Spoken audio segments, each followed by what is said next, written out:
upang matugunan ang mga kinakaharap na pagsubok ng mga guro at mag-aaral sa gitna ng kasalukuyang pandemya. Nagsanib tulong sina Congressman Charlie Cojuangco ng unang distrito ng Tarlac, DEPED Region 3 Regional Director Dr. May B. Eclar at Tarlac Schools Division Superintendent Dr. Ronaldo Pozon para sa isang napapanahong proyekto na tinaguriang Project Shine, ARAL Tarlakhenyo. Ang mga mag-aaral ng Grade 4 at Grade 5, ganon din ang Grades 8 and 9 sa buong probinsya ng Tarlac, kasalukuyang sumasailalim sa radio-based instruction. Katuwang ang himpilang DZTZ 828 kHz AM at RTV Tarlac, Channel 26. Ang Tarlac po nangunguna po ngayon pagdating po sa radio-based instruction. Marami pong humahanga sa atin. I'm very happy this station, itong DCTC, could reach the whole of Region 3. Hindi natin alam, we are contributing.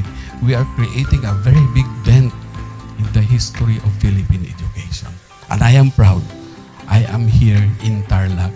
This is the noble cause of education in which you and I, without you knowing it, we are bound to do.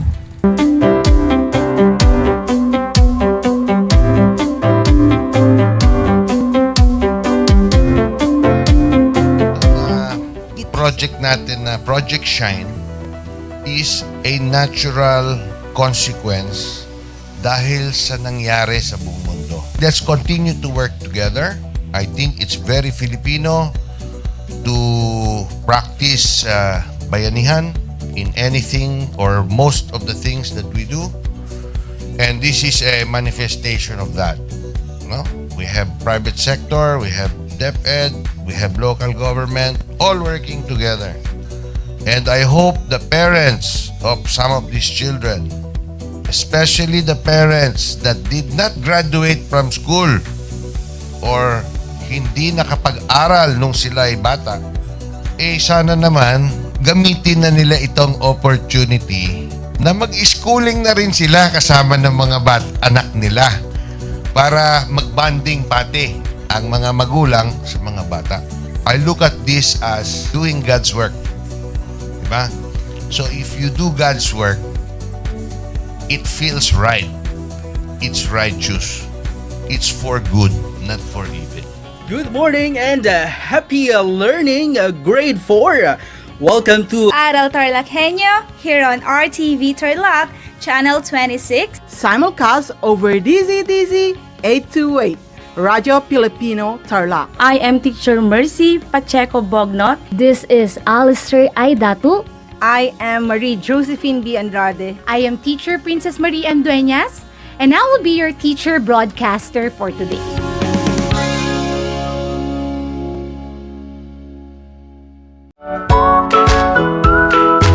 How are you today? Hello, everyone. Hello, learners of Tarlac. Good morning, Math Talino Grade 4 learners. Welcome to ARAL Tarlakhenyo here on RTV Tarlac Channel 26. Simulcast over DCTC Radyo Pilipino Tarlac.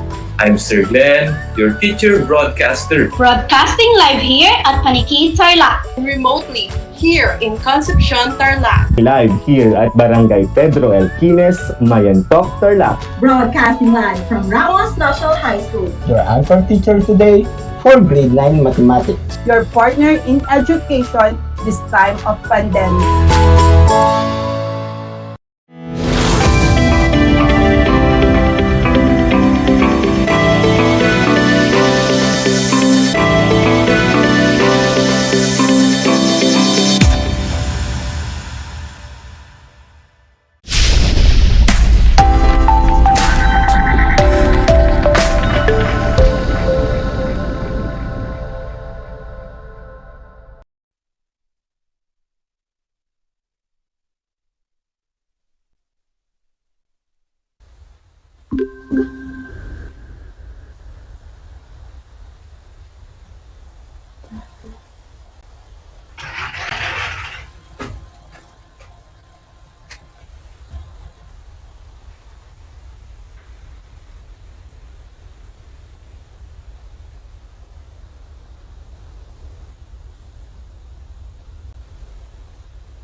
Good morning, DEPED Schools Division of Tarlac Province, most especially to our internal stakeholders, our learners and their parents, our beloved teachers and their school heads, fellow supervisors, and our superintendency.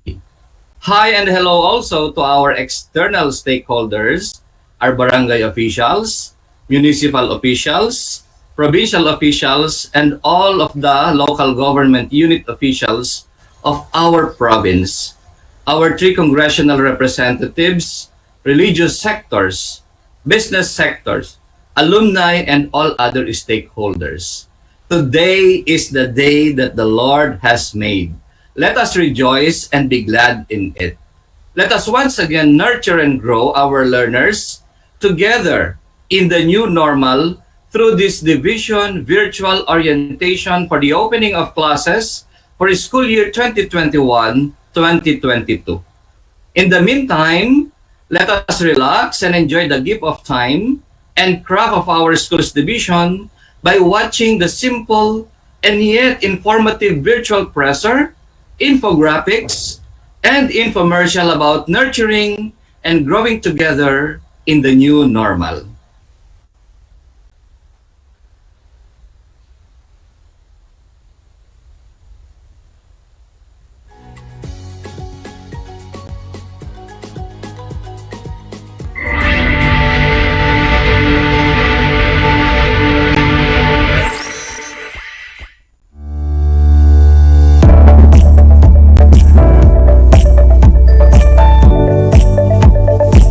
The emergence of the COVID-19 which posed global health crisis affected large scale of people in all sectors of the society, including the education sector. But no pandemic will stop Tarlac Province from providing the best and quality education possible to the Tarlakhenyo learners. With the best interest of the learners in mind, all activities and programs of the division are carefully planned, passionately implemented, and rigorously evaluated. All these, under the strong leadership of our reliable schools division superintendent, Dr. Ronaldo A. Pozone, with his equally brilliant assistant schools division superintendents, Dr. Armando C. Capilli and Madam Maria Selena L. Vega, with the 2 chiefs in charge of the functional divisions, Dr. Noel L. Linsau for schools governance and operations division, and Dr. Paulino D. DePano for curriculum implementation division. Indeed, it is challenging for continuous learning to materialize as the situation is unprecedented. But, with the steadfast leadership of Tarlac Province's Schools Division Superintendent Dr. Pozone, who believes that we should look into the mistakes of what is normal in the past, then from a scrutiny of the past, we should be innovative and be creative in coming up with projects and practices. To adapt to the new normal, we were able to come up with projects and practices that enabled us to rise above the challenges brought about by the COVID-19 pandemic, in terms of providing continuous and quality education among our learners. He considers religious assessment of the needs based on the context of schools, teachers, and learners in Tarlac Province as important factors so we could improve our practices for a better future. On modular distance learning print, through the Project Continue, or Compendium of Notes Techniques in Understanding the Essentials, the division was able to develop compendium of notes in all learning areas and in all grade levels, through the initiatives of the education program supervisors, who ensure quality education through quality assurance of school-initiated learning materials.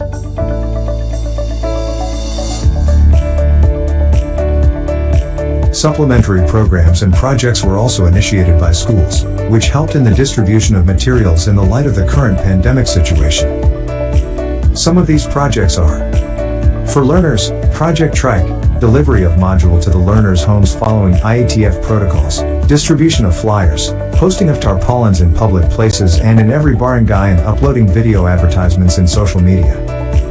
For parents, Project iConnect, initiating communication to overcome the new normal. And Project Dropbox scheme, meet and greet. For teachers, online Kamastahan, virtual meeting of school heads and teachers for updating and feedbacking. For stakeholders, strong partnership of local government unit, barangay officials, PNP, Sangguniang Kabataan, and other stakeholders. Numerous supplementary programs were initiated by the school heads to help ease the burden in the modular distance learning modality. Project Simple, or Supporting Young Minds Program for Learning the Essentials, is a local repository for the compendium of notes developed by DEPED Tarlac, accessible to all learners with mobile devices and gadgets such as tablet, desktop, and laptop, where the following interface are made possible. Downloading of the compendium and instructional packet, activity sheet, practice set, instructional videos, audio materials, PowerPoint presentation, etc. Uploading of completed activity sheets or practice set to the portal directly to the teacher of the learner. Uploading of checked activity sheets or practice set to the portal by the teacher to the intended learners. Updating of the portal on the newly released learning materials from regional office and central office. Uploading of a division-level assessment tool for learners to answer quarterly assessment item bank, allowing for random questions per learner, no one of the same test paper.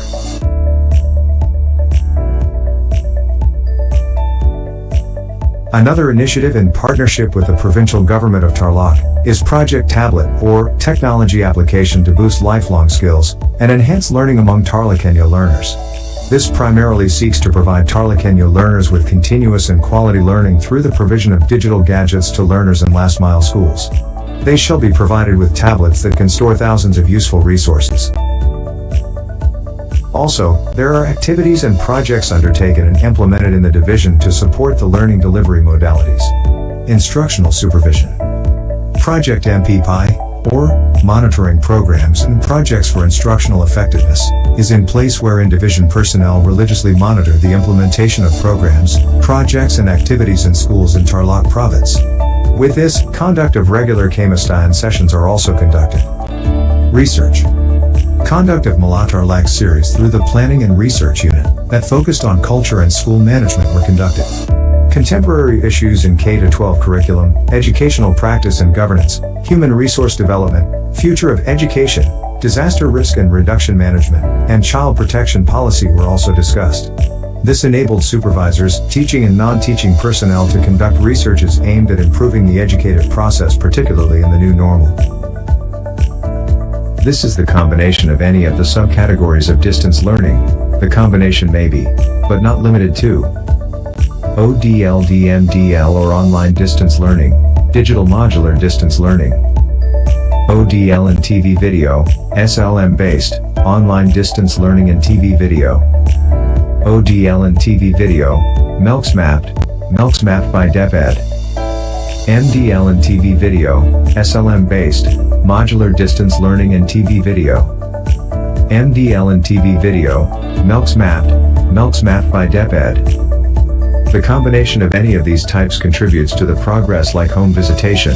Online virtual platforms are always practiced. These measures are significant inputs for remediation and intervention programs to ensure the continuity of quality education to the diverse learners. On radio-based instruction and TV-based instruction. Amidst the pandemic, the DEPED's vision and mission remain the same, which is to deliver quality education and to make education accessible to everyone. With this, the Division of Tarlac Province proudly presents its best practice in the implementation of the Basic Education Learning Continuity Plan, which is the Project RISE or Radio Instruction to Support Education. This project was conceived and started as part of curriculum delivery. It aims to provide Tarlakhenyo learners with continuous and quality learning through radio-based instruction, a learning modality that fits to the context of the Tarlakhenyo learners because of its accessibility. Radio-based instruction is appropriate for the Tarlakhenyos because only few have access to computers and internet connectivity. Broadcasting over the radio makes it possible for everyone to access programming, hence, an enormous penetration not only in the urbanized places but also in the far-flung areas in Tarlac. As of July 2021, there are 299 established school-owned radio stations in Tarlac. Last-mile schools will never be last in our hearts as we ensure that we reach them. Project RISE also brought to life Project Reach Out, or radio-based education assisting children at home, outsourcing utilities for teaching, and Project Shine, or school-home integration of radio-based and TV-based instruction in the new normal education. The Division of Tarlac Province upholds the battle cry, "No one should be left behind," and advocates for inclusivity. Thus, we ensure that learners from the last-mile schools also receive quality and continuous education despite and in spite of the challenges faced in said communities. Project Reach Out is an outsourcing initiative to support radio-based instruction by coordinating with various Rotary clubs and Rotaract clubs, as well as non-government organizations, as possible sponsors of radio equipment needed for select last-mile and IP schools. to address the slimming budget in the printing of self-learning modules and to make education accessible to everyone, Project Shine was born.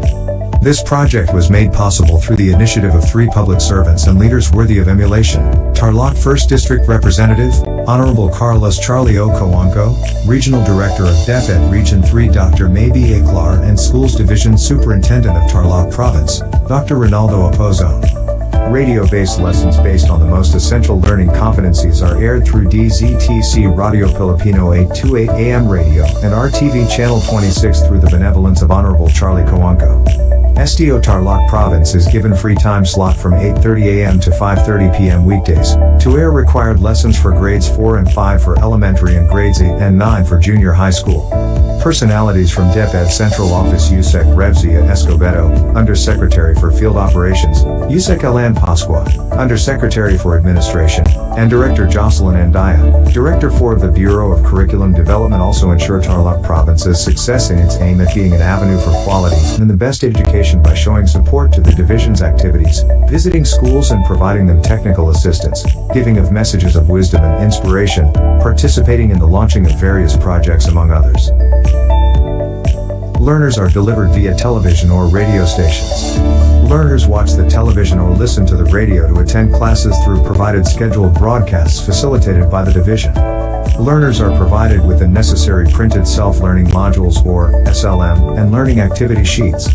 Absolute guidance is necessary during the viewing and listening time.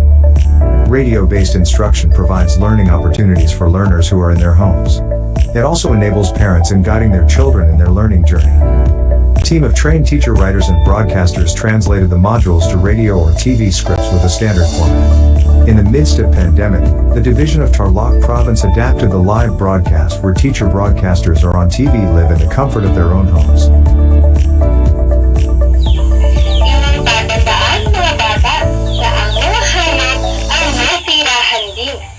Na nakatira sa lupa, sa tubig, at sa himpapawid. Pinabati ko kayo at nakatapos tayo ng aralin ngayong umaga. Sa ating naging talakayan, sana ay marami kayong natutunan. Inaasahan din na kayo mga bata nasagutan ang iba pang mga aktibidad na nasa inyong mga module. Sa panglima, hinoy ang kaikita mo. Yes, hiindong Ana Marie. So, hinoy sagot, letra. A, magaling mga bata.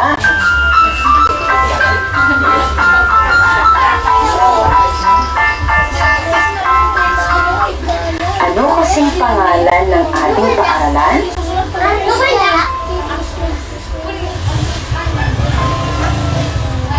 Tama, Grove Elementary School.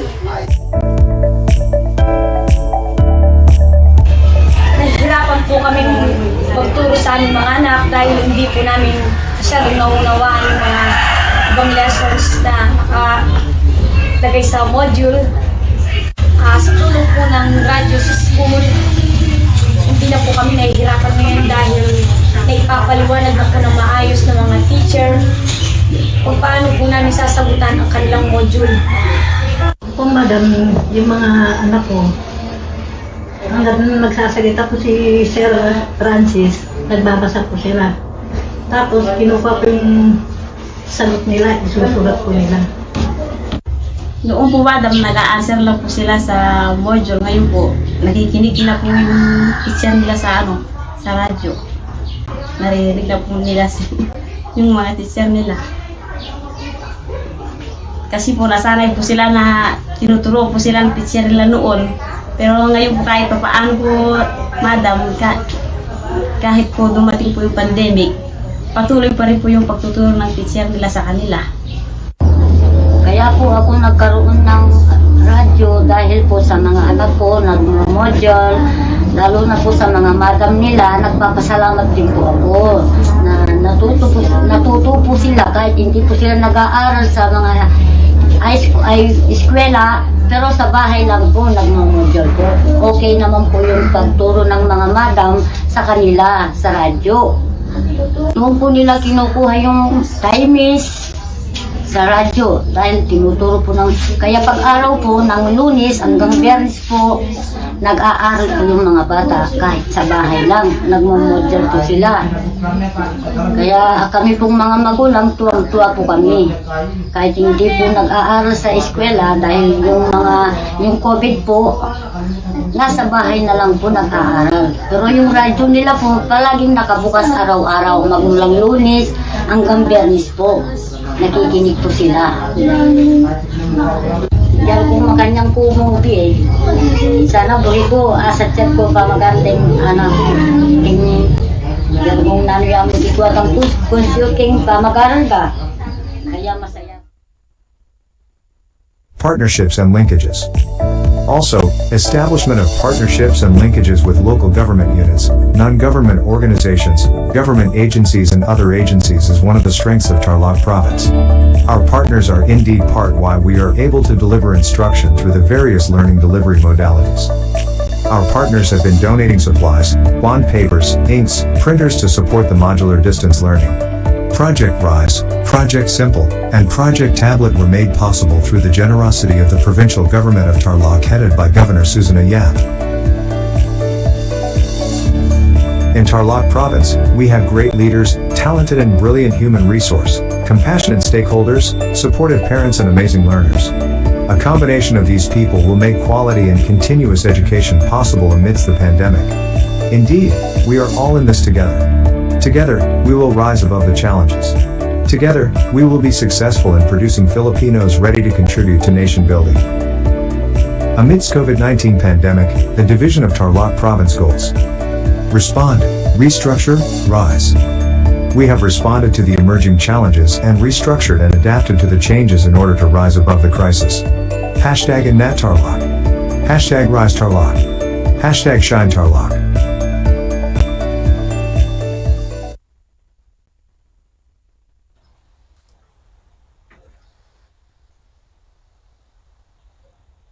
We in DEPED Tarlac Province ensures the proper implementation of our curriculum by looking and considering into the content, intent, assessment, and learners' experiences. To formally open our virtual orientation, let us pay respect to our motherland and the forefathers by singing our Philippine national anthem, followed by a solemn prayer by Sir Augusto L. Ballesteros, the Education Program Supervisor in Math. Then singing also the Awit ng Tarlac, and finally the DepEd Tarlac Province Hymn arranged by Ms. Dalen I. Roy, Education Program Supervisor in MAPE.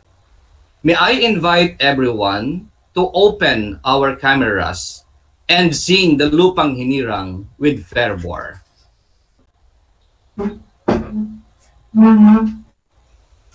Mga kababayan, ang pambansang awit ng Pilipinas.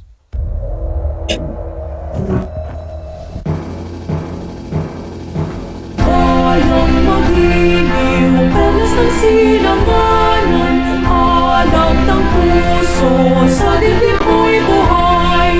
Lupang hinirang, duyan ka ng magiting, sa manlulupig, di ka pasisihin. Sa dagat at bundok, sa simoy at sa langit mong baghal, may nilagang tula at awit sa paglayang minamahal.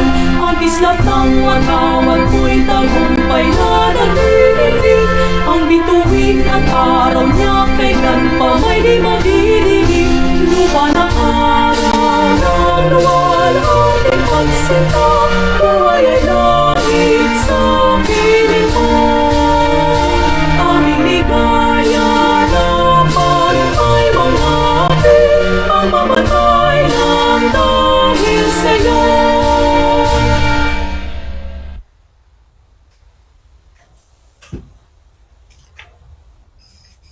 I enjoin you all to put ourselves in the presence of God.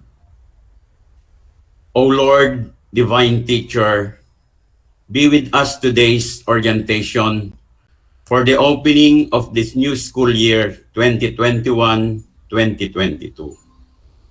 Your Son's command to teach all our learners is our foremost concern. Dear Lord, we offer this virtual orientation to you and ask you to bless it with your wisdom and grace. We thank you for this opportunity to be together virtually, to grow in our love and service of you and each other. We ask you to enlighten our minds, give us diligent and obedient spirit, keen and quick mind to observe things which will be taken up this morning. Lord, strengthen our wills to carry out faithfully what we come to see as our duty. Loving Father, we fervently ask you to guide always our co-teachers. We know their difficulties, the depth of their love, and the greatness of the sacrifices they have been doing a lot for our learners. Grant them, O Lord, your constant guidance. Protect them always from the extreme threat of COVID-19 and from all dangers. Keep them always, Lord, in your peace and love. We lift up to, Lord, our SDO, our learners, our leaders, our government officials, our parents, all our stakeholders. Please grant them strong will and determination, good health, happiness of family, and your bountiful grace. Embrace them, O Lord, always into the light of your love. Above all, assist us with the light and grace of the Holy Spirit, so that we may realize the call of this virtual orientation. All this we ask through Christ our Lord. Amen.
Angat Tarlac, Rise Tarlac, Shine Tarlac. We want to grow together in this gathering. It is but proper to account our stakeholders. Dr. Marisa M. Damian, Public Schools District Supervisor of Victoria West District, will do the honors. Magandang umaga po sa ating lahat. Good morning to all participants on this division virtual orientation for the opening of classes for school year 2021-2022. So to recognize everybody's presence in this undertaking, we will be having a roll call po. It is now time, pagkakataon po natin para maipakita natin ang ating suporta at kahandaan para sa nalalapit na pasukan sa Lunes na po, September 13, 2021. Ihanda ang isip para handa bukas. Let's spread positivity with a smile in our lips and our hearts. So ito po ang ating sasabihin. Ang sasabihin po natin, handa ang isip, handa ang isip, handa bukas, sulong edukalidad. Angat Tarlac. Yun po yung mga nasa platform po natin. Sa mga nasa Facebook Live naman po na mga nanonood, itatype po nila ang handa ang isip, handa bukas, sulong edukalidad, at itype po nila kung saan sila nabibilang ng mga schools.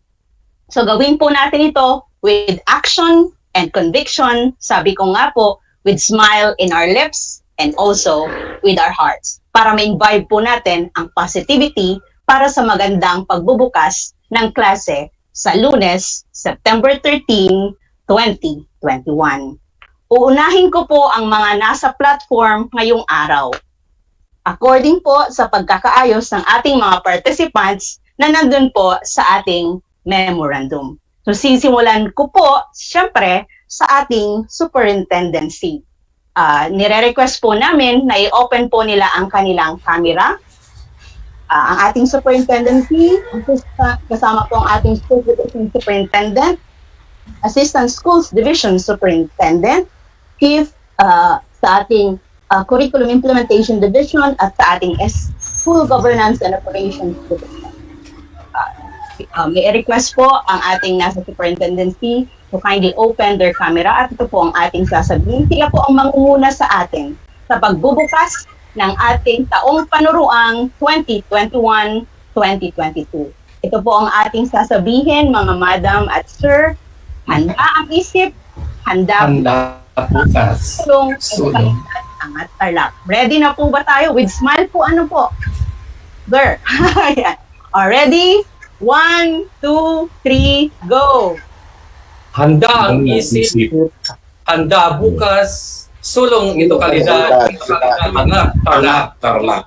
Yan. Ang ganda-ganda pong ipagbukas ang ating taong panuruan na tayo po lahat ay nakangiti, na pinangungunahan siyempre ng ating superintendency pagpapakita na handang-handa ang Schools Division Office para sa nalalapit na pasukan. Maraming salamat po sa ating complete in attendance po tayo sa ating superintendency. Sundan naman po natin mula sa ating mga public schools, district supervisor, and education program supervisors.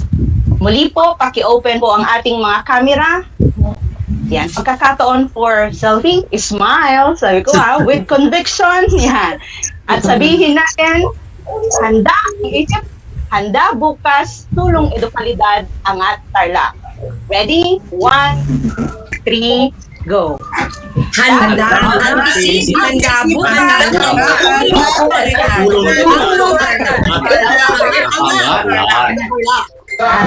saya-saya po, di ba? Para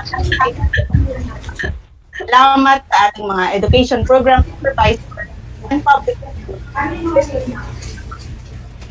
So, nakita nyo po sila. Sunod na po tayo sa ating mga division office unit head.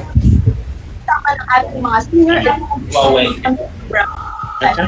May request din po na open ang kanilang at sabay nating banggitin ang ating suporta at kahandaan sa nalalapit na pasukan.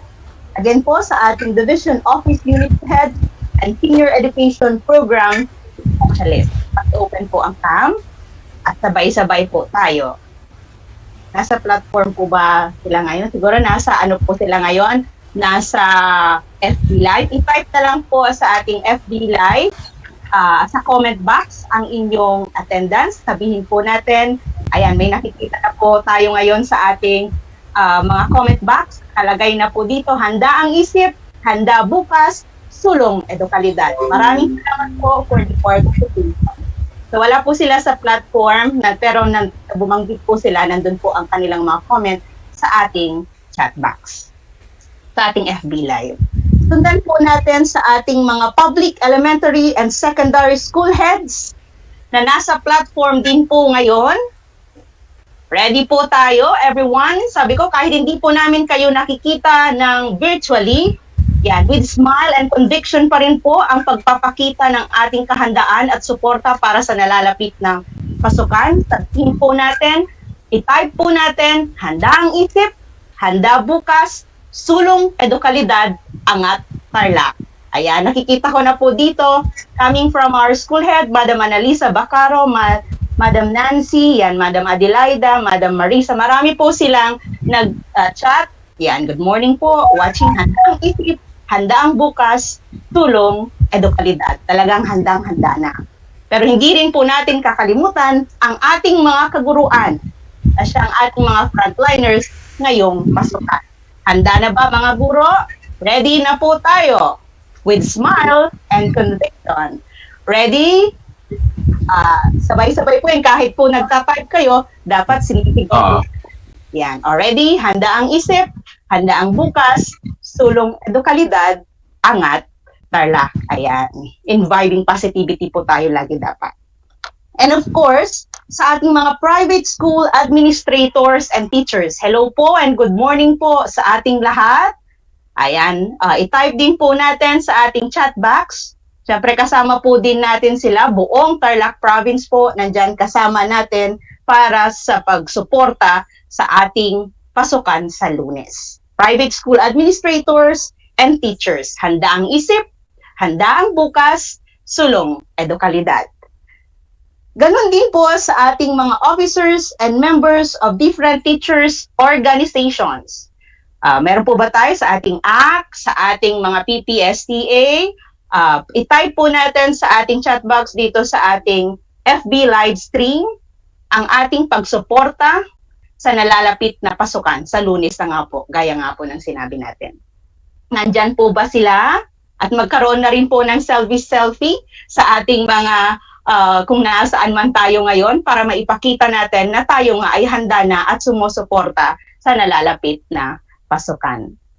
At isunod din po natin ang ating mga magulang na kasama nating aantabay na nandito rin po ngayon, na aantabay sa ating mga anak, sa ating mga learners, sa pasukan na magsisimula na po sa Lunes. Kaway-kaway naman po dyan, sabihin po natin, handa ang isip, handa bukas, sulong edukalidad. Okay, titignan po natin ang mga chat po ninyo. Ayan, may mga nakikita po ako dito na marami po tayong nagko-comment sa ating mga chat box. And of course, hindi natin kalimutan ang ating mga estudyante na nandito ngayon, mga student leaders and students natin na dapat ihanda na rin ang sarili, mga anak, mga mag-aaral natin ngayong taong panuruang 2021-2022, handa ang isip, handa bukas. Smile. Hindi ko rin po kakalimutan ang ating mga PTA officials at saka mga LGU officials na present po ngayon na antabay natin sa pagsuporta lahat ng ating programa ng Schools Division of Tarlac Province at lahat ng paaralan sa mga paaralan dito sa ating division. Type din po tayo sa ating chat box. Meron po yata tayo dito sa platform ang ating Provincial Government of Tarlac. Nandyan na po, may representative po tayo. Pwede po tayong mag-chat din sa ating type box, comment box. Yan, good morning. Good morning po. Yan, nakikita po natin ang mga comment nila sa ating Facebook Live. Ito po, kaya yumuyok po ako kasi sa aking screen po sa baba, antabayanan din po natin ang inyong pag-comment sa ating roll call ngayong araw. So sabi nga po natin, let's imbibe positivity para magbukas ang school year ng maayos at maganda dahil ito ay ating misyon na isulong ang edukalidad, tuloy ang edukasyon, and sulong edukalidad. Ito po, comment po ang ating PGT database. Good morning daw po sa ating lahat. So complete in attendance po, all are accounted. Magandang umaga po sa ating lahat. Good morning, handa isip, handang isip, handa bukas, sulong edukalidad. Angat Tarlac, Rise Tarlac, Shine Tarlac. Magandang umaga po muli sa ating lahat. Bahagi po ng ating gawain sa DEPED Schools Division Tarlac Province ang tinatawag nating curriculum planning, kung saan ating tinitignan at binibisita ang ating curriculum intent, curriculum content, the learning experiences of our learners, and the assessment. And now, to welcome us and nurture us, in his opening remarks, let us welcome our Assistant Schools Division Superintendent, Dr. Arman C. Capili, Sese. Thank you, Sir Lambert. The real measure of patriotism is no longer how good we fight in the armed battle, nor how gallant we are in fighting an army of another human beings. The real measure of patriotism is our level of commitment in preparing our youth to adjust, to adapt, and to live victoriously in the demands of the new world.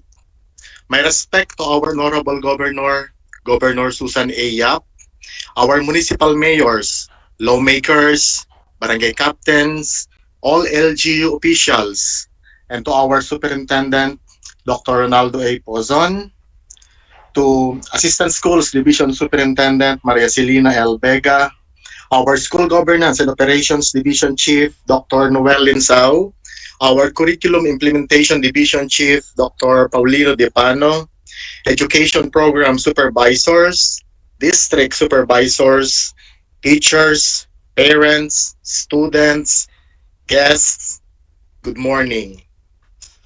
The long and tedious fight against COVID-19 brought about so much fear, so much sadness, for it took a colleague, a friend, a loved one. But we will never let this virus to take the future of our children and our children's children. We will fight back as our forefathers did before against the bubonic plague, against cholera, against tuberculosis, against malaria, against polio, and many others.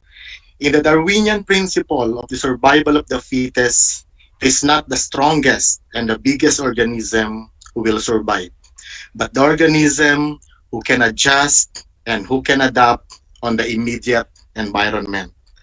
As the school year opens, we educators are the bringer of hope in nurturing and growing together in the new normal.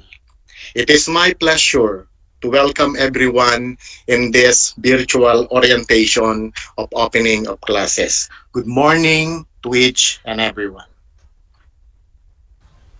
Thank you, sir. Health is wealth.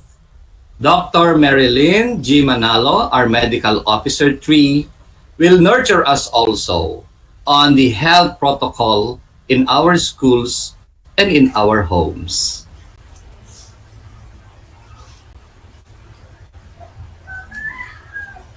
To our School Division Superintendent, Dr. Ronaldo A. Pozon, to our Assistant School Division Superintendent, Dr. Arman Capili and Dr. Maria Celina Vega, to our Chief School Governance and Operations for Divisions, Dr. Noel Linsao, to our Chief Curriculum Implementation Division, Dr. Paul Di Pano, to all Public School Division District Supervisors, Education Program Supervisors, to all Division Offices Unit Heads, Senior Education Program Specialists, to all our school heads, teachers, and non-teaching staff, to all our stakeholders, and everyone present in this platform. A pleasant good morning to all of you. Sir Eric, yung slides ko po. So today, I am tasked to discuss the reiteration of the minimum health protocol standards sa schools at saka po sa and how to manage home quarantine. No? So if you're infected with COVID-19 and have been asked to take care for yourself at home, or if you're a caregiver to someone who has COVID-19 and are caring for them at home, how would you keep everyone safe? Hello and good morning again. I'm Dr. Rabani, and my task for today is to minimize your worries and maximize your knowledge on home quarantine. So there are two scenarios no kung bakit bakit ina-advise ng mga pasyente sa home quarantine. The first scenario is when the health system is stretched, kung ano po yung nangyayari ngayon no, when there's a sudden increase or surge in the cases in our community. So we are seeing kung ano yung nakikita natin ngayon sa Tarlac na punong-puno po yung mga hospitals at wala po mga available na rooms. So ina-advise yung mga patient po natin na magstay muna sa bahay habang po naghihintay ng kwarto. And then the second scenario, which is the ideal scenario, is when patients test positive, however asymptomatic po sila, or kapag wala silang mga underlying diseases like cardiovascular disease, diabetes, or chronic lung disease, or hindi sila matatanda, ina-advise din po silang magstay sa bahay. So, next, sir. So before we proceed, i-review lang po natin yung mga COVID-19 patient categories, no, para at least po aware po tayo pag nasa schools po tayo. Yung category 1, no, ito yung no symptoms, yung tinatawag natin na asymptomatic. Positive sila sa COVID or na-expose sila sa close contact pero wala po silang nararamdaman. Category 2 patient, sila yung may mga mild symptoms. Usually meron silang fever, nasal congestion, sore throat, cough, lethargy, loss of smell or taste, vomiting, and diarrhea. Ito yung tinatawag natin na simpleng trangkaso na symptoms. Pero ngayon, yung simpleng trangkaso, iba na po yung usapan dahil kapag nagkaroon ka ng mga ganitong simptomas, automatic po yan, self-isolation na po tayo. Then category 3, yung patient po, meron na siyang lung infection which is detected through X-ray. Usually meron na po sila, nagde-develop na po sila ng pneumonia. Ano yung mga symptoms po ng pneumonia na kailangan na i-observe po natin? Kapag may high-grade fever po tayo, no, nagre-range po ng 38 to 39 na hindi bumababa, nahirapan po tayong huminga. Kapag humihinga po tayo, sumasakit yung dibdib natin or yung likod, no? Mabilis po yung tibok ng puso natin or mabilis po yung paghinga. Usually, yung normal na heart rate po natin dapat nasa 80 to 100.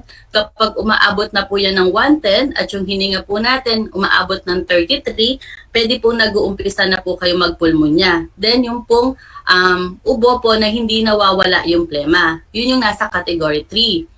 Category 4 naman po, yung patient po na may pneumonia pero kailangan niya ng oxygen support kasi bumababa na po yung O2 saturation niya sa katawan, no? So ngayon po ina-advise na halos lahat na kung pwede po meron tayong pulse oximeter sa bahay para at least ma-measure po natin yung tibok ng puso, yung bilis ng hininga at saka po yung oxygen saturation.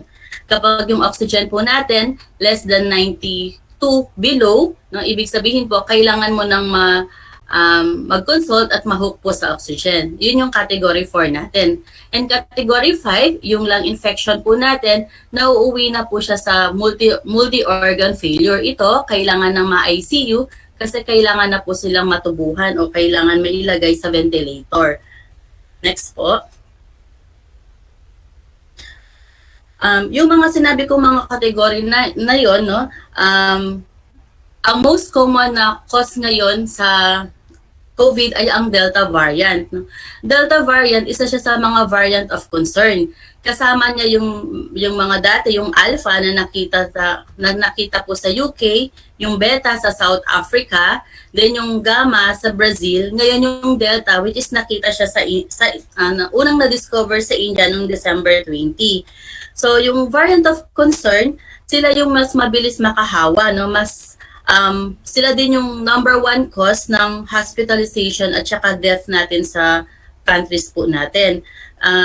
Also, yung variants of concern like Delta variant, it has a significant reduction in the efficacy of vaccination. May mga ibang vaccines po tayo na hindi po hindi po sila na poprotektahan po ng Delta variant. Then also kapag yung mga variants of concern, hindi rin sila nadidetect minsan ng mga diagnostic test po natin at hindi effective yung mga ibang treatments po natin sa kanya.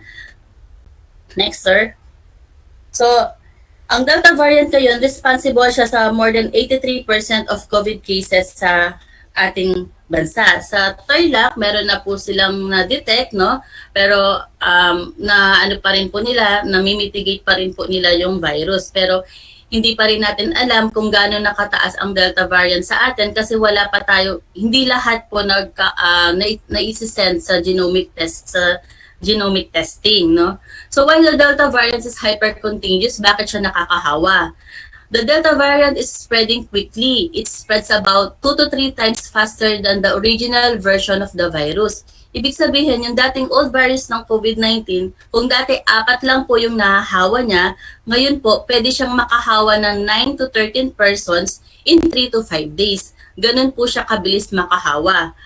Bakit? Kasi po mataas yung viral load niya sa katawan natin kapag nagkaroon ka ng Delta variant. 1,000 times po yung loading virus po niya sa katawan, kaya ganun po siya kabilis makahawa. Next, sir. Katulad ng sinabi ko po kanina, no, yung Delta variant, mabilis siyang makahawa 4 days, 3 to 5 days po, no, at least 4 days po. Na dati, 6 days dun pa lang nagmamanifest yung symptoms. Then sino ba yung most vulnerable po dito? Yung mga unvaccinated people, no? Kasi based po dun sa mga recent studies po na nabasa po natin, no, yung sa Scotland po yung isa sa mga nabasa ko, mataas po yung hospitalization rate po nila dun sa mga unvaccinated individuals na meron po mga Delta variants, no? Then fully vaccinated people will likely spread the virus for less time than unvaccinated people. Sa mga nabakunahan naman po, mabilis mawala yung viral load sa kanila. Hindi katulad sa unvaccinated, mas nagtatagal po yung virus. Also, Delta variant may also cause different symptoms. Next, sir. Hindi siya katulad dun sa dating original strains natin ng COVID, no? Dati po, fever, productive cough, at saka DOB. Ngayon po, ang most common symptoms po ng Delta variant, no, nag-uumpisa po siya sa sipon, no? Then prolonged headache po, masakit po yung ulo, no? And then meron po tayong pangangati ng lalamunan, sore throat, muscle pain, diarrhea, vomiting at saka fatigue, yung parang feeling mo lagi kang pagod. Ito po yung mga nararamdaman po nila, no? Kaya po yung simpleng trangkaso po ngayon, yung nasa mild symptoms, no?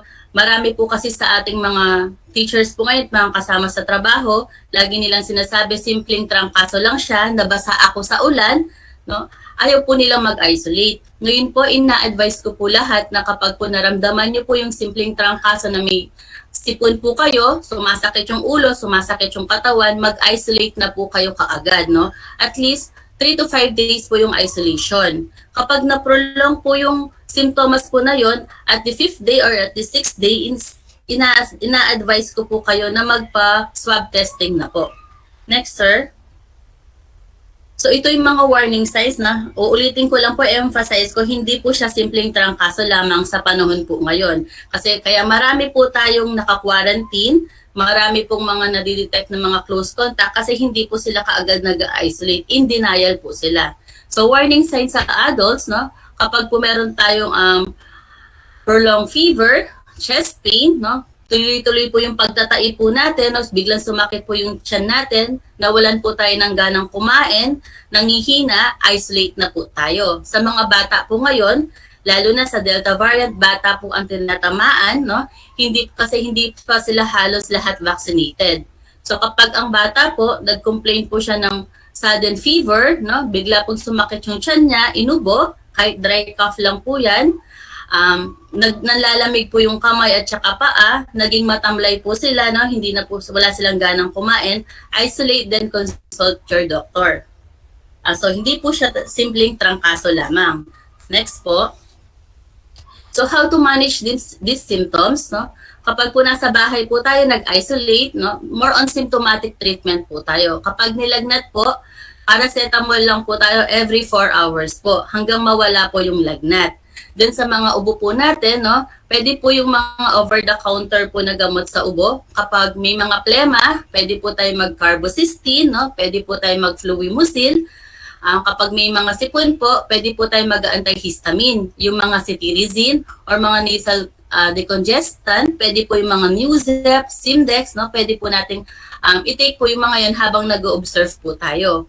Pag naman nangangati po yung lalamunan po natin, no, pwede po tayong mag-take po yung candy, yung lozenges po, or strepsils, or pwede po tayong magmumog ng tubig na may asin kapag po nasa bahay po kayo. Ang ina-advise ko sa mga patient po tsaka sa mga teachers po na nagko-consult po sa akin, at least bumili po sila ng betadine throat spray. Spray po yun every 6 hours po. Makakatulong po yun lalo na sa mga bata. Ngayon, kung mild symptoms lang po tayo, pwede pa rin po tayo mag-exercise, no? Para at least po magkaroon po ng magandang flow po ng dugo yung katawan po natin para sa oxygen po. Para yung oxygen po natin, mas okay po siya.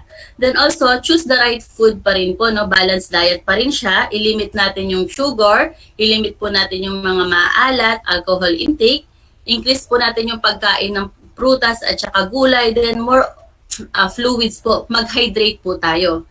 Tandaan po natin, yung COVID virus, hindi lang po siya respiratory infection.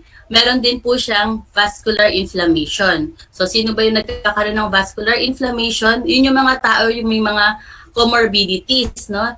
Sila po yung may mga diabetes, may mga hypertension, may mga sakit sa puso, may mga sakit sa baga. So, kailangan number one priority pa rin po nila yung lifestyle modifications po nila. No? Healthy diet po and lifestyle.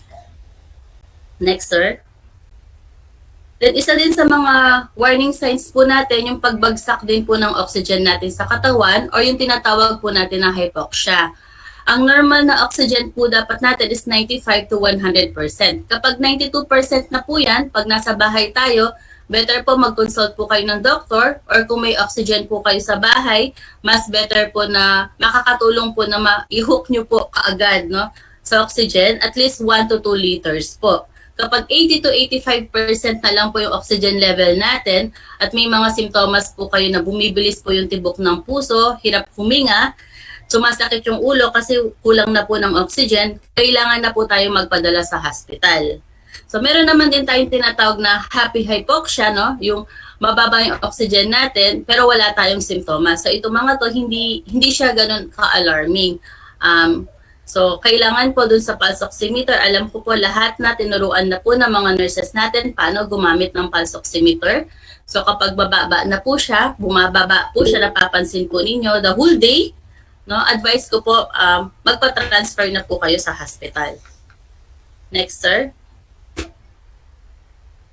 So, i-emphasize ko lang po kung sino po yung mga kailangan mag-isolate at mag-quarantine. Kasi dito po tayo halos nagkakagulo pag nagkakaroon po ng contact tracing. Yung primary person po, no, yung patient na positive po siya sa COVID-19, siya po yung mag-isolate po, no. Then isolate po siya ng 10 days, 10 to 14 days mas advisable po, no. Habang naghihintay po siya ng test po natin, nag-start na po tayo mag-contact tracing. Yung primary exposure, siya po yung na-expose sa patient po natin o yung tinatawag natin na close contact. Kapag po tinawagan po kayo, mag-isolate po kayo kaagad or kung kakilala nyo naman po yung sinabihan kayo na nag-positive sila, automatic po isolation po yun. Hanggang hanggang close contact lang po ngayon yung ina-advise po natin na mag-quarantine. Ngayon, yung mga second generation na tinatawag natin na na-expose po dun sa first gen or dun sa close contact at yung tertiary exposure, hindi na po nila kailangan mag-quarantine. Self-monitoring lang po tayo ng 10 to 14 days. Ngayon, kapag nag-manifest po kayo ng symptoms, no, or nag-manifest po ng symptoms yung close contact po ninyo, dun po tayo nag-a-advise po na mag-swab testing po. So, ulitin ko po, ang mag-isolate lang po, at magka-quarantine, yung primary at saka yung main patient po na nag-positive at yung close contact niya.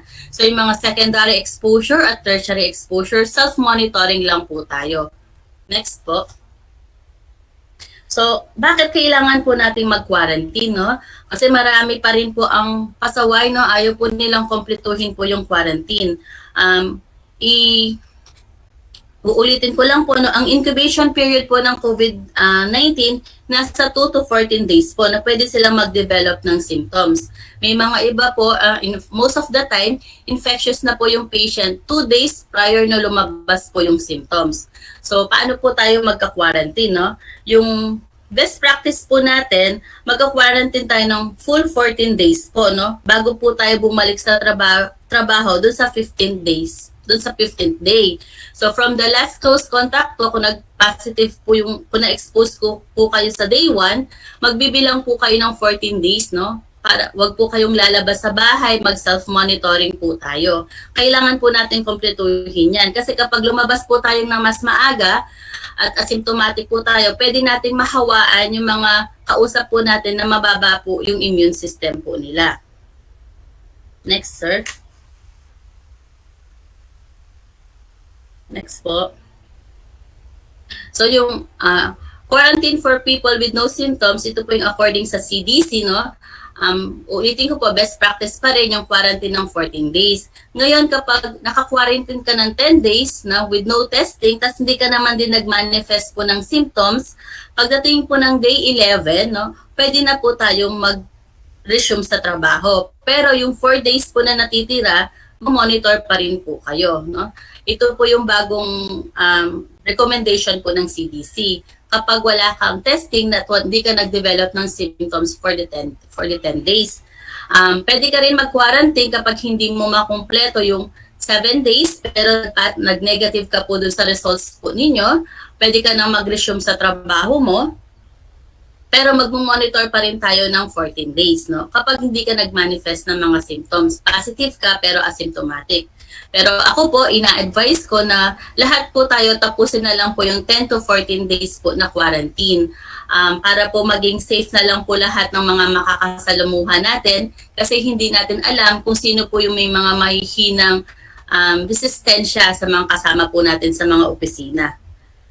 Next po. So kapag nag-positive tayo, no, na-advise po natin ngayon yung mga mild symptoms, category 1 and category 2 na asymptomatic, na mag-stay mo po muna sa bahay. So yung step 1 po natin, home isolation and physical distancing. You need to isolate yourself from others by staying at home. Magkulong po kayo sa kwarto, no? Kailangan po, solo po ninyo yung kwarto, may magandang ventilation po. Open po natin yung windows. Kung naka-aircon po kayo, open po ng konti yung bintana. Kung wala naman pong aircon, pwede pong open yung buong bintana. Basta wala pong katabing bahay po, no, na nakaharap po sa inyo. Then, kung meron po kayong electric fan or exhaust fan, open nyo din po habang nag-isolate po tayo. Then step 2, at day 5, kailangan po natin magpa-test na po para at least sigurado po yung results po natin, hindi po siya false positive. Ngayon kapag nag-positive po tayo, kailangan po natin yung i-report sa DILG or sa RHU po. Huwag po natin itatago kasi kailangan po nilang mag-conduct ng contact tracing, no, kung sino po yung mga nakasama nyo sa opisina para at least po ma-mitigate po yung spread po ng virus. Then after po nun, no, self-monitoring po, kuhanan nyo po lagi yung temperature ninyo, oxygen at saka possible symptoms. Kapag meron na po tayong mga red flag, katulad mga sinabi ko po kanina, magpadala na po sa hospital po, no? And then day 10, kapag wala na po mga simptomas, pwede na po kayong lumabas sa mismong bahay, sa mismong kwarto. Pero provided naka-mask pa rin po kayo habang kinokompleto po yung 14 days quarantine. Next, sir. So ano yung mga requirements po natin sa home isolation, no? Yung category 1 and category 2, yung mga asymptomatic at saka mild symptoms, pwede po silang pumunta sa mag-isolate sa bahay. Kailangan po madali po silang tawagan at malapit lang po. Malapit lang yung bahay na wala po sa dulo at malapit lang po yung kwarto po ninyo para in case of emergency, kaagad po mapuntahan. Isa din po sa requirements sa home quarantine, dapat wala pong nakastay na immunocompromised individuals. Sino po ba yung mga yon? Yung mga may mga diabetes, may mga may mga elderly po, no? May mga sakit po sa puso, may mga cancer kasi madali po silang mahawaan, no? Then kailangan isa lang po yung caregiver na ha-handle po sa inyo at healthy po yung mga caregiver na yon, no? Yung mga mag-aalaga po sa inyo. Dapat wala din po silang sakit. And then dapat may sarili po kayo sasakyan or meron malapit na ambulansya or barangay mobile po sa inyo na malapit sa bahay para in case of emergency, madali po kayong itakbo sa hospital. Kapag sa tingin nyo po, malayo po yung bahay po ninyo sa mga transportation, better po sa mga isolation facilities na lang po tayo. Then, ano ba yung mga ideal housing conditions? Ito po yung sinabi ko kanina. Mag-open po tayo ng bintana, especially when not choosing our aircons, no? Mas better po na open din po yung mga electric fan. Kasi kailangan meron po magandang flow po ng clean, fresh air po sa room po natin. Next po. Next po. Then pagdating po sa bahay, ano po yung mga kailangan natin gawin, no?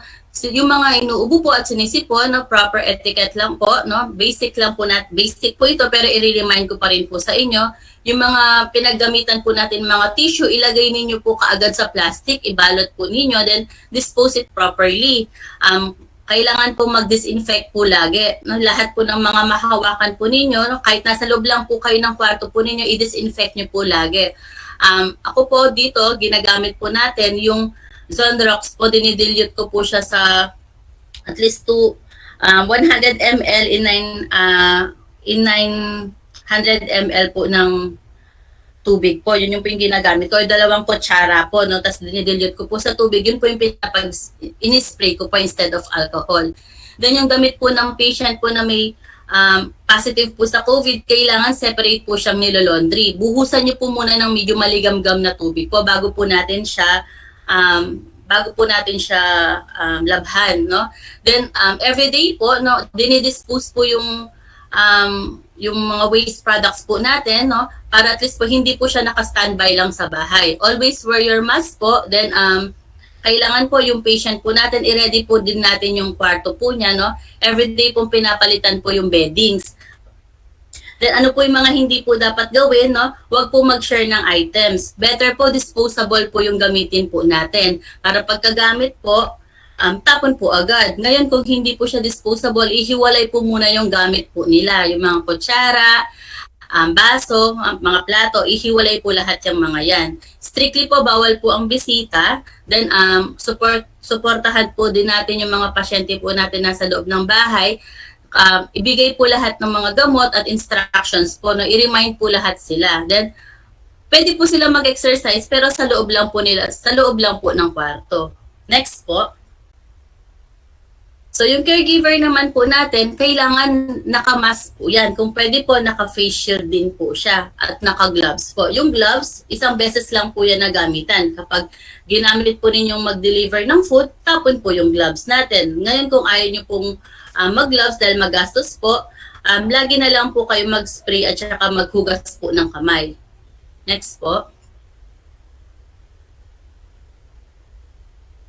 So, sino po ba yung mga hindi pwedeng mag-alaga sa mga pasyenteng may COVID-19 patients sa bahay, no? Yung mga matatanda po, yung mga obese, and people with comorbidities, no? Kasi sila po yung prone na mahawa po kaagad, no? Ito yung mga pasyente pong may emphysema, may mga nagdadialysis po, may mga blood problems, may mga heart failures, may mga diabetes, mga buntis po. Na marami po tayong mga buntis po ngayon na naka-admit sa mga hospitals po dahil nahawaan po sila sa mga kasama po nila sa bahay. So kapag meron pong ganito sa bahay po ninyo, advice ko po na facility na lang po sila or pwede po na ilayo po yung kwarto po doon sa pasyente po na naka-home quarantine.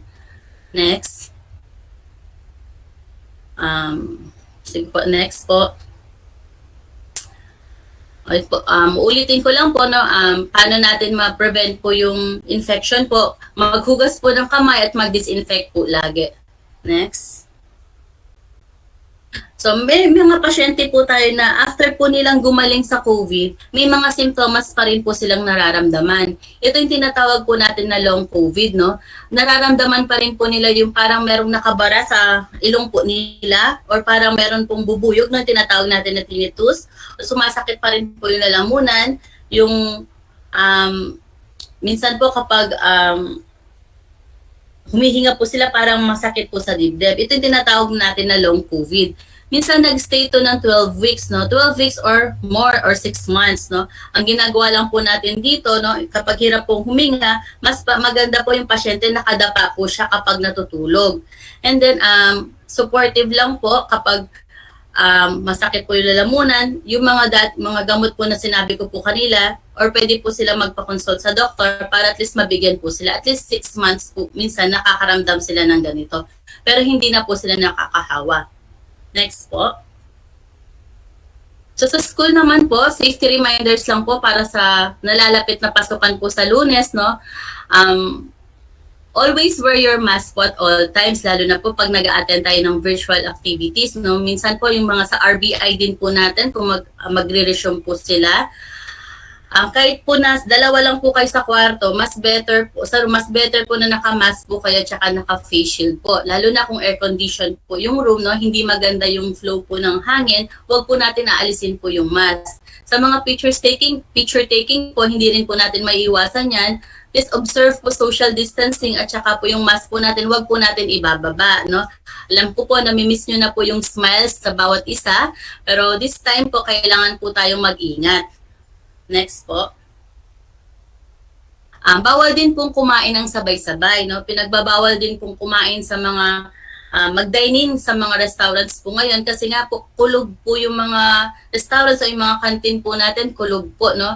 So kapag kumakain po tayo, mas better po mag-isa na lang po tayo. Then bawal din po magkwentuhan kapag kumakain. Para po yung droplets po natin, hindi po mahawa sa katabi po natin. Sa workplace naman po natin, open po natin yung windows, no? Kahit po naka-aircon po tayo, open natin. Or better po, mayroon po tayong mga HEPA filter po sa mga kwarto po natin, no? Yung mga air filtration or pwedeng electric fan po kung wala para mag-flow po ng maayos po yung hangin, no? Next po. Again, physical distancing po, emphasize ko po yan, no? Makakatulong po yan, no? Mas better po 1 meter or mahigit po. Lalo na yung mga kumukuha po ng modules, wag po tayo magsiksikan, no? Wag po natin nahayaan yung mga parents po na magsiksikan. Maintain po natin to para hindi po tayo madaling makahawa. Next po, or hindi tayo mahawaan. So kapag nasa loob naman po tayo ng sasakyan at kailangan po natin mag-monitor, always wear your mask po, no? Wag po tayo magkwentuhan. Better po, wag din po natin aalisin or magsasagot po ng phone, no? Habang pong nasa loob po tayo ng sasakyan, open din po natin ng konti yung window po ng sasakyan para meron din pong magandang flow po ng hangin doon sa loob ng sasakyan. Next po. Always wash your hands, sanitize and disinfect your area po, no? Lagi po natin i-emphasize to, no? Kasi po, pag naghugas po tayo ng kamay, no, maiwasan po natin ma-spread po yung virus. Then, if you experience flu-like symptoms such as cough, colds and fever, isolate, wag na po tayong pumasok. Or kung meron po kayong kasama sa bahay na suspected case na or may mga ganun na po siya, may mga flu-like symptoms din po siyang nararamdaman, isolate po at least 5 days po. No, kung hindi naman po siya nagtuloy-tuloy, hindi na po tayo pumasok. Pero kapag nagtuloy-tuloy po yung symptoms, kailangan po tayo magpa-swab testing para wala na lang pong maraming naka-quarantine at marami pong mga na-admit po. Then consult your doctor, pwede nyo po kaming consult anytime. Next po. The following should be discontinued, no? Wala na po itong mga, mababa po yung evidence po nila sa pag-control po ng virus. Yung mga UV lamps po, no? Or any other UV devices in any place outside of a controlled clinic or hospital setting. So, hindi na po ina-advise yung UV lamps. Use of misting tents or disinfection chambers. Yung papasok ka tapos may bubuhos na alcohol sa'yo or disinfection, di na po yan inaalaw. Use of foot baths at saka use of ionizing air purifier, yung mga sinasabit po natin. Mababa po yung studies na nakaka-prevent po sila ng COVID virus po. Next po.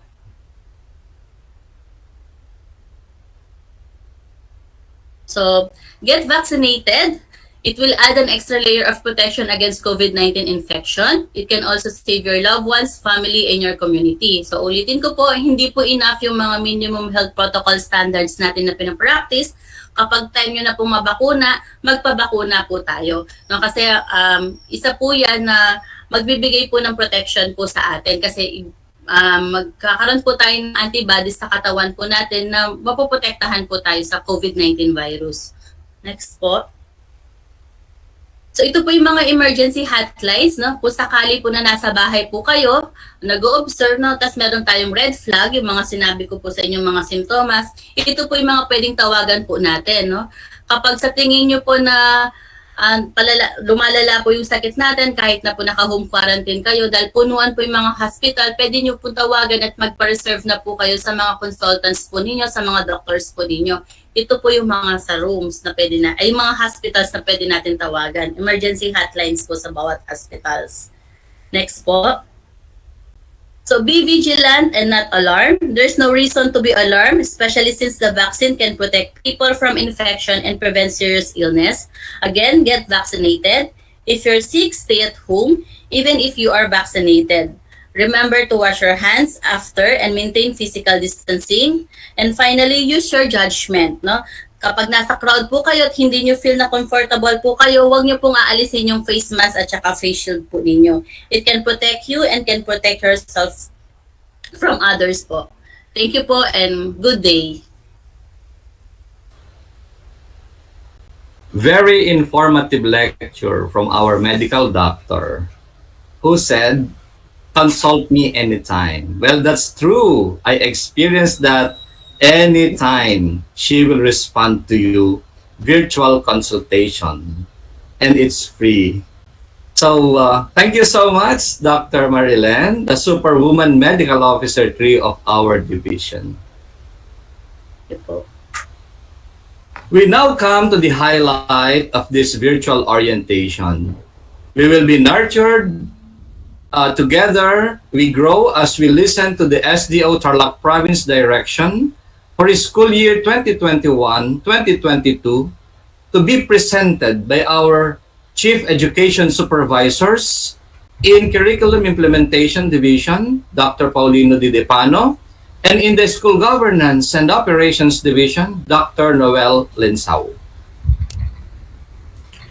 So thank you very much, Sir Lambert. Good morning, Tarlac. Good morning, everyone. So my respect to our Schools Division Superintendent, Dr. Ronaldo A. Pozon, and of course to our ASDSS, Madam Selina Vega, and Dr. Arman Capili, to our SGOD Chief, Dr. Noel Linsao, to our unit heads of the division office, education program supervisors, public schools district supervisors, our EPSAs, our elementary and secondary school heads, head teachers, my dear teachers, our division personnel, parents, students, and everybody in this platform. Now, a pleasant morning. My sincere thanks also to Honorable Governor Susan Eya, who is with us today, to grace our occasion.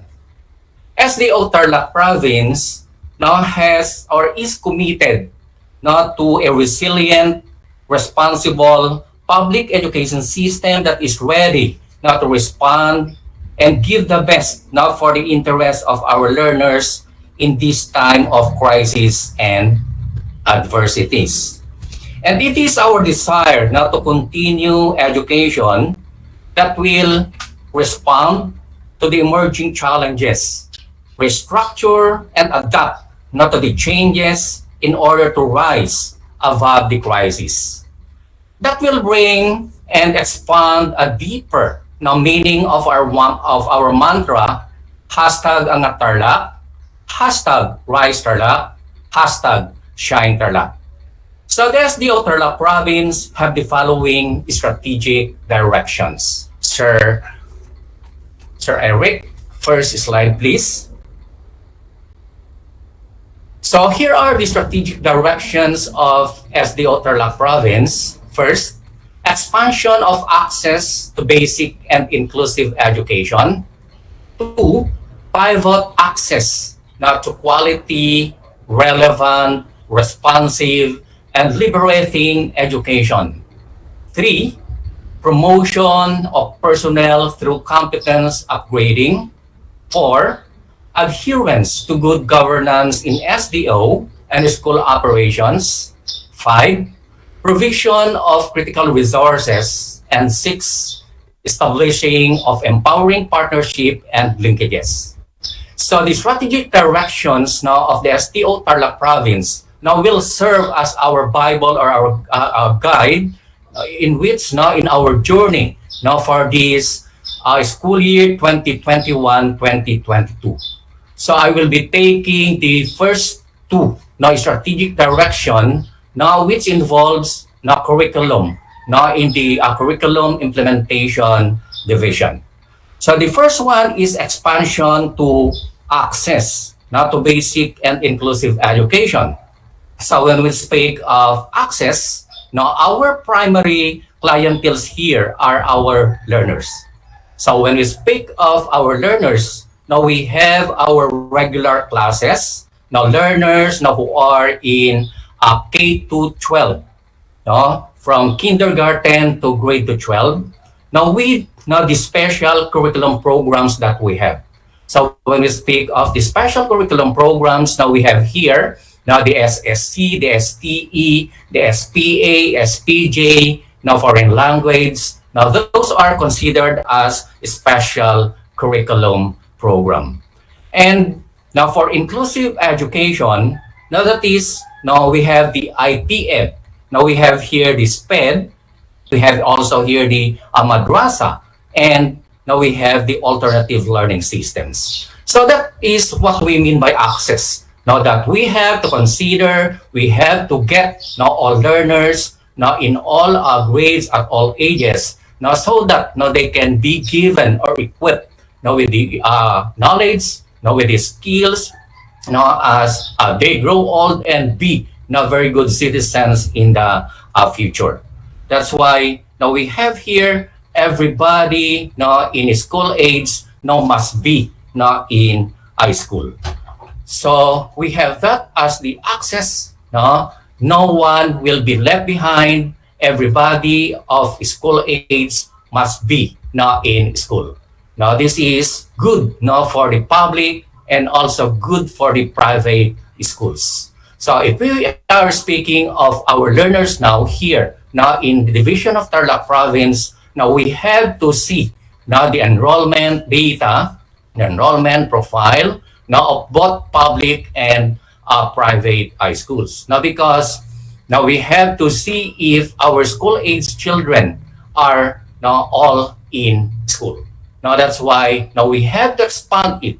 Now we have to motivate our learners now so that they will be joining now in the DEPED, no? So that now access now will be realized. Then number 2 is now pivot access to quality now education. So when we speak of relevancy now in education, now that is now learning experiences now that are directly applicable to the personal aspirations of learners.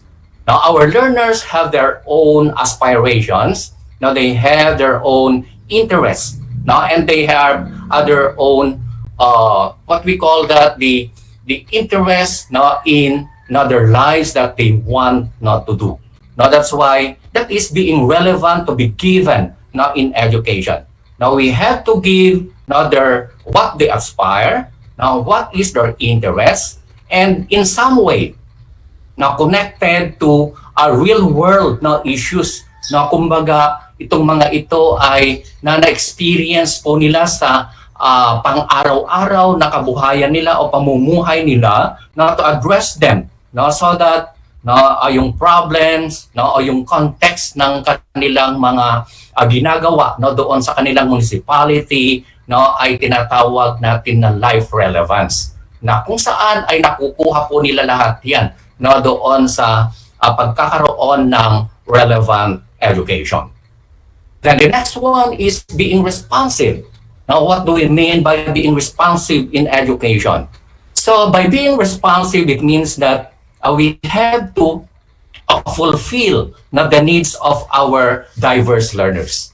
Now, we know that our learners comes from different culture, especially in Tarlac, wherein it is classified as a spot, kumbaga yung pagkakaroon ng napakaraming o iba't ibang tao na nanggaling sa iba't ibang panig ng mundo. That's why our learners are considered as diverse learners. So we have to fulfill their needs so that we can respond to their needs. Then another one is that differentiate learning or differentiated learning. That is to connect the learner into the content.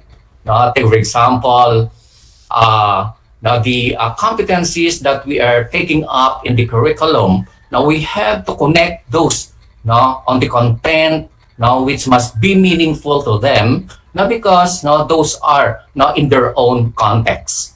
Meaning we have to respect.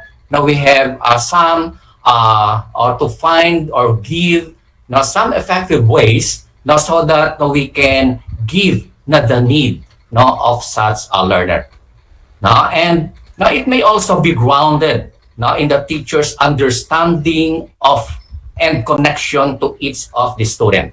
That's why it is very important to our teachers that they have to connect with our learners, with the students, so that you can fully understood or understand them. Because without connection, we may not know our learner. Without connection, will not be familiar with our learners, and without connection, will not able to give or express ourselves to our learners, and vice versa. Our learners must also have communication to the teachers, communication also to the higher ups, the principal, so that they may also express their needs, they may also express their feelings and what they want in life, para ito ay maibigay natin. And that is very reflective on how our teachers must communicate to our learners. That is being responsive. Then the last one, we have the liberating education. That is, when we speak of liberating education, that is, our learners must check and understand the value-laden choices na meron sila.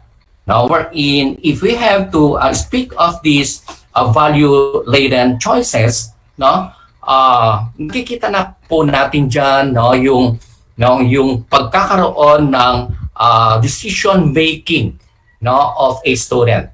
As he or she grows older, especially when he is now or she is now in the junior high school and the senior high school, makikita mo na sa kanya yung tinatawag na decision making. And of course, if he has or she has a decision making, nandyan yung pagkakaroon ng critical thinking nila. And we must develop our learners as critical thinkers. And for that, we can understand, he can really understand the choices na pwede niyang piliin para sa sarili niya. Kumbaga, it fosters the ability to distinguish between what is true or what is not correct, involving different analytical perspective. Ibig sabihin, they will be able to solve problems. Ayan, because if they are great thinkers or they are critical thinkers, and they have also what we call a decision maker, no, then now they can now solve now such problems. And also, now if now we have to give these relevant education to them, they will be able to gain now confidence not to take the initiative. Now by themselves, they will be independent, and later now they will be of a good choice to themselves and will be able to stand now freely now and confident now to themselves. And also now they will be able to formulate the formulation of ideas no, na kung saan ay naintindihan niya at nakakapagbigay siya no, ng mga ideas now which will be or could be helpful not to everybody. Now that's why now we have that now as number 2 as pivot access now to quality, relevant, responsive, and liberating education. So if we have now our strategic directions, dito po ako sa first and second, no, that is under the curriculum, no, that is our strategic directions were anchored no, in the DEPED framework. So in our DEPED framework, now we have what we call the access, the quality, and equity. So nandyan pa rin po yan. So when we say access, no, yung pong sabi ko kanina, now we have now to get, now we have to see now that all school-age children now must be now in school. And that pertains to our regular learners and of course our inclusive education learners. And with this, now we have 4 pillars. No? We have 4 pillars no, in the expansion of access and pivoting quality. So, sir, next. Okay. So, our strategic directions were anchored no, in the DEPED framework on access, quality, and equity, no, with its 4 pillars, no, such as first, now pillar 1. Now, curriculum development for improved delivery of instruction and assessment. So, it is very important that we have now to follow the standard curriculum being given by the central office or by the DEPED, so that we can also give the standard or understanding or competencies to our learners.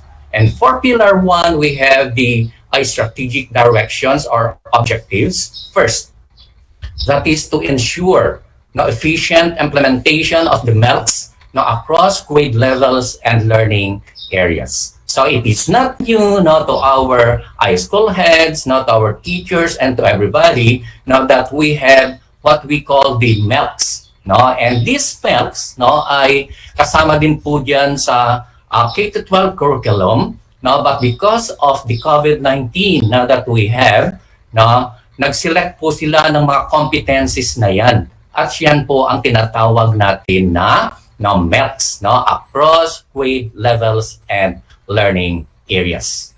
Then number 2, set feasible mechanism that would provide guidance in bridging equitable access to education through multiple means of teaching and learning. So when we speak of this one, nakikita po natin sa ating division that we have different mechanisms.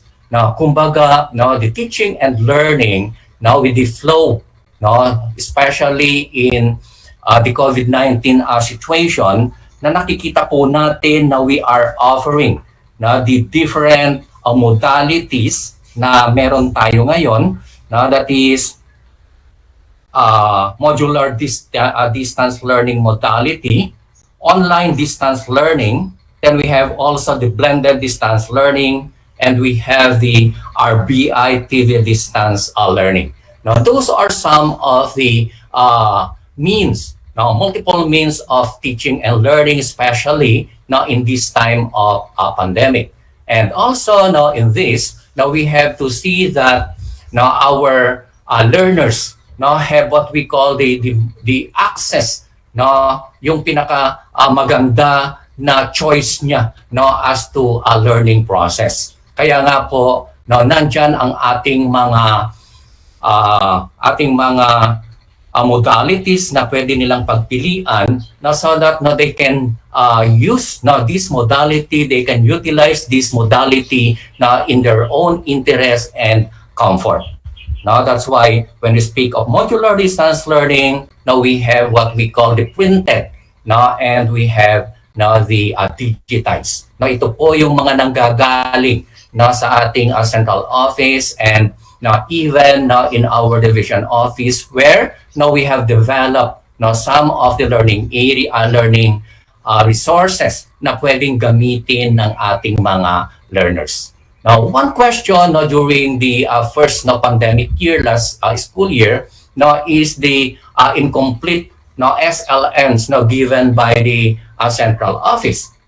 And our division office ay nagkaroon ng pagde-develop ng mga contextualized, even indigenized and yung ating mga localized learners materials para magamit ng ating mga learners. And if walang naibibigay o incomplete ang office ng mga SLNs na yan, those are considered as supplementary.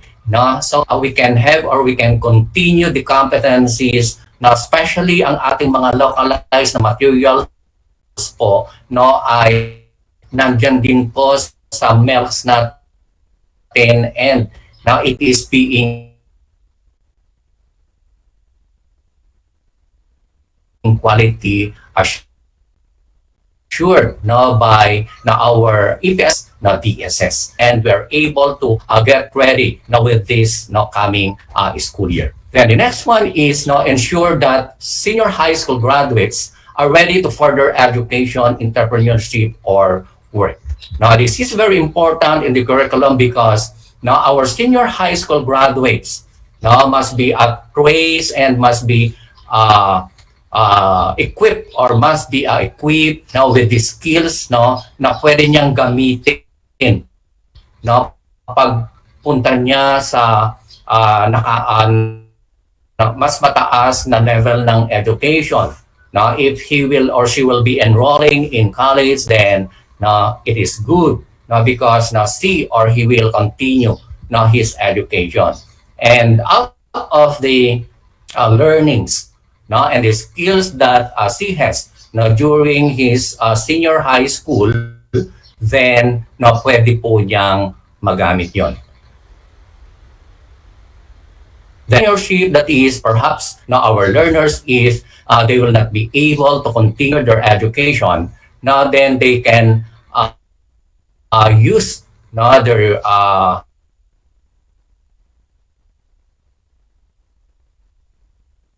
knowledge and skills. Because in the senior high school we have different special courses na pwedeng magamit nila as they go to entrepreneurship, and that is good for our learners who will not be continuing or decide to just take entrepreneurship or to start small businesses for their own living. And also we have to work. Merong mga learners tayo na pwedeng mag-work na because perhaps they are fully equipped with the knowledge and skills na kinakailangan para sa mga work na yan pwede na po silang mag-work.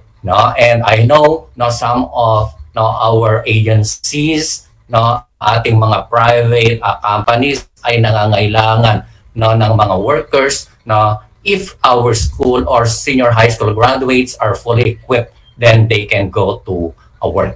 That's why that is the importance of curriculum development so that we can improve instruction and assessment. Then next, Sir Eric. Then for Pillar 2, improving the learning environment to develop learners' full potential. That's why we are here as mentors, coach, no, tutors, no, so that we can really give, no, such education to our learners. And when we speak of learning environment, no, so because now we are in this situation, no, ang ating mga learning environment, especially physical, no, ay nasa mga eskwelahan during the face-to-face, no, modality now we have. No, so that's why we continuously develop, no, our classrooms, no, the environment, the school campuses, no, everything, no, doon sa eskwelahan, no, para maganda ang kanilang learning environment. And that is now when we speak of this learning environment, na physically, yun po ang nakikita natin. Then now, no, sa COVID-19 po nito, ang nakikita nating learning environment nila physically ay ang tinatawag nating mga homes nila. No, yung tinatawag nating mga bahay-bahay na kung saan na ito yung naging, instead of classrooms, ito po yung naging class homes nila. No? At ang mga schools, no, ay napalitan na muna ng homes. Now, till such time that now we will be allowed to have the face-to-face, and I think punta tayo ulit sa learning environment physical sa mga eskwelahan. And when we speak of learning environment, hindi lang po physical ang pinag-uusapan dyan. It involves the surroundings, the emotions, the behavior of those learners, and also yung mga taong nasa paligid nila.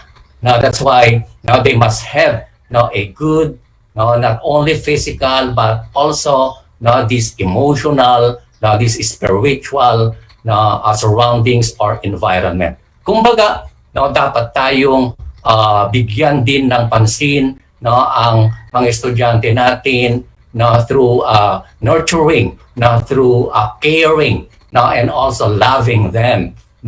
That is, it pertains to learning environment. Hindi lang pagka tinatawag nating learning environment ay yun lang physical ang nakikita natin na dapat maganda, na dapat mahusay, but we must also put into consideration the behavior, the relationship, and also the character of being caring, being nurturing, and also loving teachers, and also yung ating mga school heads, para makita ng ating mga estudyante that they are very important and they are really the primary clienteles of our schools. And when we speak also of learning environment, because now we are here in our own homes, ang pakiusap po natin ngayon sa ating mga magulang, lalo na kung meron pong mga nakikinig na magulang po ngayon, ay tingnan po natin yung space na ibibigay po natin sa ating mga anak. Kung pwede po, kahit na maliit na space lang po sa isang corner ng inyong mga bahay, bigyan po niyo siya ng maliit na mesa, lagyan po siya ng upuan, and of course, if you have some of the yung mga pwedeng ilagay doon sa maliit na corner na yon, pwedeng lagyan po natin. Because it is very important for a learner to have what we call a focus. Doon po sila nakakapag-focus. Within the boundaries doon sa bahay, na nandoon, meron po sila doon sa bahay, ay nabibigyan sila ng more, kumbaga, focus doon sa ginagawa nila. Unlike na kung saan lang po sila nandoon, sa sulok-sulok na kung saan ay doon sila nakikinig. Let us provide them. Let us provide them a corner in our homes, in our house, that will serve as his or her space para sa pag-aaral. And that will be the boundary. There will be a boundary between the corner of the house and the other parts of the house, na kung saan pagka yung lugar na yon ay lugar niya. And of course, no, sa ating mga teachers, now we must have also a space now wherein we have to work. Na kumbaga, meron tayong part ng bahay na kung saan doon din tayo nagtatrabaho, doon tayo nagfo-focus no, sa ating work. No? And that involves no, improvement of the learning environment.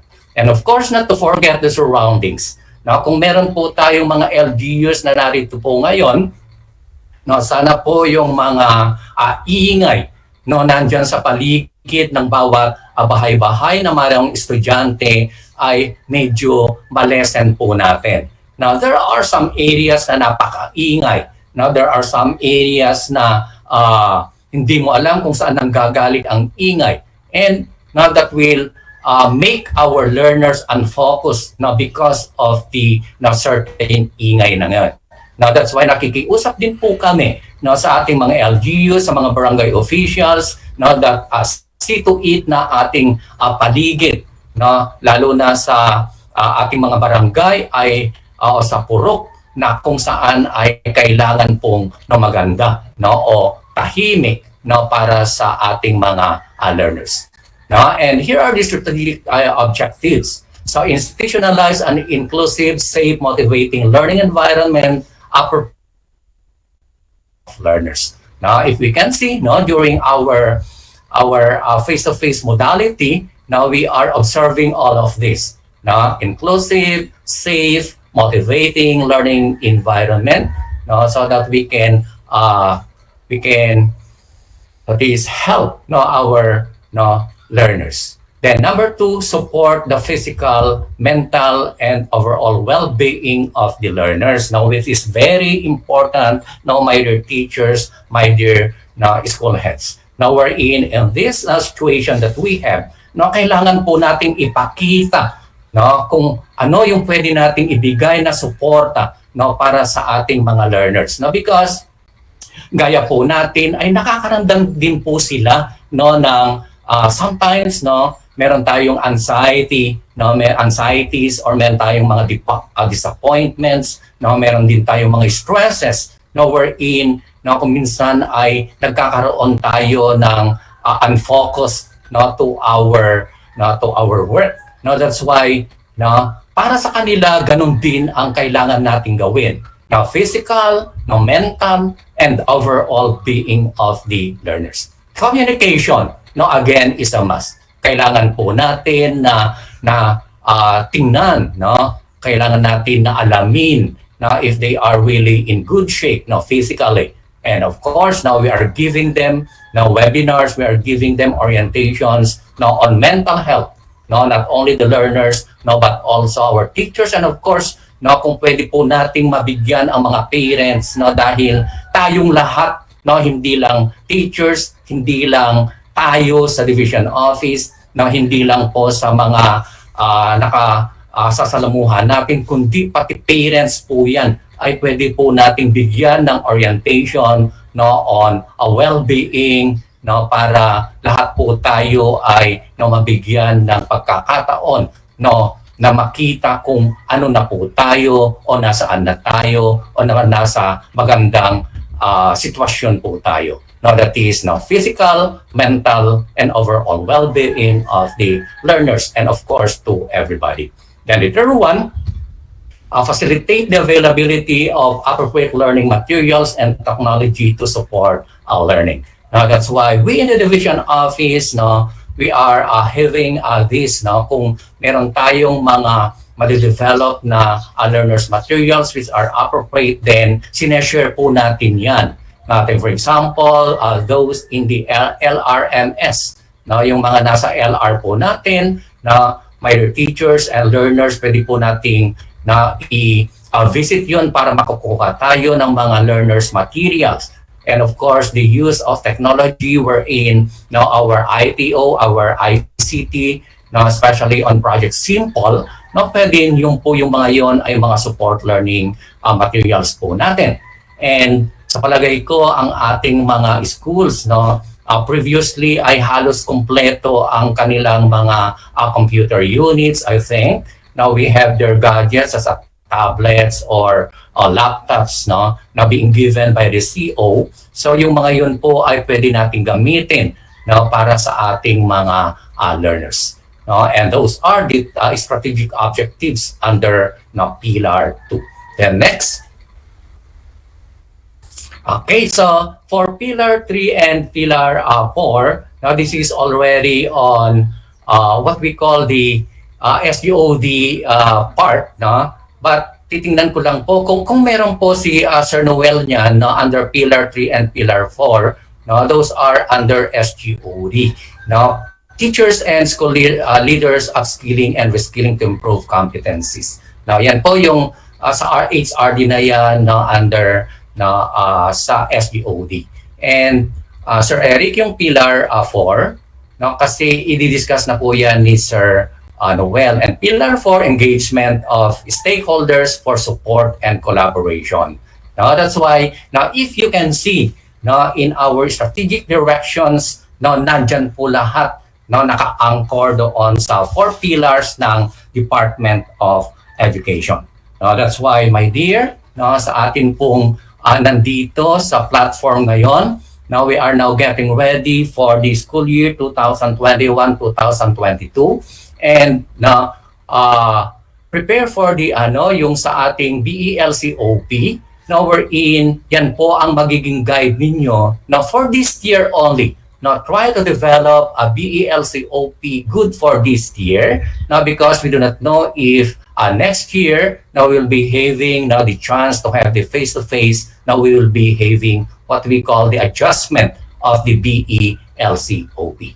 So for that, now that is strategic number 1 and number 2, or objective number 1 and number 2, now concerning now curriculum, now implementation division. Thank you very much and good morning, everyone. Thank you.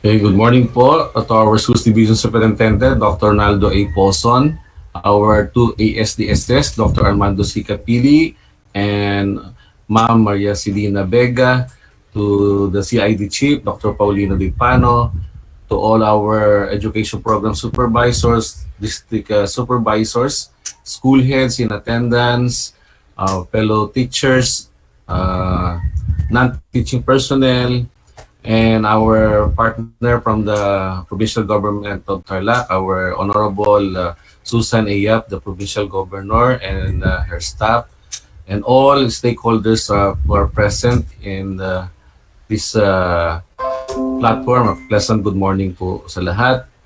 So as Dr. Dipano has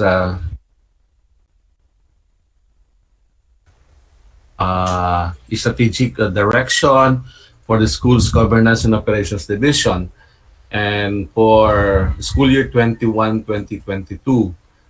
This is in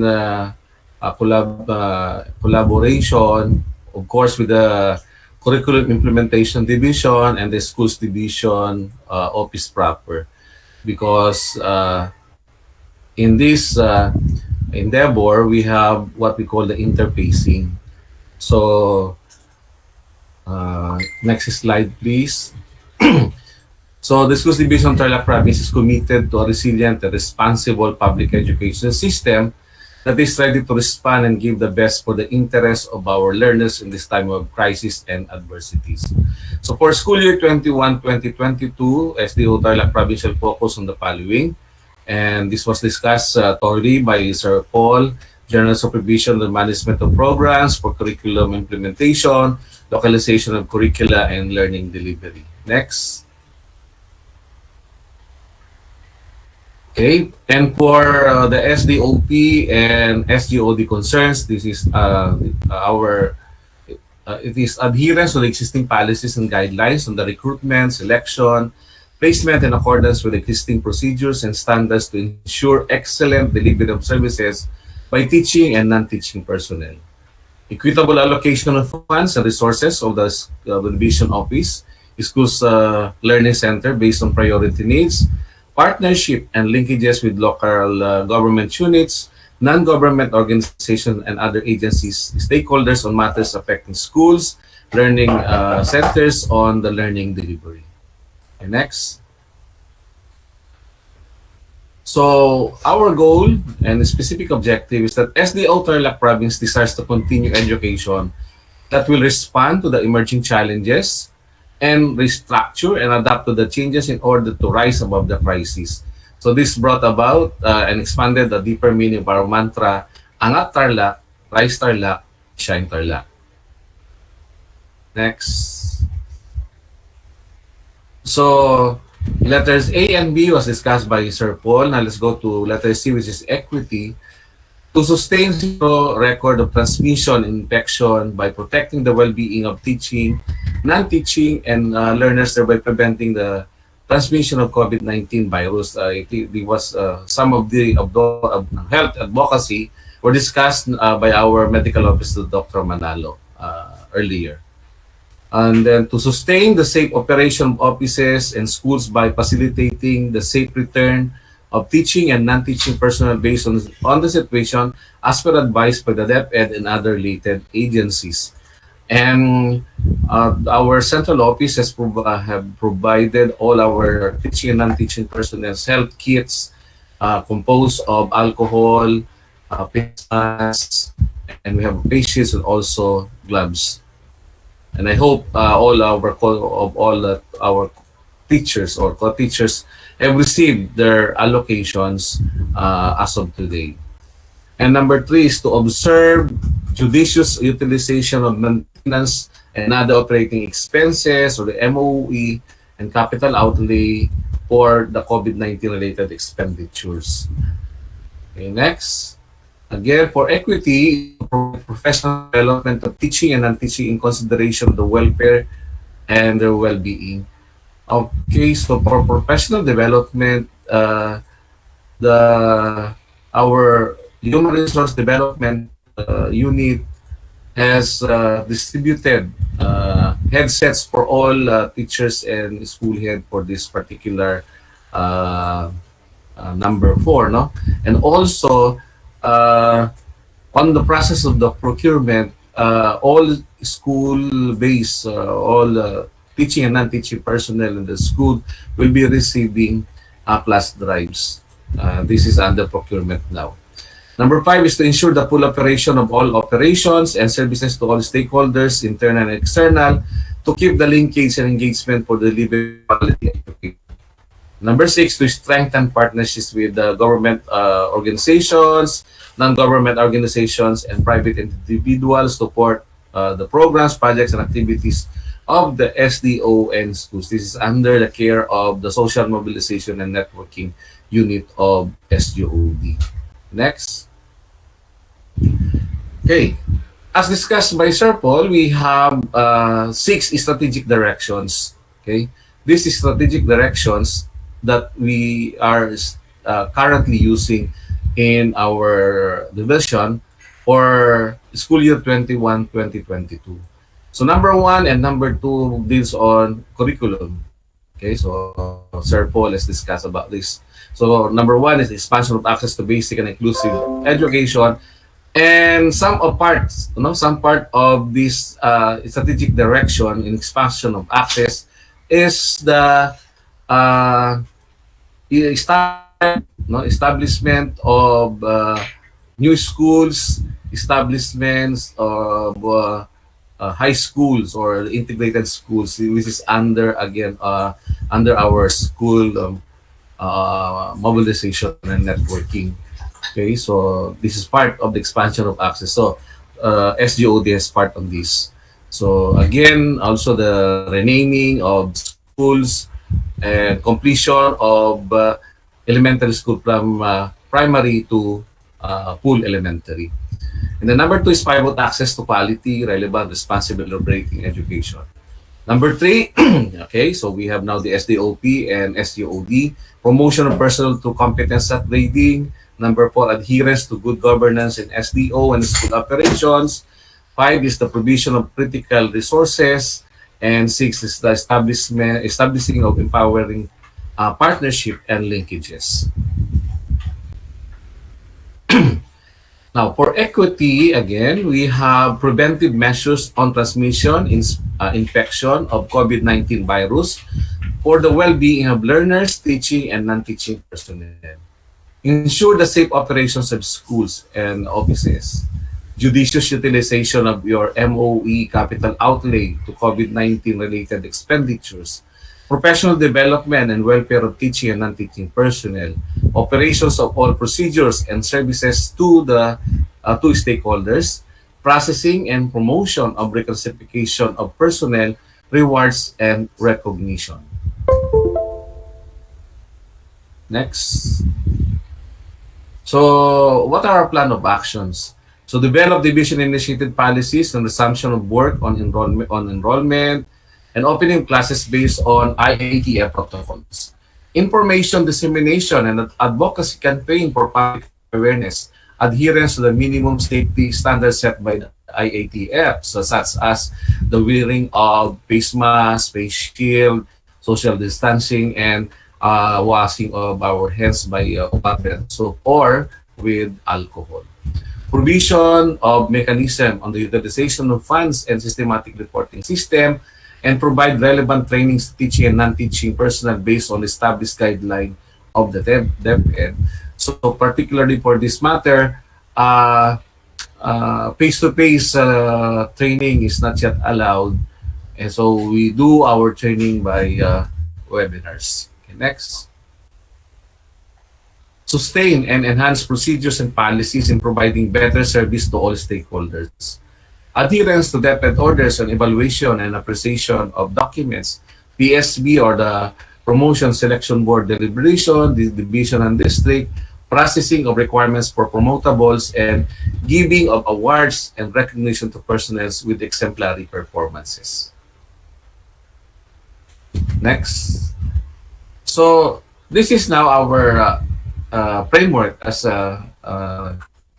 mentioned by Sir Paul. So we have the 4 pillars. So we have pillar 1, which is curriculum, development for improved delivery and instruction and assessment. For pillar 2, we have the improving of learning develop learners' full potential. And for pillar 3, this is now the concern of SOE teachers and school leaders upskilling and reskilling to improve competencies, and pillar 4, which is the engagement of stakeholders for support and collaboration. Next. Okay. For our key result area, strategic management and operation. So objective number 1 is to lead the implementation of policies, research agenda, programs, projects, and activities anchored on evidence-based planning. So we have the Sagip Eskwela program. So this is for the inspection, turnover of new classrooms, and validation on repair of schools. This is under the care of our division engineer. That's the engineer Pontecha and engineer Sani. So of course with the coordination with the school heads and property custodians. And for objective number 2 is to lead in the sustainability and quality management process in the schools division. So our program is the quality management system, the QMS. And for the project is the project team by SBM. So this is technical assistance and intensification and benchmarking activities to yield SBM level improvement. Much to our desire to have the SBM validation for this month, but due to the restrictions, we are under general quarantine, community quarantine.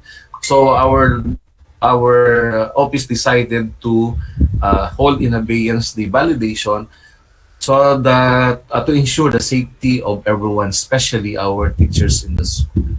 So nevertheless, this should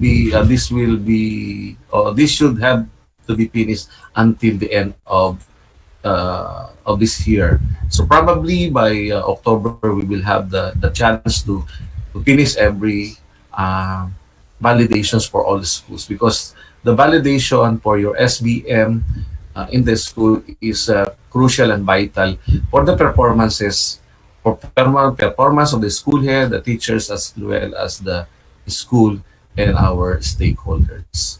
So that is one of our program. This is under hold in abeyance because of health concerns. But nevertheless, we will be having continuous technical assistance to all our schools for SBM. Okay, next. Objective number 3 is to oversee the operationalization of the Management Information System, or the MIS. So this is under the planning officer, our budget officer, our accountant, our SEPs and program implementers. So SEPs in monitoring and evaluation, school monitoring and management and evaluation under Ma'am Jean, our planning officer, Ma'am Tess, budget officer, Sir Jerome, and accountant, our Ma'am Noeline.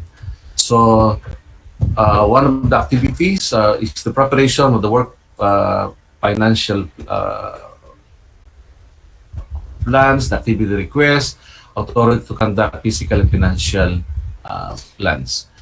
Also, we have the LIS, data housekeeping, care of our planning officer. I hope that our schools or our school heads and our co-teachers have their updating of the learner's profile, updating of the data gathering forms for opening of school year 21-22, and also I think we have also have finished the end of school year 2020-2021. So thank you for our LIS coordinators in the school for keeping your job and ensuring that we always beat the deadline. Thank you to all our LIS coordinators. Okay, next. Next slide, please. Now, objective number 4 is to lead the schools in ensuring compliance to standards. And there are so many programs regarding this particular objective. So we have Oplan Kalusugan sa DEPED under our School Health and Nutrition Unit. So we have the School-Based Feeding Program, the National Drug Program, Adolescents Reproduction Health, the Water Sanitation, Hygiene, and Work in Schools. So we have some projects. We have the Medical and Dental Sciences, Project Blood, Project CLME. So this is where our School Health and Nutrition Unit works on. And right now, our medical unit or the School Health and Nutrition Unit are busy in assisting our provincial government in the vaccination program of our governor. So they are taking active participation in the vaccination program at SM. So that's one. And at this point in time, I would like to ask all teachers to please take the chance or take the opportunity to be vaccinated. Our medical doctor, Dr. Marilyn Manalo, is doing everything in her powers, to accommodate our teachers in the vaccination hubs. So please do not choose what kind of vaccine to be administered to you. It's better to be vaccinated than never have been vaccinated. Okay, so I am making this personal appeal to all our co-teachers. If there will be a chance for you to be vaccinated, please grab that opportunity. Next. Okay, next is to equip SDO personnel and school leaders with timely and reliable information with high degree of autonomy in responding quickly and effectively local dynamic situation. So from our ICT, so we have now one of the projects, Project Nest, which is network enhancement and server topology setup. So this is upgrading of existing internet and local network of SDO Tarlac province. And right now, our from 200, no, our bandwidth I think was 200. Now it's being upgraded to 500 MB. So thanks to our information technology officer, Engineer Eric Corpus, for spearheading this program. So all offices now are equipped with a router, so that we are now experiencing a high efficiency and effectivity of our internet. Likewise, for other automation of our manual processes, we have Project Simple, which is simplified information management process for leadership empowerment. This is version 2. This is version 2 of the Project Simple. And now, this will benefit not only our SDO personnel, but it will benefit all, because the manual processes into the offices will now be automated. So no need of applying for your step increment. No need of applying for your loyalties, because once this program is fully implemented in the division, automatically, when you are due for your step increment, all you have to do is wait for your benefits. Okay. So next is the effective implementation of the National Information System. So this is the Project ESIP, or the ICT Services Integrated Portal. So this one of the activities is to create a one-stop online portal for Microsoft and Google account creation and password reset request. Now, in this regard, all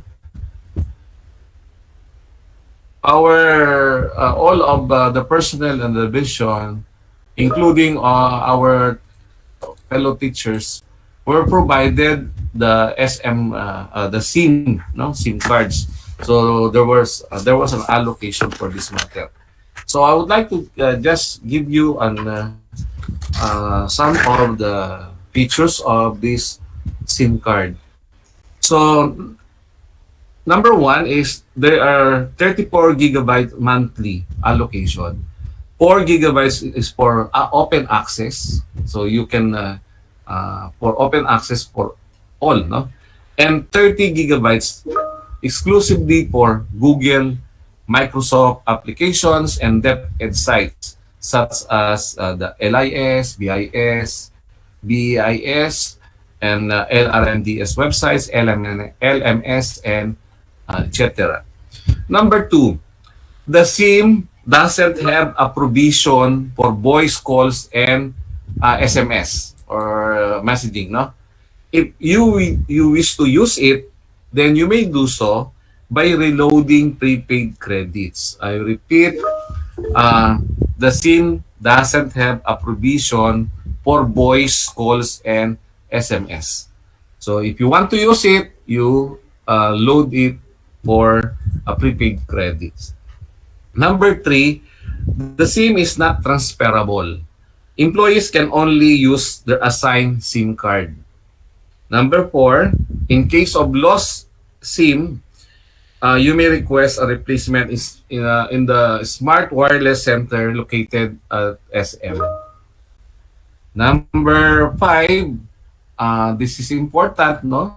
Especially those who are receiving their monthly communication allowances. No double benefits.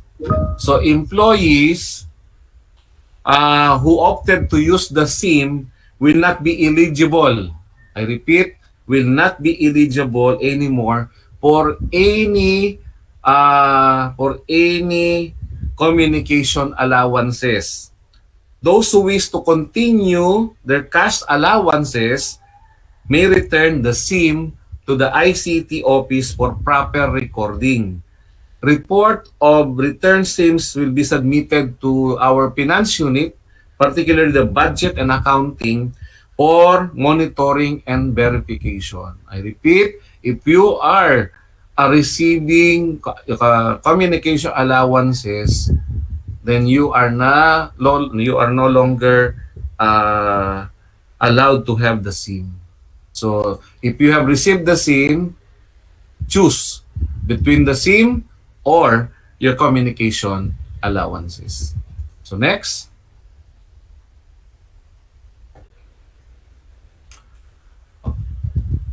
Okay, so this is for records units, your record unit. So project EFMS. So this is encoding of received documents, tracking of received documents. Scanning of important documents is project PARE.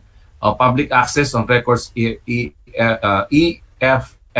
Project records, we have the FB page. Objective number 7, so we have lead in the implementation of policies, research, agenda, programs, and projects. So we have the basic education research agenda and the research management guidelines under our SEPs in planning and research, Ma'am Queenie. So we have the direct Division Research Council of Tarlac, Research Beginning for Beginners, and Malatarlac lecture series funded by our Honorable Governor Ma'am Susan Iyap. Okay, so we have continuously having the conduct of training on research writing. Okay, so next.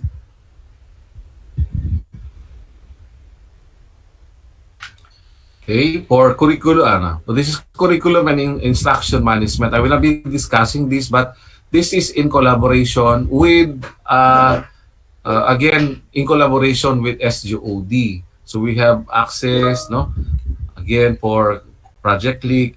So there are some interfacing activities in this regard. Okay, please continue. Next slide, please. Okay. Next.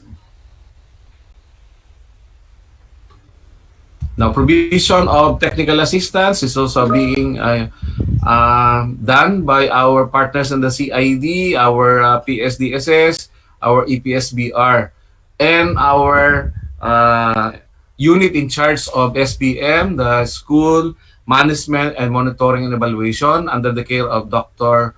Jean Feliciano. Okay, so continuously we provide SBM technical assistance on SBM, level of practice and learning and development. So this is a collaborative work between the SGOD and the CID. Next. Okay, to provide support on making technology-based innovation and culture of research. So there is a new project or program of our research, no? We are able to acquire an application wherein issues on plagiarism will be eliminated.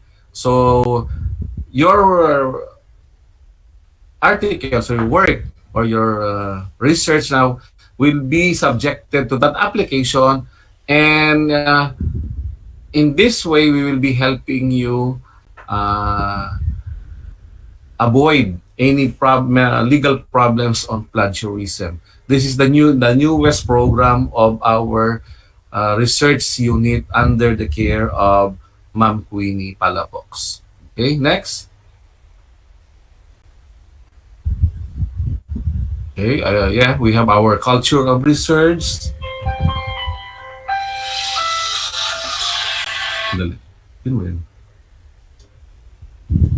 Okay, so next we have, okay, to provide assistance on establishing linkages partnership to help school achieve their BE and COP targets. Okay, so we are now in partnership with our school heads, our partners in CID, through our school social mobilization and networking unit. Okay, so this is our collaboration. Okay, next. Now for Project ALS, RBI, we have the RBI for ALS. We also have Project Shine and strong coordination in the ALS website. Okay, next. Okay, so this is more on CID in interfacing with SGOD. Next. Okay, next. Okay. Now, for human resource development and management, so we have to lead in the professional development of the employees within the area or areas of jurisdiction. So, the strategy here is to promote personnel through competence and upgrading to identify need for teaching and non-teaching personnel.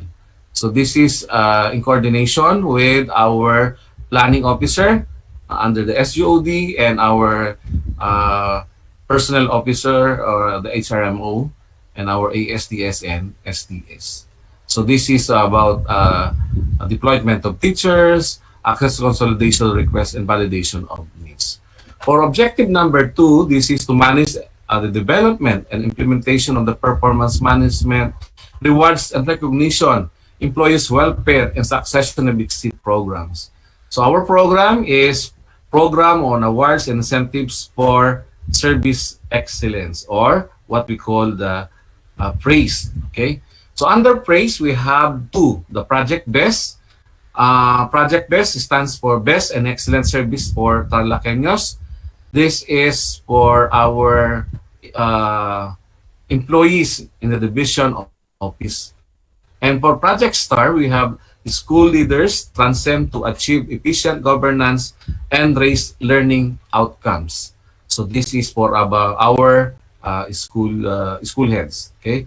So quarterly, we are receiving nominations for this particular award, Project STAR. Okay, next.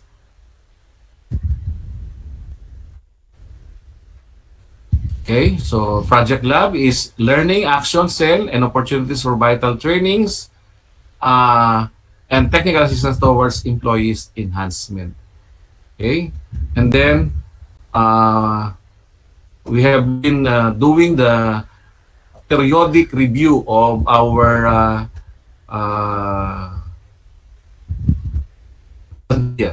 so as to be assured that all available items will be filled up. Okay, next. So for equitable allocation of funds and resources, so to lead in the preparation of equitable allocation of funds and resources of the SDO, schools and learning centers. So this is in the persons involved are our the 3 functional division of SDOD. So that is CID, SGOD, and the SDOP. And our main point man is the budget unit. And for our objective number 2, to lead in procurement, acquisition, delivery, and acceptance, storing, disposal of supplies, equipment, and materials. This is under our ASDS, our back secretariat, back members, and our administrative officer. Okay, next. Partnership and linkages. Objective number 1 is to the need in the operation of additional resources based on the needs of schools to partnership and linkages. So this is particularly the work of our social mobilization and networking unit. in coordination with all the districts and schools in the division. And the project is Brigada Escuela Plus. And for this, we have been constantly in touch with all the government organizations, non-government organizations to tap their assistance. So that's objective number 2. So to spearhead partnership and linkages with local government units, non-government organization, and other agencies, stakeholders on matters affecting schools, learning centers, and certain community projects. This is not only for Brigada Escuela.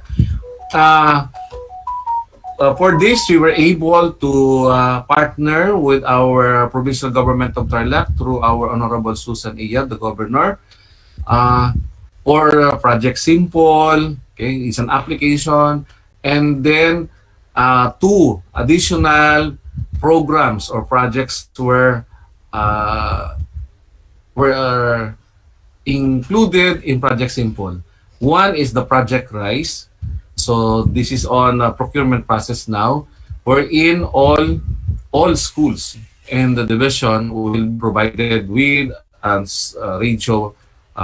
radio establishment of radio station. And the latest is Project Tablet, wherein part of the budget of the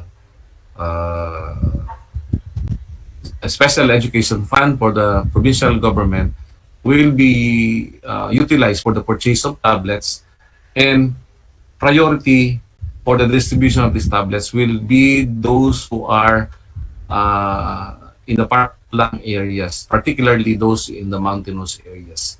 So that is the interlink of projects. No? So the main, the mother of all the projects, Project Simple, and the latest sons, the son and daughter is Project Rise and Project Tablet. Okay, so to ensure sustainability and existing partnership, we conduct stakeholders convergence. Okay, so this is a yearly program wherein we award and give recognition to all our partners in our quest of providing quality basic education and ensuring that all our schools are ready for our clientele. Next. Okay, so for this, again, I would like to make this appeal to all of our co-teachers, all our teaching and non-teaching personnel. If there will be chance for you to be vaccinated, grab that opportunity. It's better to be vaccinated than to put in an urn. Muli po, maraming salamat. Maligayang araw po sa mapagpala, mabiyaya na pagbubukas ng school year 21-2022. Magkikita-kita po tayong lahat sa Lunes. Maraming salamat po. Thank you, Doc Noel and Doc Paul. Really make curriculum work, there must be curriculum planning, curriculum designing, curriculum development, curriculum implementation, and curriculum innovation. We are doing all of this as presented by our 2 chiefs. And we are gearing towards proper curriculum implementation responsive to the needs and experiences of our learners and their community as presented again by Sir Noel and Sir Paulino De Pano. To give life and light in nurturing and growing together in the new normal relative to our SDO Tarlac Province's strategic direction for school year 2021 and 2022 is our Schools Division Superintendent, Dr. Ronaldo A. Poson, CESO 5.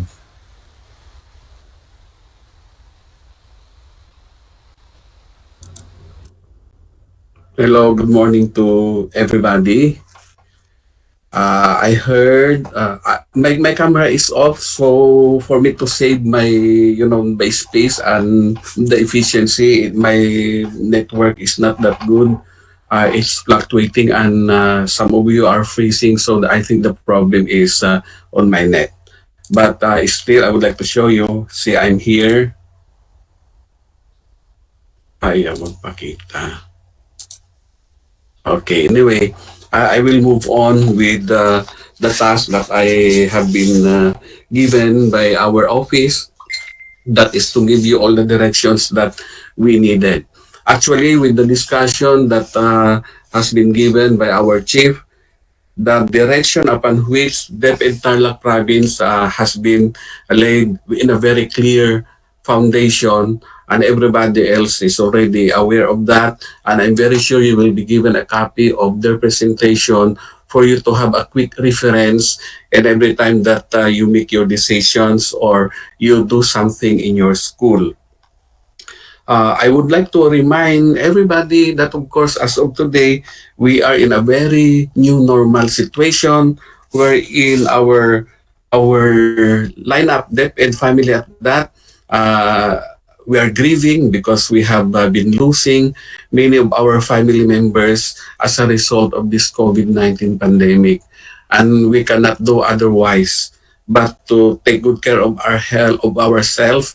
And I thank Dr. ML for all her reminders, as well as the very nice yet mandatory, if I may say, to all of you to keep ourselves protected. If you have the chance to be given the opportunity, it's your turn already for the vaccination, go.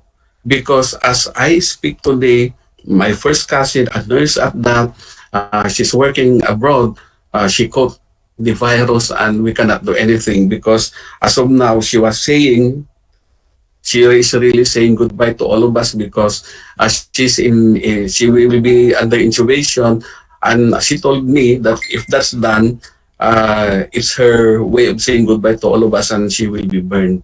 And these are harsh reality that may happen to any one of us or have happened to any one of us, but we have to take those things in order for us to go through with our new normal life. You see, our work at the Department of Education is very vital. Millions of students, they are at our hands. And so I'm looking at the participants. We have here our division supervisors. We have here our chief, the assistant superintendent. We have our stakeholders, students. We have parents and other public servants. They are here, our partners and everybody else who have a stake in education. Thank you for your presence because this is something very important to all of us. Monday is fast approaching and it's Friday. I was listening to the days that has been given. I realized, and I'm very sure of this, you have not even enjoyed your vacation. School year 2021 is over, but I could feel you have not enjoyed the vacation that is due to all of you. And of course, we don't like that, but it's happening. And that's the call of our duty. Monday is another school year, and we are facing something, well, it's not sure, uncertain, but with you together, we can make things go through. We are laying down all this foundation for school year 2021-2022 for us to be strong. That is one thing that we needed, to be strong, to be helping one another. And of course, all those problems are already given. Your fears and all those things attached to it, they are real, they are true. But we have to go through, move on, forward in the name of our learners. Sabi nga natin, ang ating mantra ay, ito ang ganda, handa ang isip, we have to prepare our mind. At least, we already have our experience last year for this modality of learning. Please, all the learning that you had, all those experience, whether negative or positive, put them in your mind and in your heart because from there, we shall rise para handa ang bukas. It's normal to complain. It's normal to say, it's normal to say we are tired because we are human being. But let us not dwell on it. Because if we in the Department of Education, especially the teachers, the school head, the district supervisors, because you are there in the front line, if we will have that kind of mindset, we are very contagious, more contagious than this virus that we have. We may infect our teachers, and once our teachers are infected with those kind of mindset, the whole educational system may crumble, and we should not allow that. I appeal to all of you, my dear fellow public servants, from the division office down to your school, be with us. Handa ang isip, ihanda natin yan para handa tayo bukas. Bukas is something that we do not know. It is uncertain, but we should not allow ourselves to be caught on our foot unprepared. It is better to prepare at least for the future so that we can advance in the kalidad that we wanted to. I'm very happy with your effort. I said your effort because you in the schools, especially the teachers, you implemented what we had in our mind. Because we alone cannot do these things no matter how much we do. Thank you for believing in us in the division office, to our governor or to all our leaders in the in Tarlac province, down to the level of our barangay captains. Thank you for believing in us. We were not perfect. We had a lot of loopholes. We had downfalls. We have failures. But what matters to us now, we were able to rise above this all.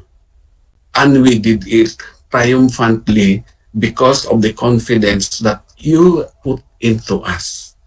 It's very hard, of course, but with you, we become stronger. Sometimes I feel very sad. I'm a human being, I'm telling you. I have my limitations, especially if I'm reading text messages coming from teachers, from school heads, na sir, ang aking asawa, ang aking ina, ang aking painifan, family members, ito po hindi makahinga, ganito, ganoon. All I can do, if only the tear of a leader I have told you can wash all these things. Walang COVID positive sa Tarlac. Because I know even our leaders, even our governor, she may be a very strong woman that you look into, pero nanay yan. Nagdurusa rin yan. Kada nakikita niya na tumataas ang mga positive sa atin. And we in the DEPED province of Tarlac division is not an exemption. So, si Kuya Noel, he has the list of those who are positive, shall I say. And we continue to pray for you. We will exert our best effort to find ways to at least help you in your darkest or lowest point in your life as it is brought by this COVID pandemic.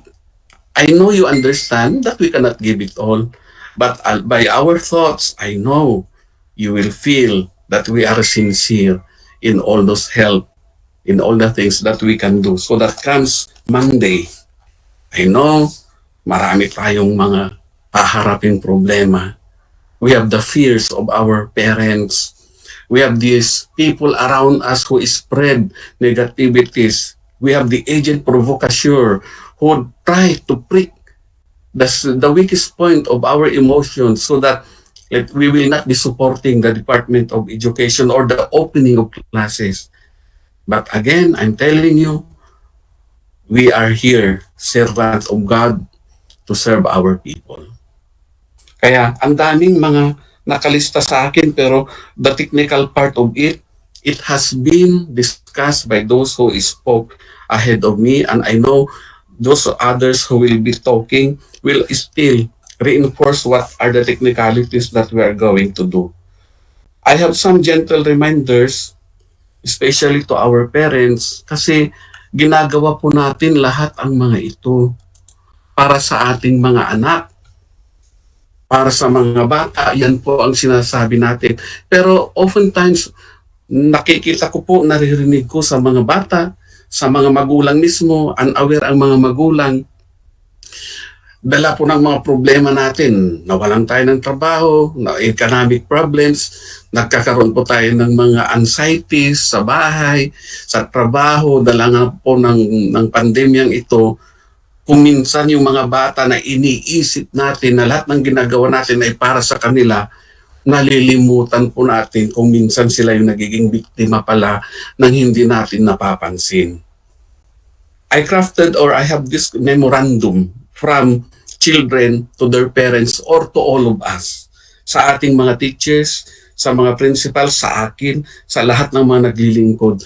Mga simpleng galing sa bata. Ano po ang sinasabi, ang mga gustong sabihin ng mga bata sa atin in this midst of pandemic. So I would address this to all of you, my dear teachers, parents, kasi kayo po yung direkta nakakasama nila. Isa sa mga ng mga bata, we should not let them form bad habits. We should not let them form bad habits because they have to rely on you at a very early stage. Ano po yung mga bad habits na yan? Nakikita po natin yung ating mga anak na naandyan. Binibigyan po natin sila ng space para sa kanilang pag-aaral. Pero tulungan po natin sila na magamit po yung mga gadget na ibinigay ng DEPED, na ibinigay ni Governor, na ibinigay ng mga mayors natin, at lahat ng mga donors para sa magandang bagay para sila ay maihanda sa kinabukasan upang maging kapakipakinabang sila para yung ating mantang Angat Tarlac, kahit na may pandemya po, tuloy-tuloy po siya. Kaya tulungan po natin yung mga bata na magkaroon ng magandang kaugalian, lalo na po sa pag-aaral ngayon, dahil kakaiba po ito. Nagkakaroon doon po sila ng mga stress at mga anxieties. Isa pa po, kung minsan nakikita ko, naririnig ko sa mga magulang, sinasabi ng mga bata, please, don't correct me. Yung anak ka, huwag niyong iwasto, do not correct your children in front of people or others. Bakit po? Mahirap po, mapapahiya yan mga yan, mga batang lumalaki po. Kaya pag hindi nila alam kung paano ito, yung aral na ito, yung leksyon, tulungan po natin sila, intindihin po natin. Uulitin ko po sabi natin lahat ang mga ito para sa bata. Isa po sa mga bagay na magpapadown sa bata ay yung napapahiya po sila. Kaya mga nanay, mga madam, all of us, let us not correct our children in front of people, and it will take much more notice if you will talk to them quietly in a private manner. Kayong dalawa lang or kayo lang, huwag nang malaman ng iba. Tapos alam niyo mga bata, nag-i-explore po yung mga yan. Don't protect them from consequences. Why? They need to learn the painful way sometimes. Tayo po, natututo po tayo sa painful ways, and we values those learning that we learn from it. Sabi nga po nila, easy to get, easy to forget. Ganon din po sa learning. Ganon din po sa ating mga kaalaman. Pag nakuha mo sa madaling paraan, madali lang pong mawala, hindi pinapahalagan. So, let us not protect much our students or our learners or our children from consequences because they need to learn in the hard way sometimes. Isa pa po ito. Ayan, maraming module, maraming mga kailangan gawin. Maghapon, ayan, samantalay na maganda ang network. Please, don't nag. Don't nag their children. Kasi po, children, when they feel hurt, kailangan din nilang protektahan ang sarili nila. Ano po ang defense nila? They appear to be deaf, nagbibingi-bingihan, parang walang naririnig, parang walang nakikita. At pag nakita nyo po yung ganong signal sa anak nyo o sa mga bata, learners natin, that is a way to defend themselves. And it is a signal for us that, oh, we are nagging them. Kaibiganin po natin ang mga mag-aaral natin, ang mga anak natin. Alam niyo po, dito sa bahay, kahit bagong dating ako sa galing ng opisina late in the afternoon, alas 6 or 5:30 or 6:30, pag sinalubong ako nung bata dito na 3 years old, pag sabi niya, Papa, bahay-bahayan tayo. Hindi pa ako nakatanggal ng uniform ko, sapatos lang. Magbabahay-bahayan po kami para ma-de-stress yung bata kasi nga po bawal lumabas. Huwag niyo pong palalabasin masyadong mga anak, ang mga bata dahil delikado po, makinig po tayo sa safety precautions na laging inaanunsyo po ng ating probinsya, ng ating mga barangay leaders, ng ating mga munisipyo, kami po sa DepEd, sa mga radio stations, naririnig ko po yan. Sumunod po tayo. Sabi po natin para sa mga bata, opo, para sa mga anak natin. Isa pa po na napaka-importante na gusto ng mga bata, alam niyo po, hindi po masama na tayong mga magulang magsabi naman ng sorry sa ating mga anak. Mga magulang na pagpapagalitan ang mga anak, na pagsasabihan, sige po sabihin natin disiplina, pagmamahal po yan. Pero ipaliwanag po natin. Dahil ang mga mag-aaral po natin, mga madam, mga magulang, uulitin ko po paulit-ulit, sabi natin para ito sa kanila. So kailangan tayo po ay magkaisa. Sapagkat alam niyo mga batang ito po, sila po ay nananalangin lagi na sana tayo ay maging safe. Sana tayo po ay maging safe. Alam niyo kung bakit? Alam nilang kailangan nila tayo. Kailangan kayo ng inyong mga anak. Mga madam, kailangan po kayo ng mga pupils ninyo. They need us. So we need to stay healthy, stay fit. Again, para sa kanila. Sa Lunes, pasukan na. Meron na siguro kayong mga teaching load, mga teachers. I don't like that you will be full of stress. I don't like that you are under pressure. Kasi po ang isang tao, manggagawa na siya ay under stress at pressure, he could not think well. He could not work maximally. I would just like you to take things coolly and lightly as possible as you can. Don't think of us that when we check you or we ask you, it's a way of putting pressure. No, because we want to check on you if you're okay. That is our prime concern. Nakaranas na po tayo ng 1 taon para sa ganitong klase ng pag-aaral. All the difficult things that you encountered, consider them as a part of your learning process. From there, you fine-tune your strategies.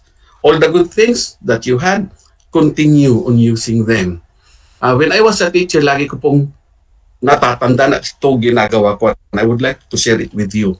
First quarter, alam niyo po, ang unang ginagawa ko, sinasaulo ko or sinililista ko. Bata pa kasi ako noon, so I was very good in memorizing. Alam ko po kung anong ituturo ko sa loob ng first quarter. Anong topic, kung ang first quarter, sabihin natin 50 days or 51 days, yung 51 days na hati-hati na po yung mga topics or lesson. So, ilang chapter ba yan? Ilang units? Ilang skills yung kailangan nilang matutunan. So, pag alam ninyo yon, ang dali nyo nang ma-develop ang inyong mga lesson. Alam nyo nang ihanda yan. Hindi na kayo nag-crack-ram, hindi na kayo nagmamadali. Ganon din sa second, third, up to the last quarter. Kailangan nakabudget sa utak nyo ano-ano yung mga ituturo nyo. Kasi pag alam nyo, may makita kayong materials doon sa i-upload namin or what, madali nyo nang makuha yung mga kailangan nyo. So, my dear fellow public servant, in the vineyard of the Department of Education and in public service, lagi po tayong nandito. Alam nyo na yung aking number ay nasa inyong lahat, open yan, any time of the day or even in the wee hour of the night. If you have something to ask, I will reply. Sasagot po kaming lahat sa inyo. So, don't have that hesitation to come to us. Whatever your concerns might be, parating nyo po sa amin. andito lang po kami. Kaya nang sabi ko, I did not touch with the technicalities anymore because I know you have more than enough of it. Mine is just a talk from my heart going to you that comes school year 2021-2022. These are the things that we are going to do. Andito lang kami. Don't hesitate. And you know, lagi kong sinasabi ito sa inyo. I am very lucky working with you, Tarlakenyos. Kasi nga, nakita ko yung willingness ninyo at openness ninyo sa pagpapalaganap ng advokasya ng DEPED Tarlac Province. Nakiisa kayo, iisa tayo, tinulungan nyo kami, naramdaman namin sa Division Office. Kaya nga po, nangunguna po tayo sa Region 3 and in other parts of our country, in all other innovations and strategies of delivering our service to our learners.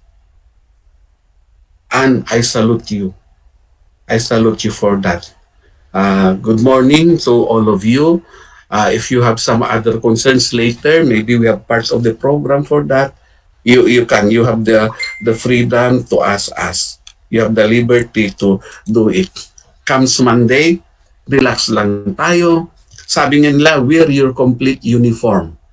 And a smile is a part of our uniform. Kaya sabi nila, when you use the word smile, you always say, wear your smile. Isuot mo yung literally mean translation yung smile. So on Monday, part of our uniform, part of the teacher's attire, comes Monday in welcoming school year 2021-2022 is a complete set of uniform with your smile worn on it. Good morning to all of you. Thank you for your indulgence and listening. Thank you so much, Sir Ronald, for always guiding us in our quest to deliver our mandate for the basic education to our learners in our division for this school year. Thank you also for understanding all of us in our situations. You are always here to nurture and grow together in us in the new normal. Nagbago na ang panahon, kaya panahon na upang magbago.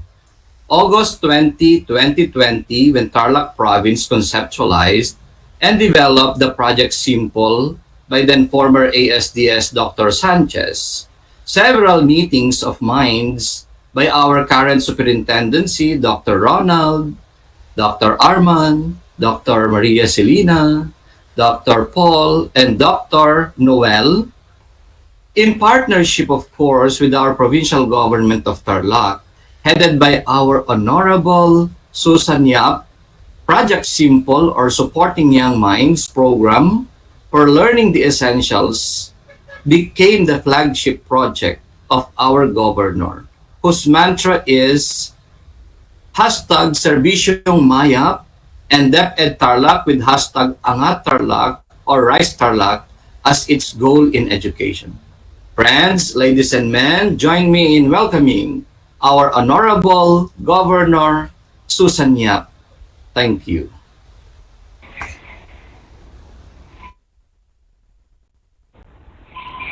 Hello. Hello po, Gob. Hi. To of course to our Dr. Ronaldo po. Masyado naman akong na-attach dun. Times are very challenging. To everyone else who's here, our Assistant Schools Division Superintendent, Dr. Arman Kapili, sila Dr. Noel Insao, Dr. Si Dr. and all the guests and respective teachers who are listening to us today, a pleasant and fruitful morning to all of you. Siyempre, today marks common goal operationalize a project po natin na kanina nga conceptualize natin last year pa. I know it took some time na para for the training of the in some of your equipment in the various schools. Project Simple, a project for is in line with the major thrust of the national DepEd and our government to provide continuous education, qualitative services to our students. Siyempre, in the new academia, no, if there's any set maiit na iba ang mundo is our educational system. We're so used to, of course, having face-to-face, and all of a sudden now, wala yun. And this will last, that we will continue not classes. You know, when I read and follow yung mga World Health Organization report, some say they're looking at situation still in the next 2 to 3 years. So see, it's been difficult, especially for the provincial government.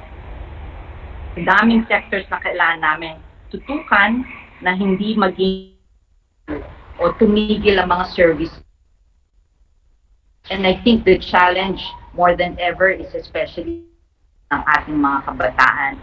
Hopefully, itong natin, I am excited, looking forward na talagang maging effective tool para sa ating mga guro at na ma-deliver ang quality. Kanina, sinasabi ni Doc Linsao,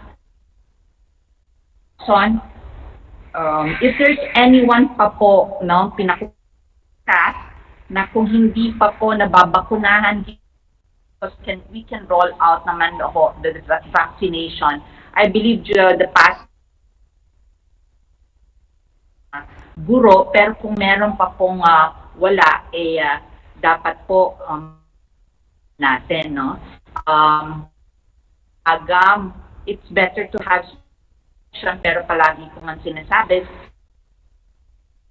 na ibig sabihin super tayo, no?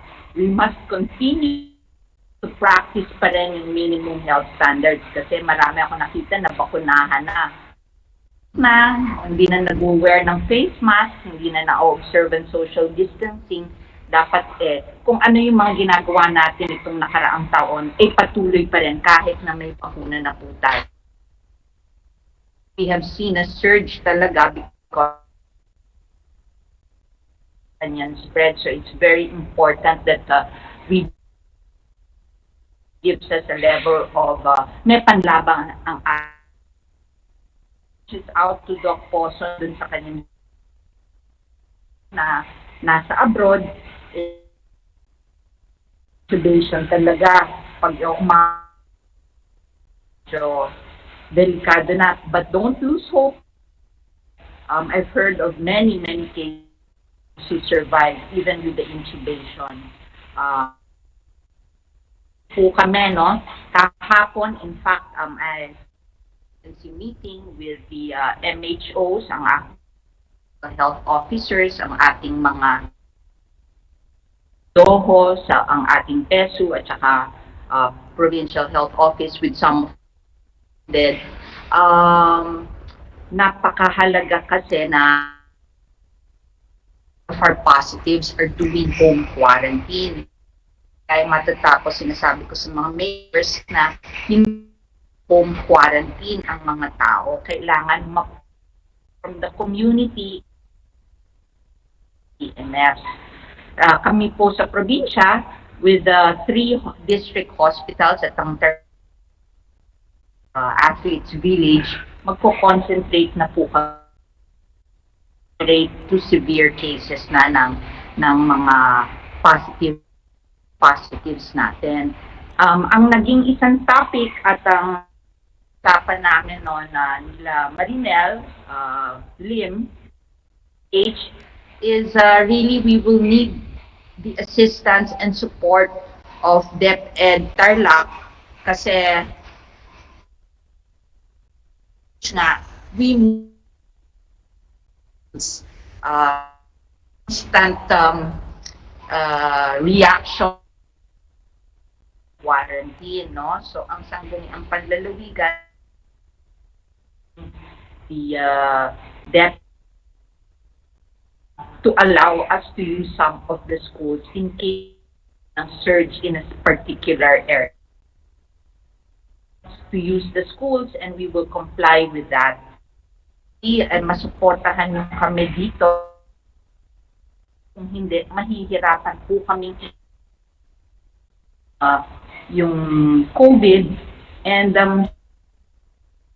ng mga LGUs, hindi naman kaagad makakapag if they do, maliliit yung mga I believe sa Pampanga ginagawa na lahat. So sana nawag para magkaisa tayo since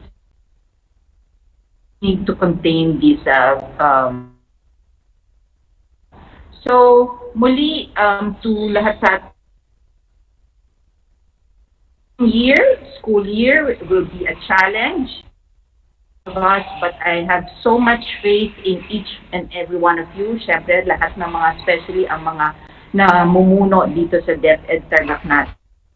Their dedication, their commitment really to deliver quality, and I will always be here to support you. Meron po tayo fund sa CEF po natin. Tablets, 1,300 nun. Ready na actually for delivery but hindi pa po madali po ang aming back. Naka-quarantine po ngayon. So inaalam ko kung kailan sila hopefully by next week. So some of the equipment needed ng ibang mga eskwelahan at mga estudyante next 2 weeks ay mai-deliver na para agaran pong kulangan yung gamit. So yun po yung mga radio-based ginagamit natin sa radio-based instruction po. We will pinapapapaspas ko para ma-roll out within the next 2 weeks. I'm proud that I think ANC, the ANC. So I think next week I will be presenting the ANC, no? Tulungan natin yung kakaiba talaga. It's we've been technological innovations with Project Rise, Project kanina mga bago project. Hanggang napakagaling na. And let us continue to fight on and PGT website. If you need prayers, I've worked with meron po kaming ginawang hotline if you're low years. It's a 24/7 hotline with our mga kaparian. And kung may mga problema po and kailangan ng tulong, you can course through Doc Noel, Doc Oson, kung may mga assistance kayong kailangan sa laban natin. I'm excited and 2022.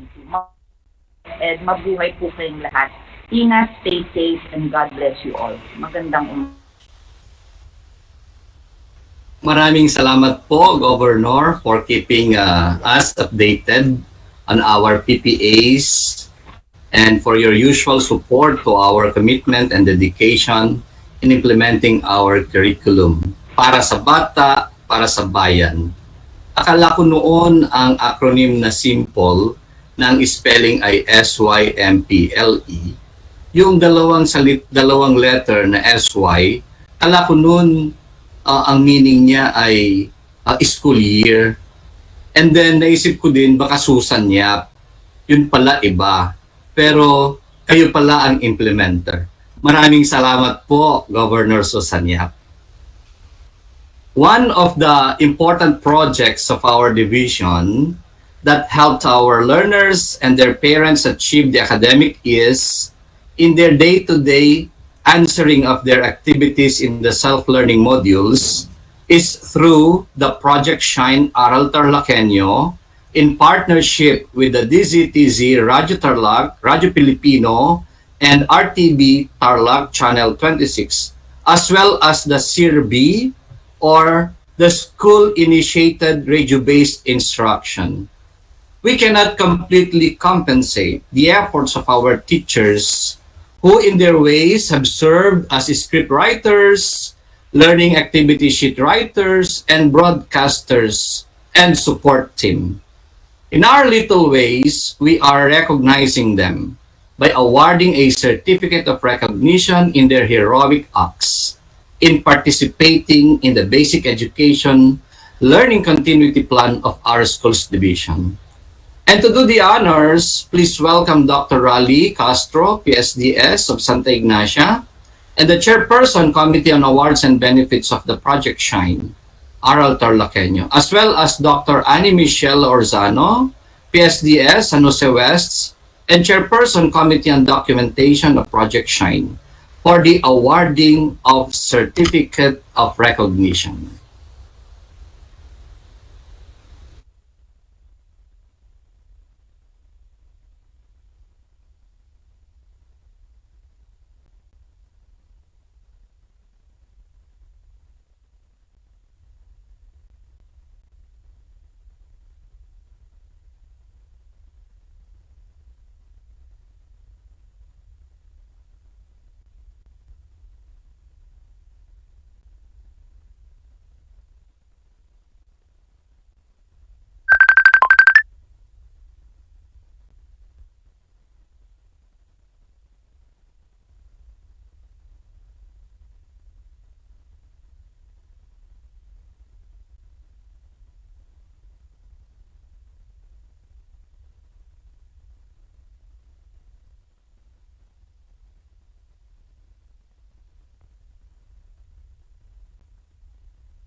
While waiting for our chairperson for the awards and documentation, would like to tell our teacher broadcasters and our script writers that very soon you will be receiving your certificate of recognition. It has been signed by our superintendent and ready for distribution. In this activity, we will show you the names of our 1,000 plus script writers, last writers, and our broadcasters. Sir Raleigh?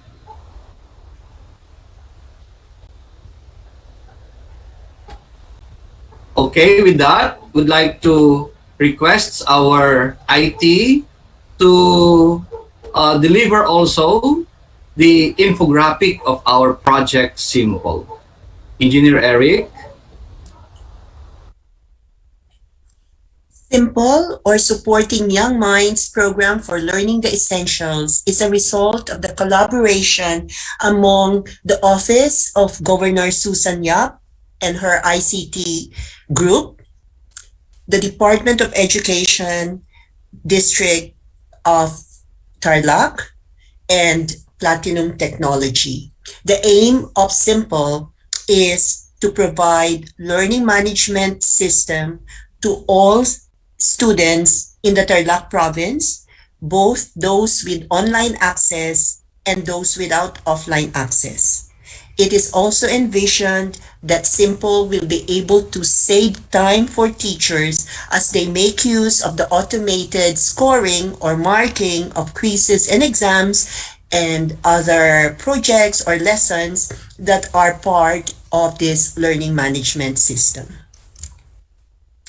When the user, meaning the students and the teachers, log on, they see on the left side all the available features of Simple. And here at the center, they see what are due today, due this week, and what are overdue for them to work on. When the student logs in to My StudyMate, the student will see all the subjects that the student is currently taking. For this demo, we're going to look at math. In the math subject, we have a combination of lessons, homework, quizzes. In this example, we have 3, and in each of these lists, the student is able to open any lesson that is already available for the student to view or to study. This particular example of a lesson shows us 3 particular medium. One is video, another is audio, and the third is PDF. Simple is not limited to these 3. We can also have Word document, Excel document, and other similar document types. For those who are online, they can also access YouTube or Vimeo, or they can also make use of video conferencing. When we look at the quiz portion, we can see some sample quizzes. We have enumeration, multiple choice, true or false, and true or false.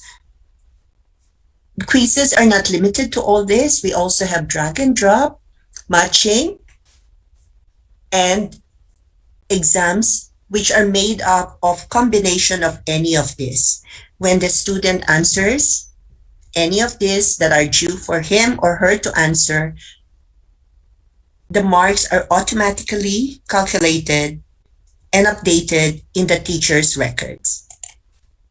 This is a sample of a multiple choice. At the top are the rules for that particular quiz. The score, the highest, and what the particular score is for the student, when the submission dates are, and what are the rules. Essays, for example, need to be checked by the teacher. Down below are the series of questions. When the teacher looks at the answer, the teacher will see all those that this particular teacher handles for that particular year. We see here that Samantha, the student we showed earlier, has completed several quizzes, one of which is a true or false quiz. The exam result or the quiz results are indicated here. When the teacher wants to know why the score is just 2 as against the total of the 5, then the teacher could simply click on that and look at the details. In this one, we showed the sample of multiple choice where the student got perfect score, 5 out of 5. The teacher also has the view of the grading sheet, which is composed of all the students separated by female and male, and what are the scores of the student for each of the activities. If there are lessons that have scores, they will also be put here, or it could be simply a pass or fail, submitted or not submitted. It will depend on what the DEPED grading system is for the school year. So in this sample, we have Samantha that has done 3 quizzes, and these are her scores. Now we go to the most important part that differentiates Simple from all the other LMS. Simple can be used offline, and using it offline is as easy as clicking a download button or pressing the download on a mobile app. We're not showing the mobile app today. We're just showing the ordinary phone getting the materials by logging in to the server that is not connected to the internet, the server of the school that just use Wi-Fi.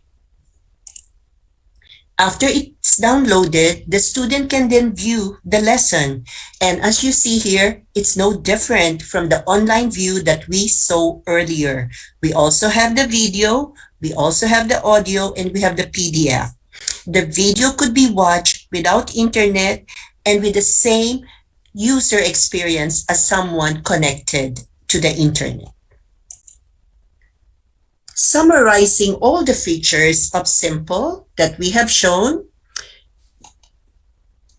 we list here everything that's available in Simple. So like any other LMS, it could do lessons, it could do quizzes, it could do chat between teacher and students, and grade is automated. What makes Simple different from all of them is that it could be used on the web and offline.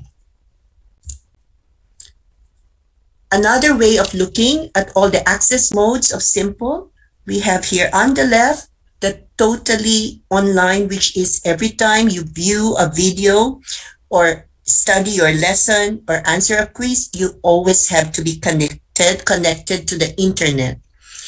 On the right side, we have what we call the hybrid, which means you could be online just to get your course materials or your lessons or your quizzes, switch off your internet, especially when your internet is intermittent, and then do your lessons and your quizzes. When you're ready to submit, simply connect to the internet again, and all your materials are submitted.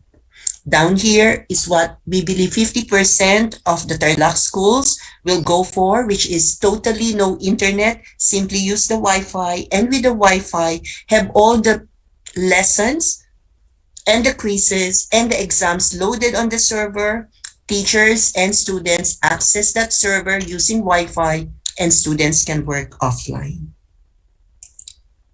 Well, that's all for today's explanation of the features of Simple. If you have any questions, please email adminteam@hotschool.com. Thank you. Thank you also, Project Simple. Makatutulong nga ang Project Simple kasi simple siya. Katulad din ng iba nating mga apps, madali itong gamitin, lalo pat naipaliwanag sa atin sa pamamagitan ng infographics. Ang unang eskwelahan na na-installan nitong Project Simple ay ang Dueg High School. At marami pang iba na na-send sa akin ni Sir Webster bilang isa sa mga nakipag-arrange dito sa ating Project Simple. And now, let us please welcome Dr. Raleigh Castro and Dr. Annie Michelle for the awarding of certificates to our scriptwriters and broadcasters for Project Shine.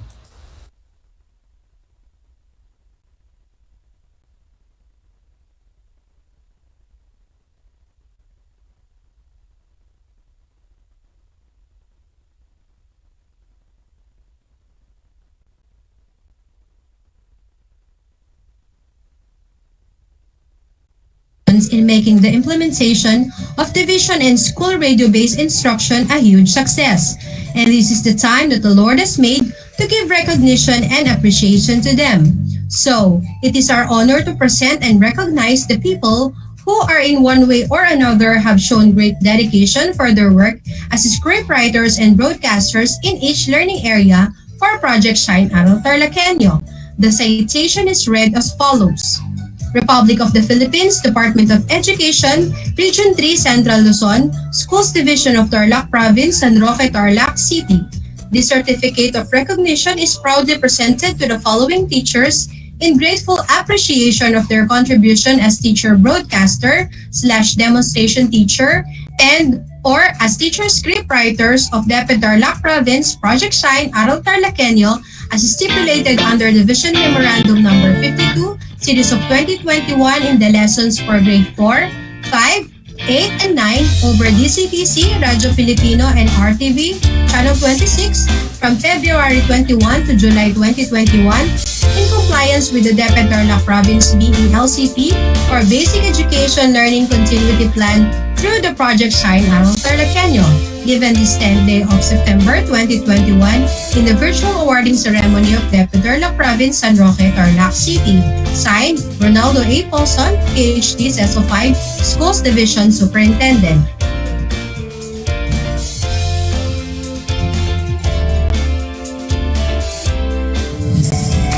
Congratulations to the scriptwriters and broadcasters in Filipino: Cristilyn R. Prado, Crisel Ian D. Milio, Mercy Windonia L. Bañez, Iris Jean C. Luna, Jasmine C. Galope, Beth Aisel F. Cortez, Fred F. De Jesus, John S. Domingo, Mary Jane S. Danganan, Maribel P. Valdez,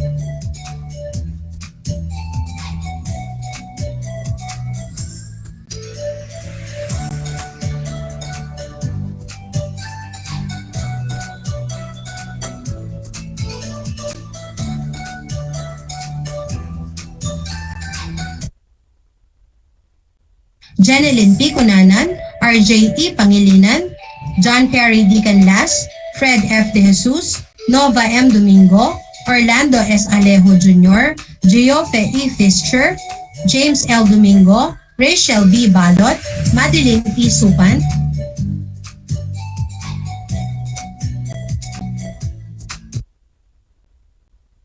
Charmaine P. Gonzalo, Sivel B. Enobay, Caitlin S. Santamarina, Jenna C. Bognot, Kay Punla, Kenneth Brian B. Tabamo, Jeneline R. Acosta, Roland D. Galamay, Joseph Angel G. Galang, Marife M. Nuki, John Paul A. Espanola, Krisha May R. Pagatpatan, Annalie T. Toquero, Dolores M. Bustamante, Rosadel T. Habate, Darius R. Gagarin, Jofel D. Zamora, and Jomar G. Candola.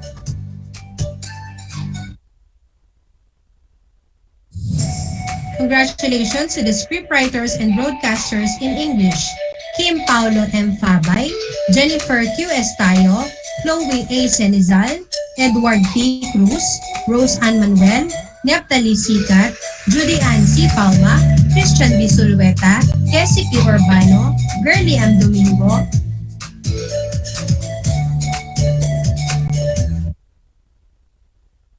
Rosel L. Santos, Revencio I. Facun Jr., Monica Blanca C. Mismanos, Mariel T. Sikat, Wesley R. Shamson, Janes De La Cruz, Claire B. Navalta, Miss Rochelle B. Pagaduan, Nora L. Corpus, Charlene N. Bugarin,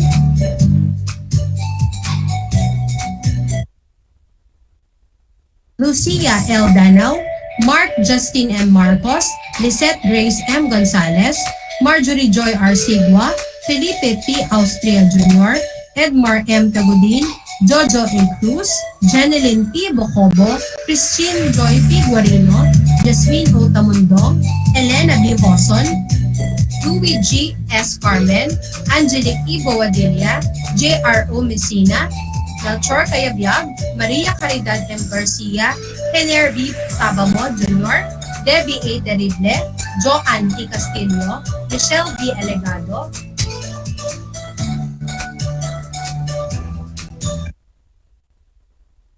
Heidi I. Estioco, Rose Lily A. Maniego, Michelle N. Santiago, Ricarte Jr. D. Fermin, Wendell M. Quines, Maribeth B. Cabigas, Rowena F. Madriaga, Odina A. Bermudez, April Joy R. Mangune, Arnie A. Gileb, Andrea C. Malorca, Rose Ann F. Ganilla, Jeremiah N. Gakutan, Brendely F. Sangin, Pinky Q. Rivera, Kenneth G. Sala, Sebna B. Grison, Maricar Q. De La Cruz, Marita L.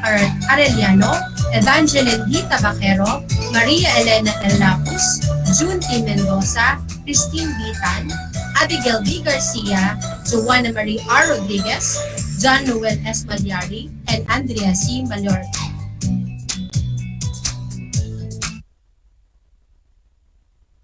Congratulations to the scriptwriters and broadcasters in mathematics: Ricarte B. Maglalang, Joseph P. Mantiles, Mario Dino O. Jr., Camille N. De La Rosa, Annalisa S. Lopez, Michelle M. Yasay, Shiralyn D. Reginaldo, Loudlin S. Mariano, Malu L. Gandula, Redentor B. Tabamo, Catherine I. Bravo, Elmer L. Isla, Nancy B. Pineda, Mary Jane C. Palara, J.R.P. Doldolao, Warren D. Gragasin, Joshua L. Evaristo, Maria Corazon N. Tolentino, Cleopatra A. Yasay, Madeline C. Bagamaspat,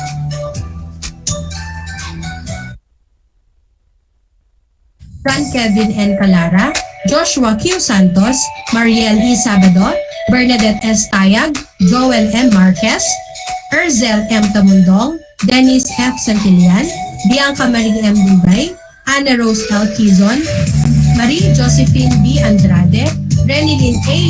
Yapitan, Marvin Y. Arce, Sherwin A. Tolenada, Michael B. Eugenio, Marife B. Hambaro, Mercy P. Bogrot, Eunice I. Arcenas, Agnes F. Valdez, Raymar B. Pedroche, Luboldo G. Kitalig Jr., Darren Carlo N. De Mayo, Jose Jasper Ian B. Lampa, and Marlon G. Petson.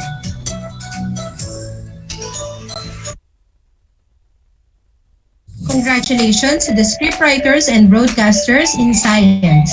Margaret Syra M. Musni, Maria Teresa G. Gomez, Virgilisa B. Sino Cruz, Marian Erica T. Bison, Joy Ashley B. Hamig, Mary Ann Yu Kapintin, Peter A. Beltran, Julius Cesar Ortiz, Glenn S. Pancho, Princess Diana L. Ronquillo, Robin B. Ulipas, Princess Marie M. Dueñas, Odessa F. Ortiz, April P. Bernardo, Mary Grace M.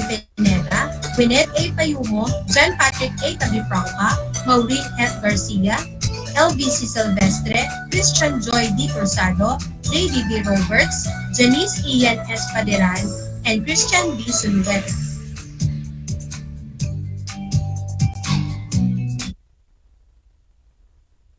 Scriptwriters and broadcasters in Araling Panlipunan, Clarice D. Nugoy, Romeo Fernando P. Escalona II, Dominador B. Escaño Jr., Javelin D. Utleg, Percy G. Salazar, Maricel J. Capiral, Nanette P. Ventura, Marlon M. Linda, Maria Elena L. Lapus, Ben E. Abrasado, Hazel D. Madanay, Remedios P. Aquino, Shirley P. Robillos, Grace R. Rilberia, Mark Ryan D. Vallejos, Lorena D. Vicente, Rachel D. Sica, Romel U. Yabis, Paps P. Macalino, Louis M.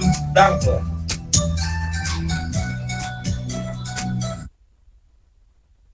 Nicolas T. Aguilar, Hazel I. Machas, Nino M. Banta, Marian M. Leisa, Jonalyn G. Leal, Ayan Joan C. Antimano, Jenny F. Takdol, Ismael Conchapin, Maybel M. Adsuara, Priscilla S. Corpus, Rogelio G. Villanueva, Beth C. Cabonce, Maria Cecilia A. Lacambra, Judy Ann A. Llobrera, Nicole C. Santos, Francis C. Evaristo, Marites D. Landicho, Jasmine Faye G. Cabaya, Angela Luz D. Del Rosario, Leonela M. Gomez, Christy L. Castillo, Arvin B. Lee, Jennifer Orjanoya, Charlie M. Peralta, Alan G. Arcangel.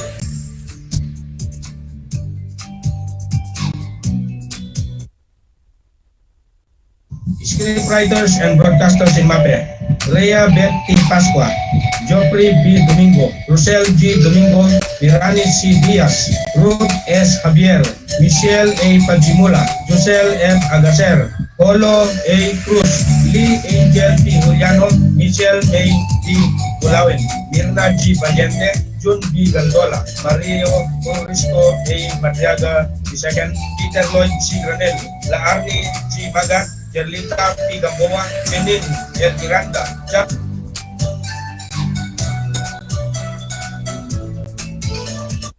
John Wayne B. Corpus, Maria Bernadette M. Lee, Floradima F. Concepcion, Marjorie P. Domingo, Angelica P. Quijano, Lorna L. Guillermo, Rosbel L. Pontanilla, Jenilyn Taulao, Mirani C. Diaz, Elena M. Cortez, Ruth S. Xavier, Diana B. Pacun, Telesforo M. Miliado Jr., Oscar F. Guevara, Jocelyn S. Meligrito, Benji B. Grande, Flor S. Laison, Elmer T. Medina, Mark J. Macadangdang, Crisanto C. Palintuan,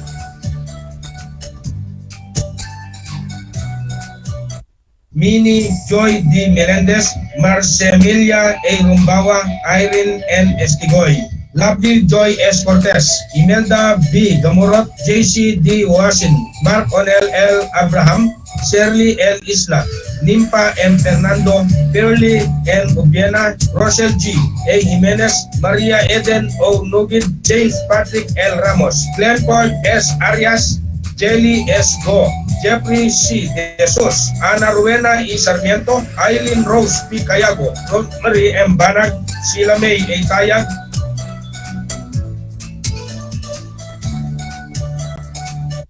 Jonathan S. Aquino, Mary Ann P. Sullivan, Melanie M. Paet, Juliana S. Rason, Erica Joy P. Cardona, Jocelyn B. Pancho, Nimpa M. Fernando, Karen S. Bolanadi, Rita Joyce M. Ines, Cheryl T. Arcilia, Janet G. Gunyo, Manuel M. Santa Cruz, Lori Jane D. Gamiten, Julian D. Gamurot, Jasmine G. Pakun, Christian M. Baluyot, Harold S. Valencia, Ramil P. Gawat, Josema M. Estrada, Camille M. Rigor, Abigail F. Bartolome, Cesar Rim M. Vergara, Norman R. Tolentino, Agapito S. Gonzaga, Adriel B. Gabriel, and Melvin H. Artillero.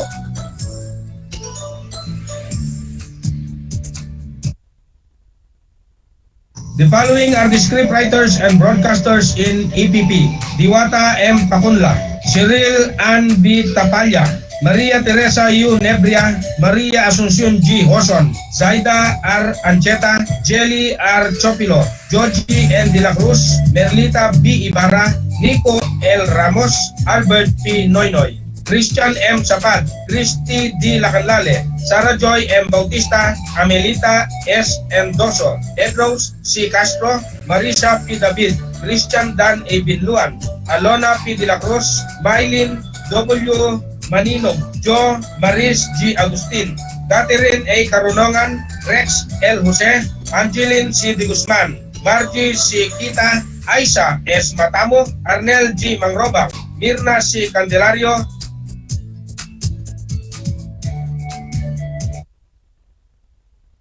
E. Calura, Chona B. Cunanan, Glenda D. Ballesteros, Gilberto C. Manalo, Maria Elizabeth M. Lactawen, Charil Joy B. Usete, Jennifer B. Molina, Joffrey S. Carmelo, Jennifer F. Fortin, John Andrew D. Takot, Jennifer M. David, Rosemary A. Santos, Catherine M. Miguel, Rowena Q. Galang, Christine M. Sacatropes, Gemma P. Lomboy, Almera A. De Vera, Maria Ada D. De La Cruz, Morena M. Mendoza, Loretta M. Tugade, Crescencia P. Bravo, Daisy D. De La Cruz.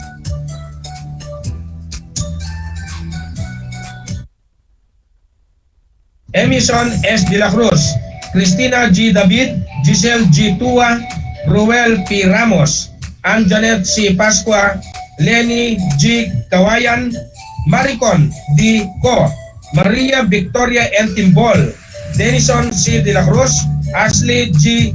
Divina Gracia, Alistair I. Dato, Cecil G. Granadoso, Franklin A. Manzano, Josefina L. Manalili, Risa C. Reyla, Rona A. Lardizabal, Leia F. Domingo, Ryan Christian G. Puno, Princess B. Austria, Mark Marvin P. Asitura,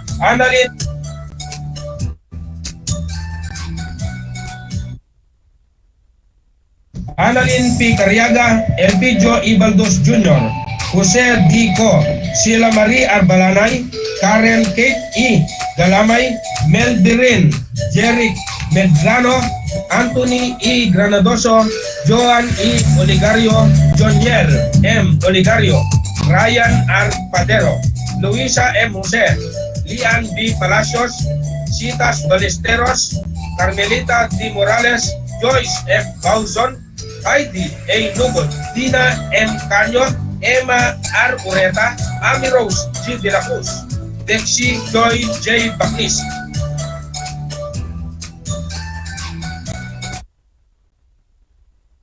Michelle R. Ramos, Eloisa E. Mundong, Rosemary O. Alingog, Jose E. Escaño, Imelda G. Dave, Josephine H. Ramiro, Marvin T. Dilan, Edelmisa I. Reyes, Arlene C. Garcia, Angeline Eunice M. Duay, Edeline A. Bandoy, Jocelyn L. Yadaw, Janet L. Ingal, Alejandro E. Balgua III, Aaron N. Napeñas, Ginalyn C. Payurina, Raymond P. Panso, Reynan L. Dragasin, Abigail S. Curameng, George F. Blas Jr., Kevin L. Espinosa, Gia B. Vizquera, Anites B. Alcantara,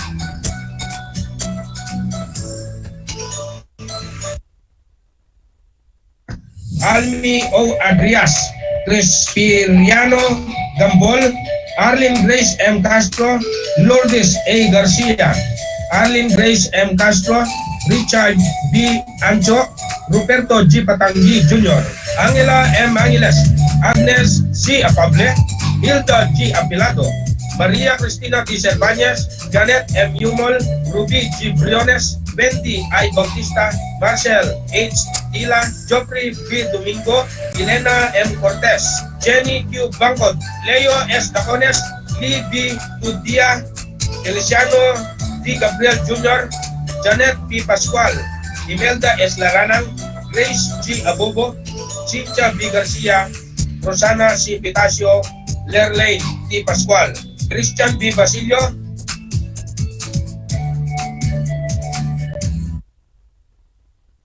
Daphne O. Valentino, Saida L.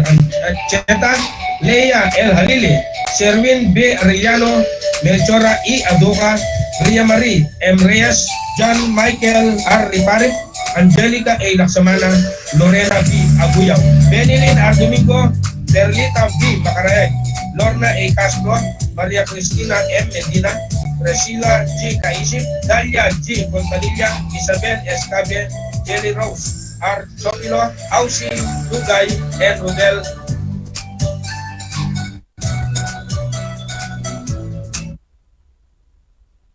scriptwriters and broadcasters in ESP. Laani C. Baribad, Jonah E. Abon, Maripe O. Valentin, Maria Teresa L. De La Cruz, Leia Monica R. Guzman, Edward Joseph R. Silario, Rubian C. Soliven, Noemi Q. Bagarigan, Rosel L. Santos, Tessie P. Urbano, Betty Ann L. Marcelino, Carmela M. Santos,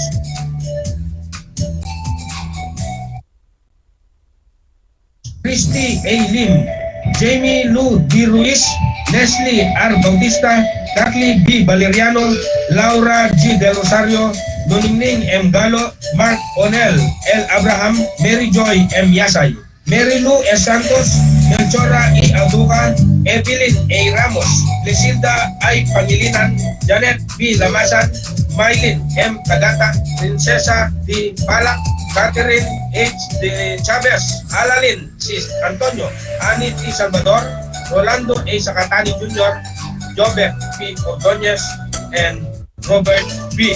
Free.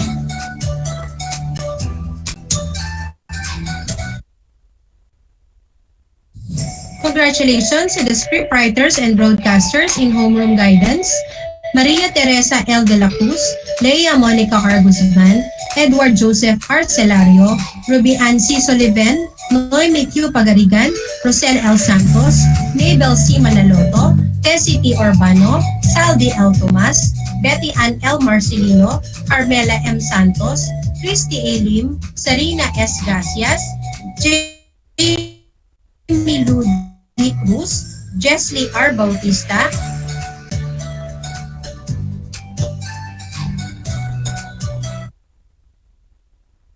Laura G. Del Rosario, Mary Joy M. Yasay, Mary Lou S. Santos, Jessie M. Policarpio, Lina M. Olonan, Noribel R. De La Pasion, Christian Janu E. Belen M. Sanggalang, Imelda P. Angeles, Camille Ann L. Atuan, Maricel D. Canlas, Iselda R. Puntillas, Luisa F. Obsena, Doan Joy G. Aquino, Rose Ann G.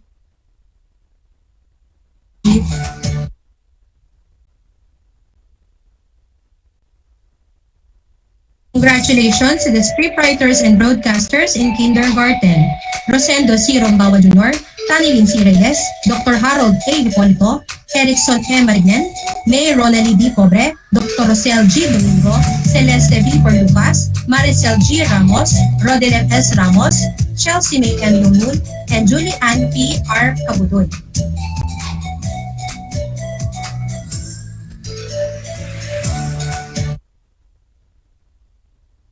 Congratulations to the scriptwriters and broadcasters in Alternative Learning System. Rendo C. Tomas, Dante D. Silverio, Lynn B. Tantay, Maria Shimba M. Marquez, Arnel E. Felicitas, Roel M. Evangelista, Joel B. Galisa, Francis D. Paduyos, Elmer Natividad, Jeff Warren Corpus, Anacleto Agbulig, Jancy May Robinos, Joyce M. Edang, Leo M. Galang, Kenneth B. Balagtas, Janela S. Malyari, Richard L. Colimay, Fatima H. Domingo, Rowena Marbil, Selvia Cabang, Rochelle Pagaling, Araceli Granil, Mary Ann Grace B. Tolentino, Judy Ann C. Vistan, Michelle D. Torres, Erwin F. David, Rowan D. M. Domingo, Ace Shan A. Agustin, Cesar S. Cardinosa, Monette Lapus, and Thea May Isla. Allow me to read the content of the Certificate of Appreciation. Republic of the Philippines, Department of Education, Region 3 Central Luzon, Schools Division of Tarlac Province.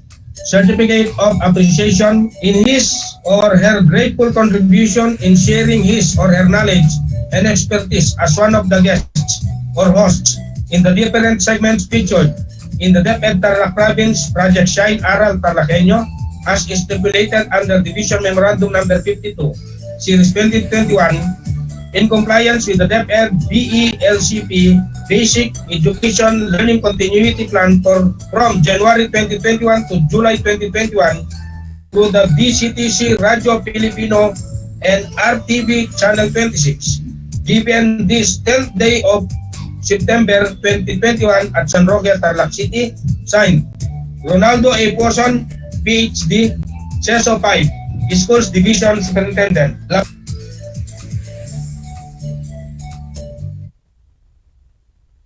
Lamberto F. Gamuro, Joey Tison, Raleigh G. Castro, Carlos Hipolito, Alan T. Manalo, Helen Bose, Marisa Damian, Elisa Aguilar, Dalen Roy, Ronaldo A. Poson, Mark Llewellyn Domingo, Merin H. Pascua, Nicolasa S. Camaya, Bobby Cawagdan, Aura Agustin, Jenteris Feliciano, Paulino D. Dipano, Allen Candilasa, Nancy Dolorosa, Ani Laursano, Armando Capili, and Noel Insao.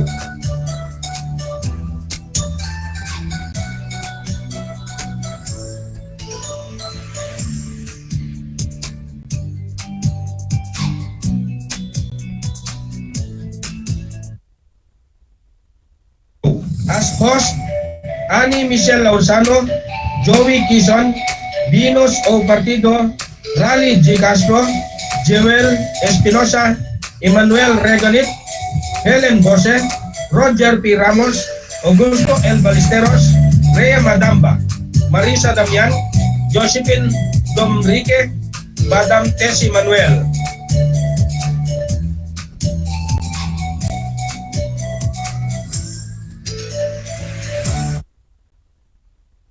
In LRMDS, we have Michael Vincent P.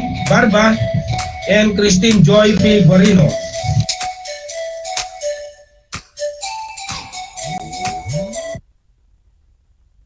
Parent Academy Tanglaw at Gabay, Emmanuel C. Reganet, Cecilia S. Guzman, Emmanuel Adonis Tirer, Deo Ismael R. Purameng, Mary Grace P. Cruz, and Jewel O. Espinosa.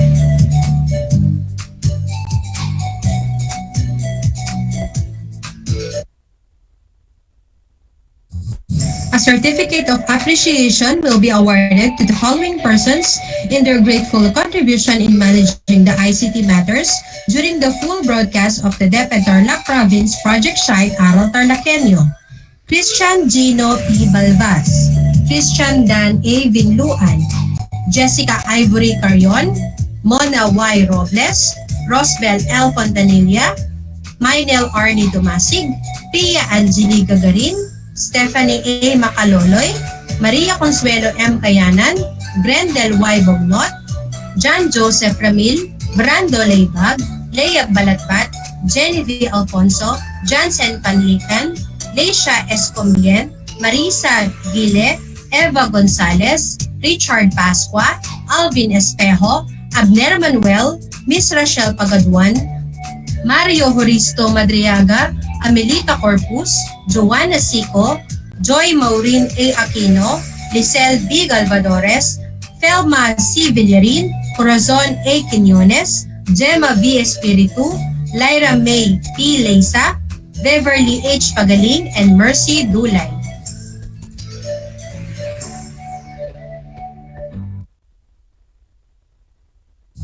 A certificate of appreciation will be awarded to the following persons in their grateful contribution in managing the ICT matters during the full broadcast of the DEPED Tarlac Province Project Shine ARAL Tarlakhenyo. Christian Gino P. Balvas, Christian Dan A. Vinluan, Jessica Ivory Carion, Mona Y. Robles, Rosbel L. Fontanilla, Mainel Arnie Tumasig, Pia Angelica Garin, Stephanie A. Macaloloy, Maria Consuelo M. Kayanan, Brendel Y. Bognot, John Joseph Ramil, Brando Leibag, Leia Balatpat, Jenny V. Alfonso, Jansen Panlican, Leisha Escombien, Marisa Gile, Eva Gonzalez, Richard Pascua, Alvin Espejo, Abner Manuel, Miss Rachel Pagaduan, Mario Horisto Madriaga, Amelita Corpus, Joanna Sico, Joy Maureen A. Aquino, Lisel B. Galvadores, Felma C. Villarin, Corazon A. Quiñones, Gemma V. Espiritu, Lyra May P. Leisa, Beverly H. Pagaling, and Mercy Dulay. For the recognition of their hard work in the implementation of Project Shine ARAL Tarlakhenyo as proponents, Technical Working Group panel hosts for the recognition of their hard work in the implementation of Project Shine ARAL Tarlakhenyo as proponents, Technical Working Group panel hosts and guests on OSDS, EPSBR, TWG, PSDS, Social Mobilization, MMNE. This is the content of this certificate of recognition. Republic of the Philippines, Department of Education, Region 3 Central Luzon, Schools Division of Tarlac Province. Certificate of recognition in grateful appreciation of his or her great contribution in giving their skills and knowledge, in providing technical assistance to teacher broadcasters and script writers as education program supervisors of DEPED Tarlac Province Project Shine, ARAL Tarlakhenyo, as stipulated under Division Memorandum Number 52, Series 2021 in the lessons for Grade 4, Grade 5, Grade 8, and Grade 9 over DCDC Radio Filipino and RTV Channel 26 from February 2021 to July 2021 in compliance with the DEPED Tarlac Province Basic Education Learning Continuity Plan through the Project Shine ARAL Tarlakhenyo, awarded on this 10th day of September 2021 at San Roque, Tarlac City. Signed, Ronaldo A. Poson, PhD, CESO 5, Schools Division Superintendent.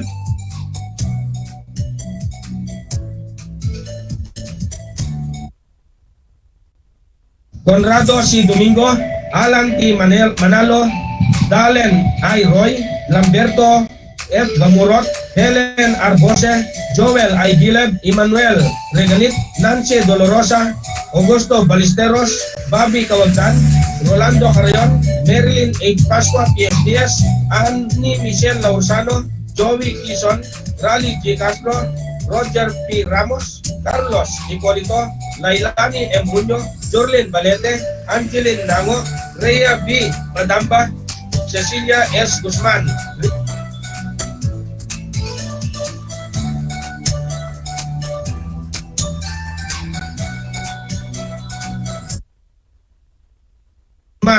Ricky C. Junio, Josephine Domrique, Tessie Manuel, Catalina Castañeda, Peter Ursame, Teddy Hoson, Willie Partido, Romel Reginaldo, Marisa Damian, Marisa Cuchapin, Marilo Santiago, Arlene Pacon, Elisa Gomez, Cecil Gomez, Roderick R. Rivera, Rosalinda C. Bartolome, Nicolasa S. Camaya, Roberto Santos, Delvin Sibal, Loida L. Zamora, Elsa Aguilar, Venus Partido, Josephine Lumbrique,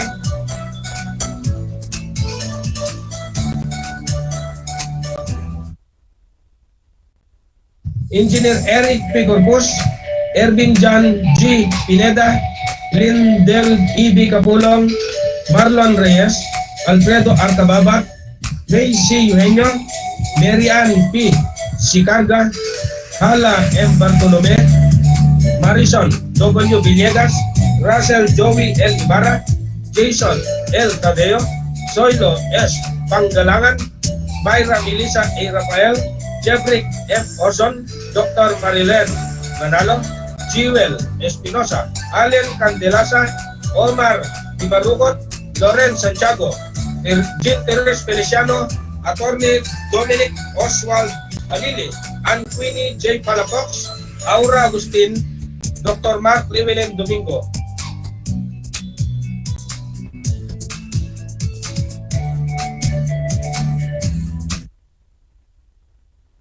Allow me to read the content of the Certificate of Appreciation. Republic of the Philippines, Department of Education, Region 3 Central Luzon, Schools Division of Tarlac Province. Certificate of Appreciation is proudly presented to, in grateful appreciation of his great contribution by allowing the lessons of Grade 4, Grade 5, Grade 8, and Grade 9, and all other episodes and segments broadcasted over DCTC Radio Filipino and RTV Channel 26 for free from February 2021 to July 2021 in compliance with the DEPED Tarlac Province Basic Education Learning Continuity Plan through the Project Shine ARAL TARLAKHENYO, awarded on the 10th day of September 2021 at San Roque, Tarlac City, signed Rolando A. Poson, PhD, CESO 5, Schools Division Superintendent.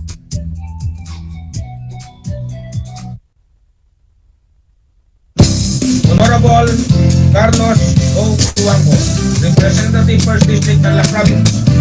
Francis L. Cardona, Executive Vice President, Radio Filipino Corporation, Director Kapisana ng mga Broadcaster ng Pilipinas, KBP, Creator and Host, Ascenso Pinoy on A2C Channel 11. Ana Galanga Cardona, President, Spotlight Media Services Incorporated, Executive Producer and Director, Ascenso Pinoy on A2G Channel 11, Overall Director and Creative Head, RTV Tarlac Channel 26. Francisco I. Cardona III, Assistant Director, RTV Channel 26, Supervising Producer of ARAL TARLAKHENYO on RTV Tarlac Channel 26.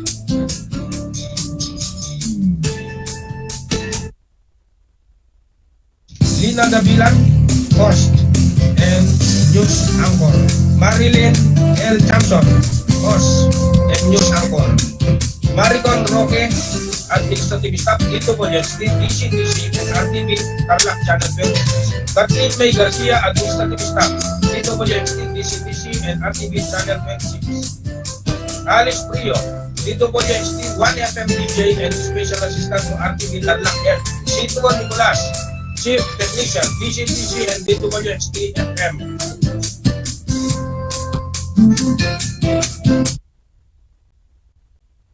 Rene Mapang, Technician, DCTC and DWXT FM.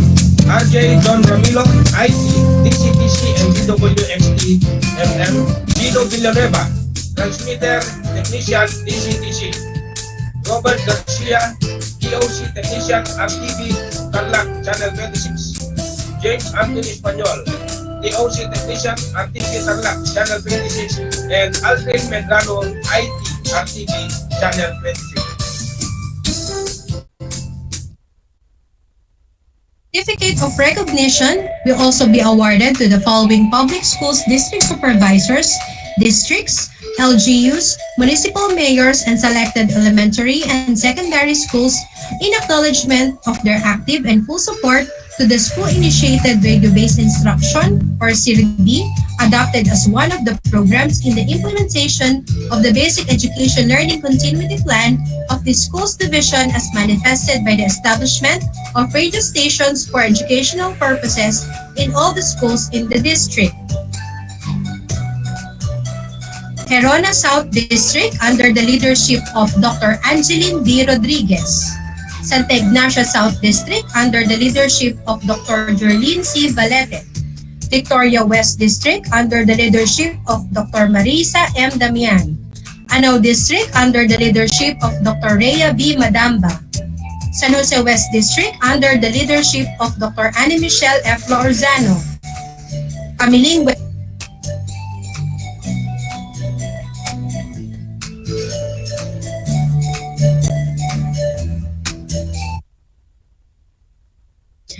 Camiling West District under the leadership of Dr. Catalina M. Castañeda. Camiling East District under the leadership of Dr. Vicky C. Junio. Central District under the leadership of Dr. Lailani M. Junio. Capas East District under the leadership of Dr. Loida L. Zamora. San Manuel District under the leadership of Dr. Romel Reginaldo. Santa Ignacia District under the leadership of Dr. Rally C. Castro. San Clemente District under the leadership of Dr. Josephine O. Domrique.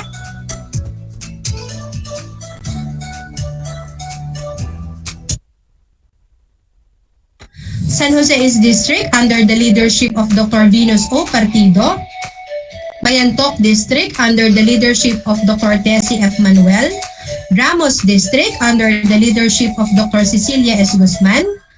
Victoria East District under the leadership of Dr. Elsa Aguilar. Concepcion East District under the leadership of Dr. Elisa P. Salun. Moncada North District under the leadership of Dr. Roger P. Ramos. Herona North District under the leadership of Willie T. Partido. Moncada South District under the leadership of Dr. Arlene D. Tacun.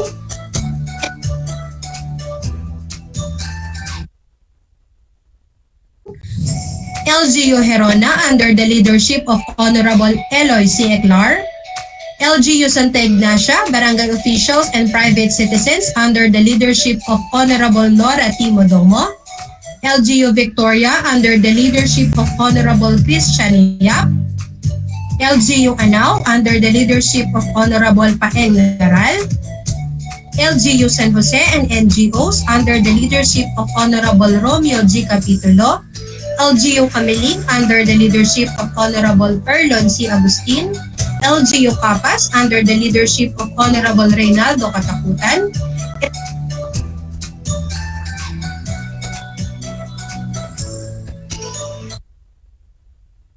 San Manuel under the leadership of Honorable Doña Tesoro.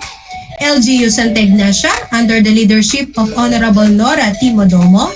LGU San Clemente under the leadership of Honorable Elma Macadamia. LGU Mayantok under the leadership of Honorable Julie P. Ikmat. LGU Ramos under the leadership of Honorable Justado Reginaldo. LGU Victoria under the leadership of Honorable Christian Yap. LGU Concepcion and private citizens under the leadership of Honorable Andy D. Lacson. LGU Moncada and private citizens under the leadership of Honorable Estelita Aquino.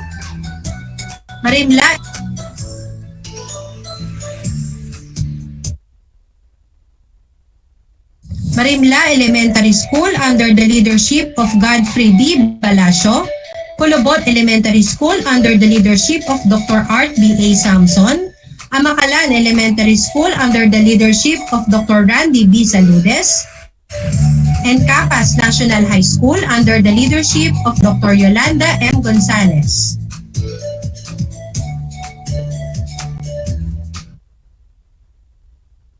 In behalf of DEPED Tarlac Province, under the superintendency of our dynamic and active Schools Division Superintendent, Dr. Ronaldo A. Poson, a warm congratulations to all of you.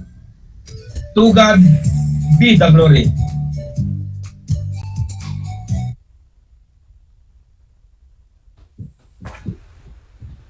We also include in our recognition our other two Araling Panlipunan broadcasters and script writers, Miss Joanne Tabamo Almero and Miss Casey May Basilio.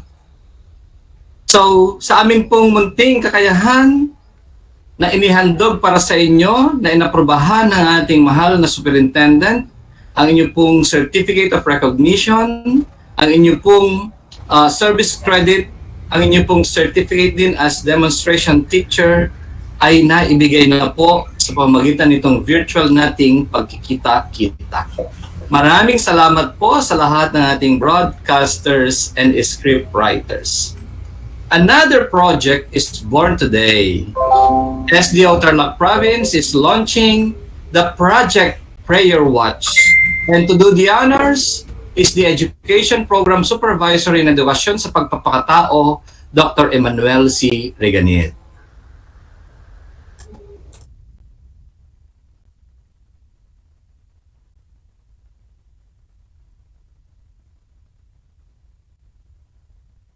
Magandang buhay, mabuting tao sa lahat ng mga nasa platform at kasalukuyang sumusubaybay sa atin ng live sa DEPED tayo Tarlac Province Facebook page. Kamusta na po kayo?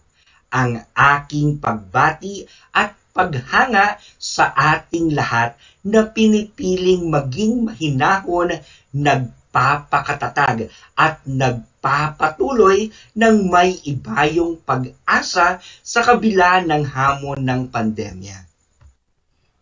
Batid ng ating isipan at kalooban kung gaano tayo labis na naapektuhan ng COVID-19 pandemic. Sa katunayan, ito ay may malaking banta sa ating kalusugan maging sa ating mga mahal sa buhay araw-araw. Ang dating laman ng balita ng ibang bansa ngayon nagpapasakit sa karamihan. Apektado na rin ang ating ekonomiya at lahat ng ahensya ng gobyerno kasama ang kagawaran ng edukasyon sa bangis at bagsik ng COVID-19. Marami ng hinagpis at paghihinayang sa mga buhay na naghihingalo at tuluyang binabawian. COVID-19 is for real. Pumapatay, walang sinisino at walang pinipili. Isama pa ang kabi-kabila at patong-patong na mga hamon at problema sa ating personal, pampamilya, pangkabuhayan na tila wala ng katapusan. Mga sitwasyon at tagpong posibleng makapagpahina ng ating kalusugan, makapagpatuliro ng ating isipan at makapagpalinsad sa ating pananampalataya. Sa kabila nito, tayo ay hindi basta-basta. Nahihirapan, ngunit hinding-hindi susuko. Nasasaktan, ngunit hinding-hindi magpapagupo. Napapagod, ngunit nagpapatuloy. Hinaharap ang bawat araw ng may ngiti at pag-asa na sa di malaot na panahon ay magbubunga ang ating pananampalatayang nilalakipan ng pagsusumikap. Iyan ang tatak nating mga Pilipino. Piling-pili, pinong-pino. Tayo rin ay patuloy na naniniwala, nagtitiwala at nananampalataya sa Panginoon at sa bisa ng panalangin na kayang-kaya niyang gumawa ng himala sa gitna ng mga dagok at pagsubok sa buhay, na kayang-kaya niyang tupdin ang kanyang mga pangako at sa lilim ng kanyang patnubay, tayo ay makasusumpong ng kaligtasan at kapahingahang walang humpay. Sa Diyos ay walang mahirap. Kayang-kaya niya. Sa Kanya ay walang imposible. Kaya naman, tayo dito sa SDO Tarlac Province, under the good leadership of our Schools Division Superintendent Dr. Ronaldo A. Pozon, at ang ating pagpapahayag ng pagpapahalaga, suporta at malasakit sa bawat isa, ang ating dibisyon ay maglulunsad ng Project Prayer Watch, positive, reassuring action of faith, yielding to eternal results that work at all times and in all circumstances to give hope, healing, health, and happiness for everyone. Project Prayer Watch is a vehicle aims to ensure that everyone is getting spiritual care during this major crisis and find comfort, assurance, and encouragement from one another, religious and non-religious alike. It is an ecumenical prayer brigade which involves the learners, teachers, parents, and stakeholders. Project Prayer Watch will be able to offer the community with beautiful as well as essential way to ask for God's help and blessings. Being with one another in this way of praying together at the same time is not just being religious, but being prayerful and showing love, support, and care to the human spirit. The objectives of Project Prayer Watch are as follows. Invite volunteers to serve as prayer warriors. Provide spiritual care through prayer and unite everyone through prayer. The Project Prayer Watch will organize a community of volunteer prayer warriors from school leaders or teachers who are willing, interested, and committed to spend a quarter of an hour to pray for those who requested. Collect prayer requests from learners, parents, teachers, and stakeholders, and invite everyone wherever they may be to join the prayer line for 15 minutes daily from 4 o'clock to 4:15 in the morning and 10 o'clock to 10:15 in the evening. Before implementation, a Google form will be floated in the field and is open for all, teaching and non-teaching personnel. They will be asked to fill out and submit the provided Google form to identify the list of volunteer prayer warriors. There will also be an orientation to be given to them in order to be closely familiar with what, why, and how of Project Prayer Watch.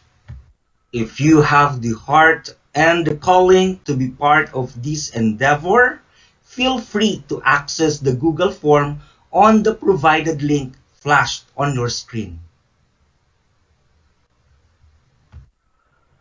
Volunteered prayer warriors must possess the following characteristics. Those who are willing to sacrifice their time, since the prayer brigade will be done at 4 o'clock to 4:15 in the morning and 10 o'clock to 10:15 in the evening. One who believes in the power of prayer, willing to do an ecumenical prayer, with positive attitude and willing to attend an ecumenical spiritual strengthening. As for the prayer requests, a Prayer Watch Facebook page and Google Drive will be created solely for posting the different prayer requests of learners, parents, teachers, and stakeholders, which may be for themselves, for their loved ones, or for others in need. It is recommended that these requests may be composed in a manner that is short, straight to the point, and the focus of the prayer is clear. Flashed on your screen is the Project Prayer Watch Facebook page where you can post your prayer requests. Everyone is encouraged to join and invite friends to follow the Project Prayer Watch Facebook page. Feel free to access the said FB page on the link provided flashed on your screen. You may also want to send your prayer requests on the Google form that can be accessed on the provided link flashed on your screen.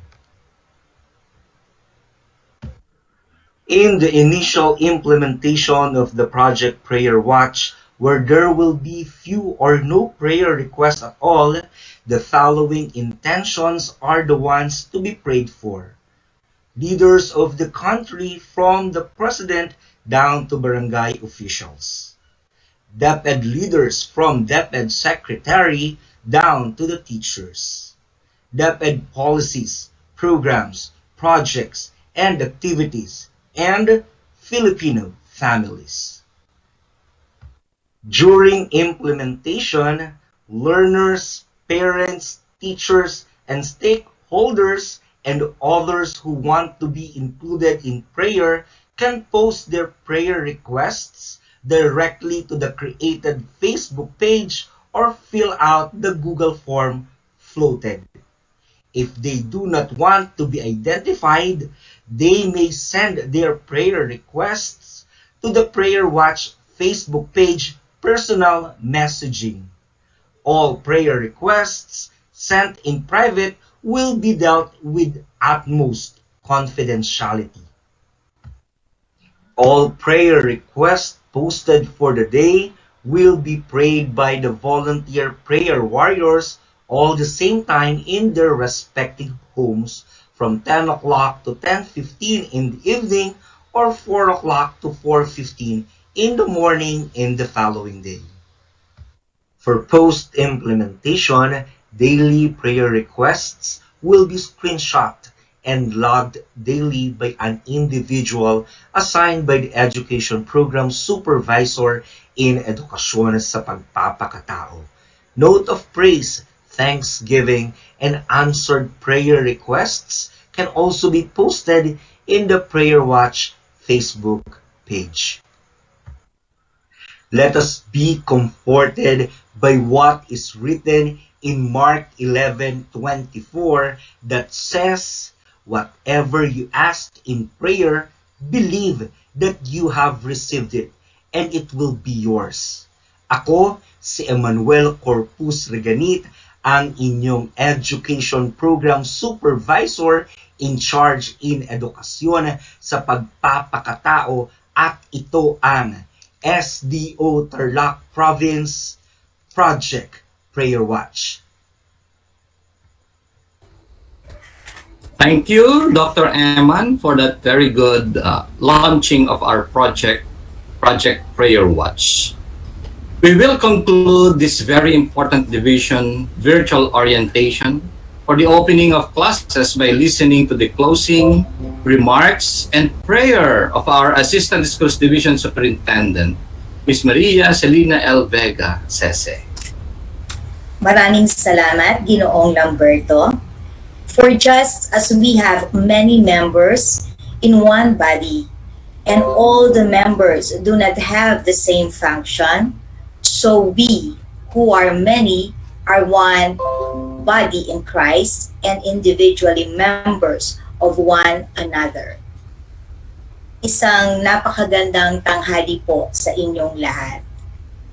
Sa ating pong gobernador, Governor Susan A. Yap, at sa kanyang staff na si Ma'am Kath, sa atin pong tagapamanihala, Dr. Ronald Pozon, sa atin pong ASDS Dr. Arman Kapili, at sa ating dalawang hepe, Dr. Paul Dipano at Dr. Noel Linsao, sa atin pong OSDS unit heads, sa ang ating administrative officer, ang ating human resource personnel officer, ang ating in charge ng supply, sa ating budget officer, accountant, in charge of records, cashier, and legal, sa lahat po ng ating Public Schools Division Supervisors and Education Program Supervisors in the 8 learning areas, to our LR and Inclusive Education Supervisor, to our librarian, our ALS, EPSAS, and all the staff in CID, our program supervisor in SCOD, our senior specialists in HRD, SMME, Research and Planning, SOCMOB, to our engineer, to our PDOs, to our medical officer, dentists, and nurses, all the SDO staff, ang mga ADAS po natin, administrative aides, and AOs, hindi lamang po ng ating division office dito, kundi sa buong SDO Tarlac Province, at ang ating mga utility and messenger, sa lahat po ng ating mga public, elementary, and secondary school heads, at lahat po ng mga guro, to all the private school administrators and teachers, all officers, members of different teacher organizations, our PTA officials, student leaders, and all our parents, and of course, all our learners, isang masayang tanghali po sa inyo. Masaya at maaliwalas na tanghali sa lahat po ng matapat at mayap tao. Nais ko pong magpasalamat sa inyong lahat sa araw na ito, sa inyong pagpapaunlak sa ating imbitasyon para sa ating oryentasyon sa pagbubukas ng ating taong pampaaralan 2020-2021. Nais ko rin pong ipaabot ang aming pasasalamat sa lahat po ng naging bahagi ng ating programa ngayong umagang ito, sa atin pong tagapagdaloy o guro ng palatuntunan, at lahat po ng narinig nating nagsalita sa ating programa simula kaninang umaga. At syempre po, nais po nating bigyan pugay din ang namuno upang mabuo ang ating programang ito, sa pangunguna po ni Ma'am Adalen Roy at Ma'am Jerlen, kasama po ang ating team, ang ICT, at ang ating ICT staff ng Division Office, at kay Sir Christian Gino Balbas, ang ICT Pura District po, ICT Coordinator ng Pura District.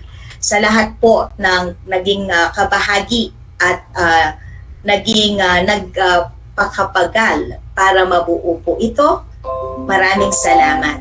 Isang paraan po ito upang kami ay makapakipag-ugnayan sa lahat bago magsimula ang ating taong pampaaralan. Narinig po natin ang pangungusap at taos-pusong pakikiisa ng ating tagapamanihala. Kagaya po ng ating nasabi, nabanggit kanina, tayo po ay miyembro ng isang pamilya, miyembro ng isang organisasyon, miyembro ng isang katawan na kung saan mayroon po tayong kanya-kanyang responsibilidad at kanya-kanyang trabaho, misyon na dapat gampanin.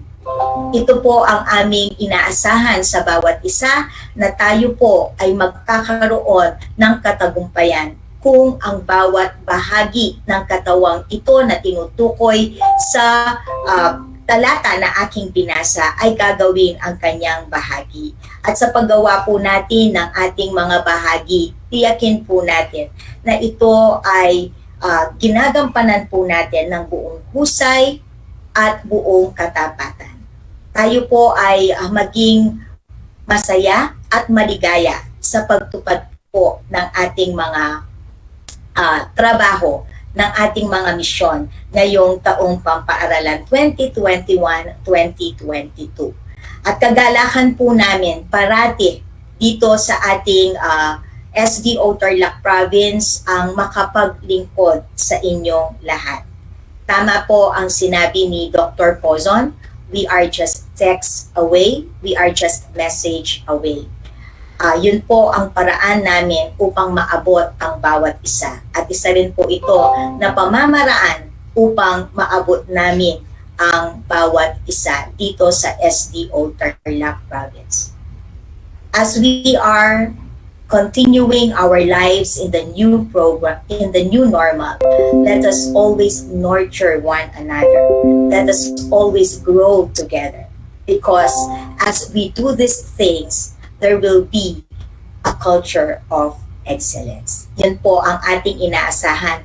At kayo po ay aking binabati na maligaya rin pong pagdiriwang ng buwan ng mga guro. Ano po? Sinasamantala ko na po ito dahil alam ko tayo ay magiging abala na sa ating pagpasok sa paaralan sa pamamagitan ng mga virtual na pamamaraan dahil sinabi ni Dr. Den, bawal pa po ang masyadong lumabas sa ating mga tahanan.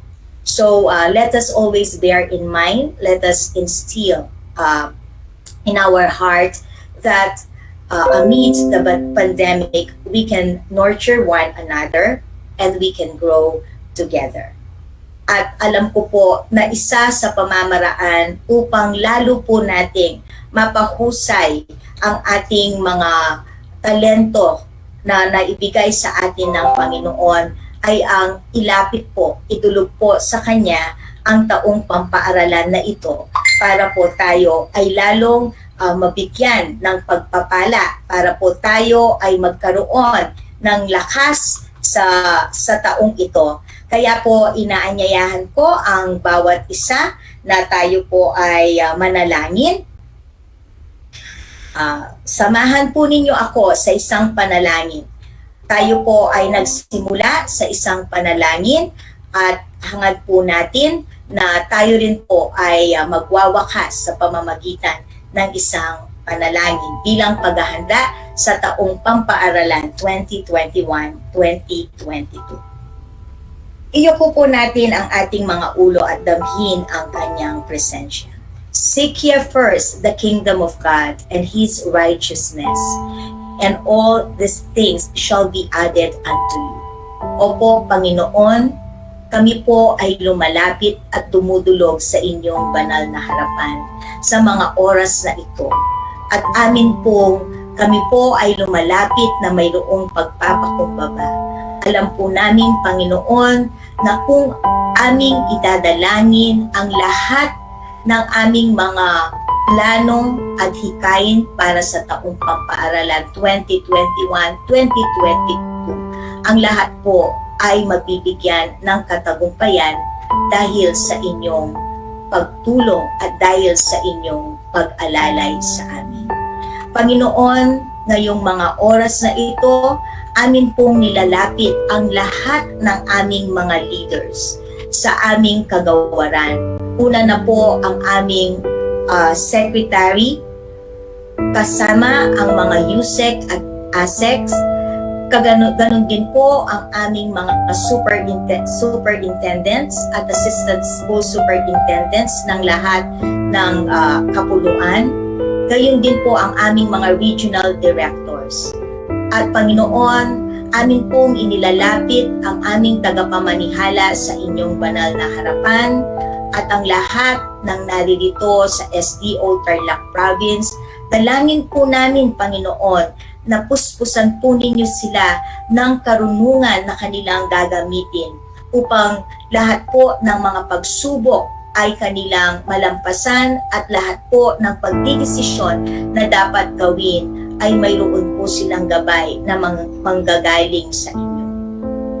Amin din pong dinadalangin na bigyan po ninyo sila ng kalakasang pisikal, emosyonal, at espiritual upang magamit nila sa kanilang pang-araw-araw na pamumuno sa aming division. Gayon din po, Panginoon, nilalapit po namin ang aming gobernador, ang lahat po ng mga mayors, vice mayors at mga kagawad ng probinsyang ito na patuloy na sumusuporta at tumutulong sa amin. Panginoon, pagpalain po ninyo sila.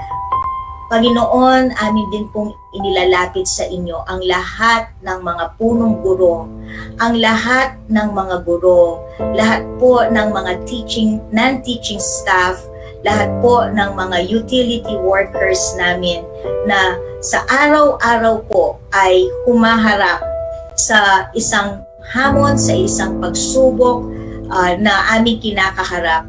Kayo po, Panginoon, ang magbigay sa kanila ng kalakasan. Kayo po, Panginoon, ang magbigay sa kanila ng katatagan. Kayo po, Panginoon, ang magbigay sa kanila ng proteksyon. Panginoon, kayo po ang magbigay ng mga anumang kanilang nasa ng kanilang puso. Kayo po ang maghari sa bawat paaralan na aming ginagalawan. At nawa ay i-lead po ninyo kami. Gabayan po ninyo kami.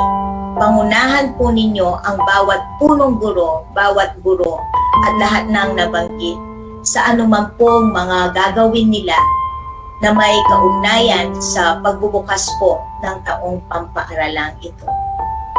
Inilalapit din po namin sa inyo, Panginoon, ang mga magulang. Nawa ay manatili ang kanilang suporta sa larangan ng edukasyon. Kayo din po ang magbasbas sa kanila, Panginoon, upang lalong maging matibay ang aming partnership sa kanila.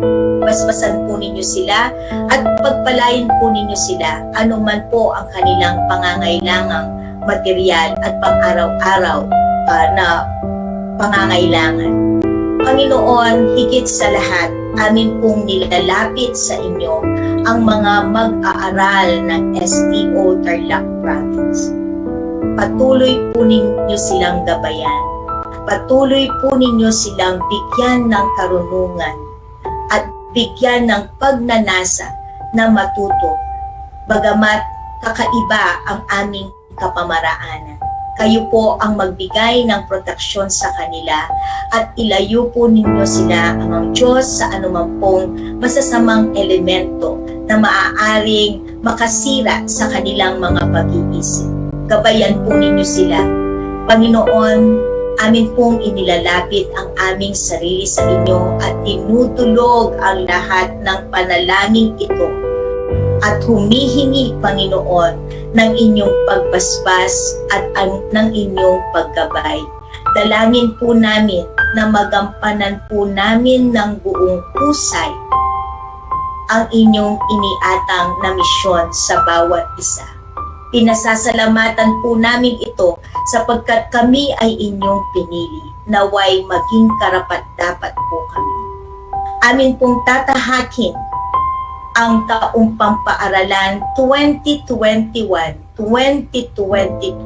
na may kagalakan sa aming puso sapagkat alam po namin, Panginoon, na kayo ang mangunguna sa amin at kayo ang maglulukop sa amin.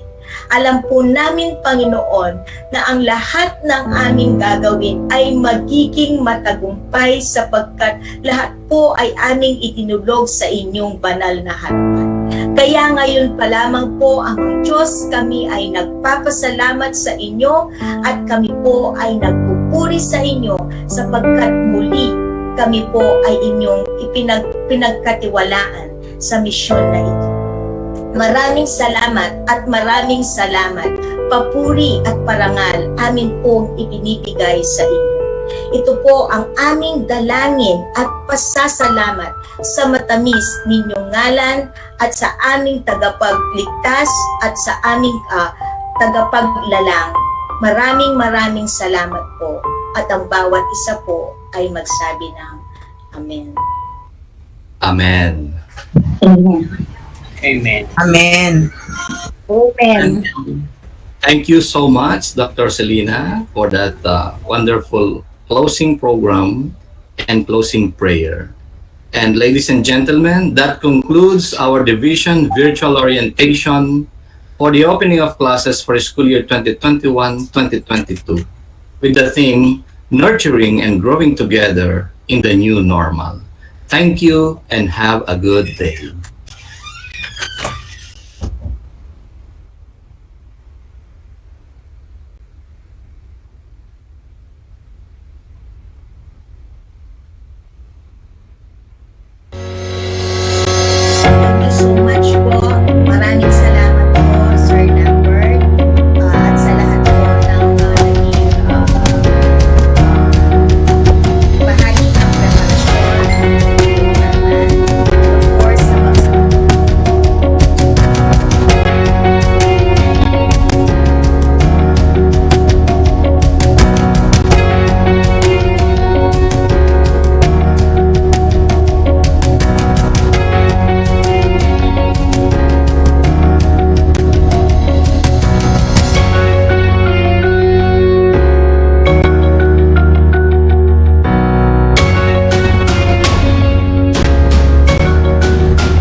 Radyo Pilipino.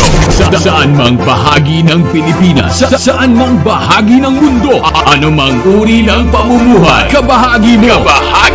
Radyo Pilipino. Radyo Pilipino. Sumasahimpapawid sa DWPR 1296 Dagupan, DZTC 828 Tarlac, DZLT 1188 Lucena, DZYN 1539 Mindoro, DWRL 1080 Legazpi, DWRN 657 Naga, DYRB 540 Cebu, DYRL 1035 Bacolod, DYRN 1134 Dumaguete, DXCO 1044 Cagayan de Oro, DXGS 765 General Santos, DXOC 1494 Ozami, DXOW 981 Davao at Radyo Pilipino Podcast Center Manila.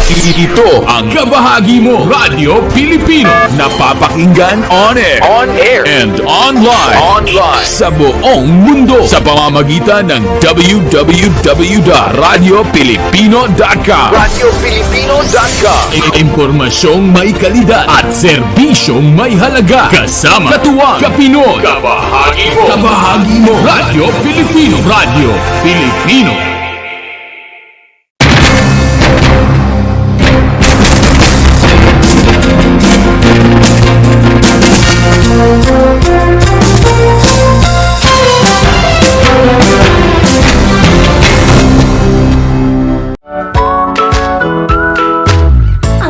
Pagbati at paghanga sa inyong patuloy na pag-aaral.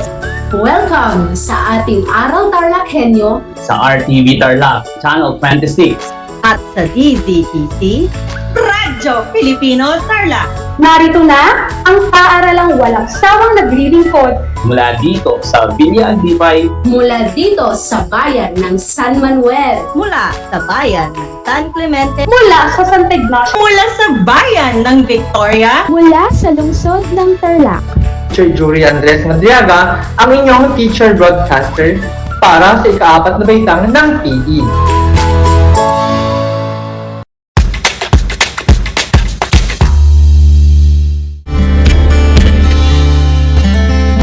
Alam niyo ba na ang Pilipinas ay mayroong 7,641 islands? Mula sa bilang na 7,107 islands, nadagdagan ito ng 534 na isla noong 2017. Tanging 2,000 lamang sa mga islang ito ang natitirhan. Alam niyo na! Yan ang mga isla sa Pilipinas. Upang matugunan ang mga kinakaharap na pagsubok ng mga guro at mag-aaral sa gitna ng kasalukuyang pandemya, nagsanib tulong sina Congressman Charlie Cojuangco ng unang distrito ng Tarlac, DepEd Region 3 Regional Director Dr. May B. Eclar at Tarlac Schools Division Superintendent Dr. Ronaldo Pozon para sa isang napapanahong proyekto na tinaguriang Project Shine, ARAL Tarlakhenyo. Ang mga mag-aaral ng Grade 4 at Grade 5, ganon din ang Grades 8 and 9 sa buong probinsya ng Tarlac, kasalukuyang sumasailalim sa radio-based instruction. Katuwang ang himpilang DZTC 828 kHz AM at RTV Tarlac, Channel 26. Ang Tarlac po nangunguna po ngayon pagdating po sa radio-based instruction. Marami pong humahanga sa atin. I'm very happy this station, itong DCTC, could reach the whole of Region 3. Hindi natin alam, we are contributing.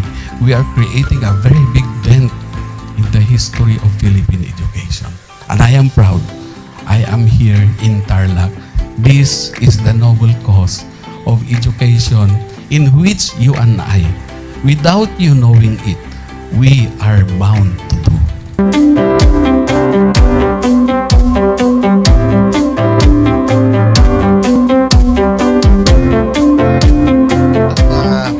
Project natin na Project Shine is a natural consequence dahil sa nangyari sa buong mundo. Let's continue to work together. I think it's very Filipino to practice bayanihan in anything or most of the things that we do. And this is a manifestation of that. No? We have private sector, we have DepEd, we have local government, all working together.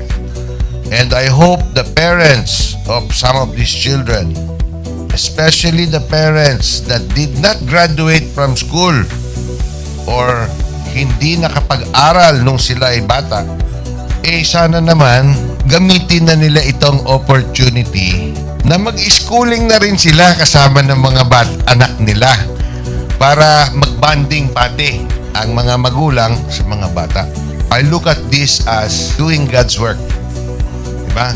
So if you do God's work, it feels right. It's righteous. It's for good, not for evil. Good morning and happy learning, grade 4.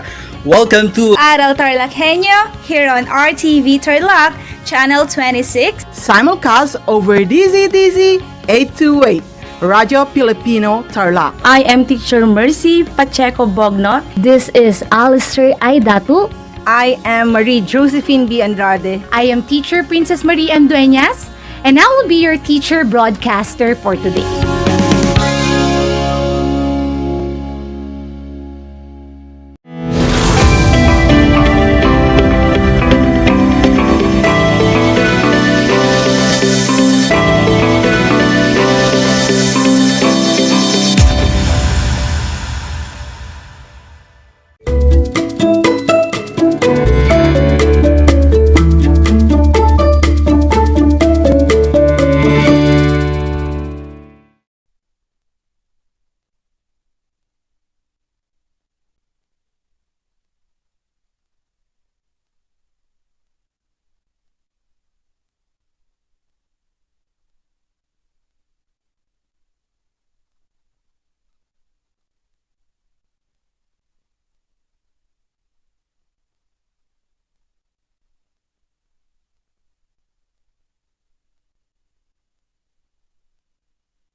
Sexual at reproductive health, ito ba ang pinakamabuting paraan ng pagdedesisyon?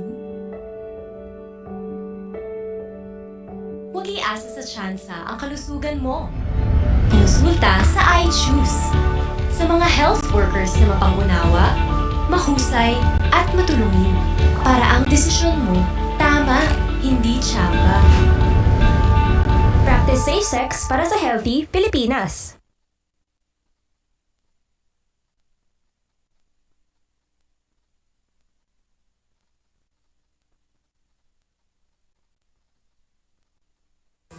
Todo pito. 7 healthy habits na go na go. Practice safe sex. Ang sexual and reproductive rights ng bawat Pilipino ay dapat inaalam, nirerespeto at ipinaglalaban. Ngunit dahil sa iba't ibang balakid, maraming suliranin ang kailangan pang matugunan. Noong 2017, 70% ng lahat ng mga babaeng edad 15 hanggang 17 ay maagang nabuntis. Panahon na para itaguyod ang sexual and reproductive health. Simulan na natin sa mga hakbang na ito. Pag-usapan ng sex sa iyong pamilya. Huwag mahiya. Sa tamang kaalaman, maiiwasan ang di planadong pagbubuntis at mga sexually transmitted infections. Di pa kayo ready magka-baby? Alamin ang iba't ibang contraceptive at family planning methods. Magtanong sa doktor o health worker tungkol sa pros and cons ng mga ito. Tigilan na ang stigma sa sex. Magtanong, makinig, makipag-usap at maging supportive. Let's practice safe sex for a healthy Pilipinas.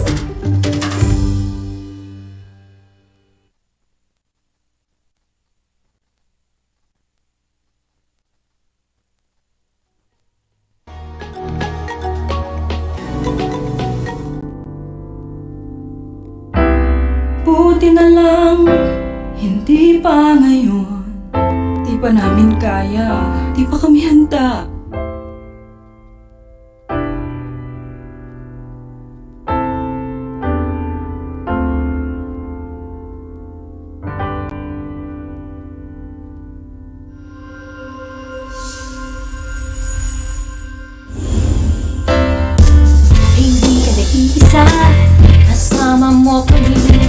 plano ng pamilya, ikaw ang mahalaga. Di ka dapat matakot, di ka dapat mangamba.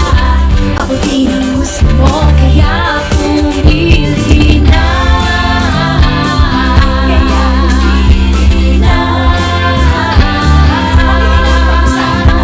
Plano ng pumilya, hawak ko sa iyong kamay. Kaya pumili na, pumili na.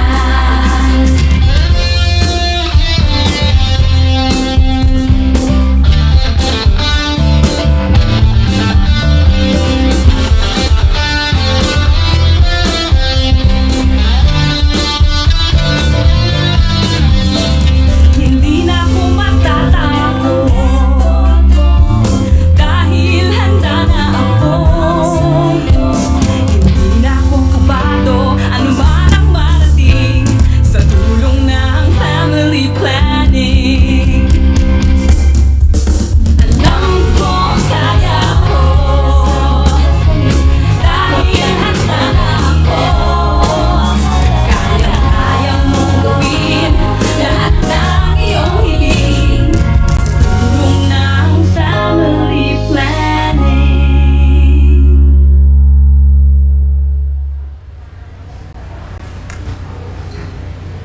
Walang takot at kaba. Pag may plano, protektado.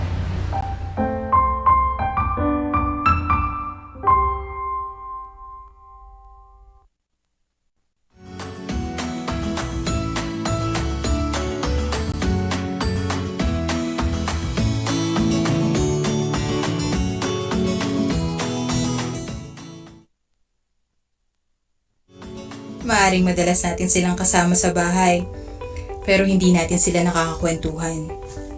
I'm sure marami silang questions, lalo na sa kanilang pagdadalaga at pagbibinata. Pero baka iniisip nating masyado pa silang bata para sa usaping ito? O kaya iniiwasan natin ang usaping love, sexuality, at relationships? Ayon sa pag-aaral, adolescence ang isa sa panahon para pag-usapan ng parents at anak ang reproductive health. Pero karamihan sa mga magulang ay nahihiya at walang gaanong kaalaman para i-open ito sa kanilang teens. At ang madalas pang ang sinasabi ay later na lang pag malalaki na sila, hanggang ang later ay naging never. Mga parents, huwag natin kalimutan na tayo ang first teachers na ating mga anak, kaya mahalaga ang kinakausap natin sila, lalo na sa mga ganitong topics. Nais nilang pag-usapan ito kasama tayong mga parents. Dahil hindi ito natatalakay sa bahay, naghahanap sila ng ibang pagkukunan ng impormasyon, gaya ng internet o ang kanilang mga kaibigan. Minsan, sinusubukan na lang nila ito para malaman ang sagot na tayo sanang nakapagbigay. Kahit dumaan na tayo sa ating kabataan, it doesn't mean na we fully understand our teens. Paano nga ba natin masasabing kilala natin ang ating mga anak kung hindi tayo makikipag-usap sa kanila? Kaya natin to mga nanay at tatay. Magiging konektado tayo sa kanila through listening and understanding pagdating sa usapang love, sexuality and relationships sa loob ng ating tahanan. Pero, teka, paano nga ba tayo makikipag-communicate sa ating mga teenagers? Naiintindihan namin na maaaring hindi nyo alam kung saan magsisimula. Kaya nandito ang Konektado tayo. Sa Konektado tayo, makakakuha ng tips on how to talk positively with your teens. Pwede mong simulan sa simpleng, "Kumusta anak?" habang kumakain ng hapunan. O yayain mo silang magkwento about sa kanilang crush. Or i-discuss ang kanilang personal hygiene practices. Hanggang maging open ka na sila sa mga usapan like having a boyfriend or girlfriend. And of course, things they need to learn about sexuality, gaya ng consent at safe sex practices. Kung konektado tayo, marami tayong opportunities para makabanding sila at magabayan tungkol sa mga bagay na mahirap talakayin, subalit kailangang pag-usapan. Lahat ng yan ay kayang-kaya pag-usapan. Basta, konektado tayo.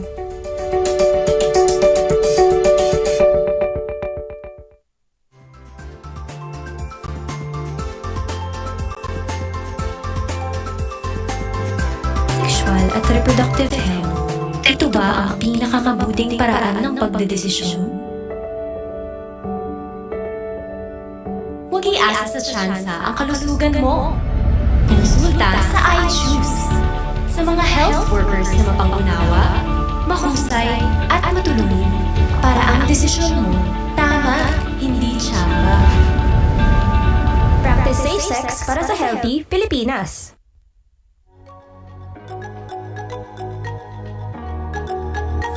Todo pito. 7 healthy habits na go na go. Practice safe sex.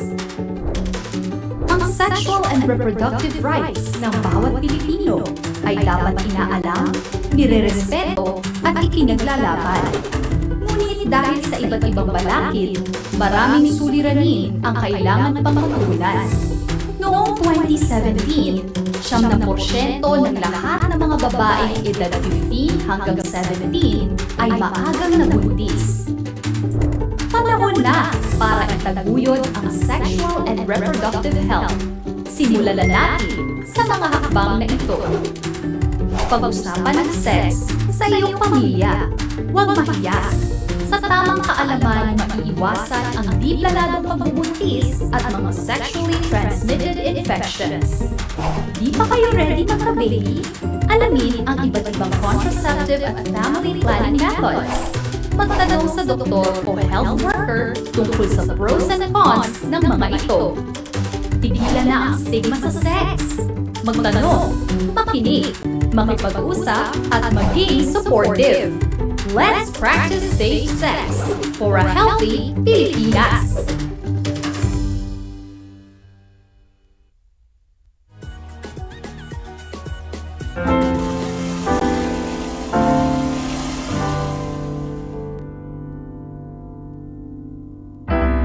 Buti na lang, hindi pa ngayon. Di pa namin kaya, di pa kami handa.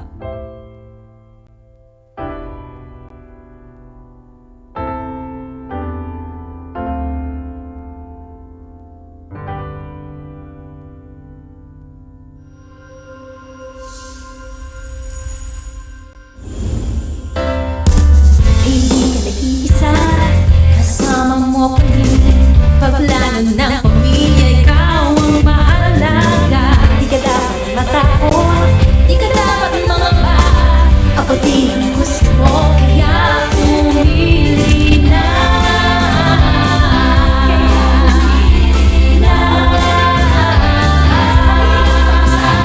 Pagplano ng pamilya, hawak mo sa iyong kamay. Kaya pumili na, pumili na.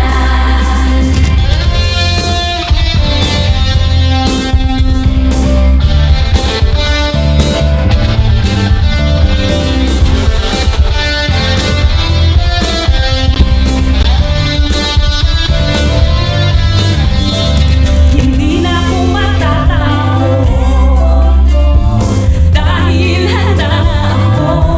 Hindi na ako kabado, ano man ang dumating sa tulong ng family planning. Alam ko kaya ko dahil handa ako. Kaya mong gawin lahat ng iyong hiling sa tulong ng family planning.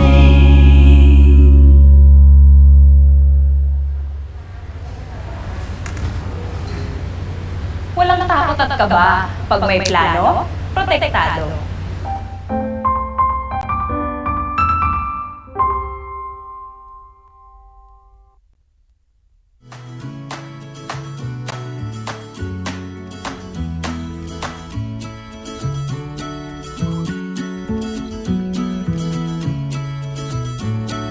Good afternoon, everyone. To our Schools Division Superintendent, Dr. Ronaldo Poson, Assistant Schools Division Superintendents, Dr. Armando Sicapili and Dr. Maria Selena Vega, and to the Division Chiefs, Dr. Noelin Sao for SGOD, and Dr. Paulino Dipano for CID, and also to our Division Medical Officer 3, Dr. Marilyn G. Manalo. Today marks the fourth day of the One Health Week celebration with the theme, Bayanihan para sa Kalusugan, okay sa DepEd, sa paaralan at sa tahanan. We witnessed the showcase of the flagship programs of OK sa DepEd. During the first day, we have the medical, dental, and nursing services, followed on the second day by the wash and schools, and yesterday, the school-based feeding program. And now, we were going to celebrate one of the flagship of OK sa DepEd, which is ARH or Adolescent Reproductive Health Program. In 2005, the Adolescent Reproductive Health Program has been institutionalized through DepEd Memorandum 261 series of 2005 to address the various reproductive health concerns of significant factor of and in out of school youth population. Now, to strengthen the implementation of the program, series of steps were done, like including it as one of the flagships of Oplan Kalusugan sa DepEd. Ladies and gentlemen, welcome to the fourth day of our program celebration. And may we invite everyone for the singing of the national anthem to be followed by the prayer to be led by our division nurse in charge, Maria Lorelai A. Gutierrez.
Mga kababayan, ang pambansang awit ng Pilipinas.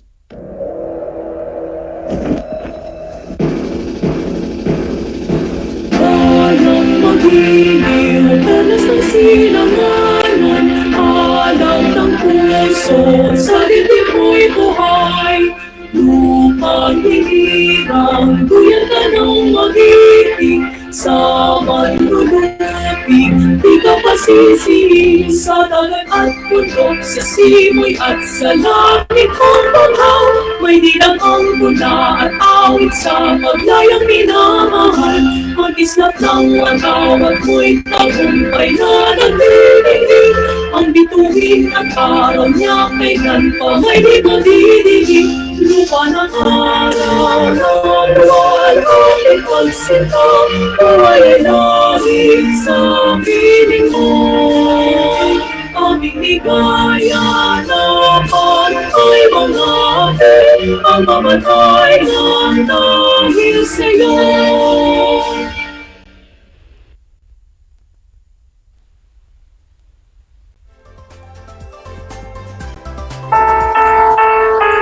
Let us bow our heads and feel the presence of our Lord. Heavenly Father, we are always beyond grateful for your endless love for us. Thank you for being with us as we gather here today.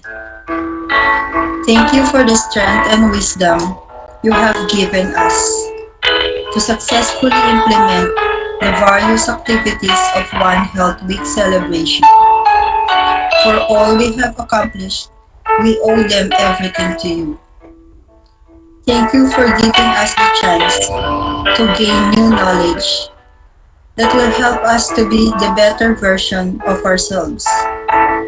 May all the learning we have gained from this webinar be of great use. We pray for the protection of all the teachers and learners. Please keep us away from any sickness and harm. May you also bless all the people who are behind this activity. They have given their best and invested much of their time and strength in planning and putting all the activities in place. Father, make us realize that without you, we are nothing. All this we pray and offer to you. Amen.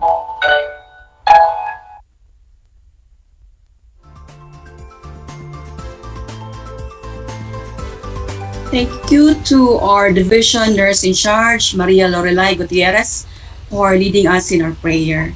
May I also acknowledge those who are in the platform, our district supervisors, school heads, district health specialists, health and nutrition leaders, my co-health personnel, and especially to our ICT specialist, Engineer Eric Corpus, who are assisting us today. And we move on to the next part of the program, which is the welcome and inspiring message to be given to us by our Division Medical Officer 3, Dr. Marilyn G. Manalo.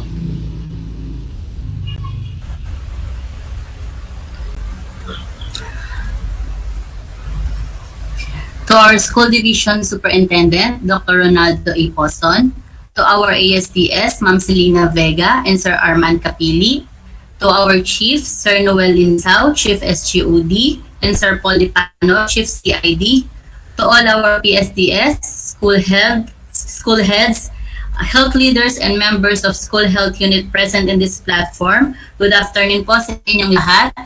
Again, I would like to thank everyone for participating in the celebration of One Health Week with the team Batihan para sa Kalusugan o kay sa DEPED sa paaralan at sa tahanan. Isa na naman pong flagship ang ating matutunghayan ngayon, no? Ang Adult Reproductive Health. Ang ARH po ay napakalaga sa ating mga kabataan at sa kanilang mga magulang, lalo na po sa panahon ngayon. No? Kalahati ng ating populasyon ngayon ay nasa 10 to 24 years old. These young people are tomorrow's parents. The reproductive and sexual health decisions they make today will affect the health and well-being of their life and their communities.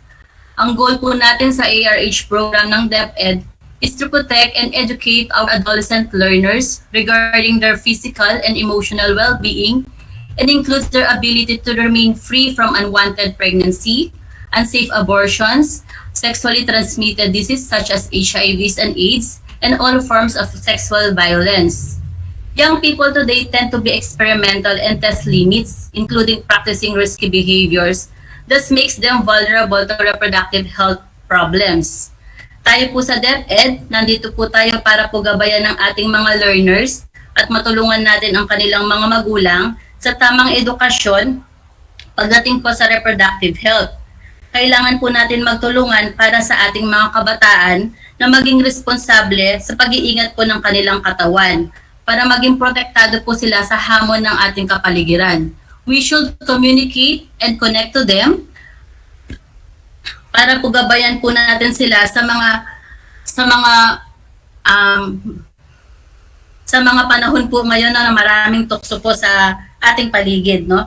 Sa tulong po natin, matutulungan po natin ang ating mga kabataan para sa kanilang magandang kinabukasan. So ngayon po, sana po patuloy niyo po kaming suportahan sa pagkakaroon po ng health education sa ating mga kabataan, no? Lalo na po sa ating mga magulang. Lalo na po kasi pandemic po ngayon, lagi po silang nasa bahay. Kailangan po nating makipag-communicate po sa mga parents, no? Lalo na po sa mga bata, no? Sa mga teenagers po, para po maiwasan po nilang magkaroon po ng mga maling pamamaraan pagdating po at maling pamamaraan po at maling knowledge po pagdating po sa sex education po. So, sama-sama po natin suportahan ang One Health Week po natin. Sana po hanggang sa dulo nandyan po kayo. Maraming salamat po and stay safe po lagi.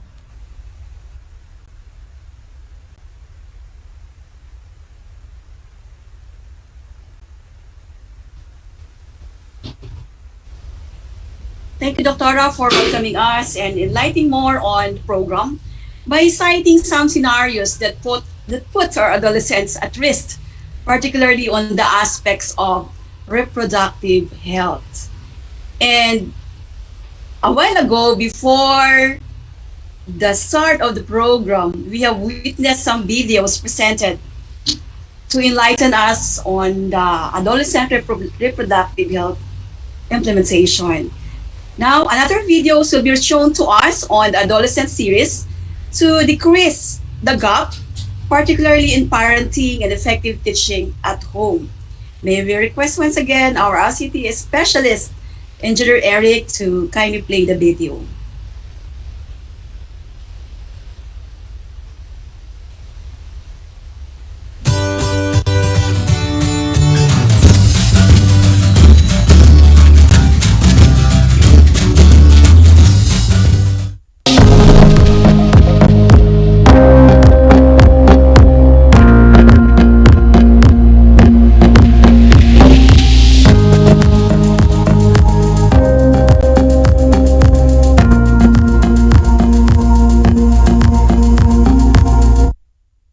Today is very important because we're talking about how to bridge the gap, no, between the school and the home, between the parent and the teacher.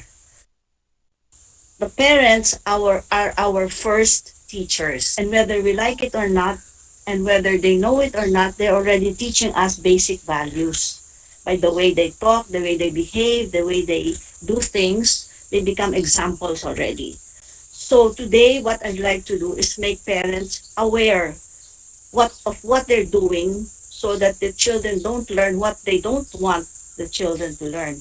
We will be more conscious and aware so that what we impart to them is what we really want them to learn. So now the parent is the teacher, and the parent will be aware that she now or he is a teacher and a parent at the same time.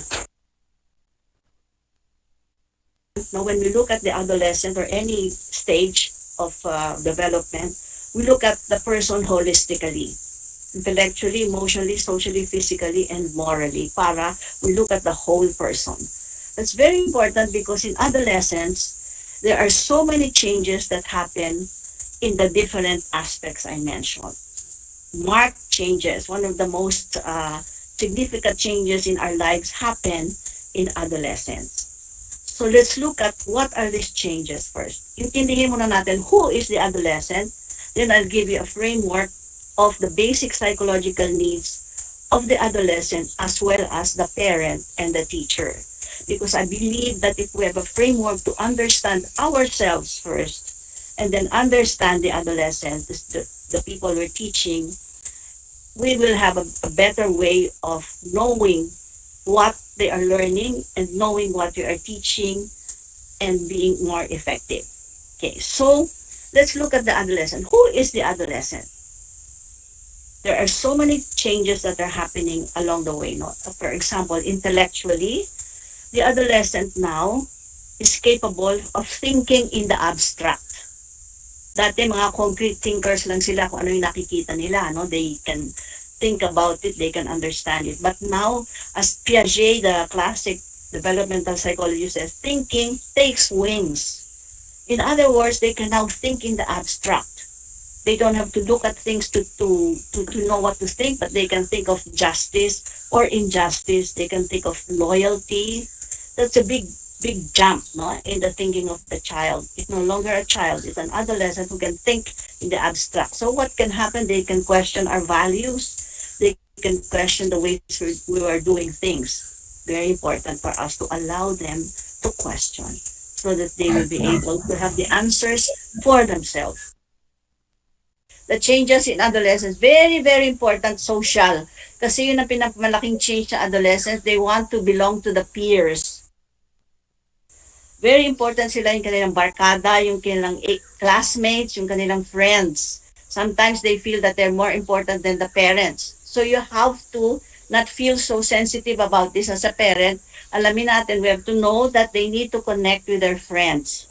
One of the reasons for adolescent depression and suicide that I've found out is when they are excluded by their classmates or their group mates or their peers or their group, and then biglang hindi na lang sila kasali, they it has such a strong impact on the adolescent, because that's the most predominant need, is to belong to a group of peers, no? To feel that they are part of it.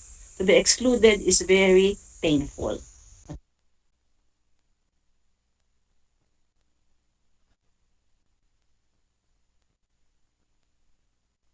Okay, so the next is the moral. Well, of course, moral, they need to have to recognize values like honesty, no? Are they able to be honest? Kasi they can already lie in a very good way. Parang magaling na silang magsinungaling. So we need to make sure that they are able to see the value of honesty and respect. No? Nowadays, respect is starting to be parang nauubos ang respect and kindness, no? So respect is very, very important. How do we teach respect to the adolescent? We respect them first. So they know that they are feeling respected. They know how to respect others. Okay? And also, very important for the parent, your own self-respect. You have to have self-respect for your adolescent to respect you. First, you have to respect yourself and be respectable. You are one person that people will respect because you respect yourself. And then how you respect yourself, you can now respect them also. They also need and are entitled to respect. So respect begets respect. If we are not respectful to them, if we don't respect them, we talk to them in an insulting way, of course, they will not learn how to respect us, and they will not learn how to respect themselves, and they will not learn how to respect others. So respect, the core value now that we are losing, we must strengthen it.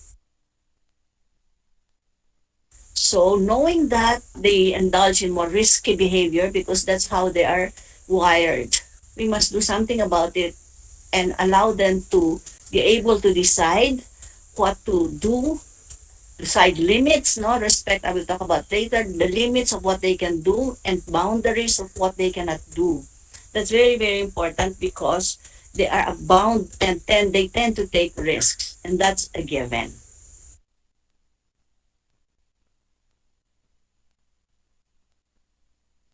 A lot of behaviors that they do because their emotions now are very, very intense.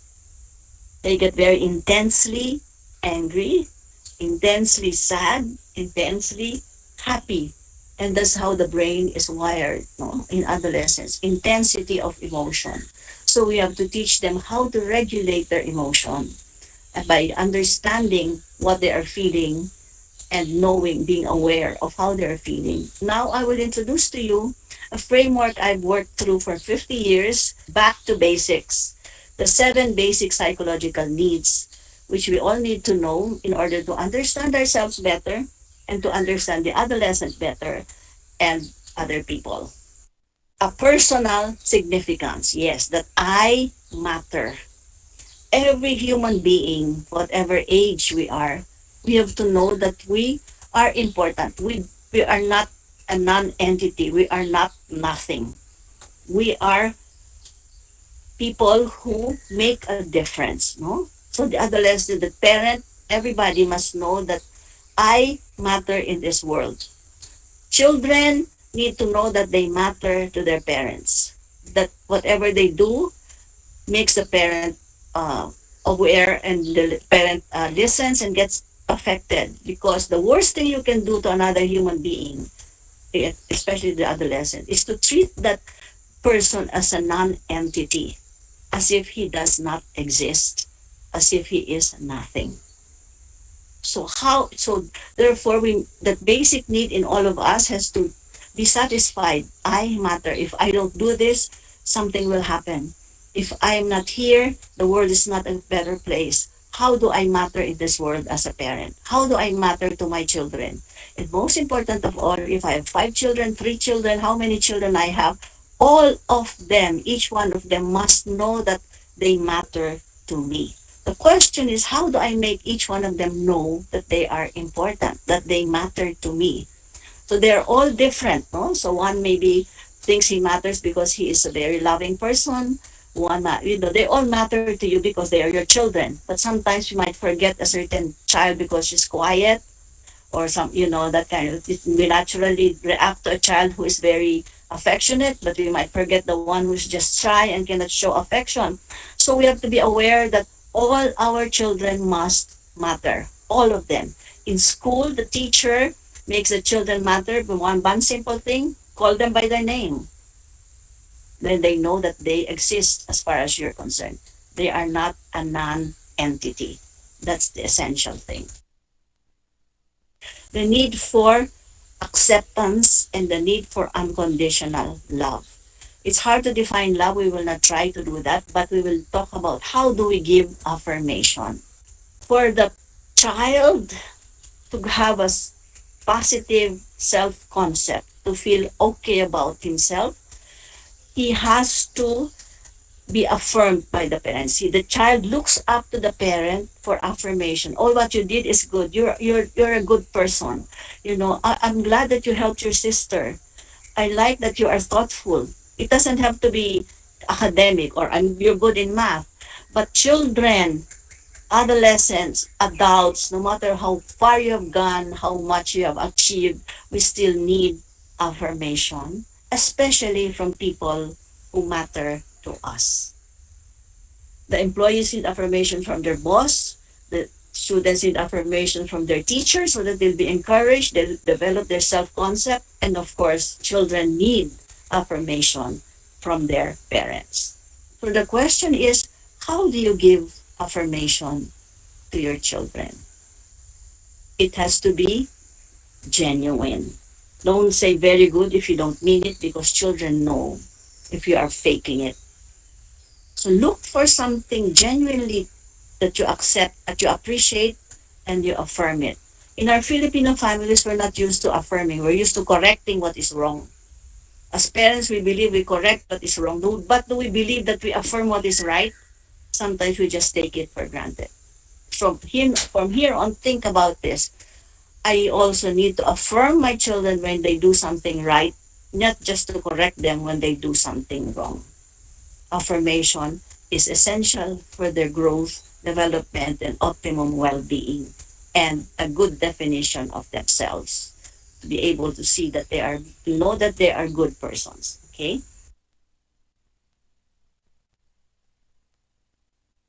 The need of everyone, especially adolescents, to have clear and consistent limits.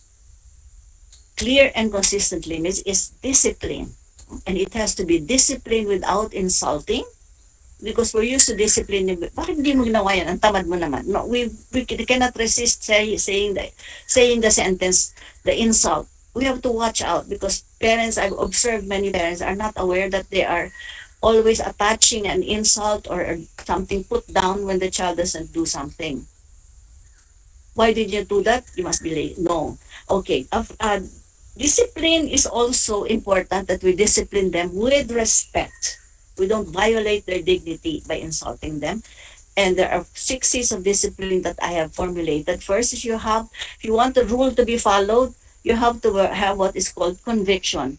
You have to totally believe that this rule is good and must be implemented. If you are not decided about it, you're alanganin, you're indecisive, you cannot implement it successfully. It starts from the inside.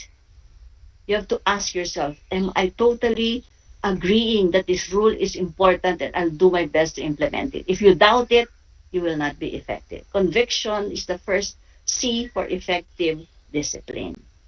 Okay, and then you have to have clarity. Is your rule clear? Might be clear to you, but is it clear to the adolescent? You might find out if you ask the person, your child, ano ba yung rule na yan? Tell me in your own words. Maybe that's how you will know if they understand it, if it's clear to them. Kasi madalas nangyayari to. Ma, sabi mo ganito, hindi yan ang sabi ko. Very common. Why? We are not clear. The third is consistency. When you say something that should be done and it's not done, tell them. When you say something correct, it's wrong, tell them. Tell them again and again. As Erickson, the great psychologist, said, when the child grows up with the consistency of the parent telling them, don't do this, do this, don't do this, do this, the child learns to absorb it and becomes his own parent. He doesn't need you anymore because he has internalized it. And that is what we need in this country because our discipline in this country is external. Pag wala ang police, okay lang. Pag hindi nahuli, okay lang. We have not integrated our discipline to be called self-discipline. That's what we need to work for. Self-discipline. How is that done? First, you don't insult. Because when you insult, nagbablock na, hindi na ma-integrate ng adolescent sa pagkatao niya. So you have to have respect. You have to honor their dignity so that when they absorb your do's and don'ts, they absorb it totally and not blocking it. Therefore, it becomes part of them. And that is called self-discipline. And then we go to the fourth, which is the need for a sense of competence. Again, very essential. Everybody knows that they are must be good at something. Doesn't have to be math or reading. It can be swimming, it can be sports, it can be relating to people. But every person, even you as a teacher, as a parent, when I ask you, who are you? Your answer will contain, if you're a mentally healthy person, your answer will contain something you are good at. You might not say it. You say, I'm a mother, I'm a teacher, I'm a lawyer. But in the way you say it, you are proud of something. You are proud that you are good at something. Because it's very, very important for anybody to be proud of something. That builds also the resilience. It's a rock that you can stand on. So among your children, iba-iba ang sense of competence nila. One might be good in singing, one might be good in reading, one might be good in relating to people. For now, make sure you think about each one of them as a parent-teacher and know their area of competence. Discover their skill, their competence, their talent. And it will go a long, long way in their resilience and in their building themselves as persons, their self-concept and self-confidence. Essential, no? And about you as a parent, what is your area of competence? What are you proud of? As a teacher, what are you proud of? You have to find it. In most of my sessions, in most of the cases referred to me, I always look for what is the person good at, because that builds the self. Okay. The need for affiliation, meaning the need to belong. We all need to have a sense of belonging. We all need to know that we are connected to each other. We are not alone. We are able to be a community, to help each other, support each other. For the adolescent, the need to belong is very, very big. It's one of the most predominant needs of the adolescent, as I said earlier, is the need to belong, not to be excluded. To know that in this family, I am part of this family. I can contribute to this family. I am not a burden to this family. As a matter of fact, some of the suicides we've encountered is that I'm a burden, so I'm not as well not exist. So children and adolescents especially who are now able to think on their own must know that they belong to family. They also belong to a group, maybe a church group, maybe a sports group. They belong, no? Hindi ka nag-iisa is so important. It's a basic psychological need of every human being. The sixth, wide scope of self-expression. What does that mean? We need to develop different ways of expressing our emotions, not just words, no? So the arts, for example, we do a lot of therapy, and a lot of them is expressive arts therapy in the disaster, in trauma, etc. How can I make sense of my deepest feelings? How do I express it? Do you sing? Do you dance? Do you write? Do you do drama? We have to have ways of expressing ourselves. When you do that, you express yourself through art, through dance, through music, through drama. You're able to bring out what's inside you into the outside world and feel more empowered. And also you unburden yourself and you allow yourself to be seen as able to express, no? To to be known, to know, make your emotion come out so that it's not all there inside and it's not good and it cannot be expressed. There are consequences. No? You get sick, you get angry, you get depressed. Children, even adolescents and adults need to be able to play. Play means to have fun, to be free, to be able to express what you're feeling without fear. That's very important. So you have to allow your adolescent to explore different ways of expressing themselves. One of the people I was talking to now, seeing digitally, he was able to start playing the small piano because he was starting to get depressed. And now he plays and expresses his emotion, his soul comes out through art. So explore the different kinds of artistic expressions in your family among your children. Creativity comes out in many ways, but we have to be aware that we have to find ways of expressing ourselves as parents, as teachers, and our children, adolescents especially, need to have ways of expressing themselves. So the sports must not be canceled. The playgrounds for children must not be taken out. That's the worst thing you can do. The arts, the music must not be taken out of the curriculum, must not be marginalized because arts, music, and play are the ways for developing the well-being of children and adolescents and adults, and also for making them be able to be more able to express what they truly feel, which is very important in life. The need for transcendence, meaning the need to know that there is something beyond what we are seeing now. There's something beyond, there's a light at the end of the tunnel. This will pass and it will lead to something better. The ability to have faith, the ability to hope, the ability to know that there is something better than what is going on right now. To keep your faith, the faith that is that we will get into a better world, that this thing that is happening is not permanent, that it will pass, and sana, the new normal, will be a better way of living. Maybe one way to have a better way of living is to have a life that is less anxious, less stressful, less hectic, and there is more joy, more play, more time for being, not necessarily doing all the time. No? The need for transcendence also makes us know that there is a being, a supreme being that is wiser, greater, and better than all of us. For most people like us, it is God, no? Supreme being, the source, the wiser being. We are not the wisest being. There's a wiser being above all of us, beyond all of us, greater than all of us. Now, to tie up with that, I added plus one, which is the need for beauty. I believe, because right now I'm in this beautiful place, our forest sanctuary, that beauty of nature is healing. No? It's uplifting. It makes us pause and look at appreciate the creation and uplifts us. It's a spiritual thing. Adolescents have that. Everybody, children have they are spiritual beings. They know and they feel what is beautiful. They know a beautiful person who is kind. They know beautiful music when they hear it. So let us guard beauty, because when beauty disappears, when we are blind to beauty, there are very bad consequences.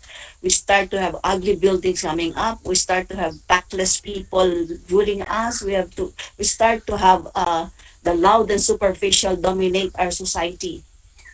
That's when we become blind to beauty, because beauty puts us in a more spiritual and bit better place inside, uplifts us, inspires us, and many times heals us.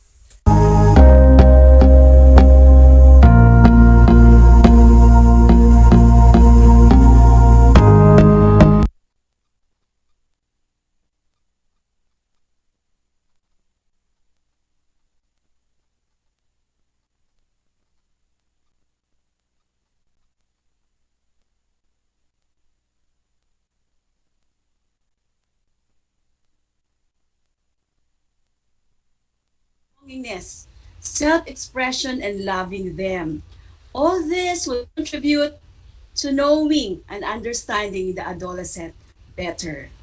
And now, there's another video from Central Office which focus more on comprehensive sexual education. And may we request again our ICT specialist, Engineer Eric, to play it with us.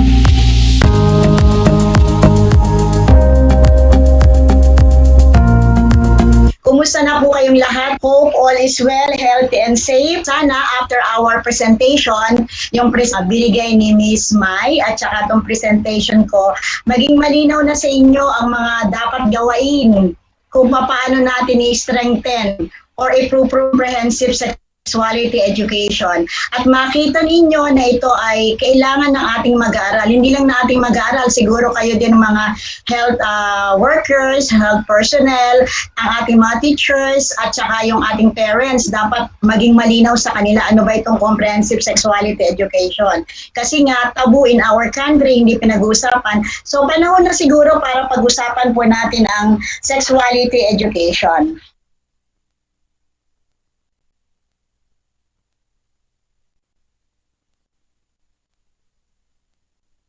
So let me share to you the outline of my presentation. I will be presenting the legal basis, the rationale, the guidelines of comprehensive sexuality education. We will also be sharing the integrative teaching and ways forward or next step.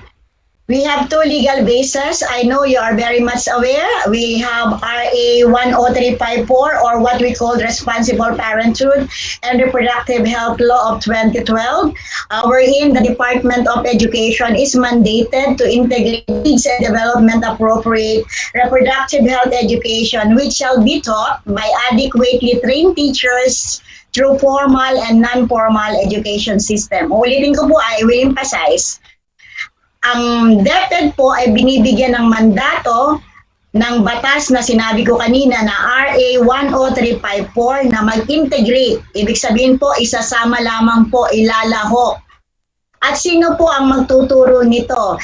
Ang magtuturo po nito na-train o nagkaroon ng pagsasanay na guro. Ang ano po ang ituturo? Age and developmentally appropriate reproductive health education. That is what is stipulated in RA 10354. This was supported by EO 12, signed by our President Duterte, directing the Department of Education to implement a gender-sensitive and rights-based comprehensive sexuality education in the curriculum. Internationally, hindi lang sa atin lang, hindi lang sa national. Internationally, we are also signatory to ICPD in Cairo, Egypt in 1994, and then Convention on the Elimination of All Forms of Discrimination Against Women, or CEDAW, in 1981. And then we also have in 1990 the Convention on the Rights of the Child. Alam niyo po yan. And we are also accountable to help achieve some of the 17 Sustainable Development Goals to transform our world, such as yung goal 3, mahalaga sa atin to, good health and well-being. And of course, the next goal, goal 4, we have quality education, the provision of quality education.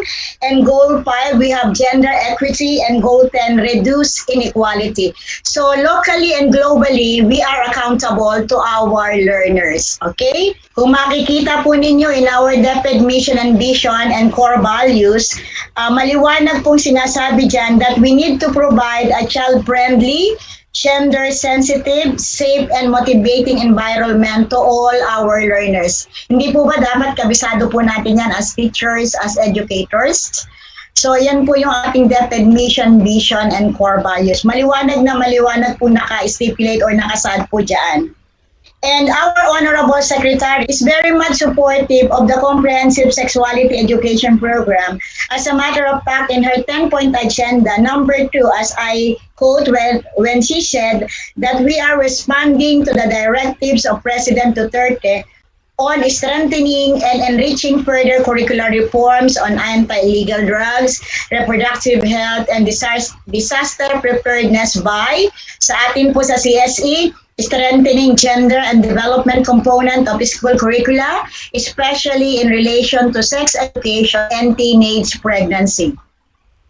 Okay? Bakit po? Why the urgency? Nasabi na nga po kanina ni Ms. Mai. Nakita niyo po sa nagaganap yung PMS, sa bahay po natin na kung saan wala po yung mga magulang, sa bahay ng ating mga mag-aaral, ng ating learners. And then, what's happening? Increasing early pregnancy, violence among young women, increasing the incidence of HIV/AIDS or STI, sexually transmitted infections. And then, ano yung mga challenges natin to educators? We need to address the needs of the learners for health and protection through education. And then, we need to provide comprehensive and appropriate information on sexuality and reproductive health. And of course, hindi mapagtuturo ang ating teacher kung wala nito. So we need to provide our teachers with resource materials for developing life skills. Okay? Ano-ano pa yung mga problems addressed by comprehensive sexuality education? The absence of a sex education as a separate subject in the basic education curriculum in the secondary level. So we all know that the curriculum is overcrowded, hindi na tayo pwedeng magdagdag pa, and ang mandato lang naman po sa DepEd ay mag-integrate lang nito sa ating different learning areas, so wala po tayong separate subject talaga.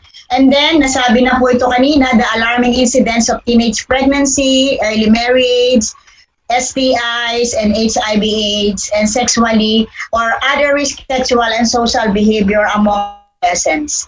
So marami po kasi nga nag-PMS na po sila or premarital sex. So as unprotected sila, sabi nga ni Ms. Mai, so ang tendency po niyan ay talagang magkakaroon po sila ng sakit. And then ito pa po, parents though keen to help their children still do not communicate adequately with them about sex. Doon po sa una nating program on adolescent reproductive health, we conducted studies and then research and then interviewed parents. Bakit hindi nila ito nadidiscuss sa kanilang mga anak? Dahil kulang po sila ng kaalaman kung paano nila i-handle yung mga questions and ano nangyayaring development. So mahalaga na mabigyan po din natin ng kaalaman, sapat na kaalaman ng ating mga magulang. At dyan po magtutulong yung Commission on Population and Development kasi meron po silang Parent Education on Adolescent Reproductive Health. And tayo naman po mga teachers, bata naman po yung ating tutulungan. So kung ano alam ng bata, dapat alam din ng magulang para nag-a-align, nagko-complement yung mother at saka yung anak pagka sila ay nag-discuss. Kaya hindi po yun ma-discuss kasi wala pong sapat na kaalaman. Unang-una, karamihan po sa ating mga magulang sa public, hindi naman po sila lahat ay professional or nakatapos na pag-aaral.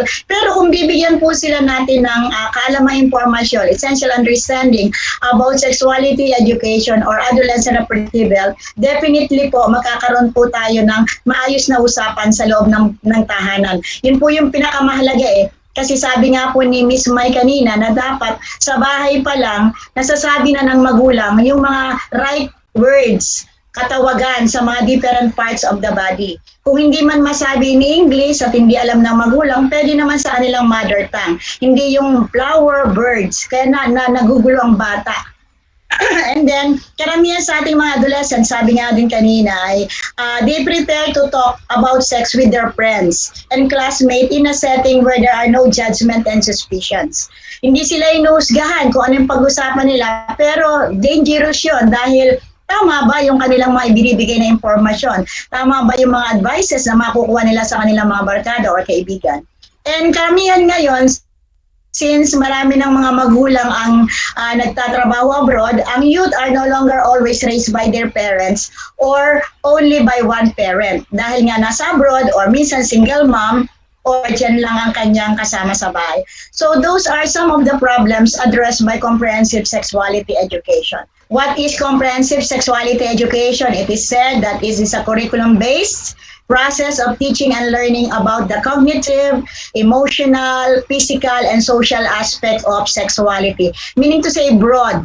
Hindi yung pag narinig natin yung sexuality education, ang naiisip kagad kasi, kaya sinasabing bastos, is the actual sexual intercourse. Hindi po yun. Hindi lang po yun ang sinasabi or pinag-uusapan about comprehensive sexuality education. Tingnan po natin ang susunod na slides. Ano-ano po ba yung mga characteristics ng CSE? Sinasabi po na isa sa mga characteristics of comprehensive sexuality education is scientifically accurate, meaning the content of the CSE is based on facts and evidences or evidence. O makikita po, hindi po ito base sa ating mga paniniwala sa religion. So ito po ay based on facts and evidence. And then it is incremental, it uses spiral curriculum approach, meaning to say, we discuss each key concept from simple to complex. Papataas po ako, sunod na yung age and developmentally appropriate. When we say age and developmentally appropriate, sinabi po natin na pagka po ang bata, katulad kanina, sinabi po ni Miss Mai na ang bata po ang pinakamaaga po nag-asawa, ang pinakamaagang nagkakaroon na po ngayon ng menstruation or ng regla ay 9-year-old. So, halimbawa, ang 9-year-old sa loob ng klase ay 3. Pero hindi naman lahat ng bata sa loob ng iyong klase ay nagme-menstruate o nagkakaroon ng regla. So sinasabi po natin na age and developmentally appropriate. Meaning to say, yung batang nagkaroon na ng maagang regla, dinatnan na siya ng onset of puberty, nagkaroon na ng menstruation, iyon po yung bibigyan ng kaukulang impormasyon ng guro niya sa grade 3 kung paano niya pangangalagaan ang kanyang kalusugang pang-reproduktibo. Dahil siya po ay may tendency mabuntis dahil siya na nga po ay nagre-regla. Yun po yung sinasabi nating age and developmentally appropriate. The content of CS is responsive to the changing needs and capabilities of the child and the young person based on the age and development of learner. Yan po yung sinasabi natin. Relevant topics when it is most timely for health and well-being. Okay? And then it is comprehensive, meaning to say, broad. Masyado pong malawak ang dinidiscuss po nito. Pinag-uusapan ng sexual, reproductive anatomy, physiology, puberty and menstruation, reproduction, pregnancy, relationship, STI, HIV, AIDS, among others. So marami na napakalawak po ng sinasakop ng comprehensive sexuality education. Yan po, sinasabi po naman na ito ay based on human rights approach. CSE builds on and promotes an understanding of universal human rights, including the rights of children and young people, and the rights of all persons to health, education, information, equality, and non-discrimination. Kaya po siya ay based on human rights approach. Ini-increase din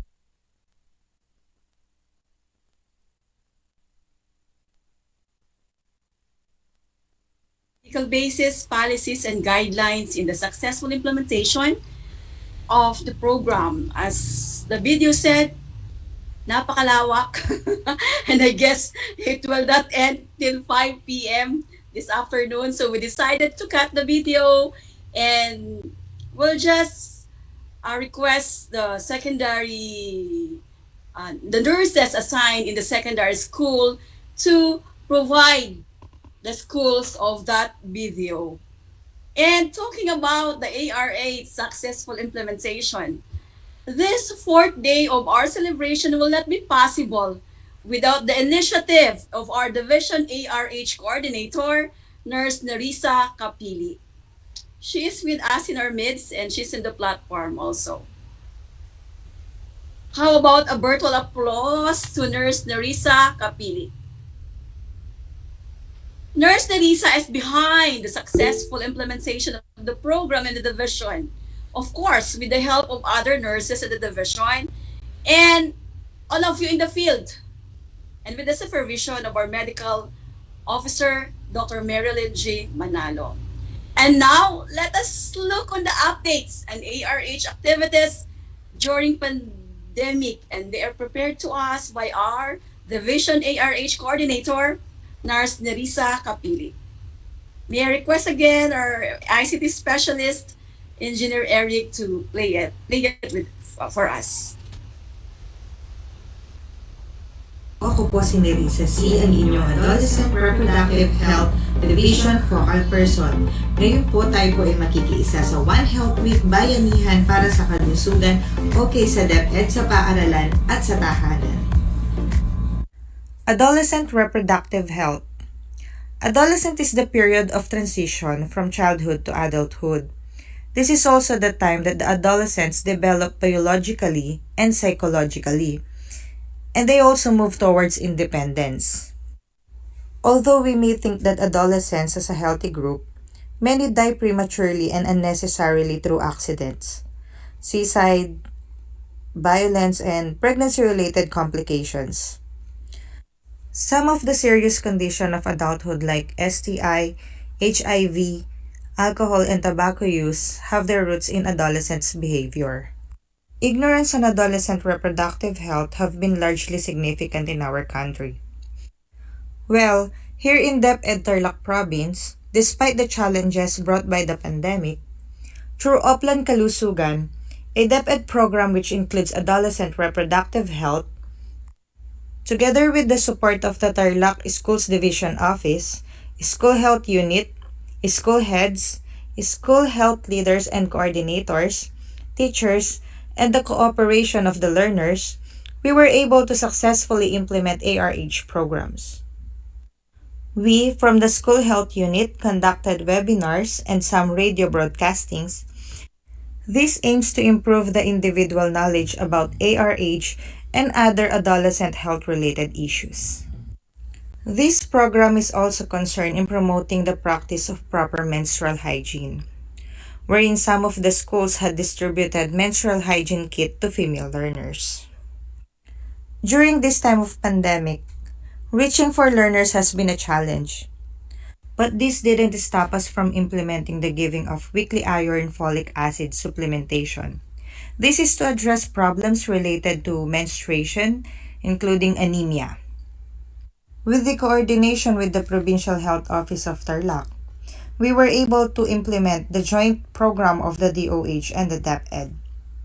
WIFA supplementation was able to cater 30,594 female learners in random grade level of 7 to 10.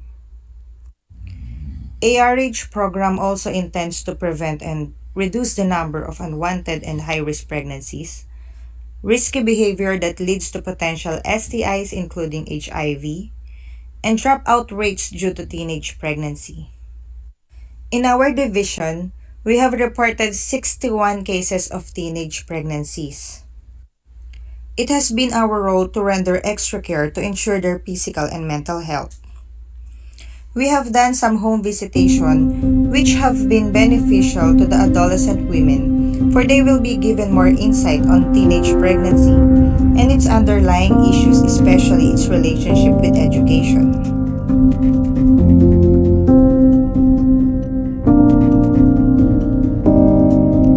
Tao po!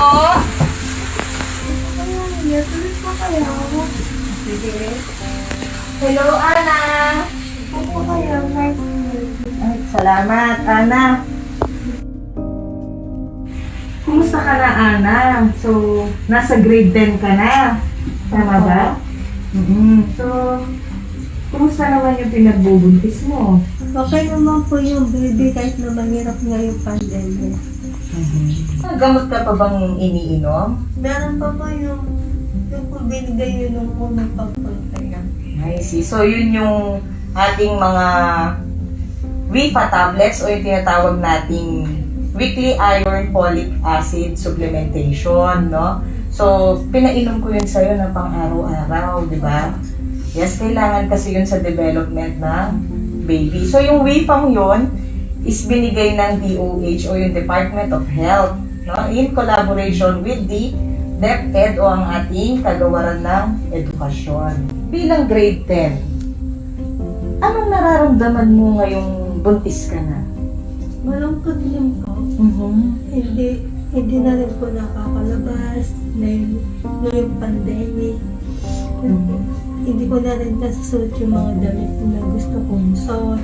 Tapos yung mga kaibigan ko, hindi ko na rin nakakasama. So, nawala yung social life mo, no? So, napakahirap sa isang grade 10, sa isang teenager na hindi mo nakakasama yung mga kaibigan, hindi ka nakakagala, na supposedly dapat yun pa lang yung ginagawa mo ngayon, no? Yun nga lang ngayon, iba na kasi ang sitwasyon. Meron ka ng responsibilidad na kailangan harapin. No? Mahal mo naman ba yung nasa sinapupunan mo? Opo. Kasama mo ba yung asawa mo? Opo. May trabaho ba siya? Paano kanya nasusustentuhan? Ano lang po sa construction lang po. Sa construction? Construction lang po. Hindi po kasi siya nakapagtapos. 17 pa lang po siya. 17. So, minor de edad din. Opo. Ikaw? 16. 16. So, napakabata, no? So, ang hirap maghanap ng trabaho lalo na sa mga menor de edad at hindi nakapagtapos, no?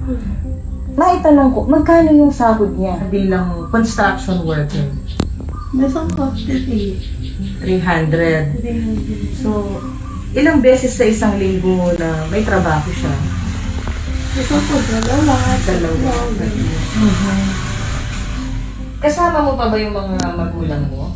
Opo. Naiyan na nga po ako kasi meron pa po silang pinag-aaral ng magpapatid ko. Tapos, meron nga po ako silang pulya bagong alagaan niya. So, may bago pa sila nga alagaan, no, yung baby mo. Ano naman ang maipapayo mo sa mga kabataan paukol sa teenage pregnancy? Mga pagtapos muna po sila ng pag-aaral kasi po mahirap po ang maging bata nila.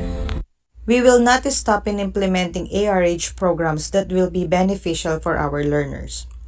Ensuring the totality of their health is our goal. Thank you and God bless.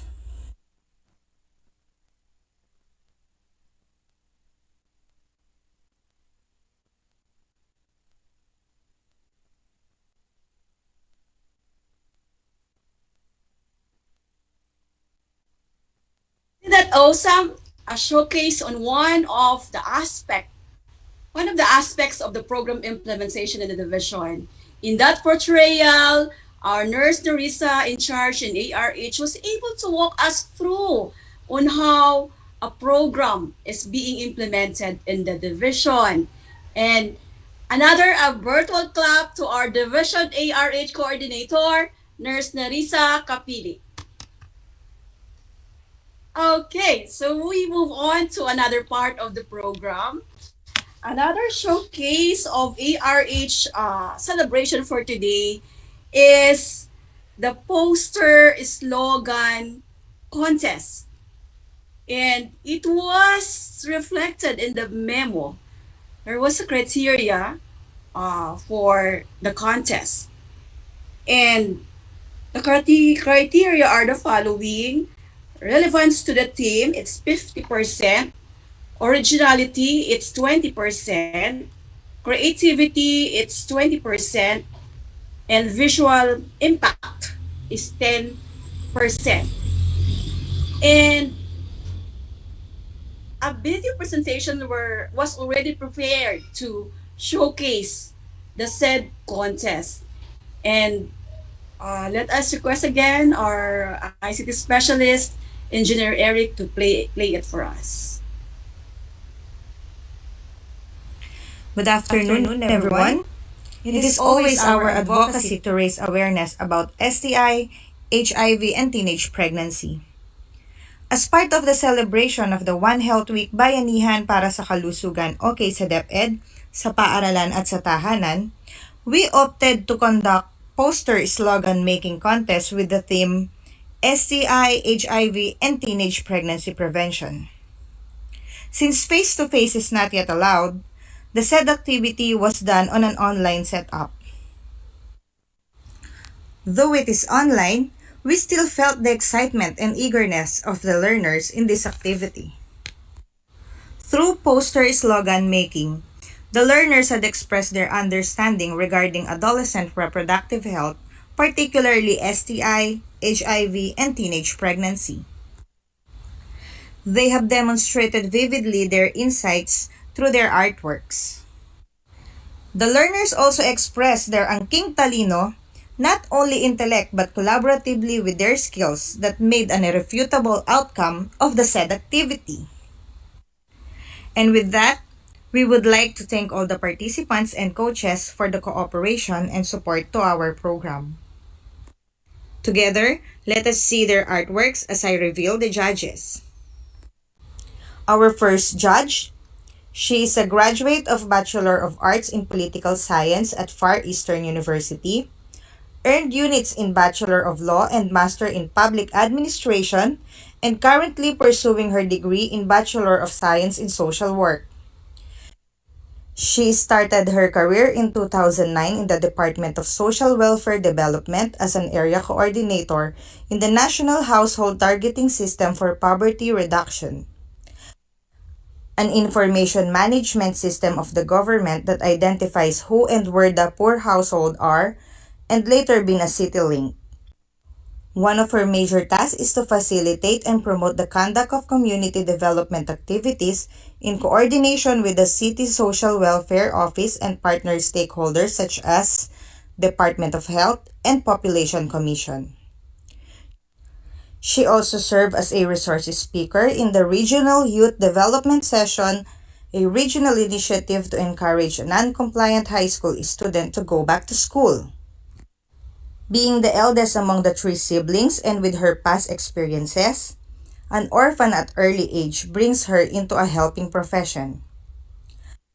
Today, as she continuously embraced the profession, she certainly marked her name in the field as she was recently promoted as Cluster Grievance Officer in the province of Tarlac. Engaged with the well-known national government program that provides conditional cash grants to the poorest of the poor, the Pantawid Pamilyang Pilipino Program or PORPIS. The woman with a big heart, Ma'am Maikar Trofilos Sipagan. Our next judge is a graduate of Bachelor of Science in Nursing at Central Luzon Doctors Hospital Educational Institution. In the same school, she also finished her Master's of Science in Nursing.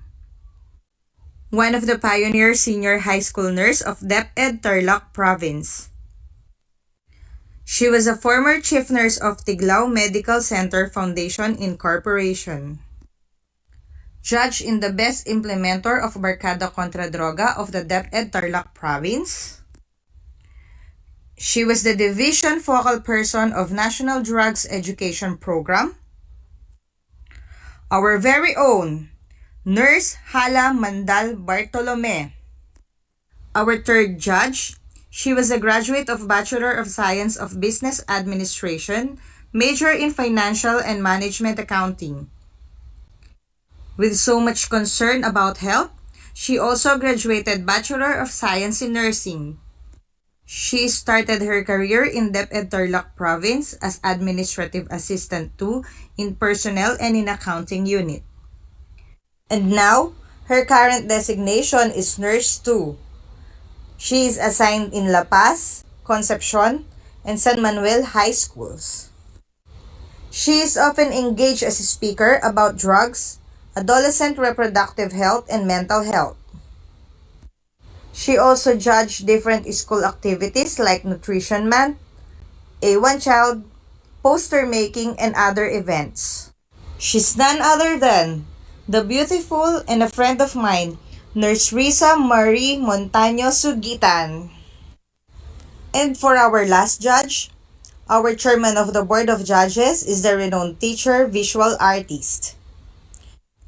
He is the chairperson of the Club Aquanians Future Fine Arts or CAFA of Benigno S. Aquino National High School. He conducted several trainings, seminars, workshops for students who have skills in visual arts like painting, sketching, and charcoal drawing. Among his achievements in the field of arts are the following: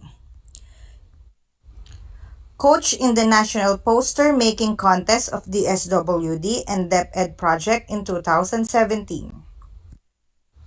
Coach second place on the spot drum painting contest and third place Quiz Bee competition of Central Luzon Integrated Agricultural Research Center in 2016. More than 10 awards as coach in different division contests for slogan poster making contest. Collaborator in mutual projects in SC Tech's Underpass in Concepcion, a collaborative project together with LGU Youth Organization and CAFA Artist. Conducted a school-based arts exhibit with over 100 student paintings and charcoal drawings. Conducted one-week municipal arts exhibit in 2018 at Walter Mart Concepcion in partnership with LGU Youth Organization during the celebration of Municipal Fiesta. Received several commendations as a stage backdrop artist for different school activities. Ladies and gentlemen, our Chairman of the Board of Judges, Joselito P. Pacho.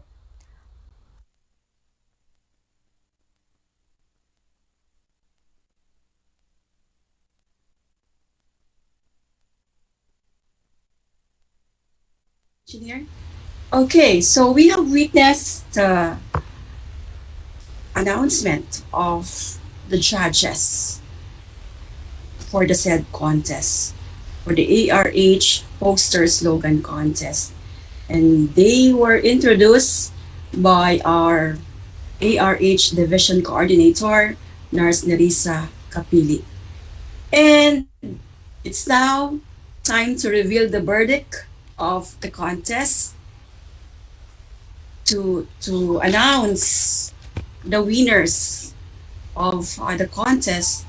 May we request again, prior to the announcement of the winners, due to the overwhelming support extended by the junior and senior high school in the contest, our division coordinator decided to add. It was mentioned in a memo that only one winner, but due to the overwhelming support of the junior and senior high school in participating to the contest, it was decided that there were other prizes on the said contest, and it will be revealed to us by another video presentation. And may we request Engineer Eric to please play it for us. To all participant learners, coaches, and judges, thank you for making this event successful. So now, the long wait is over.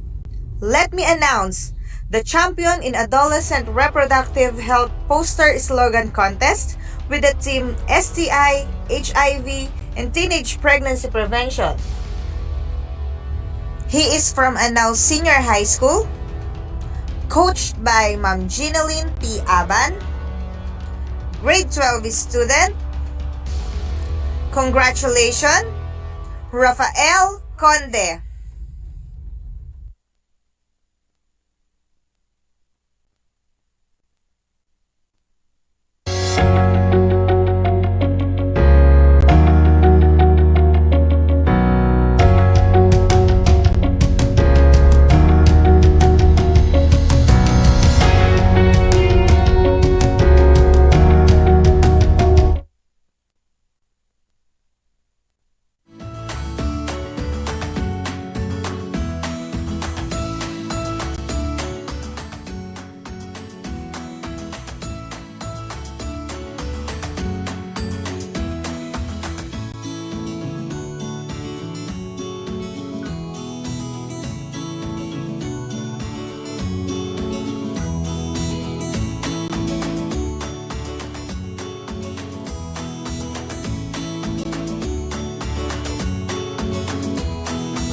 Contest, and there has been an overwhelming participation from the secondary schools. And congratulations to the winners and also not to the winners for taking part of the said contest. And also, I would like to congratulate everybody for being a part of this of the success of the 4th day celebration of our One Health Week. On behalf of our ARH coordinator, Nurse Narisa Kapili, we would like to thank our co-nurses, co-health personnel, and all of you in the field who has been very supportive of the program, particularly the secondary health leaders, the school heads, and the district supervisor. And we cannot achieve this. We will not be able to implement the program successfully without a wonderful and awesome collaboration between the key players in the division office and everybody in the field. Okay? And today's celebration is a showcase of how the program is being implemented successfully in the division. And hats off to all of you guys for doing great in the implementation of the program. And to close today's 4th day of celebration, may we request our Medical Officer 3, Dr. Marilyn G. Manalo.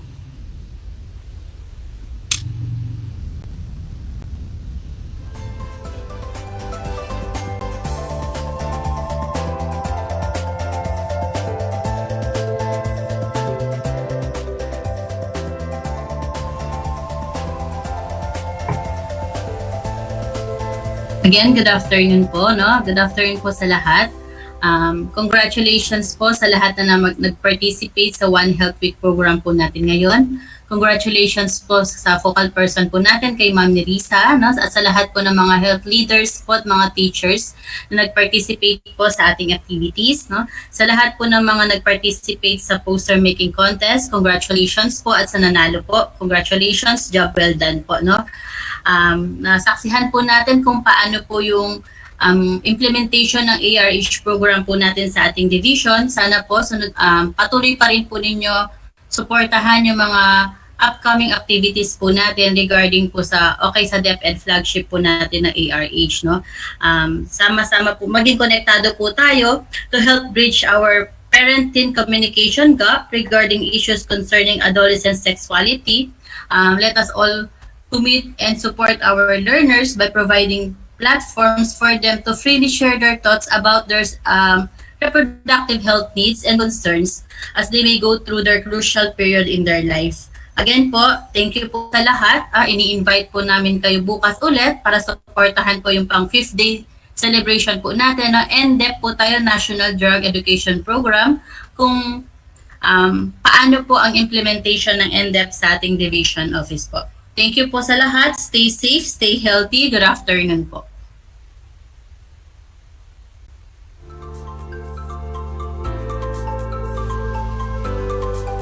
Okay, thank you, Doctora, for giving us that wonderful closing remarks and invitation for tomorrow's event. Okay, thank you, everyone. Thank you for joining us today, which make this program more successful and more meaningful. Kindly join us tomorrow on our 5th day celebration of One Health Week, focusing on mental health. And the focal person is no other than Ms. Jewel Espinosa. And let us continue to be a blessing in the workplace. And thank you so much, everyone. And God bless us all. Thank you for joining.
how are you today? Hello, everyone. Hello, learners of Tarlac. Good morning, Math Talino Grade 4 learners. Welcome to ARAL Tarlakhenyo here on RTV Tarlac Channel 26. Simulcast over DCTC Radyo Pilipino Tarlac.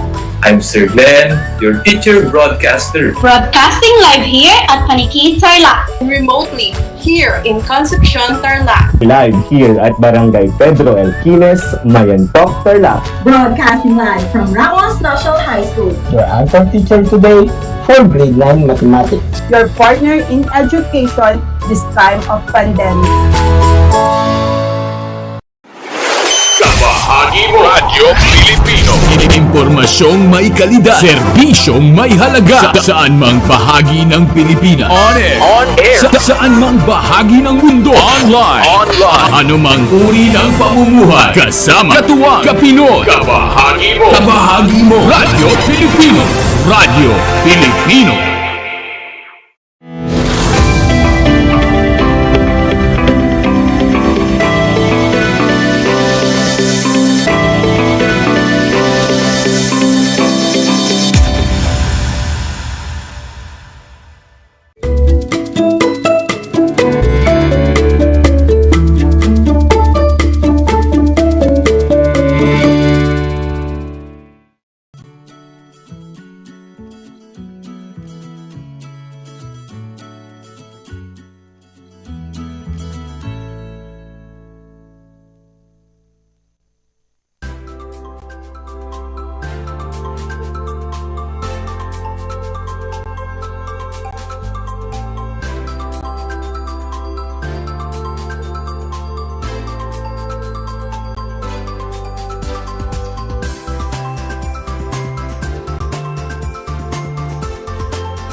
Tarlac Province ay nakikiisa sa pag-oobserba ng World Suicide Prevention Day. Ngayong araw, ika-10 ng Setyembre, sama-sama po tayo na mag-alay ng mataimtim na panalangin para sa mga naging biktima ng suicide at self-harm, gayon din sa kanilang mga naulila sa buhay. Samahan niyo rin po kami na magsindi ng kandila bilang sagisag ng pag-asa. Lagi po nating tatandaan, kaibigan, may karamay ka.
In the 4 days of celebration, we have underscored the 4 flagship program of OK sa DEPED, namely medical, dental, and nursing services on the first day, WASH on the second day, school-based feeding program on the third day, and adolescent reproductive health yesterday. And today, on the 5th day, we will celebrate the social mental health program. And without further ado, We'll start the program and we invite everyone for the singing of the nationalistic song to be followed by the prayer to be led by Dr. Emmanuel Reganit, our Education Supervisor in ESP.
Tayong lahat ay dumulog sa panalangin.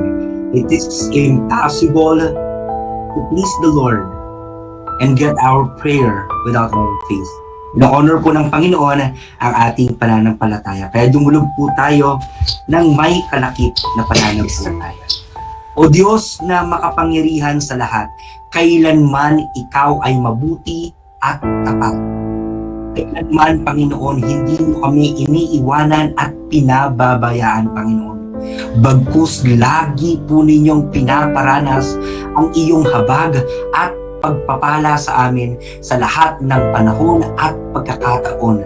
Anuman ang sitwasyon na aming kinasasadlakan, ikaw ang Diyos na mabuti, tapat, at patuloy naming idideklarang ikaw ang aming Panginoon at tagapagligtas. Sama-sama po kami sa mga nasa platform at sa mga nanonood sa FB Live. Sa panalangin, amin pong idinudulog ang aming mga sarili.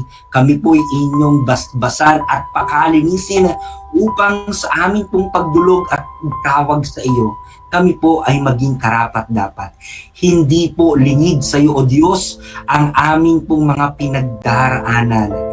Sa banta po ng COVID-19, napakaraming buhay na ang naghihingalo at nawawala sa aming pong kalagitnaan. O Diyos, kahabagan niyo po kami. Hilumin niyo po ang aming pong bayan. At sa aming mga kasama na tila masaya, ngunit may dala na mga problema. Aming Diyos, O Diyos, aming pong idinudulog na basbasan niyo po sila ng malinaw na kaisipan, ng kaalaman at karunungang nagmumula sa iyo, na sa kanilang mga desisyong gagawin, O Diyos, amin pong inyo po silang paalalahanan kung gaano kasarap mabuhay, higit lalo kung ito ay para sa iyo. Aming Diyos, amin din pong pinagkakaisahan na kami po ay inyong basbasan ng tamang pananaw patungkol sa aming kalusugan. Biyaya itong kaloob mo sa amin at ito'y aming regalo sa iyo. Tulungan niyo po kami kung paano magamit ng tama, ng wasdo at nararapat ang aming pangangatawan, ang aming kalusugan para sa iyong kaluwalhatian. Ano man ang aming mga personal na intensyon, ano man ang aming mga pinagdaraanan sa kasalukuyan, amin po itong ipinagkakatiwala sa inyo ng buong buo. Patuloy kayong manghimasok, mangialam, mag-ayos ng aming pong mga buhay, Panginoon. Maraming salamat po ng may pagpupuri, pasasalamat, pagtitiwala at pananampalataya. Ito po ang aming usal at panalangin sa pangalan ni Jesus. Amen.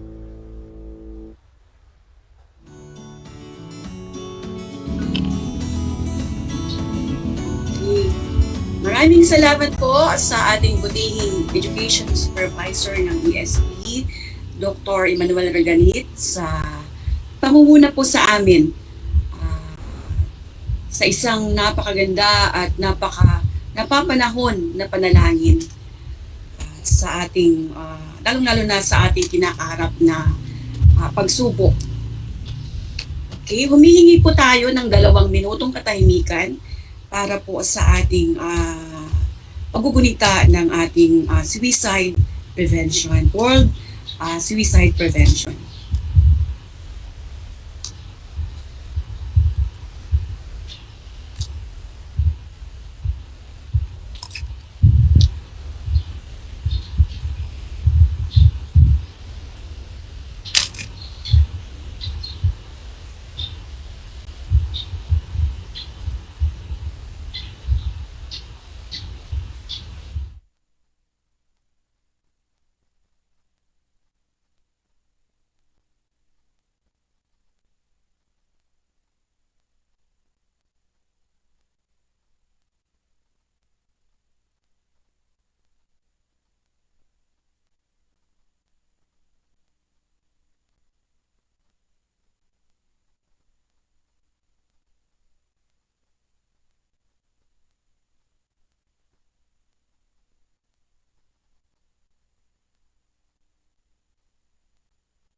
Those who are in the platform are district supervisors, school heads, district health specialists, health and nutrition leaders, my co-health personnel, and those who are joining us in FB live streaming. And especially to our RCT specialists, Engineer Eric Corpus, who are patiently assisting us for 2 days already. And to welcome and be inspired by his message, may we call on our very performing and results-oriented Chief in Schools Governance and Operations Division, our very own Dr. Noel L. Linsao. A virtual applause, please. Thank you, Ma'am Luz. To our Schools Division Superintendent, Dr. Ronaldo E. Poson, our 2 ASTSS, Dr. Armando C. Capili, and Ma'am Maria Celina Vega, to our CID Chief, Dr. Paulino Dipano, to our Medical Officer 3, Dr. Marilyn Manalo, to our our dentists, our nurses, education program supervisors, public schools district supervisors, our school heads, teaching and non-teaching staff of the Schools Division of Tarlac Province, and other stakeholders. A pleasant good afternoon to all. We have now come to the 5th day of the One Health Week celebration, and this is now our the last leg of this advocacy campaign about health. And this afternoon, I believe you will have your the presentation and presentation of the best 5 entries for the division spoken poetry. And this is a contest which was conceived by our school health and nutrition unit. And we hope that all of our teaching and non-teaching personnel are now ready for the opening of classes starting Monday. And as I have said during the opening of this One Health Week, it is reiterated. It is my, I would like to make this appeal to all of our teaching and non-teaching personnel of the Schools Division of Tarlac Province to take the opportunity given to us by our Honorable Governor Susan A. Yap and the provincial government of Tarlac to be vaccinated. To be vaccinated. So we are now in the full blast. We are now in full blast of the vaccination program for DEPED. Although it is done on a batch per batch basis, so if your batch, if you are included in a batch called upon by our medical officer or our nurses to be vaccinated, please do so. This is not the time for us to choose, no? Huwag masyadong choosy because whatever available vaccine is the best vaccine we have. As I've said earlier in the morning affair, it is better to be vaccinated than to place in an urn later. Which do you prefer? To be vaccinated or to be cremated? So with this, congratulations for our school health and nutrition unit for having successfully implemented this One Health Week. Well, of course, I would like to congratulate and give our gratitude to the members of the ICT headed by Engineer Eric Corpus for giving us time and support for this kind of endeavor. Muli po, ang aking pagbati sa lahat, isang mapayapa, mabiyaya, malusog, at magaling na araw po sa ating lahat. Maraming salamat po. Thank you po, sir, for gracing today's event and sharing your precious time with us and for that wonderful message. Thank you also for stressing the importance of vaccination and being vaccinated in this time of pandemic. And of course, you are behind the success of the implementation of the health and nutrition programs in the division. Your support, your untiring support, and assistance to us is very imperative for that success in the implementation of the programs. We wish you the best, and may our good Lord bless you and your family.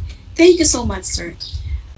Okay, excited na ba kayo na makita? Are you all excited to see what's in store for us today? With the mental health program being Nurse Jewel Espinosa as the focal person in the division. And to give us one of the highlights of today's celebration, an informative talk on self-care during pandemic. May I call on our division focal person on social mental health, the very beautiful Nurse Jewel Espinosa. A virtual applause, please. Hi guys! Isang malusog na araw sa ating pong lahat. Thank you, no? Starting po kay Sir Eman, very inspiring prayer. Everybody needed that. And of course, the inspirational message coming from our boss. Thank you, Sir Noel. Thank you so much. And of course, the beautiful Ma'am Luz. Maraming salamat po sa pagpayag na mag-host po sa ating 5th day ng ating One Health Week. Matagal na panahon po tayong hindi nakapag-usap. Gawa ng, ayun na nga, nasabi nga ni Sir Noel na kami po ay naging busy. Na-busy po tayo sa vaccination hub, no, serving our people of the province of Tarlac. Kasama po dyan, syempre, ang ating mga minamahal na guro at ang minamahal nating mga magulang ng ating mga learners, no? So, napakagandang isipin na tayo po ay nabigyan ng pagkakataon to sit down and talk. And what a beautiful coincidence na na-schedule po ang school mental health celebration ngayong ika-10 ng Setyembre, no? Aside from our celebration of the feast of Saint Nicholas, no? Para po sa kaalaman ng nakararami, ang September 10 ay World Suicide Prevention Day. So atin pong hindi sineselebrate pero atin pong inoobserbahan ito. So, to begin with, inire-request po nating lahat, no, na mamaya or kung may time kayo, tayo ay mag-alay ng napakataimtim na panalangin for those whom we have lost, victims of suicide, ganun din sa mga victims of self-harm. Tayo rin po ay mag-light up ng ating mga kandila, no, bilang sagisag ng ating katapangan, no? Humarap sa mga hamon ng buhay. Okay? Sabi nga dun sa video kanina, kung napanood nyo siya, no? Laging tandaan, kaibigan, may karamay ka. So that video, guys, yung nakita nyo po iyon, yung ating informative video, yung mga individuals po na nag-act, they are our learners from Capas National High School, and we opted to make our own video para po special lang siya for the division of DEPED Tarlac Province. Thank you so much po dun sa pag-support ng mga learners natin dyan. Na-shoot po yung video na yan, individual silang na-shoot, no? And we came up with a very nice informative video. So, speaking of self-care, a lot of schools, no, have been inviting us over to talk about topics regarding mental health during pandemic and what best way to share your knowledge, but to talk about self-care. Unfortunately, hindi nga po tayo nakakapag-yes because this season, we are much more needed dun sa ating pong vaccination hub because talaga naman pong it's considered an emergency case na tayo ay kailangan pong humabol dun sa ating tinatawag na herd immunity. Okay? So, pasensya na po dun sa mga schools na hindi natin napagbigyan, pero eto na po tayo ngayon, no? Ito na ang ating pagkakataon na makapag-sit down and talk. And let me just present to you, no? Siya nga pala, isang malaking pasasalamat po sa ating IT team, headed by Sir Eric Corpus and of course Sir Christian Latoskin. Thank you guys for the support. It's so far it's so very good. Agyamanak guys, dakal pong salamat. And let me start presenting my entire screen so we could start our topic on self-care.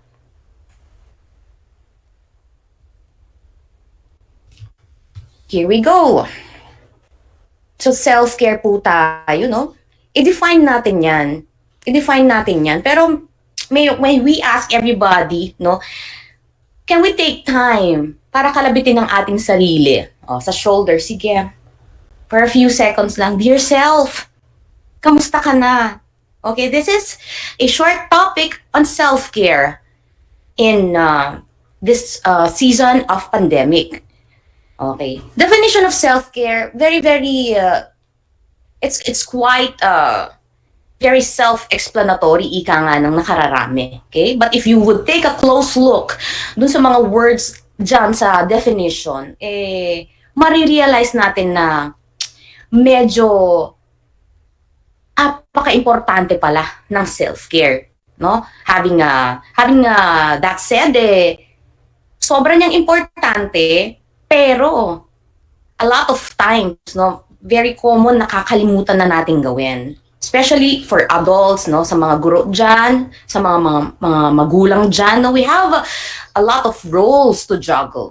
Andyan ang pagiging magulang mo, pagiging kapatid, anak, apo. Ultimately, para sa ating mga guro, andyan ang pagiging guro. Andyan ang pagiging educator mo. At sa mga roles natin na ito, gusto natin lahat ng mga roles na ito ay magawa nating tama para mapagsilbihan ang ating mga mahal sa buhay, ang ating mga kapatid, kapamilya, ang ating mga learners ultimately.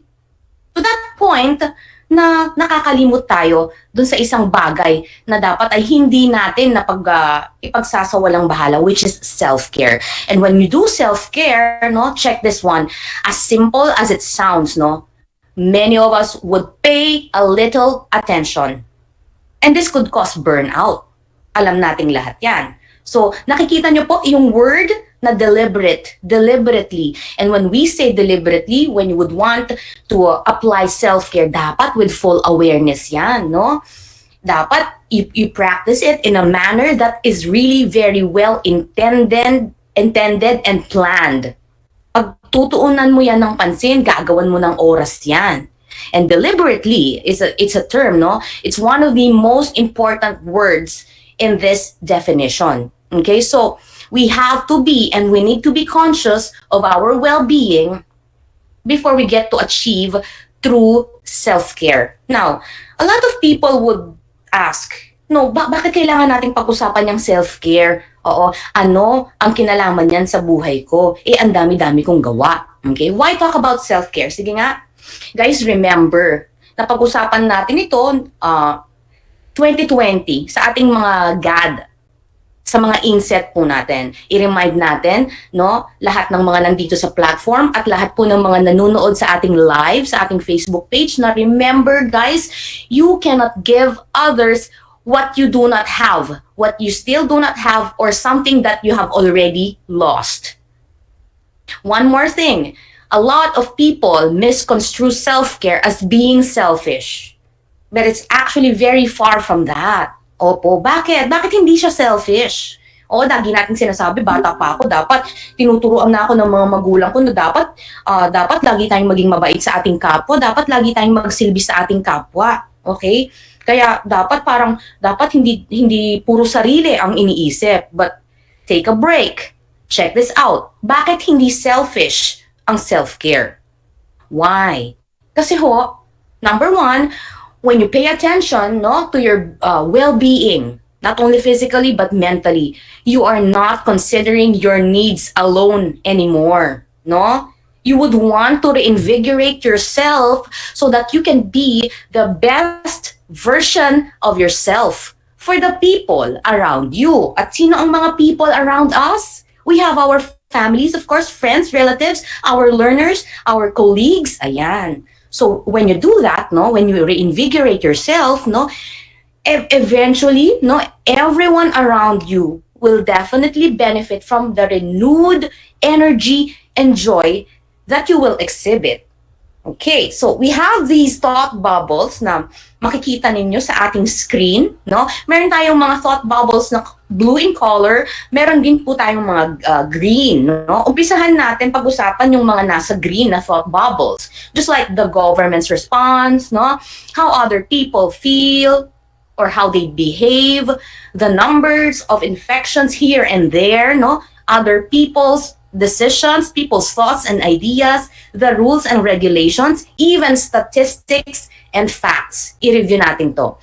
If you notice, guys, etong mga nasa green, yan yung mga pagka nakikita mo, yung mga yan sa social media, when you see people not wearing their masks or face shields in public, no, na nagkukumpulan, yan ay talaga namang ikagagalit mo yan.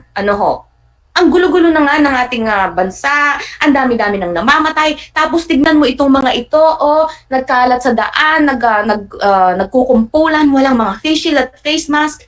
Yan po yung mga tipong makakapag-rant ka pa sa iyong Facebook wall, no?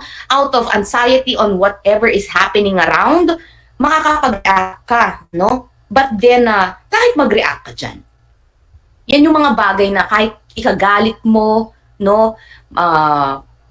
ibuhos mo ang emotion mo. At the end of the day, etong mga thought bubbles na green in color, yan yung mga bagay na hindi mo pa rin mababago, no? We call them the things that are beyond our control. Okay? Ito naman yung mga nasa kaliwa, yung mga blue in color na thought bubbles. Just like washing your hands, the decisions you make, how you look after yourself, how much time you spend on social media, how you speak to and treat other people, you're choosing of right food and nutrition, how you practice your good hygiene, how you choose to self-soothe, how you choose to meditate, ayan, how you choose to breathe. Okay?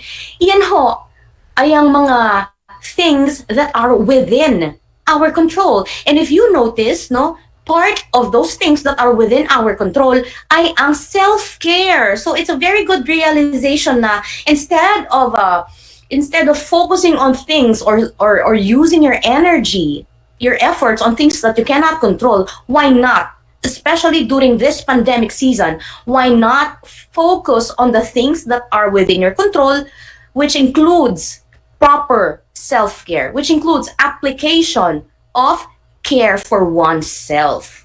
So dito pa lang sa part na to, makikita na natin, ay oo nga bakit hindi ako mag-focus sa self-care? It's within my reach, okay? Now, a lot of us, alam natin yan, since 2020, a lot of us have been hit by anxiety, no? Those worries, especially now that Delta and other variants are in the country already, no? And most especially, you can see, as you see the cases of those who are being tested positive, those who are dying, medyo nakaka-overwhelm naman ho talaga. I-review natin, no? Itong mga sumusunod na ito ay ang mga behavioral, physical, emotional, and cognitive responses that are very common signs of heavy anxiety and stress. And take note, anxiety and stress, hindi yan all the time masama. But these following responses, ito ho ang maaaring ma-experience ng isang individual kapag very bad form of anxiety and stress na yan. Okay, binabati po natin pala si Ma'am Flordelia Apolonio from Kalibungan High School. Hello, Ma'am Flordelia. Victoria East District. Ayan, thank you for watching. Ayan, stick around guys, marami tayong matututunan today. Okay, let's start with behavioral aspect. What happens to your behavior kapag ikaw ay suffering from very bad form of anxiety and stress? Ayan, apakarami. Okay? Tingnan natin maigi yung increase in substance abuse, irritability, with sudden outbursts of anger and frequent crying and arguing. When we say substance abuse, we do not simply jump into methamphetamines agad, marijuanas agad. No, we have what we call gateway drugs. That's smoking, cigarettes, and alcohol. No, maaaring manotice nyo ang inyong mga loved ones or friends na papadalas ata ang pag-consume nito ng alcohol. Nagiging madalas po ata ang pagiging lasing nitong tao na to. I-notice po natin ang mga factors na yan. Okay, what else? Frequent crying, excessive worrying, wanting to be alone, and blaming other people for everything. Baka po, mamaya-mayang konti, manotice ninyo, oo nga, nanotice ko to sa sarili ko, nanonotice ko ito sa aking kasambahay. Okay? Having difficulty talking, communicating, even listening, or giving or accepting help, and ultimately, inability to have fun, to feel pleasure. Yung mga maliliit na bagay na nakakapagpasaya sa'yo before, hindi na umuubra. Okay? What happens to the body sa physical aspect? Ayan yung mga unexplained aches and pains, no? You lose your appetite or you eat too much, no? Unexplained twitches, being easily startled. Yeah, that is what happens to the body.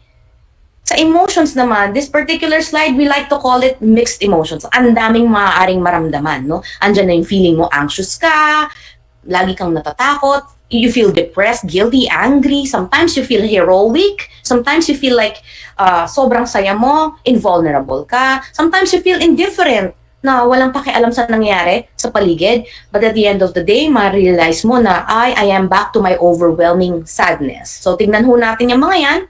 What else happens? No, kapag ikaw ay nasa very bad form of anxiety and stress, ayan, natitrigger ang cognitive aspect, no? You tend to have trouble remembering things, no? Stress and anxiety, no? Very bad forms. They mess up with your memory. They drive you confused, no? You have trouble thinking clearly. It messes up with your concentration, and it messes up with your decision-making skills. So, hindi natin makokontrol ang stress. Sabi nila, hindi natin makokontrol ang stress because stress is everywhere. Pero, maaari nating i-manage yan, okay? By doing self-care. Ito yun. So, let's go. Tara na. Mag-self-care tayo. I have a few tips na pwede natin pag-usapan dito. Mga basic lang yan eh. Later, guys, you might realize na, oo nga, Oo. Alam ko na tong mga to na dinidiscuss ni Nurse Jewel eh. It's basically a reminder, guys, that you always have time to go back to application of proper self-care. The first one is, guys, let us pay attention to our physical health. Increase those serotonin levels. Okay? Increase natin yan. Sino naman po si serotonin? Anong kinalaman ni serotonin sa ating buhay? Dito sa part 1, dito sa tip number 1, we are basically talking about exercise. When you say exercise, a lot of people nai-intimidate ka agad sila, no? Exercise yan eh. Parang I can't, I'm too old for that. Ang unang pumapasok sa isip nila ay magbubuhat ka ng barbell, magko-cross country running ka. Hindi po ganon. I always remind our teachers na ang exercise, it can be basic, very basic, like breathing exercises. That alone helps already. Basic stretching exercises, no? Remember, guys, no? Physical health care is a core part of self-care, no? And remember, the body and the mind, they have this very unique connection na kailangan nagja-jive yan, no? Hindi pwedeng healthy ka physically, pero depressed ka naman. Maaaring happy ka, but then you're undergoing something na very ill ka. Say you have COVID and you have these severe symptoms, no? Hindi pwedeng hindi sila mag-jive, si body and the mind. Kailangan pareho sila umaangat. Okay, let's introduce serotonin, no? Isa sa mga favorite hormones natin yan. Bakit natin siya favorite? It's considered one of our happy hormones kung tawagin. Okay, sino siya? Siya lang naman po, no? Ay nag-i-improve ng ating mood and energy. So if you notice, if you get to do your little Zumba and then you sweat out afterwards, you feel really good, rejuvenated, di ba? Pag ikaw ay nagpawis na, makikita mo yung skin mo, you're glowing. Okay, serotonin. Now, talking about serotonin, research has shown that regular exercise, take note, regular exercise, no, increases the levels of serotonin. Now, talking about regular, how regular is your exercise?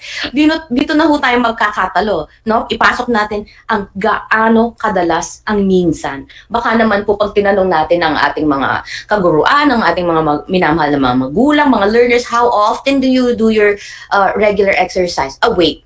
Do you do your regular exercise? Oo naman. How regular? Ganon. Once every 6 months. That's just about 2 times a year. No, when you say regular, make it in a weekly basis. Okay? Weekly natin siyang gawin. Paaaring once a week, pwede na yun.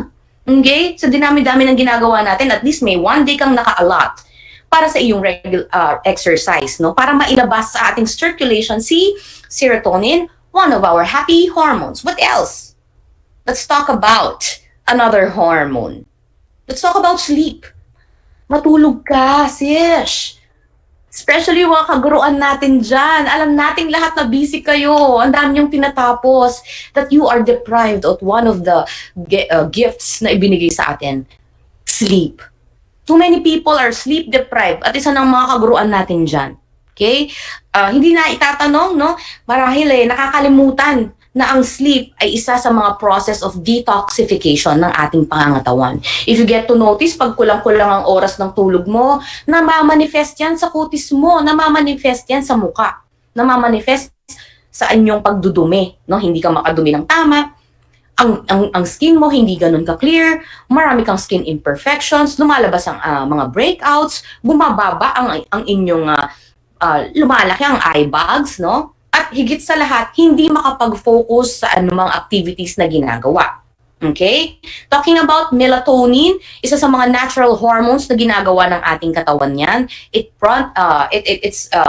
the hormone that causes us to feel sleepy. So makikita niyo dyan, ang nagpa-prompt sa production ng ating melatonin sa katawan, no?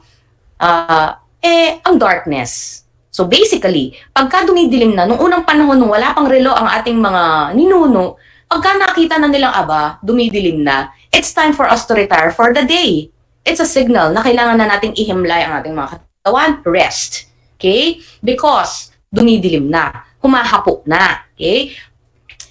Ang light naman, no, pag nandyan si darkness, that prompts the production of melatonin. Si light, on the other hand, it stops the production of melatonin. So think about that. If you're exposed to light, mababawasan ang production ng melatonin. And light is everywhere. Andyan ang iyong ilaw, nandyan ang gadgets, andyan ang laptop mo, tablet, okay? Because you work it.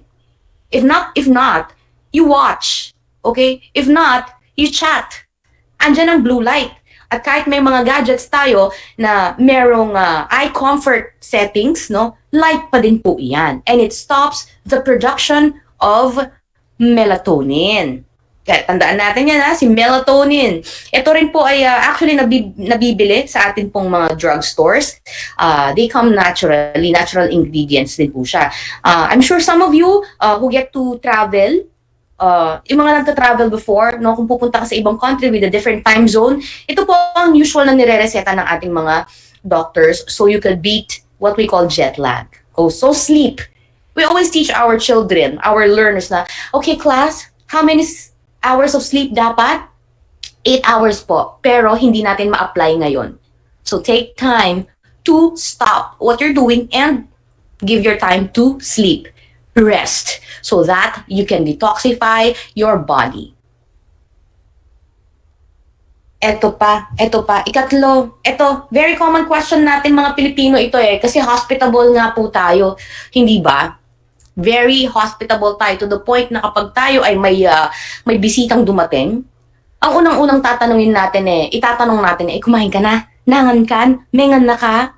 Yes? Yes? So, and this part of our very short talk, pag-usapan natin on how to be a healthy eater. Laging sinasabi ng ating mahal na Dr. Marilyn yan, ni Doc Bonnie, lagi niyang dinidiscuss yan, lalong-lalo na dun sa mga teachers natin with comorbidities such as hypertension, yung mga may matataas ang cholesterol, matataas ang sugar.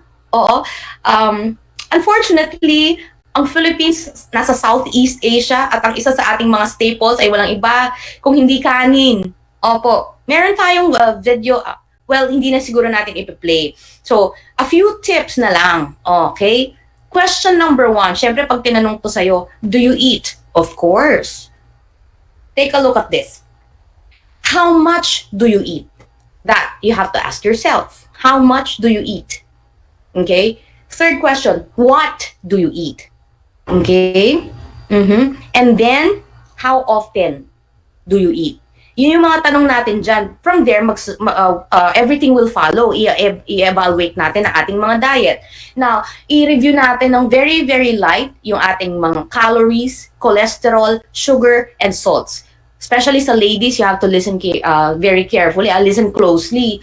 Okay? Marami pong nagsasabi sa ating mga doctors na i-cut down mo ang pagkain mo ng kanin. Lalo na yung mga tumataas ang sugar levels tsaka cholesterol levels. Looks like you have to cut down on your carbs. And when we say carbs, isa lang yan kanin, pandesal, or pansit. So, wala tayong magagawa kapag wala na tayong maisasagot dun sa mga people who would say na, I cannot start my day without kanin.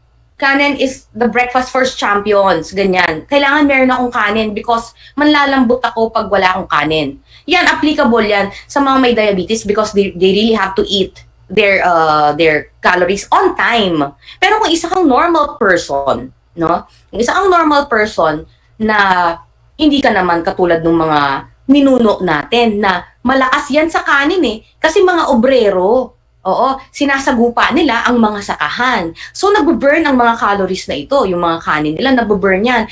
Tayo, especially during this season, na kung saan ay work from home, abay, malakas ka nga kumain ng kanin because it's the breakfast for champions. Pero, you spend your day sitting on your desk, doing all your paperworks, or doing your online classes. Sedentary pa rin. At hindi na burn ang mga calories na ito.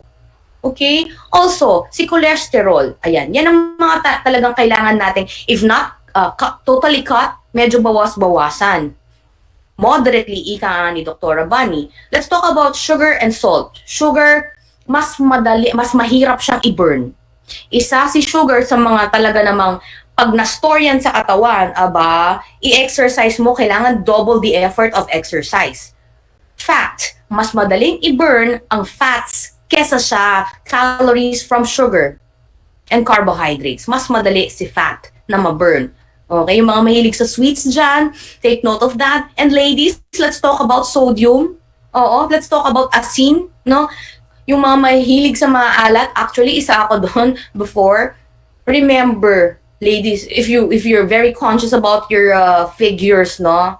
Eto, you have to remember, salt is sodium. Sodium attracts water. If you get to notice kapag naubos mo ang iyong chips, no, while you're watching something, pag naubos mo ang iyong chicharon, suddenly masasabi mo, ay wait, bakit ako uhaw na uhaw? Salt attracts water. At pag nag-attract yan ng water, bibigat ka. Weight of the water, okay? So, food and drink tayo, be a healthy eater, ika nga. Meron tayong tinatawag na plate partition. You can apply this. Imagine your 9-inch plate. For adults ito, 9-inch plate yan. For kids naman, it's the 7-inch plate. Imagine your 9-inch plate, no? Divide that into half muna, no? Yung kalahati ng plate mo, ang laman dapat niyan, your greens. Ang iyong gulay na hindi masyadong starchy, non-starchy vegetables, yung kalahati ng plate. Sa taas ng plate mo, dapat nandoon ang protein. Ang iyong lean meat, protein ang kailangan ng katawan to build your cells and to build your muscles. And konting-konti lamang po dapat ang carbohydrates, which is baligtad sa atin dito sa Pilipinas. Kahit kakaunti po ang ulam, basta maraming kanin, applicable yan sa mga kalalakihan natin dyan, di ba? Kasi nababurn nyo yan. So, half of it, non-starchy vegetables, 1/4 is your protein, and the other quarter is your carbohydrates. Ayun. Let's talk about drink. Let's talk about drink nowadays po. Siguro since yung mga teachers natin nasa bahay na kayo, very accessible na po ang water. Remember guys, that our bodies made out of 75% water. By merely talking, walking, urinating, at saka pag yung tayo ay pinapawisan, we get to be prone to dehydration. So, always hydrate, hydrate, and hydrate. Kung ikaw ay normal, healthy adult, ito pong hydration kasi may mga issues tayo dun sa mga patients na may kidney problem na kailangan pong naka-measure ang kanilang drinks. So, preventive measure tayo, hydrate, hydrate, hydrate. Okay? This is one of our favorites. Isa sa mga pinaka-paborito po natin, itong particular slide na to. This particular tip, isa sa mga paborito natin. If you could just read those 4 beautiful questions, no, easier read than to be answered. Identify the things that matter to you, ang sabi dyan. When the chips are down, who would you want to be with? Basic yan. Pag ikaw ay natatalo na sa laro ng buhay at parang luging-lugi ka na, sino tao ang gusto mong nandyan pa rin sa tabi mo? Sino ang gusto mong matira sa iyong tabi? Number 2, how would you want to be remembered when you're gone? Pag ikaw ay liliban na or lilisan na sa 4 na sulok ng mundong ito, how would you want to be remembered? Are you that person na kapag nawala kapag ikaw ay lipas na, will you be that person na kapag naaalala ng iyong mga former colleagues or your friends and family, nakakamiss naman siya? Oo, hindi ko makakalimutan na ang naitulong niya sa akin. Oo, hindi ko makakalimutan yung inspirasyon na ipinakita niya sa akin. Hindi ko makakalimutan yung ginawa nitong taong to sa akin. Hindi ko makakalimutan ang kabaitan ng taong ito. Hindi ko makakalimutan ang legend na ito sa iniwan niyang legacy. Will you be that person or will you be this person? Oo. Buti nga nawala na yan eh. Oo. Walang ginawang tama yan. Okay? It's always your choice. How would you want to be remembered when you're gone? The third one says, how do you want to make a difference in the world? Okay? Hindi necessary sa world eh. Kahit dito lang sa iyong classroom or dito lang sa iyong bahay, dito sa ating ahensya, how would you want to make a difference? Okay? Na makikita, no? Effective yung iyong change na ginawa. You being a change agent. Is it for the better? No? How would you want to make a difference?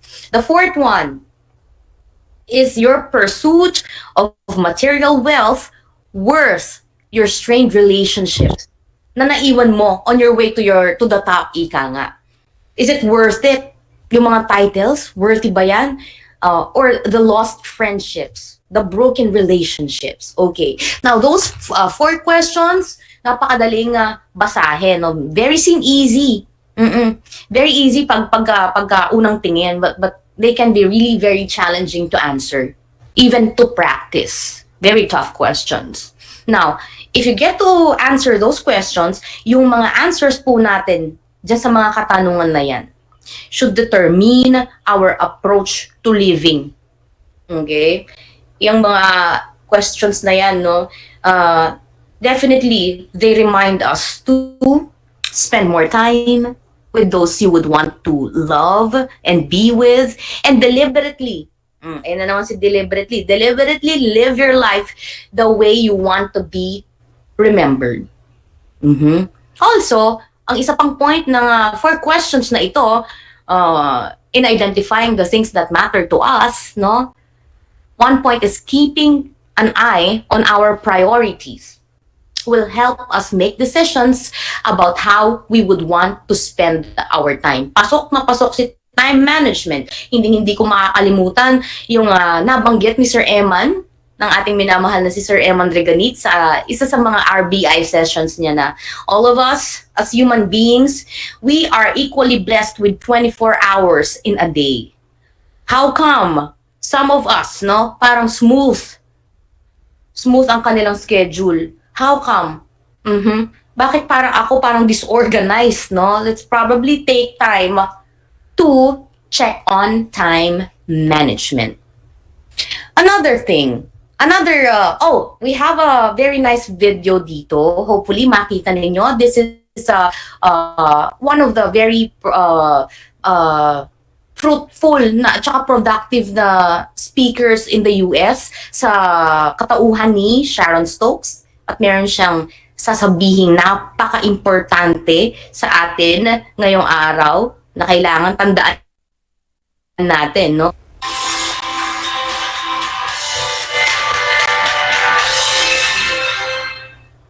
Hey guys, it's Sharon, and I'm coming at you from my balcony today. It's such a beautiful day that I thought I'd get myself outside and give you a break from seeing me in that same spot in front of my bookcase with the yellow flowers. So just switching it up today.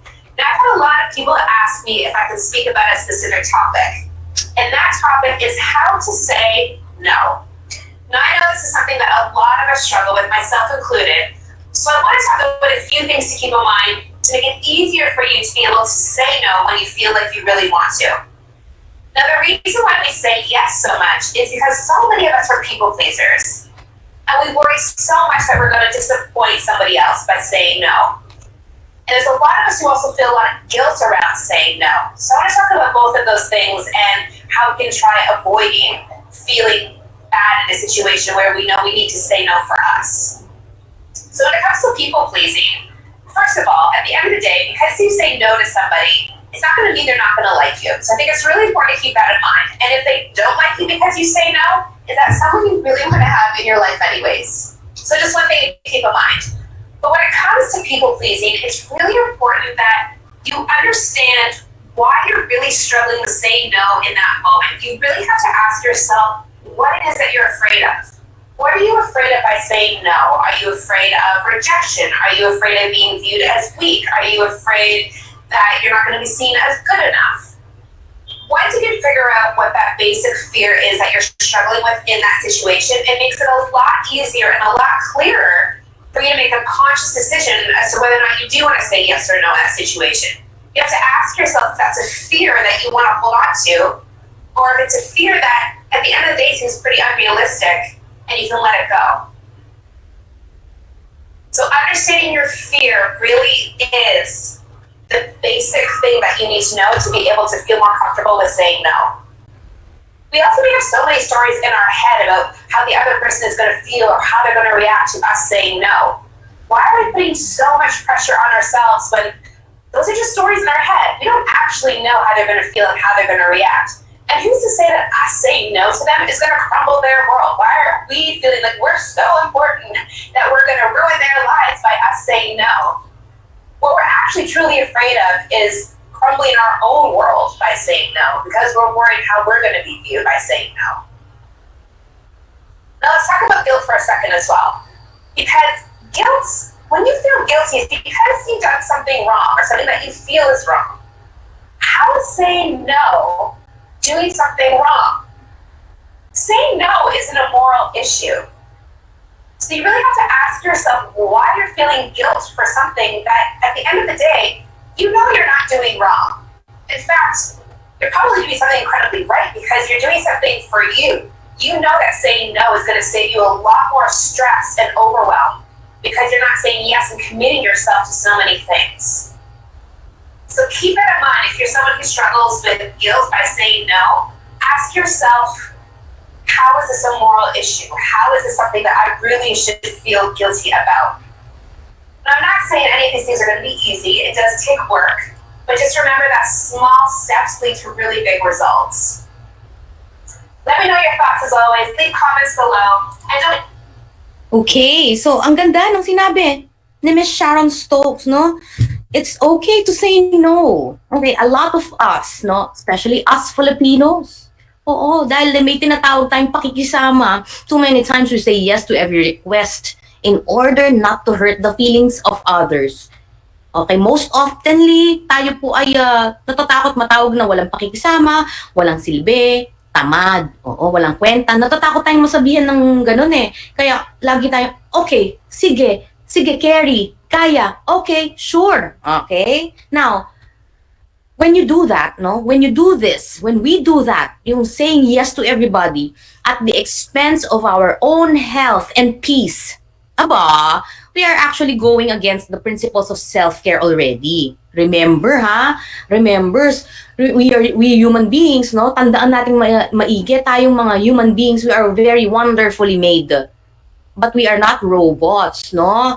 We are made to be not to please everybody. That's how we are created. So, remember, when you say yes to everything, tapos napuput into jeopardy na yung own peace and health, nako, that can lead to our burnout. At ayaw nating ma-burnout. Isa sa mga ayaw nating mangyari sa atin ay ang burnout. So, napuput into jeopardy not only your physical but your emotional health. Remember, if you would want to say yes, no? If you would want to say yes to others, remember and make sure that you are not saying no to yourself. Isa sa mga paborito nating tips yan. And of course, isa sa mga hindi natin na makakalimutang ipag-usapan, we always have to change our mindset. Okay? Have you appreciated somebody or something today? When you woke up kaninang umaga, nakita mo ba yung ating yung ulan, kung may ulan man dyan, kung gaano kaganda ang buhos ng ulan, or kung gaano kaganda ang sinag ng araw. Okay, let's try changing our mindset. Let's practice gratitude. Let's practice being grateful. Okay? Too often, we focus on the negatives. Oo, lalo na ngayong season of pandemic, puro negative ang makikita natin sa paligid. And we tend to focus on those things, no? Ang problema, we focus too much on the negatives that we show a little appreciation for the beauty that is everywhere din. There is beauty in everything, no? Ito ang ating papakita sa inyo ngayon. Itinuturo natin lagi ang breathing exercises, no? Stop, pause, breathe. Especially when you're being overwhelmed already, this is what you can do. Kayo ho ba, yung mga viewers natin dyan, at saka yung mga nasa platform ngayon, nakukuha nyo pa ho ba na umupo saglit? Tigilan ng kung ano man ang ginagawa at umupo saglit, which could only take 10 minutes of your time, no? Umupo sa isang lugar na kung saan ay tahimik, comfortable, kahit saang lugar pa yan, ano? Matahimik at mapayapa, no? Umupo saglit, i-relax ang muscles sa katawan, and practice your controlled breathing exercises. Okay? You meditate. Do you still meditate? Okay? When you do your meditation, when you sit down and focus on your breathing, and you stay in the now, right now, everything is okay. Okay? Right now, all is well. Okay? When you learn to pause, no? When you practice your breathing exercises, that's how you gain your positive energy. And when you do it on a regular basis, no? That's when you tend to be aware of what is happening inside your body versus what is happening around you. You get to focus on your breathing, you get to focus on yourself. That alone is a basic exercise already. And it really adds up to proper self-care. When you do these three, yung tatlong yan, when you check, yan, naka-check na siya. When you focus on the now, when you pause and breathe, when you finally observe without judgment, that is the time na, you are already being kind to yourself. And when you practice being kind to yourself, perfect! You will now radiate your kindness to others. You will start feeling the flow of gratitude and compassion. You are now ready to be kind, to serve others. Always, and remember, always find time to express yourself through creativity. These are merely reminders. Okay, take time to pause and breathe. So, ayan po guys, mga minamahal nating guro, magulang, learners, colleagues dito sa ating pong sa ating FB Live, sa ating platform. I hope yung mga tips na yan ay nakatulong po sa ating lahat, no?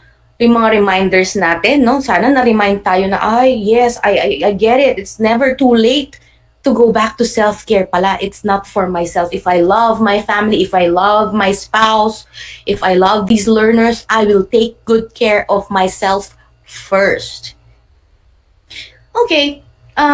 Meron tayong mga sample ng self-care plans dito which you can apply.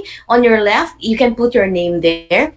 Probably Halamandal Bartolome's self-care plan. What do you plan to do with your mind, with your body? What do you plan to do with your spirit? Ayan, sino yung mga supportive people in your life? What are the things that you would want to accomplish? Go write them down. May isa pang self-care action plan. What are your signs of burnout? Dito sa may gawing kanan. Ano yung mga senyales na ikaw ay nababurnout ba? Do you easily snap on people? Madali ka bang matrigger? Tumaas ang init ng ulo? No? Ano ang mga stress relievers na meron ka dyan? Write them down. Who are the people you can reach out to for support? Write them down. And what are these helpful reminders that you can say to yourself? Write them down. Okay, and very good samples na rin ng emotional self-care. As you can see, nandun sila. Emotional self-care, practical self-care, physical self-care, spiritual, and mental self-care. Marami po dyan na pwede nyong i-adapt.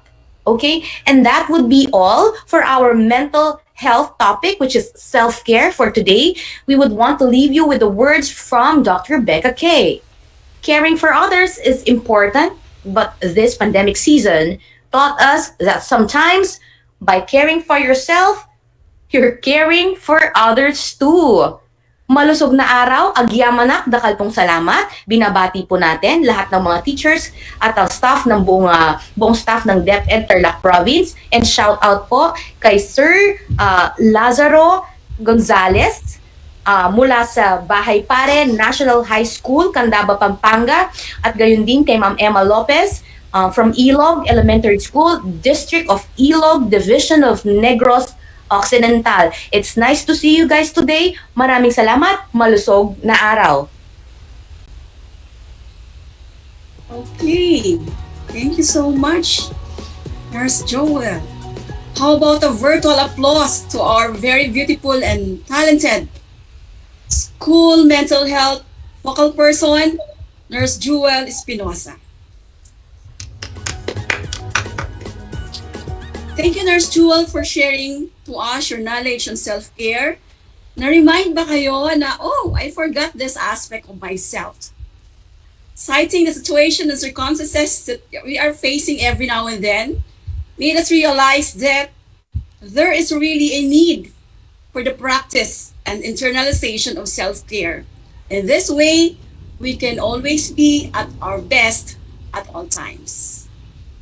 We move on to another highlight for today's celebration, and that is the Spoken Poetry Contest with the theme Suicide Prevention, and the participants are from junior and senior high school students of the division. Okay, so let me present to you the judges. Our first judge is a songwriter, arranger, and singer. He is a graduate of Bachelor of Arts in Psychology in 2015 at Tarlac State University and became registered psychometrician in 2017. He is currently enrolled in Master of Arts in Education, major in Guidance and Counseling. As an active professional, he was a member of various organizations, namely Philippine Mental Health in 2014, Psychological Association of the Philippines in 2017, Philippine Guidance and Counseling Association, Tarlac Chapter, and volunteer member of Dangerous Drug Boards, both in 2019. Ladies and gentlemen, our very own Project Development Officer 1 and concurrently assigned as Division Youth Formation Coordinator, Division Barkada Contra Droga and National Greening Program Coordinator. How about a virtual applause to Mr. Allen Cecilio Candelasa? Thank you, Ma'am Luz. Good afternoon to all. Okay. And thank you, Ma'am Jewel, for a wonderful topic that discussed na napapanahon talaga. Okay. So, kailangan natin maging aware sa sarili natin. Indeed. Okay? I would like to acknowledge our heads in the Schools Division Office of Tarlac Province, to our SDS, Schools Division Superintendent, Dr. Ronaldo A. Pozon, to our Assistant Schools Division Superintendent, Ma'am Maria Silina El Vega and Dr. Armando C. Capili, to our chiefs, Dr. Noel L. Linsao and Dr. Paulino Depano, to our PSVR, like Sir Reganit, okay, to SHU headed by Ma'am Marilyn Manalo, and to our ITO, Boss Eric and Sir Ken, okay? Or PSDS, school heads, teaching and non-teaching staff, good afternoon po sa ating lahat.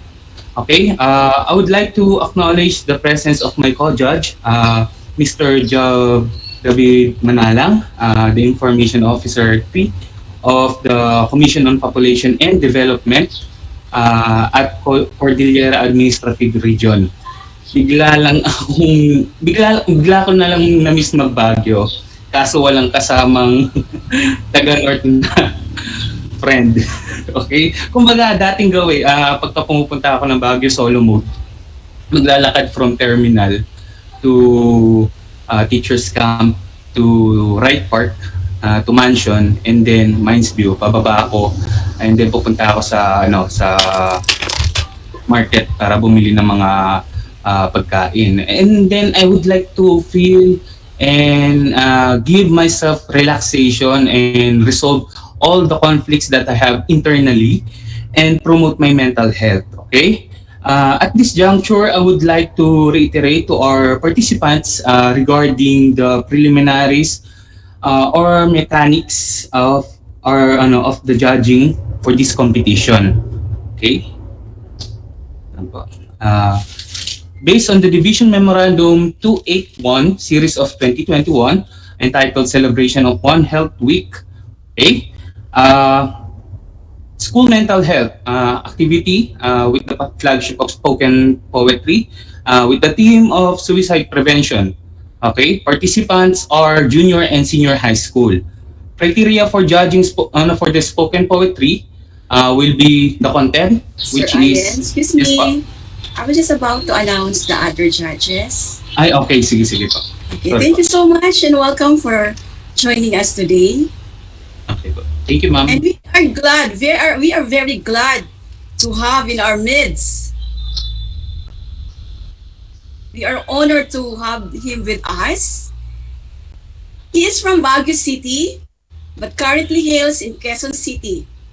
He graduated Bachelor of Arts in Communication, major in journalism and minor in broadcast communication in University of the Philippines. A fellow graduate of Communications for Communicators program of Johns Hopkins University, Bloomberg School of Public Health, and Ateneo de Manila University. He is currently taking up Master in Population Studies in University of the Philippines, Diliman. He worked as Corporate Communications Officer of the University of Cordillera in Baguio City, Project Development Officer and Social Marketing Officer of Department of Social Welfare and Development in CAR, and currently as Information Officer 2 of the Communication of Population CAR, Baguio City, and on sabbatical leave.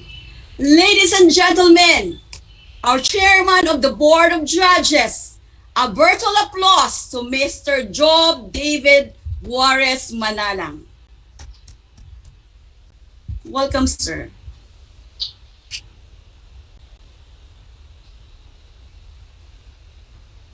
Kindly unmute, sir. Good afternoon. Ang dami ko na nasabi, hindi pala ako naka-unmute. Yan talaga nakakasira ng mental health natin mga assessment ko. Anyway, maraming salamat po, Ma'am Luz Luminda, to my fellow judge or co-judge, Sir Allen. Hello.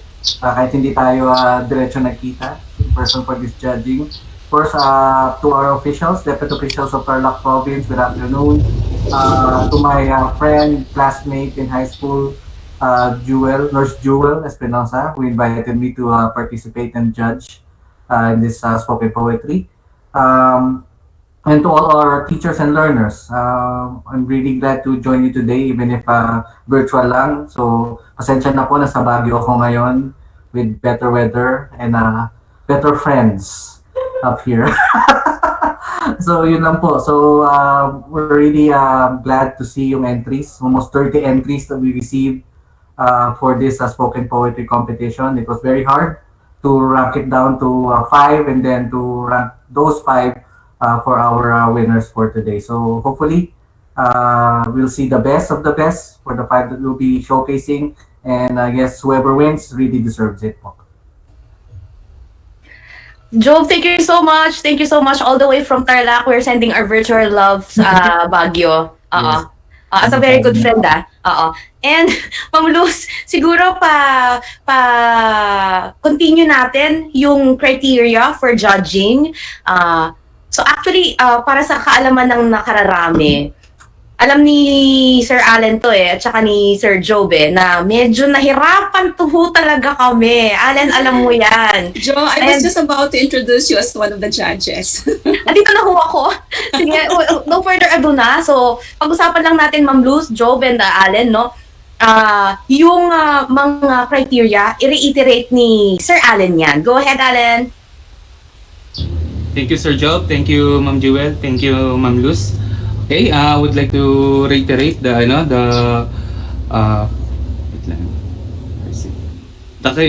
criteria for judging for the contest spoken poetry. The content is 50% and It includes the creativity, originality, relevance to the topic, and word choice po.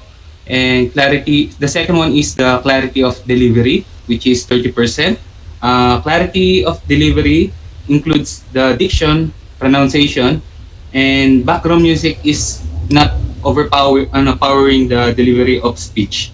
Okay. The third one is the stage presence, which is 20%. The stage presence, we look into the emotion or expression, coherent or same to the spoken word of the participant. It also includes the eye contact, facial expression, and body language. Okay? Yun lang po. And then, wait lang po, meron pa pala po, sorry. The aspect ratio must be 16:9. Okay?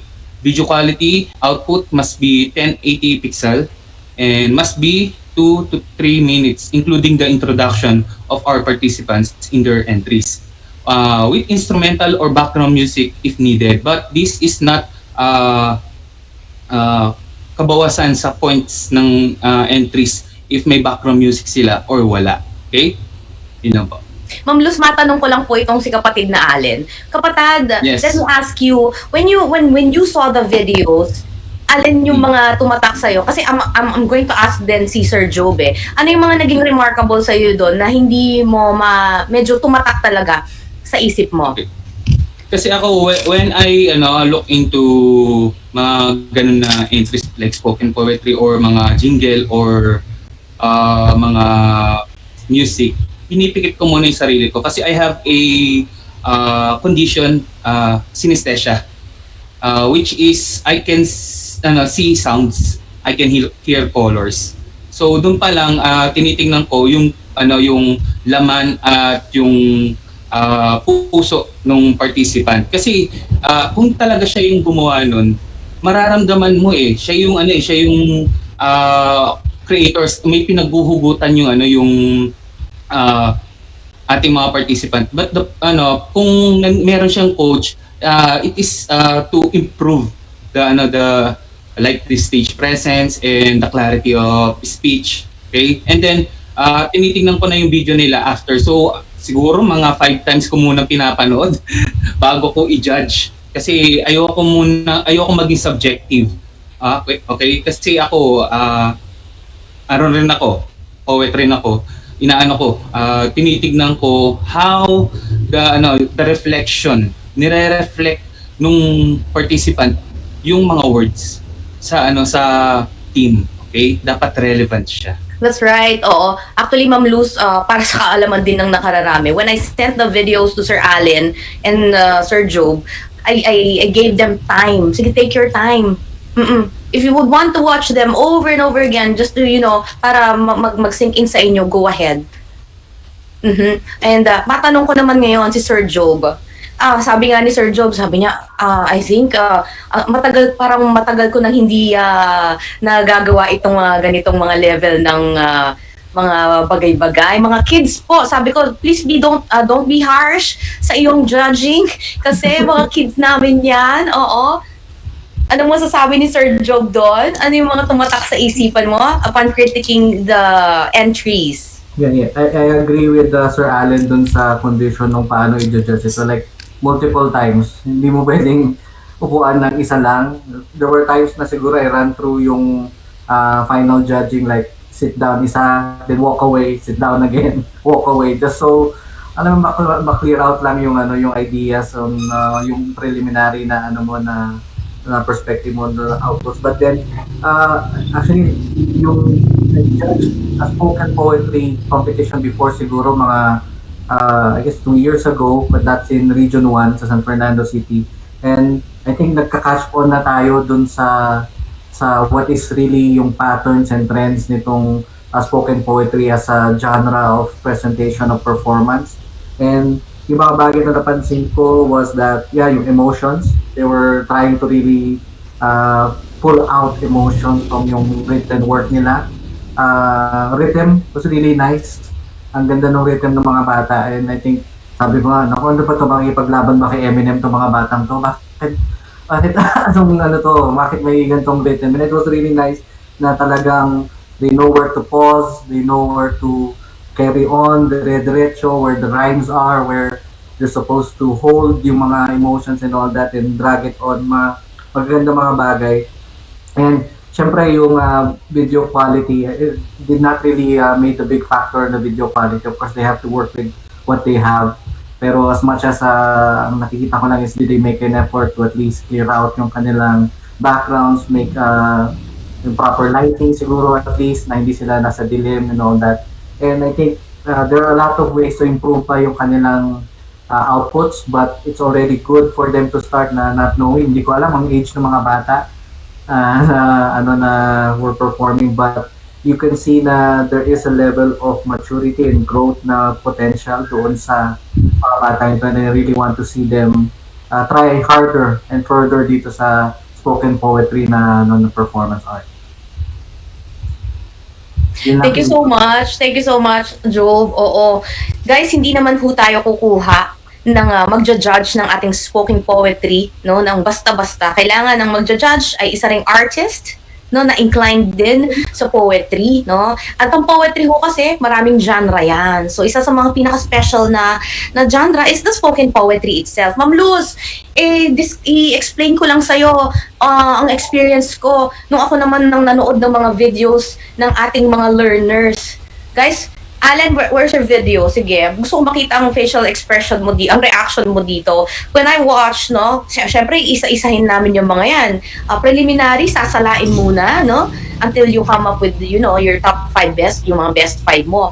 There was this point when I would, so sobrang siguro, when you simply get carried away, nakita ko ng anak ko, bakit daw nakahawak ako sa dibdib ko, and yung about to cry, about to burst into tears, no? Nasway talaga ako dun sa emotion ng isa. And mind you guys, I double checked. We did make sure, no, na double check natin if the content is their own, no? Sabi nung isa, yes po. Do you have a coach? No po.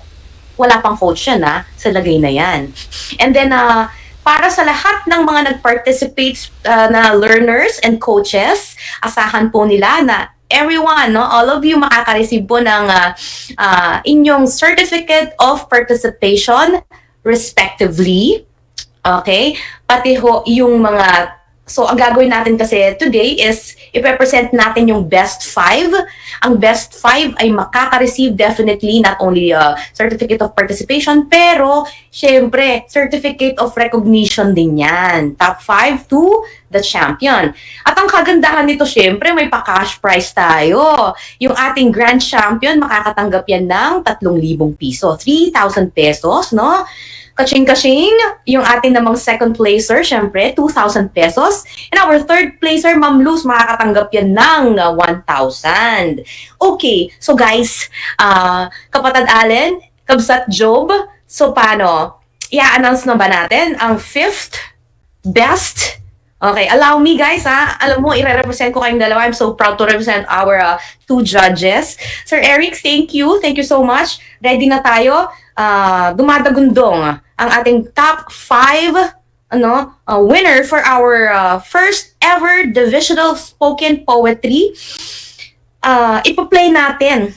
Okay, kada announce, ipi-play natin para masaksihan yung lahat. Okay, i-showcase natin ang talent ng ating mga secondary learners. At siya nga pala, very proud to say, Job, para malaman mo lang, marami po dun sa mga videos na yon, learners, Allen, right, na nanggaling sa mga very, very small na categorized school, pero lumalaban. Katulad ni Timagwab, Karabawan Kaukawayan, di ba? Nakaka-inspire din kasi lumalaban ng mga bagets na ito, no? Kahit malayo sila sa city, makikita mo yung mga background nila nasa mga bukirin, ganon. Pasok na pasok sa tema, no? Okay, Sir Eric, we are about to announce our 5th placer sa ating spoken poetry. At ito ay walang iba nanggaling, no, from Eduardo Cojuangco National Vocational High School sa katauhan ni Patrick B. Carpio. At ang kanyang coach ay walang iba kung hindi si Ma'am Kathleen K. Bartolome. At at makikita natin ang video in a while.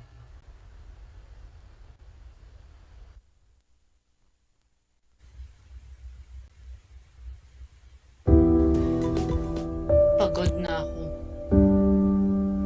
Gusto ko nang sumuko. Hindi ko na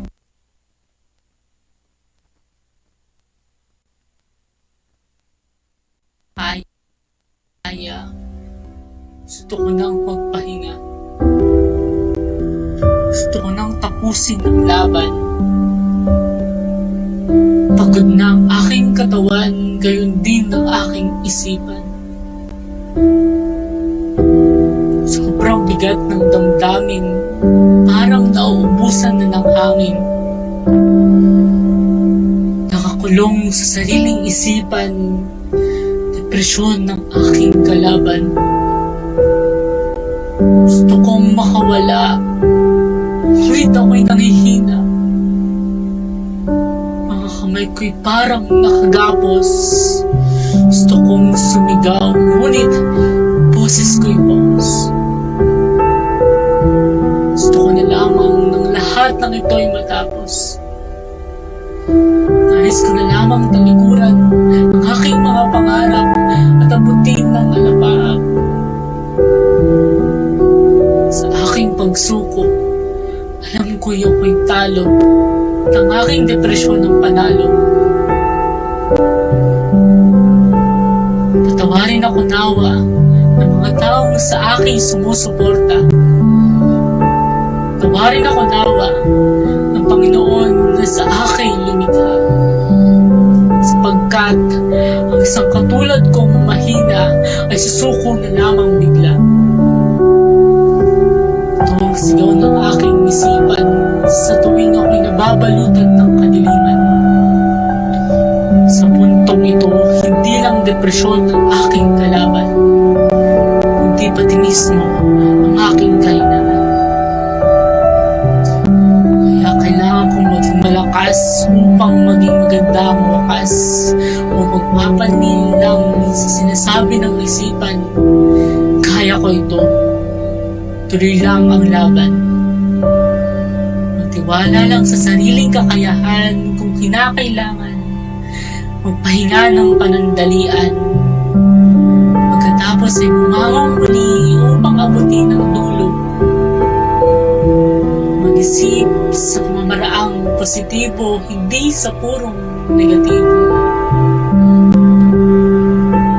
Para sa mga katulad kong kabataan na mayroong mabigat na pinagdaraanan, tiwala at maniwala lang tayo sa sarili nating mga kakayahan. Darating ang araw na ang lahat ng pagsubok ay ating malalagpasan at pagtatagumpayan.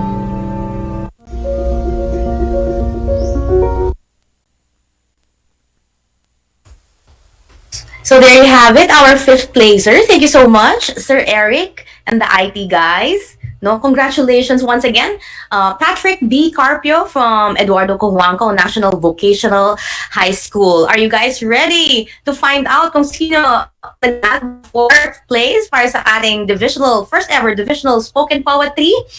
Actually guys, lahat ng mga senior high school nurses natin at the edge of their seats ngayon dahil marami silang mga entries. Syempre, supportive yung mga nurses natin sa ating mga learners. Our 4th placer ay mula sa Cluster 4. Specifically, Dapdap High School, Maria Joanna Sampang, at ang kanyang coach ay si Ma'am Maria Cecilia Bundalian. Go ahead, Sir Eric. You know your worth, as what they say. Don't be shy, go with the flow, everything will be okay. But yes, sometimes darkness will invade you. You lose your confidence. Self-pity, for you it makes sense. You have so many thoughts that you can't explain in day or night. It was all the same. Several questions, no answers.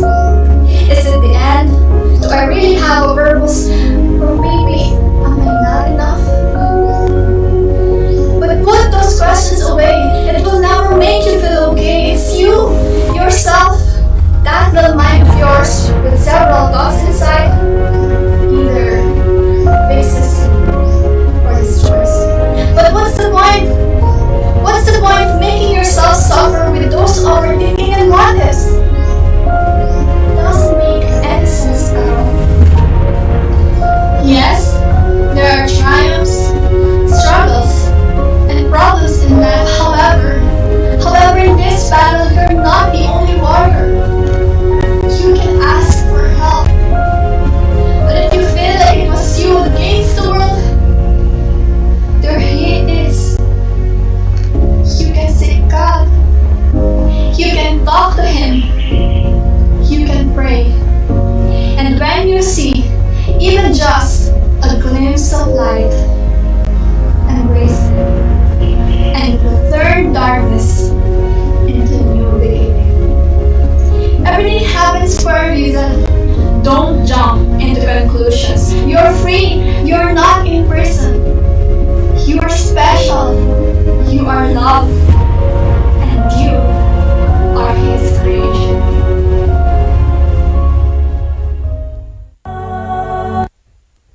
There you go. There you have it. Once again, from Dot High School, our fourth placer, Maria Joanna Sampang, na makaka-receive ng Certificate of Recognition. We are down to our third, Kapatid Allen, Kabsat Job. And of course, it's always going to be my pleasure to announce. Ito si third placer natin, maliban sa Certificate of Recognition, makakatanggap ng 1,000 peso cash prize. Naku, eto na yata. From Cluster 4 din ito, Kapatid Allen. Cluster 4, to be specific, nanggaling sa Santa Lucia National High School sa katauhan ni Marites Sambile. Kumusta? Alam kong pagod ka na sa mga problema. Mga problemang pakiramdam mo. Ikaw lang mag-isang lumulutas nito at alam kong madalas. Umiyak ang hindi nila alam at alam ko rin na kapag sinusubok na tayo sa mga maraming tiis na yumuyuko ka na lamang. Yumuyuko ka na lamang nang upang walang makakita sa pagpunas. Sa pagpunas ng mga luhang di nilawanan na parating tumutulo. Sa sobrang dami ng mga pinatak nito, nagkatawa ko na ang ilog na sa paligid ay maaliwalas at maganda. Pero di nila alam na ang tubig nito'y mula sa katutak mong luha. Luha dahil sa sakit, luha dahil sa hapis, at luha dahil sa pagod, at bigat na daladala mong di nila makita. Pero sa pagdalo sa'yo, mga kabagabagan, huwag naman sanang sumagi sa isip mo na gawin ang mga bagay na hindi tama. Sa bagaman ng nilalang at may lalang, tandaan mo may mga tao kang malalapitan, tandaan mo may pamilya kang masasandalan at lalo tandaan mo na may Diyos kang madadalaginan. Ayos lang naman na magpahinga at tumalikod ka muna saglit sa paglaban. Pero huwag naman sana sa masamang paraan. Isipin mo na lang yung mga tao na iiwan mo sa oras na bumitaw ka sa pagkapit, sa oras na tumigil ang mundo mo dahil may isang bagay na itinali mo sa likod ng isang inang pagpapahinga mo. Pero huwag naman sana, kasi kung iniisip mo na yun ang solusyon sa mga dala-dala mong problema, ay nagkakamali ka. Maraming pintuan ang nakabukas para ikay pumasok at ikay magbubuksan nila. Maraming tingang nakakarinig. Napakinggan ka nila.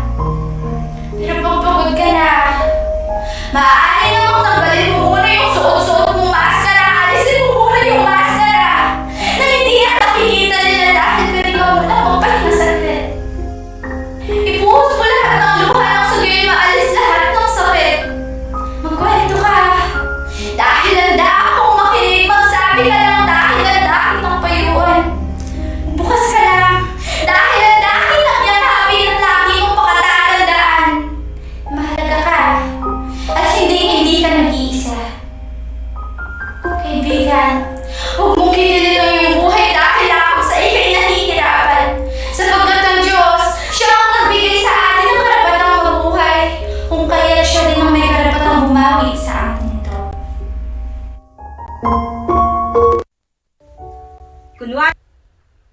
intense.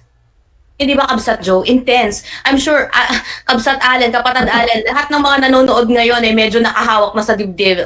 Guys, apaka-intense, di ba? Labas na ang emotions.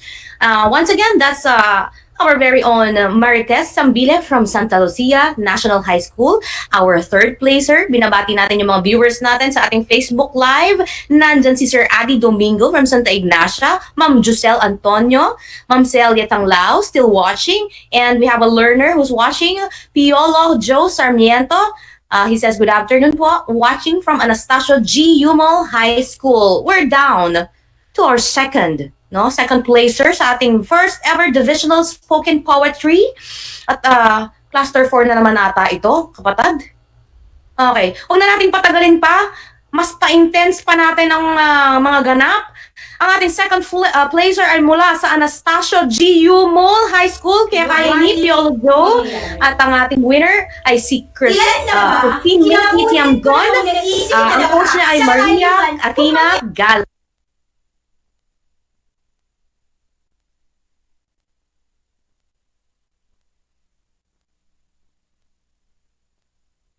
Kunwari kung mangyayari. Ilan na ba? Ilang ulit ko na bang naisip na baka sakali man, kung mangyari man, hindi ba natuluyan o kunwari natuloy ang mawala. Malaya sinusunod ako kung sensya sa kamalayan ko, na dilawin pamangot na akala kong gisingin mo na. Gising ako, nagigising para lang ulit-ulitin ng nakasasisyon yung tututuyan sa nakakagulong mundo. Mundo pinagasukan na ng dayuhan, nililitip, sinisira ang maalala ng mga kasama ang ilang tao. May masayang hindi malilimutan, ngunit kabalikan ng mga hinihilan. Naalala lang ang isa ng lipunan ng lalakaran, mga nalalawan, halalahat at ngiti, tumama sa isang minimihi. Subalit pa iba akong maagod ng pwesto nagising ako'y umibig. Tinitibag gamit ang mga emosyon, kadalasan sa sakit, mga kabibuhan ang mismo kong sarili, hindi na mag-aari. Lipunan na sa halim na siyang payo, wala ba tinutunan ako sa isang malalim na magiging malalim, at alam naman na magsisisi, pagdurusa, buong at natatakot. Hindi ko na alam, hindi ko na kaya. Ano ba ang mga sisagasang maligaya yung wakas? May bibigay ba ng bilang ang magtakas? Ano ba magpapakaawin sa lunod, lubog na sarili, at pinipilis sa mga iray ang napagawala, lubid, lason, kutsilyo sa bulso? Ang dami pagpapilihan na dami kong dahilan. Maraming direksyon na nakakalito, pero naalala ko, marami sila na mahal ako. May mga braso, handang makakasalisang tulad ko, handang makipasan sa mabibigan na pagbahay ng isip at puso. Salamat sa Diyos sa pamilya masasandalan. Nagpapatuloy akong lumalaban. Ginamit ang mga kunwari at mga mangyayari bilang isang realisasyon na sayang ang buhay na minsan lang ang binigay para usang kikilin at pinahaman ng mga maiiwan. Kaya na nilang beses na ulit na pagsabi ng magiging ito sa iyong isip. Ganoon din sana nagdadas o masigit pa ang pag-alala na hindi ka nag-iisa ay pinahawak ka na. Sa lahat ng mga laban sa iyong buhay, tahimik man o maingay na kaguluhan. Sa kanya, kakayapaan ay hindi ko masusunod. Ilalayo ka sa salim, lahat ng kanyang sumama sa kalalang bibigis sa iyong kakayapaan na naligay ay nagwawa sa akin. So there she was.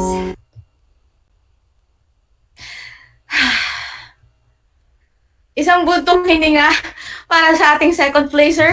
Ladies and gentlemen, once again from Anastasio G. Umol, our learner, Christine May Itiamzon, coached by the one and the only Ma'am Maria Athena Galang, makatatanggap po ng Certificate of Recognition along with 2,000 peso cash prize. Are you guys ready for our champion? Ang daming nagko-comment sa Facebook Live, guys. At sila ay talaga namang gulat na gulat at manghang-mangha sa mga talento na ipinamamalas ng ating mga learners from our secondary division. Guys, it's our honor representing Sir Alan Candelasa and Sir Job Manalang. It's my pleasure and honor to present to you today our grand champion for our first ever division spoken poetry.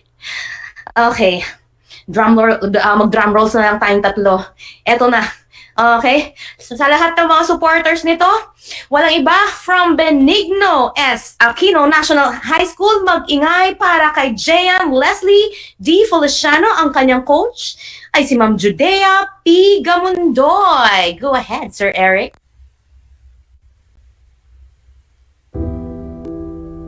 Pagod na ako.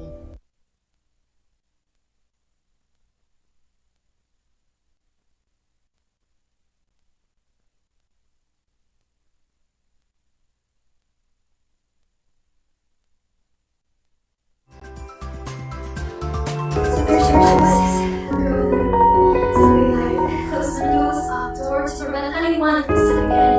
She had a knife in hand and was sitting in the corner of the room where darkness loomed silently. And Mom was at home. She was out there grocery shopping. Dad was at home. He was busy working to keep this family alive, the life in which the girl wanted to end. And in one fleeting moment, she heard someone knocking. Hey, open the door, please. What are you doing? She said. Tell my parents that I'm going away somewhere. Every hour of every day, it's like I'm living on a hamster wheel. I keep running and running, but I'm always at the same place, going at the same pace, and in this space, it's just constant suffering. She said, I'm tired. I'm having trouble breathing. There's poison in the air, which no one else can smell, but oh boy, let me tell you that it is suffocating. I understand you. The other girl burst and replied, you're scared of dying, but living is something else you don't want to try. He said, you're tired. You always have been.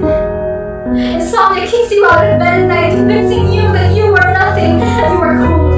The world treats you bitterly every day. You smile and turn around, convincing everyone that you're okay. You've been trapped in a stereotype of sensitivity. You say you're weak, but in truth you've been strong for too long, so you've grown weary. And I know it's hard when your mind is shrouded with darkness. You're lost in the ocean, drowning, wondering where the light is, but the night does not go on forever, my dear friend. And right now, I don't need you to see that light. I just need you to believe that you can make it until then. Look, if you kill yourself right now, you'll miss the opportunity to see things get better. And they will. And they do. I promise. So stay alive. Stay until you can wake up to the day where you won't have to cut open your skin to be able to breathe. To wake up without wanting to go back to sleep. To wake up and see the scars on your wrist and say, I am so glad that I didn't do it that day. And to go to bed without debating whether to live another morning and instead say that tomorrow's going to be okay. Stay. But you don't have to stay alone. Look, I dare not say I know every word of agony you wrote on your diary. I dare not say that we hear the same voices curse like a symphony, but open the door. I know that there are more things that need to be said. Just know that I'd rather hear your story than see you pass away in bed. Open the door. I'm here. I love you. Just know that I'm here to drive you. I've been broken just like you.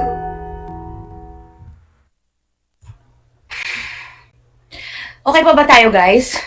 Congratulations. Job, any words? Yeah. Goosebumps. How about you, kapatid Allen? Unmute tayo, unmute. Ako nag-nosebleed ako. Ay, hindi. Ako, when I judge these entries, lahat sila magagaling. Pero kasi, it reminds me of something last 2 years kasi, buti hindi natuloy yung nangyari sa akin because God's grace. And it's, saved me from the lurking darkness. Nag-tunnel vision talaga ako nun eh. Naalala ko lang. And parang they give hope, even though there are negativities, ang hirap-hirap ng ganitong may sitwasyon sa amin, lalo na ako. Laban lang kasi ang depression or other mental health problems is hindi mo siya makikita. Ano lang, kung makikita nyo kami, masaya kami. Sa totoo lang, sa loob-loob namin, unti-unti kaming nalulunod pero laban lang. Kasi kung hindi kami susulong, medyo walang sasalba sa amin kundi sarili namin at ang Diyos. Thank you so much, kapatid. So guys, nakita ninyo yung ating mga judges ay meron ding mga personal experiences, especially si kapatid Allen. And from all of us, focal persons and school health unit, we would like to, of course, say salamat agyamanak sa ating mga judges, especially kang kapatid Allen. Thank you. Huwag sanang magsasawa. Kabsat Job, salamat sa iyong oras at sana magkita na tayong muli. And sa lahat ng mga winners natin, congratulations. Expect your certificates and your prizes as soon as possible. And sa mga coaches po, congratulations din. Nakita natin ang na-produce nating mga learners, ang huhusay naman po talaga. And that would be all for the highlight of our Kita-Kits sa ating platform for today. There you have it, ladies and gentlemen, our big best 5 winners of our first ever divisional spoken poetry. Congratulations, Ma'am Luz!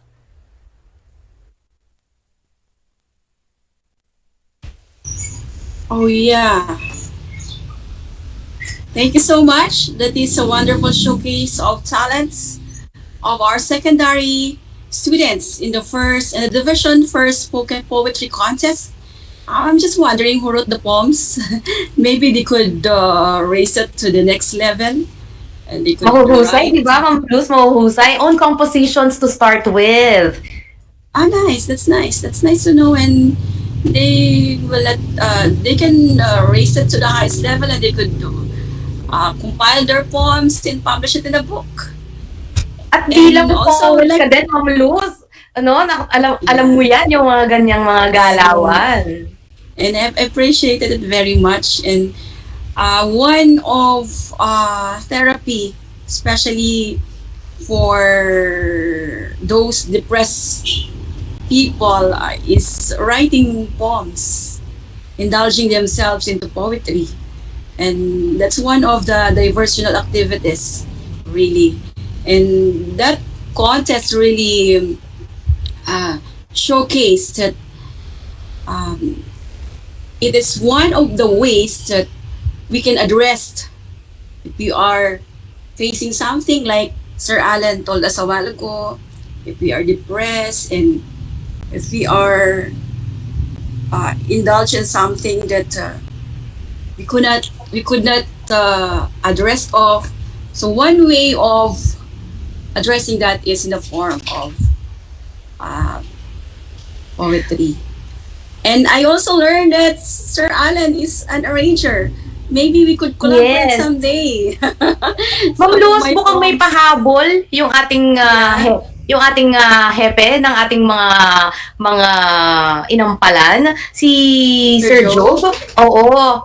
Kasi sobrang excited din niya sa results, ano. Yes, Joe, go ahead. Yeah, kasi nakalimutan ko i-share kung bakit. Ano yung difference between yung nanalo and yung ating mga placers dun sa spoken poetry. I mean, I'm not saying na hindi maganda yung gawa na iba because they won't make it here kung wala sila sa ganitong level of competition. And I think yung difference lang talaga is yung perspective nung kanyang poem is different from all the others. Two-way yung kanyang perspective. So if the others, it's one person basically bringing out yung kanyang perspective and emotion doon about mental health. Yung meron siyang discussion, internal discussion na nangyayari within yung poem, and also yung setting ng story. I think there was a setup doon sa poem itself that made it clear or made it very, sabihin na natin, grassroots nung kanyang poem. na parang mas normal siya with everyone when we talk about yung story na kanyang binibigay. So, I think that's the difference, yung difference maker para sa akin. That doesn't matter kung English o Tagalog, but if you could shift yung boses, if you could shift yung character nung yung poem into another perspective, into another situation, and I think that wins. Pero, so all yung contestants natin, not only the top 5 and even yung 30 who participated in this competition, you keep going. Ang daming venues for you to showcase your talent. TikTok is right there. Instagram, YouTube, Facebook, make your own channel, make your own poetry, make anything you want. Yun ang mas importante. Just keep being creative and keep making. Yun lang siguro. I'll leave it at that.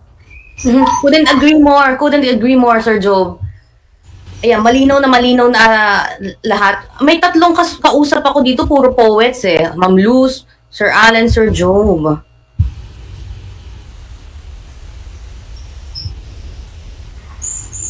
Go ahead, Ma'am Luz. Okay, so we commend the focal person of school mental health, Nurse Jewel, for coming up with that really very commendable contest. And it's nice to know that there are secondary students in our divisions that are very talented and in that area. And I encourage everyone just to continue honing your talents in writing. And you may not be the winners for this contest, but you did great and you were able to participate. And later on, just continue striving, writing, and then you will be able to find your way in the art, in the world of literature. No one knows. Maybe you can write a book, you can publish a book, and the rest will be history for you guys. Keep on writing, okay? Do you have to add more, Nurse Jewel? Luz, that would be it. Okay. Thank you so much. How about a virtual applause to Nurse Jewel for doing a good job as the focal person of school mental health in the division. And Ma'am Luz, siguro before tayo mag-closing remarks, I would like to ask Sir Eric and the IT team, IT guys, to probably replay our official video for remembering for the observance of World Suicide Prevention Day para makita po ulit nung mga kakapasok lang or kaka-view lang ng ating live, Sir Eric. And ito po ay hopefully makiisa tayo, no? Panoorin nating maigi, Ma'am Luz, and i-share natin sa ating mga walls.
Ang DepEd Tarlac Province ay nakikiisa sa pag-oobserba ng World Suicide Prevention Day.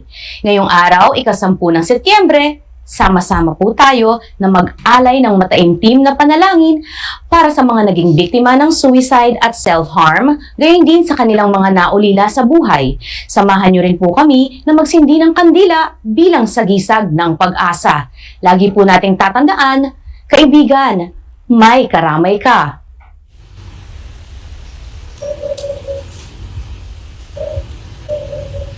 Okay, thank you for playing that video, our CT specialist, Engineer Eric Corpus. And to give us the closing remarks, may I call on our Medical Officer 3, Dr. Marilyn G. Manalo.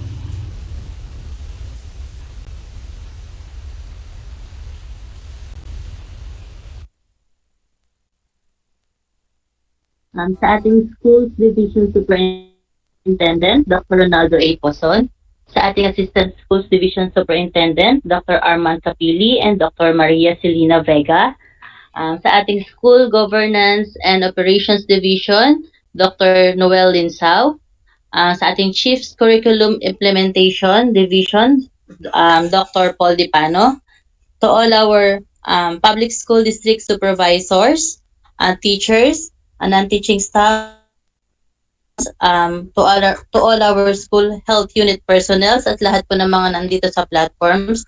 Magandang hapon po sa inyong lahat, no? Hanggang ngayon hindi pa ako maka-move on doon sa nararamdaman ko, doon sa mga narinig ko mga bata, no, na nag-showcase ng talent po nila, no. Tunay ngang isa sa mga problema po natin ngayon sa kabataan ay ang depression po, no. So, nandito po tayo ngayon, no, sineselebrate po natin yung mental health program po na sa okay sa DepEd para magkaroon po tayo ng connection sa mga ating mga personnels po at sa mga learners po natin na dumaranas po ng ganitong mga problema, no.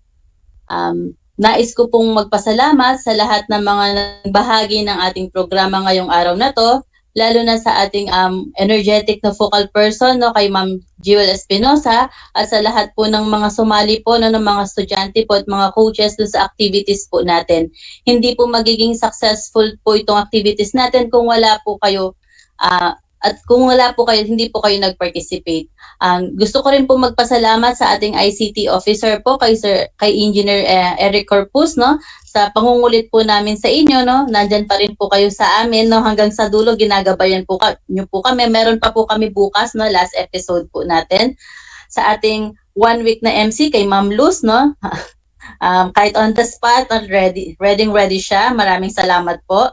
Sa ating counselors po sa youth formation po natin na pinangungunahan po ni Sir Allen Candelaza. Thank you din po at sinuportahan niyo po yung programa po natin ngayon. Sama-sama po tayong magtulungan, no, para po malabanan natin ang depression dahil alam po natin ito yung isa sa mga reason bakit nagsusuicide po yung mga bata. So ang DepEd po, kaya nilunsad po nila yung mental health program para po mabigyan po ng suporta yung mga individual po na nagkakaroon po ng agam-agam sa kanilang pinagdadaanan po, no? Sa lahat po ng mga estudyante, sa lahat ng mga teachers natin na pinagdadaanan po ngayon, may gusto po akong pagawa sa inyo, no? Ilagay niyo po yung kamay po ninyo sa may dibdib po ninyo. Pakinggan niyo po. Naririnig niyo po ba yung tibok ng puso? This is what we call purpose. So you're alive for a reason, so don't ever give up. Nandito po kami, kasama po nila Ma'am Jewel na handang tumulong po at kumonekta po sa inyo. Maraming salamat po. Muli, tulungan nyo, bukas po, bigyan nyo po kami ulit ng oras po ninyo para sa ating in-depth programs po natin. Maraming salamat po. Stay safe and stay healthy po. Thank you.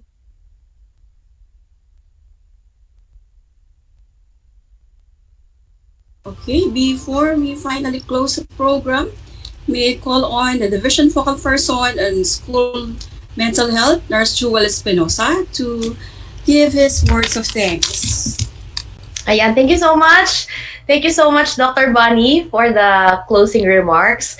At ang mga huling mga maaari nating ibanggitin, no, ay walang patumanggang papasalamat po sa lahat ng sumuporta, hindi lamang po sa school mental health, bagkus sa lahat ng mga flagships po ng ating Oplan Kalusugan sa DepEd. Thank you for sharing these special moments with us. Salamat sa ating pong mga officials, yung ating pong mga bosses. Salamat po sa mga focal persons themselves. Salamat sa suporta ng lahat ng ating school health unit members, mga nurses and dentists. Salamat sa lahat ng mga guro at ng mga learners, sa lahat ng school heads. Salamat po sa inyo at sa mga very supportive na mga magulang po natin. Salamat po sa aking best friend na si Ernesto A. Diaz. Teddy, mahal na mahal kita. And para po sa ating lahat, sa lahat po ng mga viewers ngayon, lagi nating tatandaan, okay?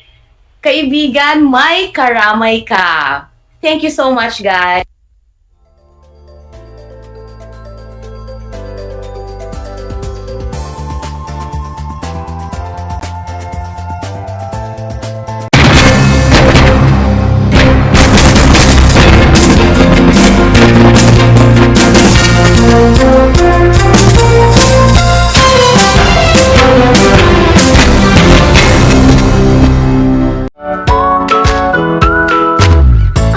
Pagbati at paghanga sa inyong patuloy na pag-aaral.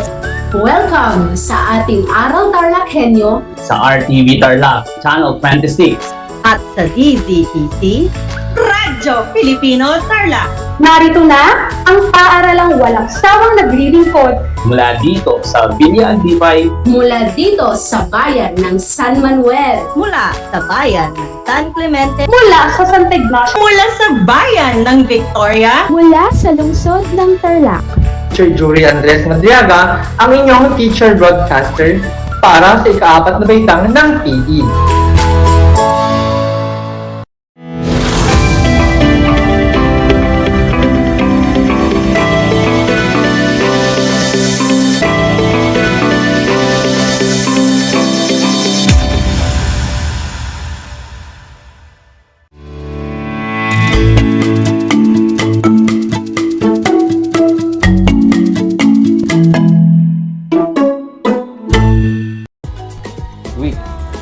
Na ang paksa po natin sa linggong ito ay bayanihan para sa kalusugan, okay sa DepEd, sa paaralan at sa tahanan.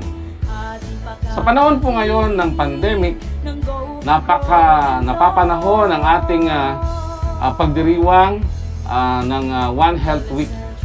Dito po natin maipapakita, maisasagawa ang mga bagay-bagay na kailangan po natin gawin upang maiwasan, lalo na po ngayon sa yung COVID-19 pandemic.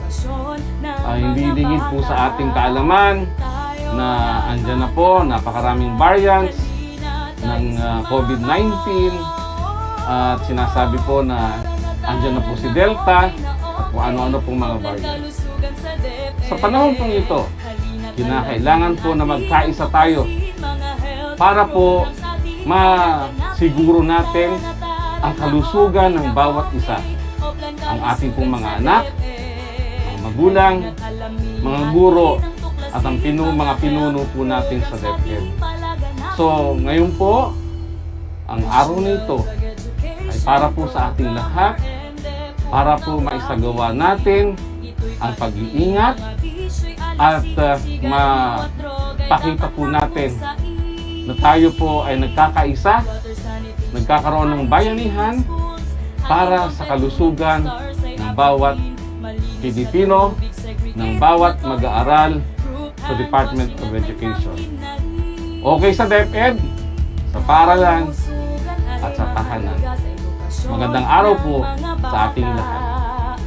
Isang mabunying pagbati po sa inyong lahat, sa aking mga kasamahan, mga magulang, mga mag-aaral, sa ating mga school heads, sa mga teachers, sa district supervisors, sa ating pong mga kapwa naglilingkod sa mga local government units, mula sa ating barangay hanggang sa ating kapitolyo. Narito po ang inyong lingkod, ang inyong Schools Division Superintendent Ronald Poson po. Nandito po ako sa harapan ninyo upang bigyan ko kayo ng pagbati at paanyaya para sa ating One Health Week bayanihan para sa kalusugan, okay sa DepEd, sa tahanan at sa paaralan. Higit po namin kayong kailangan sa mga panahong ito, bayanihan para sa ating mag-aaral, para sa ating kabataan, paghahanda para sa pasukan pagdating ng Setyembre 13 po ng kasalukuyang taon. Kita-kita po tayo sa kahit na anong paraan ng ating bayanihan upang ang ating mga mag-aaral ay ating mailagay sa safe at maayos na pasukan ngayong taon. God bless you all. Mabuhay Tarlac!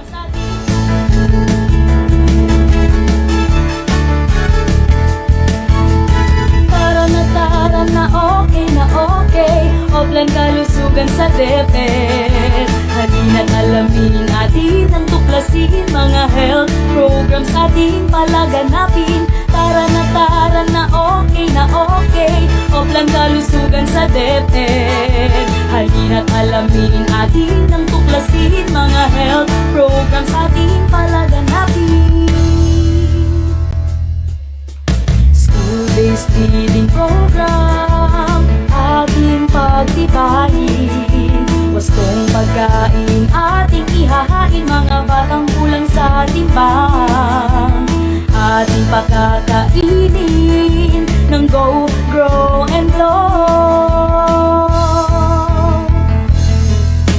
Adolescent reproductive health ay gawing gabay at patnubay ng batang mausisa ay di maranasan. Ang early pregnancy ay maiiwasan. Kalusugan ay mahalaga sa edukasyon ng mga bata. Tayo na't magkaisa, halina tayo sumama.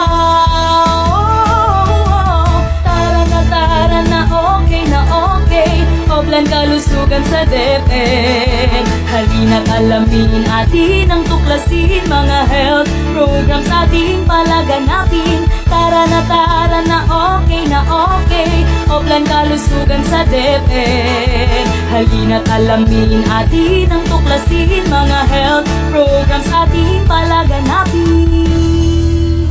National Drug Education Program or NDE kung tawagin.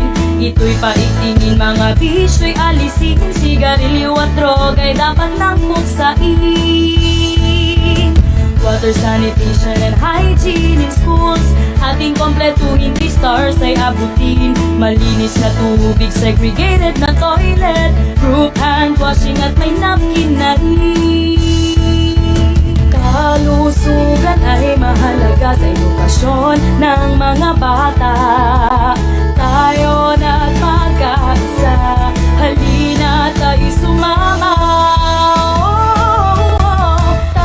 Tara na okay, Oplan kalusugan sa DepEd. Halina't alamin atin ang tuklasin, mga health programs ating palaganapin. Tara na okay, Oplan kalusugan sa DepEd. Halina't alamin atin ang tuklasin, mga health programs ating palaganapin.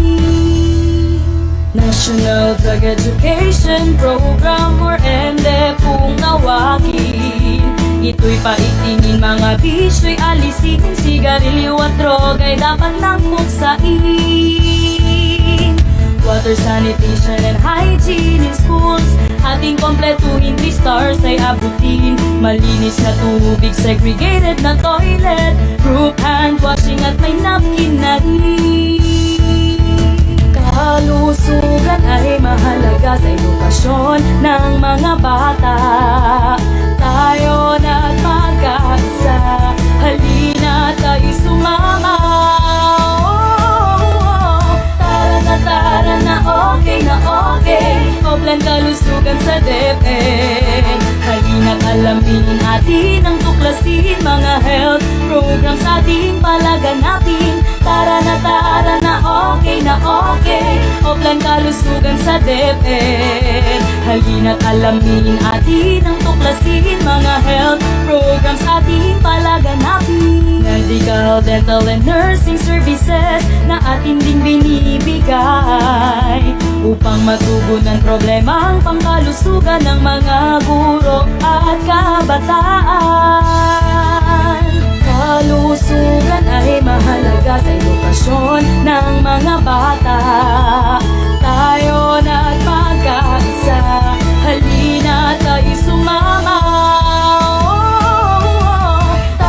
Tara na, okay na okay, Oplan kalusugan sa DepEd. Halina't alamin atin ang tuklasin, mga health programs ating palaganapin. Tara na, okay na okay, Oplan kalusugan sa DepEd. Halina't alamin atin ang tuklasin, mga health programs ating palaganapin.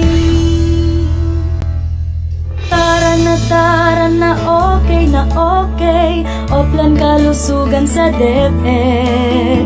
Halina't alamin atin ang tuklasin, mga health programs ating palaganapin. Okay talaga sa DepEd. Okay talaga sa DepEd.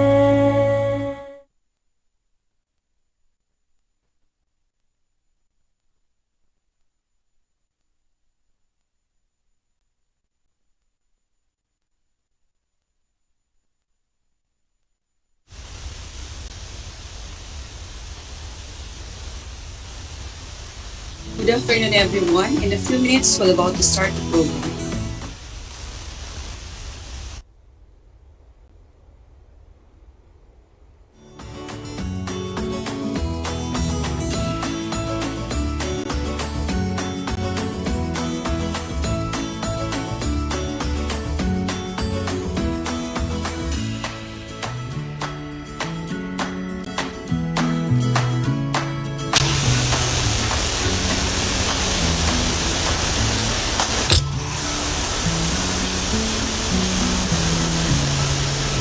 Good afternoon, everyone, and welcome to the 6th and final day of our One Health Week celebration with the theme, Bayanihan para sa Kalusugan, okay sa DepEd, sa paaralan at sa tahanan.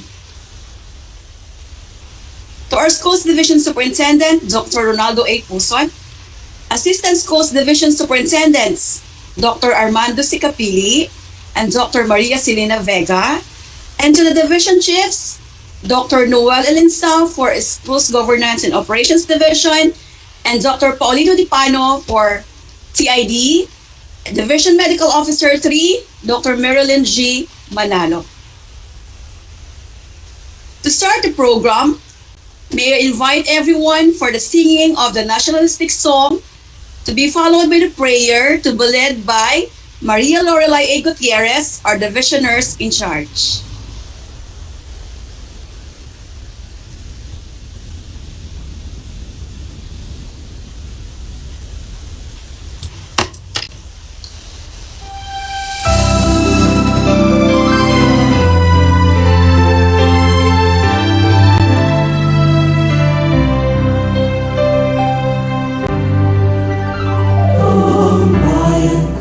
Tanging ikaw,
Yumuko po tayo at manalangin.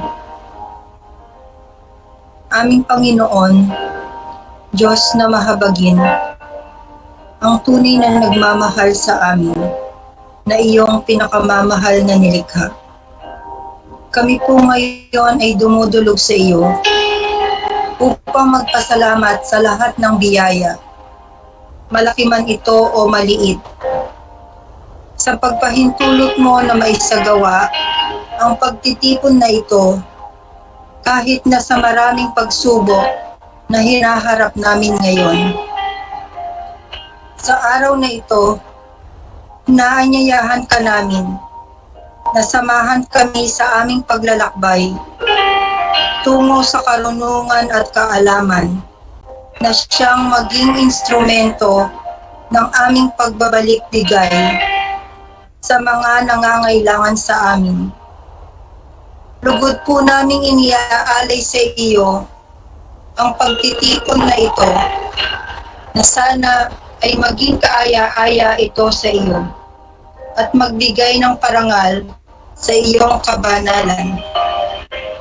Hinihingi po namin sa iyo ang pagtatagumpay ng webinar at magbigay tulong sa mga lubos na nangangailangan sa kung anumang natutunan namin sa selebrasyon ng One at Week. Lahat ng ito ay idinadalangin namin sa pamamagitan ni Heso Kristo, iyong anak. Amen.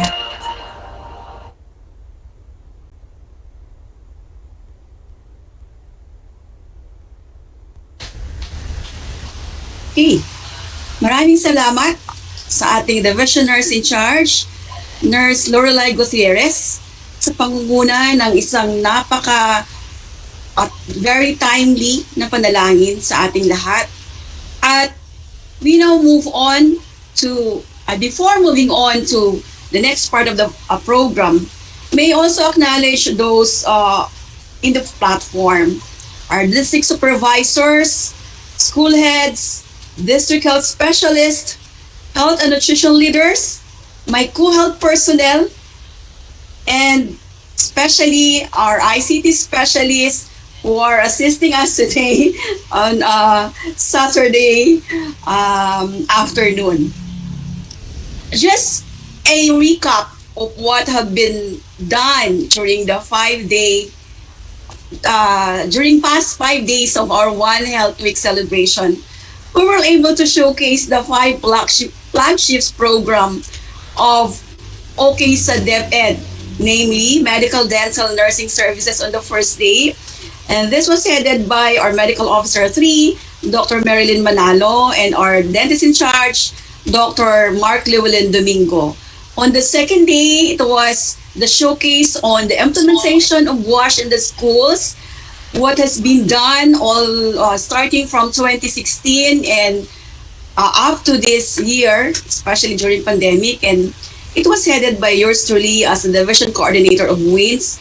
And on the third day, we were able to showcase the implementation of school-based feeding program in the division, wherein our focal person, Nurse Marson Villegas, showed to us the changing mode of the implementation of the program in the division.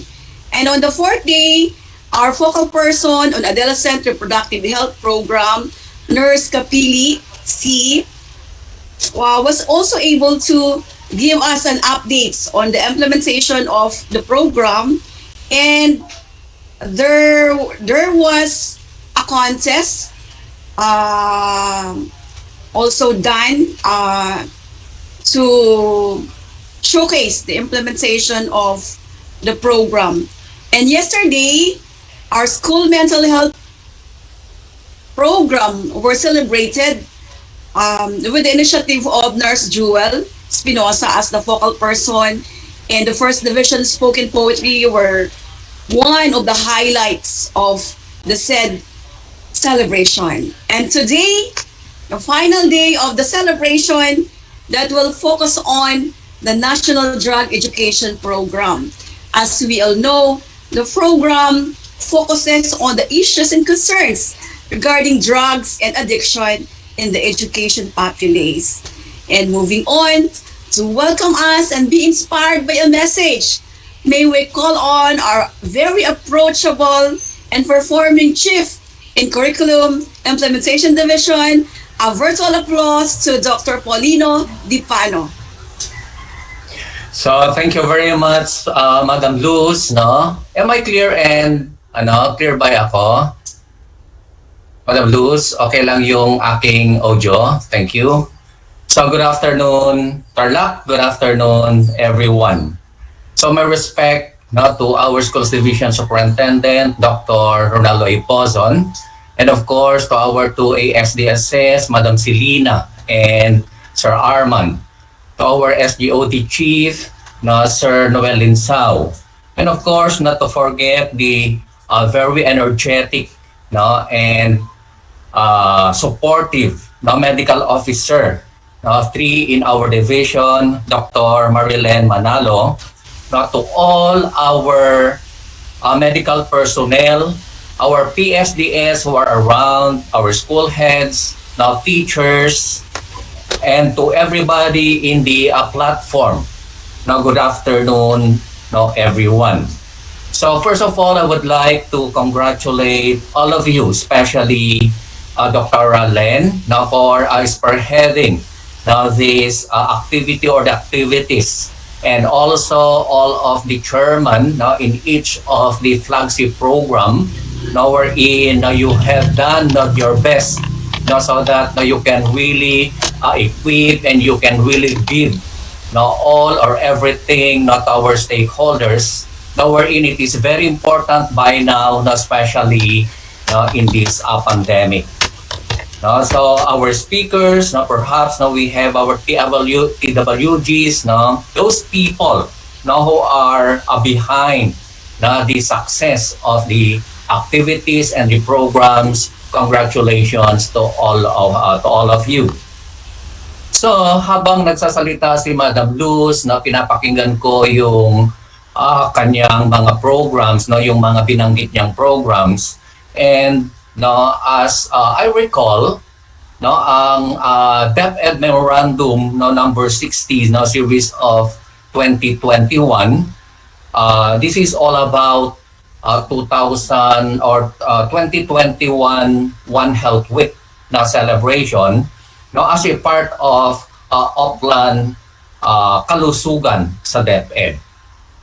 So yung mga parents po na naririto, and also yung mga teachers, especially mga magulang, na teachers din na kagaya natin, ay napakahalaga ng mga programs na ito so that we may know what we are doing o kung ano ang dapat natin gawin, lalo na sa ating mga learners, lalo na sa ating mga anak. And the flagship programs na narinig ko a while ago ay yung ating mga SBFP or yung school-based feeding program, which is a very nice program so that we can give proper health, especially on the physical health of our learners, and that is a school-based feeding program. So I do appreciate this program because we believe, especially in the curriculum, that kung walang makakain o kumakalam ang sikmura ng bawat mag-aaral ay hindi siya makakapag-aral na mabuti. That's why I do appreciate this program, which is the school-based feeding program. And another one is the National Drug Education Program, which is really very important, giving more knowledge and equip more our learners, the don'ts, especially, or do's and don'ts of drugs. That's why this program is also very important to our learners, since they have to be aware of their surroundings, especially on addiction and the use of proper drugs that is being prescribed by doctors, or yung hindi dapat na i-take na drugs. Then another one is the adolescent reproductive health. no, which is the ARH, no, which is really very important, especially no, sa ating mga junior high school and senior high school, no, wherein no, they are already no, in the start of being an adolescent, and they have to be aware also of the do's and don'ts no, of being or when they act no, as adult or adolescent. Now then, another one is the water, sanitation, and hygiene, or the WINS. No, as I recall, no, there was a time na kasama ko si Doc Luz na may pinuntahan kaming, I think that is a seminar, no, wherein the topic is no more on water, sanitation, and hygiene. That is the WINS, no? Wash and wins, no? Yun yung naalala ko, Doc Luz, no? Wash and wins, no? Wherein, if you can recall, no, napakaganda, no? I do appreciate no, that program also, no? That is good hygiene, no? Sanitation, proper use of yung personal development, no, ng mga bata, no? That is no, pertaining to hygiene. And of course, meron tayo yung medical and dental nursing services, wherein the program is also very important. No, I know no, our nurses, no, our dentists no, are really doing their best no, so that you can give the best service, no, especially on the nursing no, and medical services no, being given no, to our learners. No, and also no, yung tinatawag nilang mental health program wherein no, ito pa ang pinakamaganda ngayon na dapat nating tingnan. No, because no, everybody no, ay nakakapag-experience no, ng mga bagay-bagay na dati ay hindi natin nararanasan. No, some no, and kahit tayo no, mismo no, as teachers, as individuals, no, kahit saan ka man, no, ay nararanasan natin yung feeling of anxiety, no, feeling of disappointments, no, feeling of depressed, and sometimes you are being stressed. No, yung mga yan, no, na kailangang tulungan natin ang ating mga learners, no, especially kahit nasabihin natin silang mga bata pa, no, they also encounter and experience no, yung mga yan. No, at their own level, nakikita nila at nakakapag-experience sila no, ng kanilang mga kumbaga mga feelings na kakaiba. No, that's why now we need to have what we call the school no, mental health program. No, and now I think no, yung last na program ninyo no, ay sa NDEP. No, you know, during my teaching journey, no, especially no, in the high school, no, palagi namin pinag-uusapan ang drugs na yan. No? Especially we have different programs no, in the Philippines, no? Yung mga kung paanong tingnan yung mga drugs na yan or addiction. And in the country talagang masasabi natin na ang drugs, no, ang pag-abuse ng mga drugs no, is already what we call a social and health concern. And hindi na bago sa atin yan. No, bakit nga ba nagkakaroon ng mga ganyan, no, drug addiction, drug abuse? No, at ang nakikita kong isang pinakamalaking reason no, na sinasabi no, ayon sa survey no, ay yung poverty. No, so yung kahirapan talaga no, ang nangunguna no, doon sa mga reasons no, why no, people are being involved no, in illegal drugs trade. At hanggang ngayon, no, magmula noon na I think nung tinuturo ko yan sa mga high school, I started 1986 no, as my journey no, in teaching. Yan na ang mga topics na binibigay natin o namin no, sa mga estudyante. No? And I do recall yung mga drugs na yan, different types of drugs, yung mga yan. So naituro ko lahat yan sa mga estudyante na sabi ko nga na talagang no, yan ay isang health concern, no, or social and health concern no, magpa hanggang ngayon. That no, ang drug education no, noong mga panahon namin ay nandyan na rin. No, that's why no, we are following the standards no, ng curriculum at nandyan na rin ang drug education. That's why no, hindi po bago sa atin no, ang drug education na kung saan no, it enables the youth and adults to develop knowledge, no, skills, and attitudes no, to appreciate the benefits of living healthy. No, a living healthy life, promoting responsibility, I think, no, towards no, doon sa ating mga actions na kailangan ay alam natin na ito ay tama. No, because we know that no, if no, we are taking drugs no, not prescribed or without prescription of the doctor, nagkakaroon tayo ng kakaibang behavior. No, and till such time no, that these drugs are being abused. No, so ang tinatanong ko ngayon, no, because of the long time concern na ito ng gobyerno, no, lalo na sa ating mga schools, no, how effective is drug education in schools? Meron ba tayong naitutulong o malaki ba ang naitutulong natin, no, especially no, ang mga teachers na kung saan ay integrated no, ang drug addiction sa mga subjects na yan.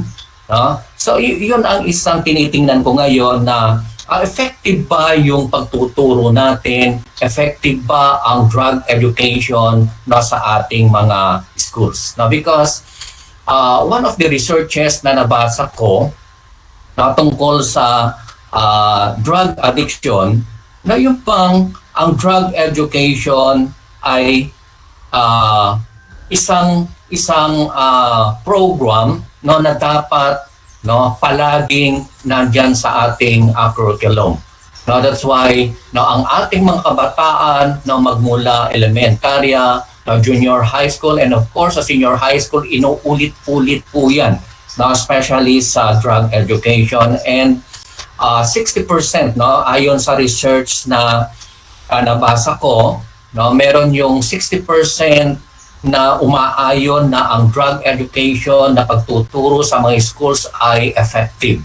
And no, meron tayong 40% na kung saan sinasabi nila na hindi gaanong na-inculcate sa mga bata no, ang drug education sa ating mga schools. No, that's why no, kailangan po pa rin nating tingnan ito no, dahil no, ito ay kailangan nating makita. No, baka ang ating mga estudyante o ating mga learners no, ay nagtatago no, doon sa paggamit ng mga drugs na yan.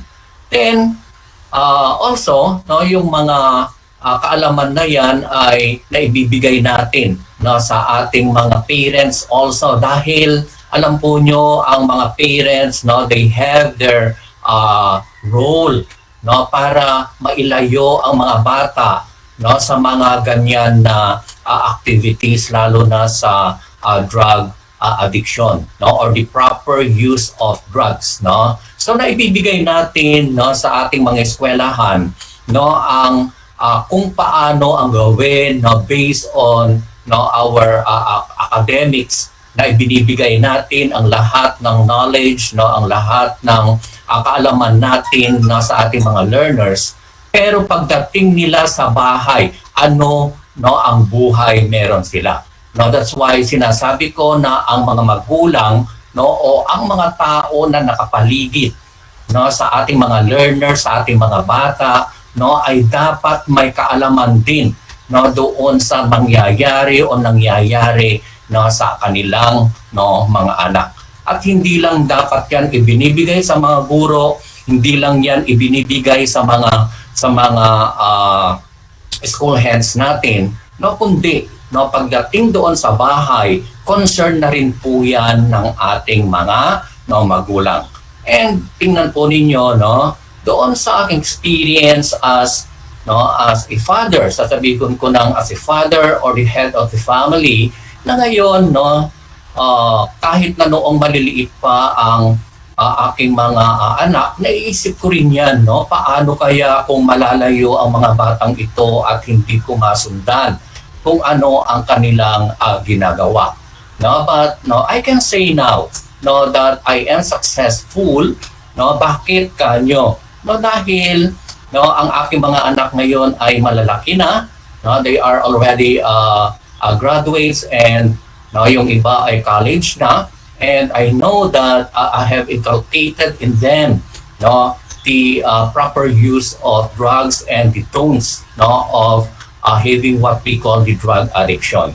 And palagi, no, ito ay para sa ating mga magulang, no, ang mga dapat na gawin, no, in my own experience, no, I am talking now with my own experience, no, para makita natin at maalagaan natin, no, ang ating mga anak pagdating sa bahay.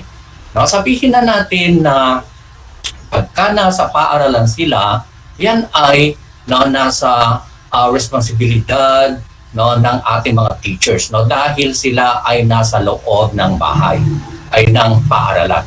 How about kung sila ay aalis na, no, doon sa paaralan at sila na ay no, nandiyan na sa inyong mga poder o nandiyan na sa mga bahay-bahay ninyo, no, kailangan din natin natutukan, no, kung ano ang kanilang ginagawa. Ang una, no, na maibibigay kong strategy, no, ay no, yung knowing, no, the teens activities. No, kumbaga, ano ba yung mga activities ng ating mga anak? No, may kaalaman ba kayo doon? Huwag ninyong ipagwalang bahala. Kailangan alamin ninyo, no, kung ano yung mga activities nila. No, especially, no, kung magkakaroon tayo ng face-to-face or no, this COVID-19 ay mawawala na, and I am praying and hopefully no, sana ay mawala na, no, maraming mga activities ang ating mga anak. So you must know them. No? Ano ba ang ginagawa nila? No, saan ba sila pumupunta? No, ano ba yung mga sino ba yung kanyang mga kasama? No, kailangan po yan ay alamin natin, no, para alam natin kung ano yung mga ginagawa, no, lalo na sa mga teenagers natin, no, lalo na yung mga nasa junior high school and also sa mga senior high school, no, who are considered as teenagers. Well then, yun ang una. Know your teens activities. Kailangan alamin ninyo kung ano, no, ang mga aktibidades na ginagawa, no, ng ating mga anak. Then another one is, no, establish rules and consequences. Palaging kausapin, palaging magkaroon ng komunikasyon, no, sa ating mga anak.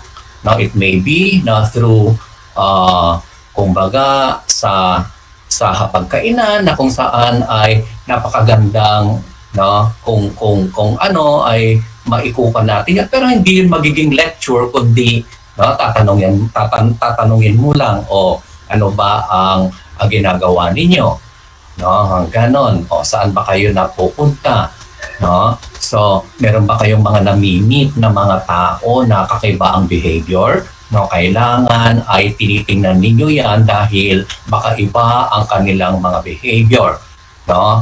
At ang mga drugs na yan na sinasabi, marami yan, no, naglipana, no, sa ating community. So kailangan, no, tingnan ninyo, mag-ingat kayo kung ano yung mga kinakain ninyo, kung at sino ang mga kasama ninyo. No, yan yung mga ganyan na kwentuhan, no, lalo na kung no, kayo ay nandun sa isang lugar na kung saan ay natatakel ninyo yung mga bagay na yan.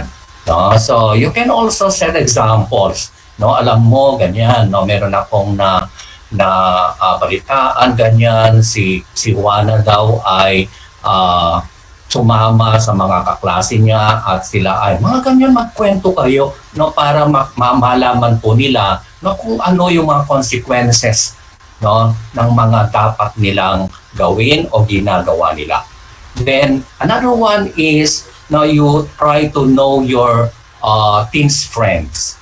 Kailangan alamin mo, no, ano ang at sino ang mga kasama ng inyong mga anak. Dapat kilalanin po nyo. Kailangan free sila na makapagbigay, ibigay kaalaman sa inyo na siya po ang aking barkada, siya po ay si ano. Huwag po ninyong ipagwalang bahala yon. Dahil kailangan ninyong malaman kung sino ang mga sinasamahan ng ating mga anak. And you must know, yung background, tingnan din po ninyo yung background. Hindi doon sa pinapakialaman mo ang buhay ng mga buhay, kundi magkuhan ka rin ng mga backgrounds ng mga batang yan. Ano ba siya? Kanino ba siya anak? Ano bang pamilya sila?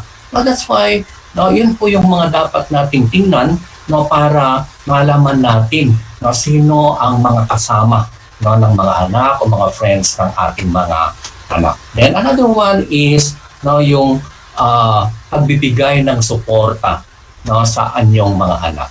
Huwag po ninyong hayaan na hindi ma-feel ng ating mga anak ang suporta na binibigay natin sa kanila. Kailangan ma-feel po nila yan kung sa nurturing, sa caring, sa loving, ibigay po ninyo yan dahil nga yan ang kailangan ng ating mga anak. Till such time na ma-realize nila, and as they grow older, ma-realize po nila yan, ito na ang sinasabi ni Papa ko, ito na yung sinasabi ni Mama ko. Till such time that they will grow, then they will fully understand kung ano ang inyong mga sinasabi at kung bakit ninyo ginagawa yon sa kanila. And the most important is you try to set a good example. Ayan, So sinasabi mo pero hindi mo naman ginagawa. Yan ang pinaka-importante. Kung sinasabi mo, kailangan mong gawin. Para maniwala sila sa iyo. Hindi yung tingnan mo na lang yung ginagawa ko pero wag mong gawin. Yung mga ganon. So it is not, it is a no, para sa kanila yon. Ang alam nila kung ginagawa ng matanda ay tama para sa kanila. That's why yan ang importante, magkaroon tayo dapat ng set being a good example. So yun yung mga nakikita ko na napaka-importante para sa atin. Hindi lang sa ating mga magulang na naririto ngayon, pero tayo rin mga teachers na tayo mismo ay mga magulang din. And kailangan subaybayan po natin ang ating mga anak. Okay? So yun yung medyo nare-recall ko na once ay itinuro ko rin sa aking mga learners, and ito ay naituro ko din sa aking mga anak. And till such time that they will be grown, ayan, so sasabihin natin later, tagumpay ako dahil nga itong mga anak ko ay mahusay na at nasa wasto silang kinalalagyan. At doon pa lang natin makikita na tayo ay well accomplished na dahil naibigay po natin lahat para sa kanila ang dapat na kaalaman na kailangan nilang sa kanilang buhay. That's why I do congratulate all of you. Alam ko, Dr. Allen, and of course sa ating mga nurses, mga dentists, ang ating mga PWDs, and everybody for having this. I know this is already the last week, and 5 days or 6 days na kayong nagkakaroon ng mga activities with the different programs. And I do congratulate everybody with this good job that you have. And of course, I do hope that these programs will really be given sa ating mga learners at matuto sila sa ating mga ginagawa. So for that, thank you very much. Congratulations, Dr. Allen, mga dentists, mga nurses, ng mga TWGs na nandito sa mga platform ngayon at tumulong dito sa ating programa. That's why yan ang palagi kong sinasabi na in CID, in ESCOD, nagkakaroon yan ng interfacing dahil alam po natin ang ating mga learners ang pangunahin nating clienteles. That's why palagi nating ulitin na bayanihan, na sa kalusugan, okay sa DepEd, sa paaralan at sa tahanan. Okay, so magandang hapon po sa inyong lahat at maraming salamat po. Thank you. Okay, thank you, Sir Paul. Thank you, sir, for being with us today and spending your precious time, especially on a rest day. Thank you for appreciating the efforts of the health personnel in the successful implementation of the health and nutrition programs in the division.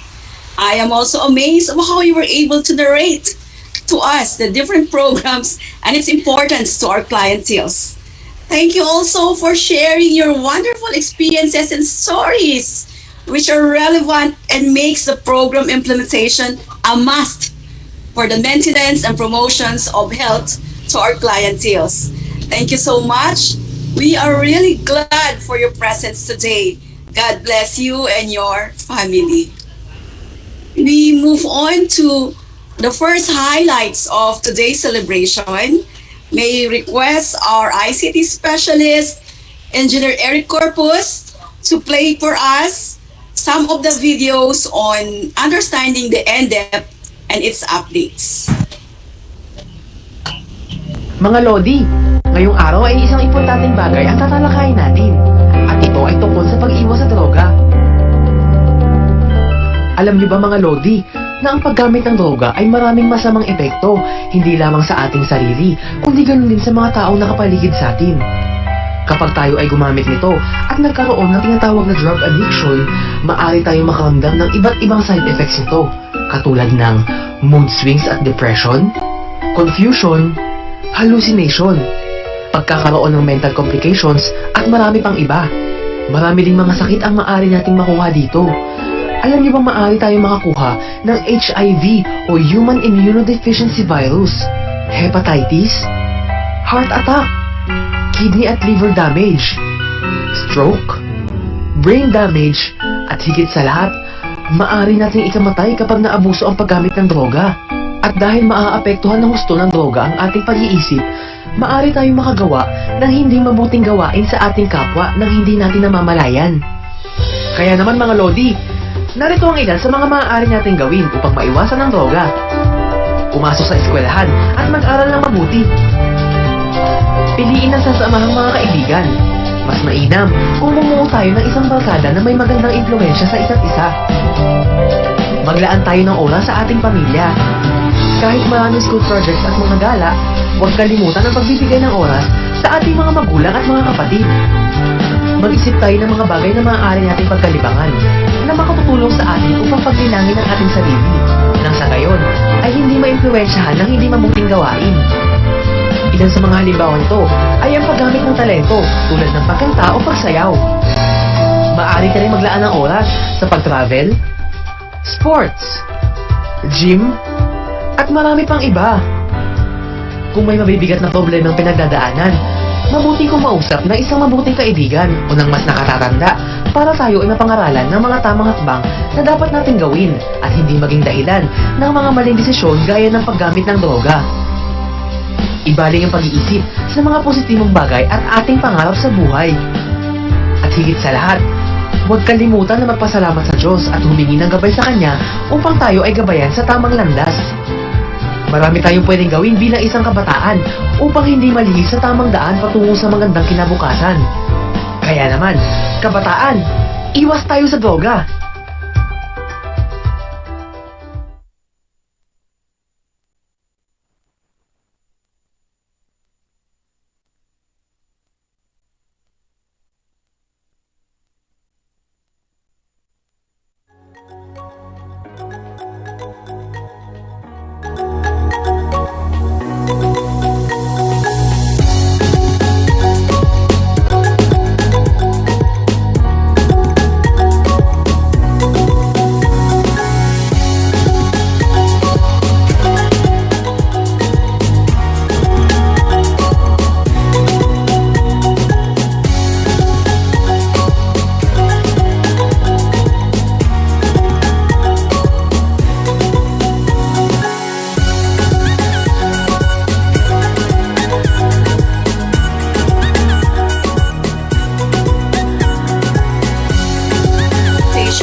Nakikita na, Ma'am Luz?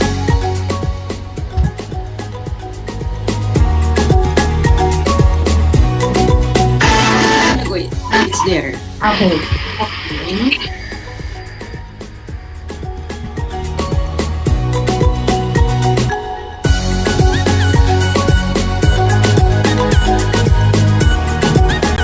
Okay, good afternoon po sa lahat. Ako po si Nurse Hala Mandal Bartolome, ang Division Focal Person for National Drug Education Program.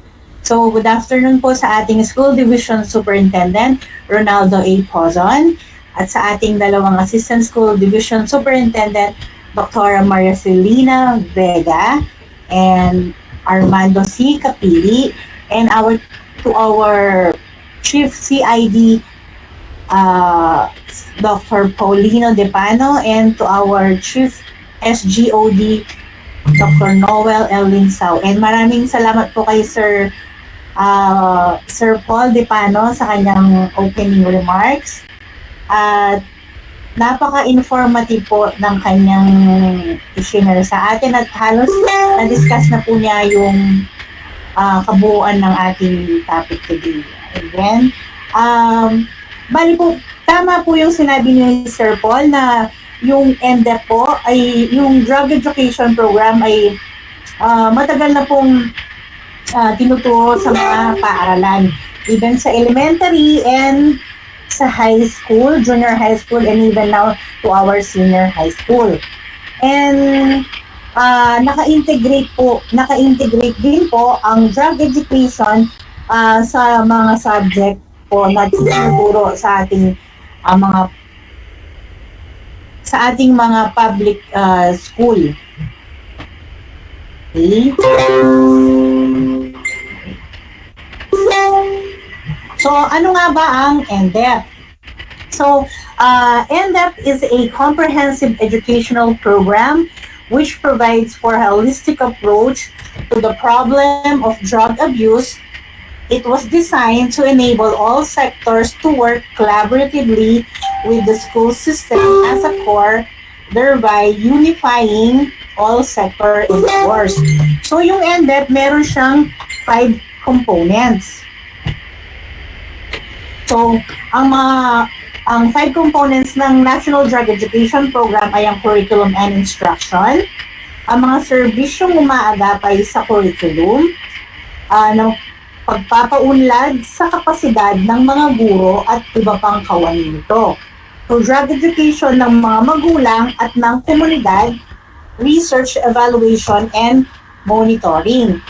So, itong 5 components na ito ay nakapasok ito sa mga programs ng Department of Education. So, meron tayong DEPED Order number 12, Series 2009, which is the Strengthening of National Drug Education Program in Schools. So, makikita po natin dito na ang substance use and abuse ay sa ating K-12 basic education curriculum. So, hindi na lang po tayo magpo-focus sa drug education ngayon, kung hindi sa mga substance na tinatawag natin ng mga alcohol, cigarettes, and the drugs. So, kaya tinawag na siyang substance use and abuse. So, sa grade 4 po, third quarter, tinatakal na po ito. Tinuturo na po sa paaralan. And sa grade 5 po, ituturo din po nila ang substance use and abuse sa third quarter. And then, pagdating po ng high school, uulitin din po nila sa grade 9 sila. Ituturo din po ng ating mga guro ang substance use and abuse ng third quarter and fourth quarter. And substance use abuse, yun yung kung naalala nyo na nabanggit ni Nurse Jewel sa mental health kahapon, yung mga tinatawag nilang gateway drugs. Okay? And so take a look at this. During this pandemic, ano yung naging impact ng COVID-19 sa ating health and well-being? So, Number one here is the less physical activity.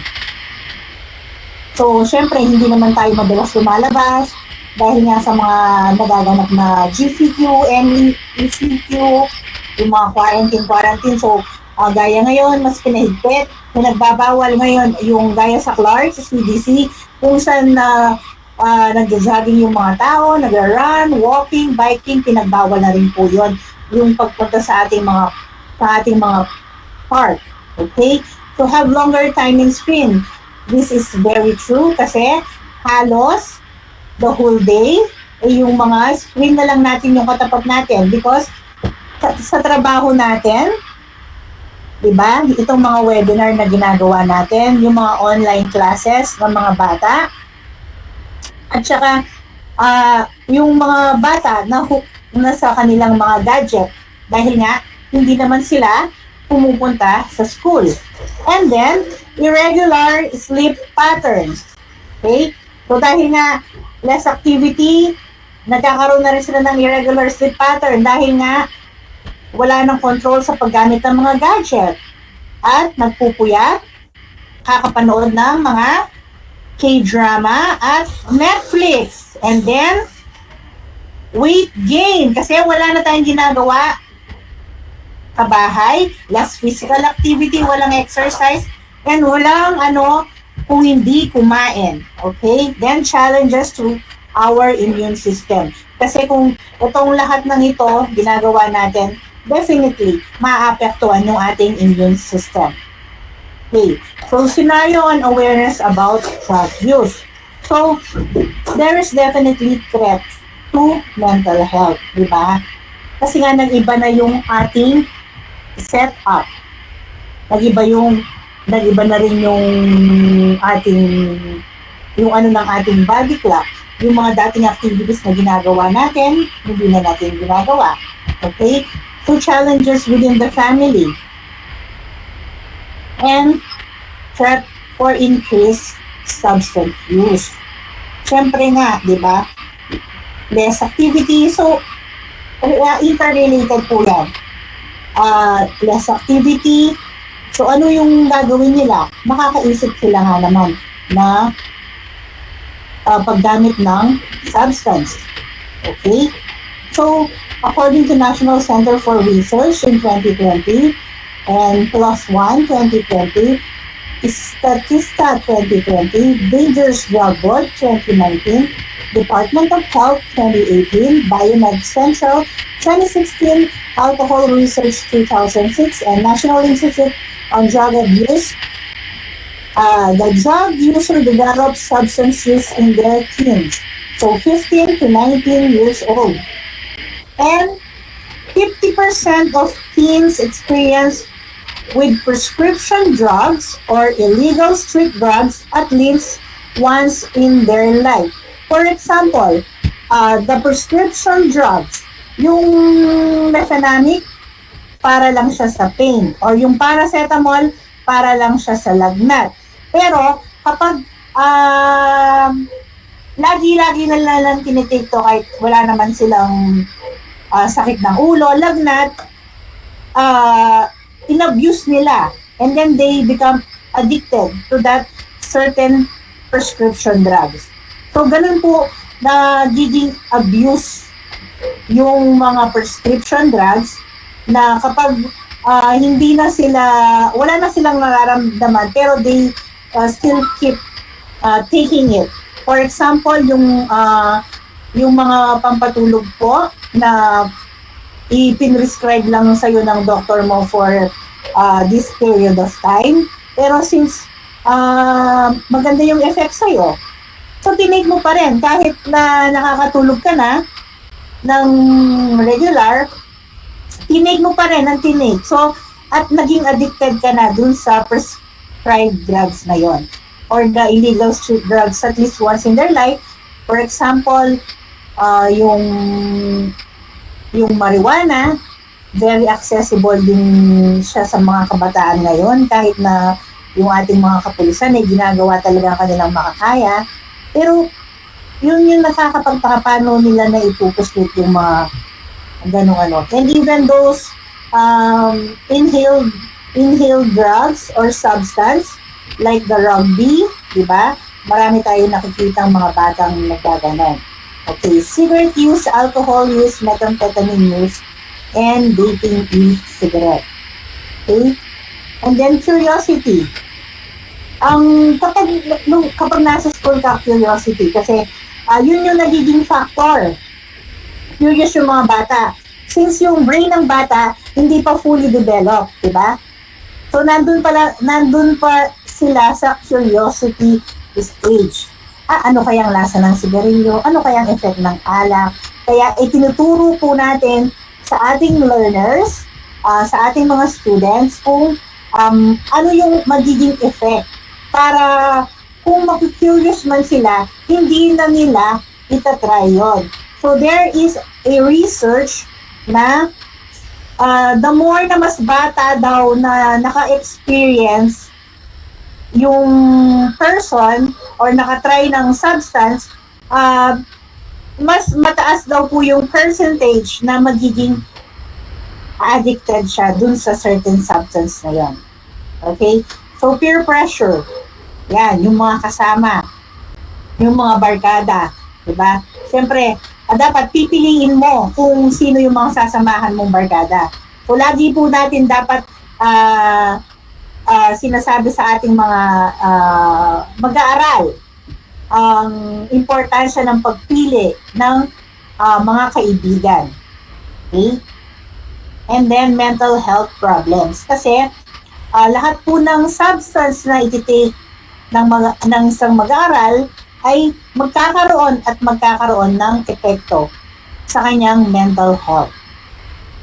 So, ito po yung lagi kong sinasabi sa mga mag-aaral kapag nagtutalk po ako or nagwe-webinar.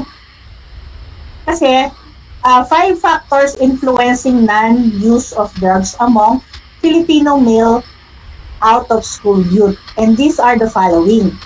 Number 1 is strong spiritual foundation. Number 2 is close family ties. Number 3 is positive peer relationship. 4, interest in recreational activity and active community involvement. Di ba po? Tama po yun. Kasi itong principle na to is kung ina-apply mo in your everyday life, hindi na po magkakaroon ng space pa yung pag-engage sa substance use and abuse. Pwede ko po kayong bigyan ng slides na ginagamit ko sa pag-lecture about substance use and abuse after this. So, tignan po natin yung mga health education delivery. At ito pong top 16 risk behaviors. Number 1 is behaviors that contribute to unintentional injuries and violence. Sexual behaviors that lead to unwanted pregnancies or sexually transmitted disease. Alcohol or drug use. Vaping and tobacco use. Unhealthy dietary behaviors. Inadequate physical activity. So, pasok po lahat yan sa mga itinuturo sa mag-aaral. Sa ARH, Adolescent Reproductive Health, sa National Drug Education Program, and also sa mental health. So, the substance use and prevention in the Department of Education. So, during this pandemic, ano po yung mga ginagawa nating activities para hindi po maputol yung pagtuturo natin sa ating mga mag-aaral about substance use and abuse. So, going the distance, sabi nga nila, online delivery of drug education. So, number 1 po is, this one is yung sisend po or pagpo-post po sa ating mga learners ng mga infographics po. Okay? Or information, education, communication materials. And then, aside from this pagpupost po sa kanilang mga chat groups or sa kanilang mga school page, nagkakaroon din po tayo ng gaya po na ginagawa natin ngayon, mga webinar, or kasi magre-reach out po tayo sa ating mga learners, di ba po? Para kahit nasa school sila, yung pong pagbibigay natin sa kanila ng edukasyon sa tungkol sa substance use and abuse ay nandun pa rin. So aside sa ating mga webinar sa mga iba't ibang secondary schools, meron din po tayong webinar series about National Drug Education Program. Dito po galing po ito sa central office, at pwede po tayong sumali dito, at nandito po yung website. Pwede rin po natin i-post mamaya, and nandito rin po yung mga schedule ng webinar na from national office. Okay, and aside from the webinar, nagkaroon din po tayo ng mga radio broadcasting about substance use and abuse, and even sa mga school po, dahil alam ko po bawat school po ay meron na pong mga kanilang mga radio broad din po.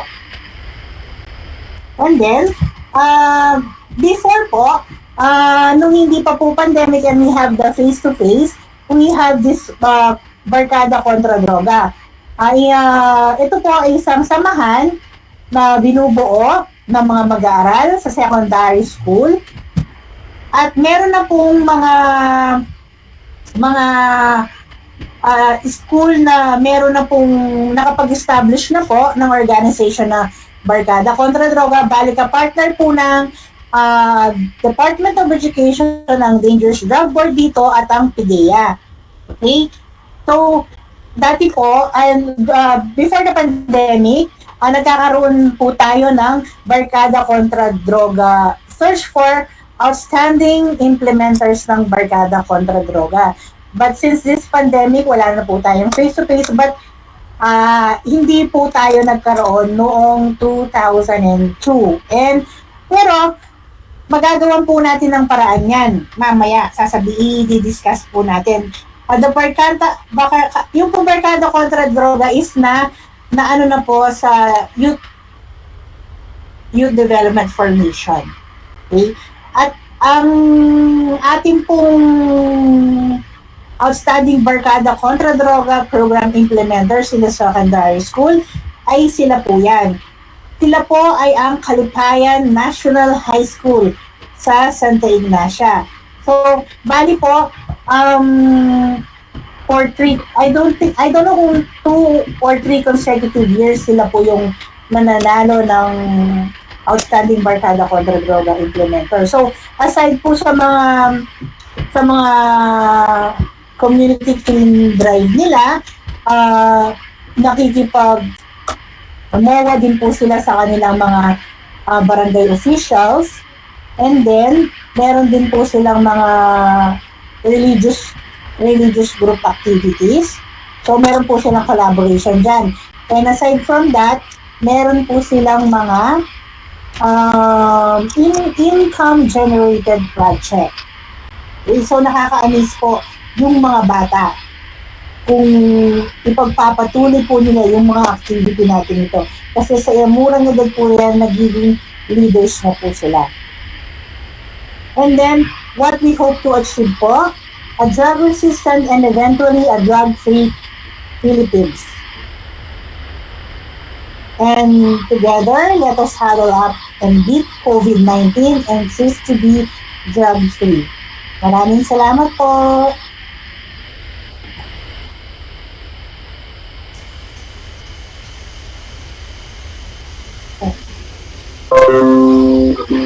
Okay. Thank you, Nurse Sala, for giving us an updates and awareness in enumerating various situations that we are experiencing, especially this pandemic. And the program can still be accessed through going the distance and online delivery of drug addiction. Nurse Hala was able to evaluate the programs, the activities of the program before the pandemic, and one of the programs was Barkada Contra Droga, and she mentioned also the winner on that program, the contest rather. And we would like kindly give a virtual applause to Nurse Hala for being for doing great in the successful implementation of NDEP in the division. Okay, congratulations, Nurse Hala.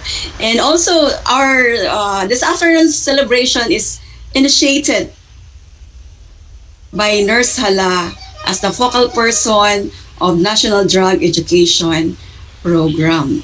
Okay, so we move on to the highlights, other highlights of today's celebration, and that is the division jingle making contest with the theme Prevention of Substance Use and Abuse, and participated by junior and senior high school students.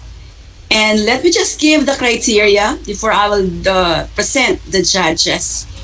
So we have the criteria: consent is 50%, clarity of delivery is 30%, and stage presence is 20%, a total of 100%. This criteria will be elaborated later on by the chairman of the board of judges. So I will not be talking more on that. Let me present to you now the judges. Our first judge is a graduate of Bachelor of Science in Computer Science in St. Paul College's Foundation, and also a graduate of Associate in Information Technology in Tarlac State University. He worked in the BPO industry for 2 years as a technical support representative, customer care representative, and billing associate. He is a mental health advocate and doing tasks about mental health and psychosocial support since last year. Ladies and gentlemen, his achievements are the following. He became a university scholar and a consistent Dean's Lister. He was also awarded an Excellent Academic Award in Associate in Information Technology. And he was awarded also as an Outstanding Non-Teaching Employee of the Year 2019 and a series of Employee of the Month Award. And he is the proponent of the innovation Project Attend, which is being used as the online attendance tool of the division office. Ladies and gentlemen, our very own Administrative Assistant 3 and Computer Operator 2 of DEPED Tarlac Province, a virtual applause to Sir Arnel B. Ignacio Jr.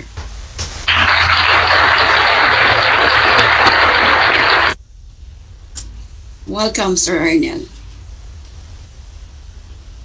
And our next judge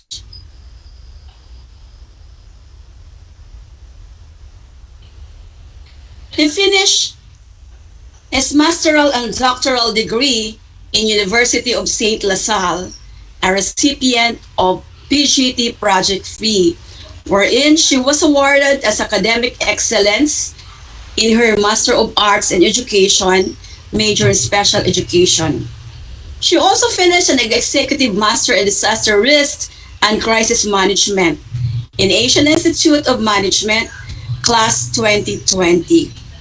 She worked in the division as Project Development Officer 2 in Learning Resource Management and Development System in January 2015 to May 2017.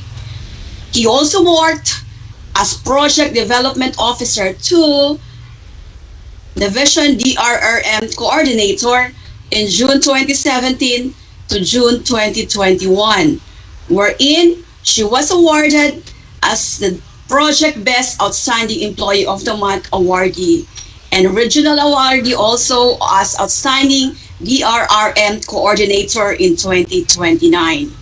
Currently, he is the Senior Education Program Specialist in Social Mobilization and Networking section. Ladies and gentlemen, a virtual applause to Dr. Lawrence Santiago. Our last but not the least, and also our chairman of the Board of Judges. He is a graduate of Bachelor of Arts in Psychology in 2019 at Tarlac State University and became registered psychometrician in 2017. He is currently enrolled in Master of Arts in Education, major in Guidance and Counseling. As an active professional, he was a member of the various organizations, namely Philippine Mental Health in 2014, Psychological Association of the Philippines in 2017, Philippine Guidance and Counseling Association, Tarlac Chapter, and a volunteer member of Dangerous Drug Board, both in 2019. Ladies and gentlemen, our very own Project Development Officer 1 and concurrently assigned as Division Youth Formation Coordinator, Division Barkada Contra Droga and National Greening Program Coordinator. How about a virtual applause to Mr. Alan Cecilio Candelasa? Thank you, Ma'am Luz, for a wonderful introduction to us. And thank you, Ma'am Hala Bartolome, our very own Division National Drug Education Program Coordinator. And good afternoon, everyone, to our Schools Division Superintendent, Dr. Ronaldo A. Pozon, to our Assistant Schools Division Superintendents, Ma'am Maria Celina L. Vega, and Dr. Armando C. Capili, and our Chief Education Supervisors, Dr. Noel L. Linsao and Dr. Paulino D. Depano, to our EPS BRs, School Health Unit, headed by Dr. Marilyn Manalo, to our Information Technology Office, headed by Sir Eric Corpus, and to our Public Schools District Supervisors, School Heads, Teaching and Non-Teaching Staffs, and stakeholders. A pleasant and good afternoon to all. I would like to acknowledge the presence of my co-judge, Dr. Lawrence M. Santiago and Sir Arnel R. Ignacio.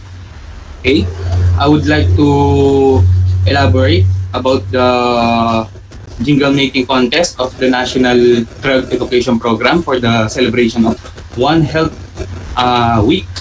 Okay, as pursuant to the Division Memorandum 281, series of 2021, the criteria for judging is content, clarity of delivery, and stage presence. 50% for the content, it includes the creativity, originality, relevance to the theme, connection and transition of lyrics from stanzas, and word of choice and accompaniment music, which includes the arrangements, count, and etc. For the clarity of delivery, it will be a 30% point. The lyrics are well versed and diction of words are clear, and also it composed the arrangement. Okay, and lastly, the stage presence, which is 20%. The participants are able to communicate with the audience, having composure, expression, and confidence. Moreover, aspect ratio of the video must be 16:9. Video quality must be 1080 pixel, and the sound quality is clear. And it must be 3 to 5 minutes. In 3 to 5 minutes, included na po doon ang ating mga introduction para sa ating mga participants and also the coach. And after careful consideration for almost 15 entries, junior and senior high participants, we come up with top 5 finalists. Okay, And judge's decision are final and irrevocable. And the fourth and third runner-up will receive a certificate of recognition, and the second runner-up will receive a certificate of recognition and also a cash prize of 1,000. The first runner-up will receive a certificate of recognition and will receive also cash prize of 2,000. And the champion will receive a certificate of recognition and 3,000 cash prize. And that's all, Ma'am Luz. Thank you.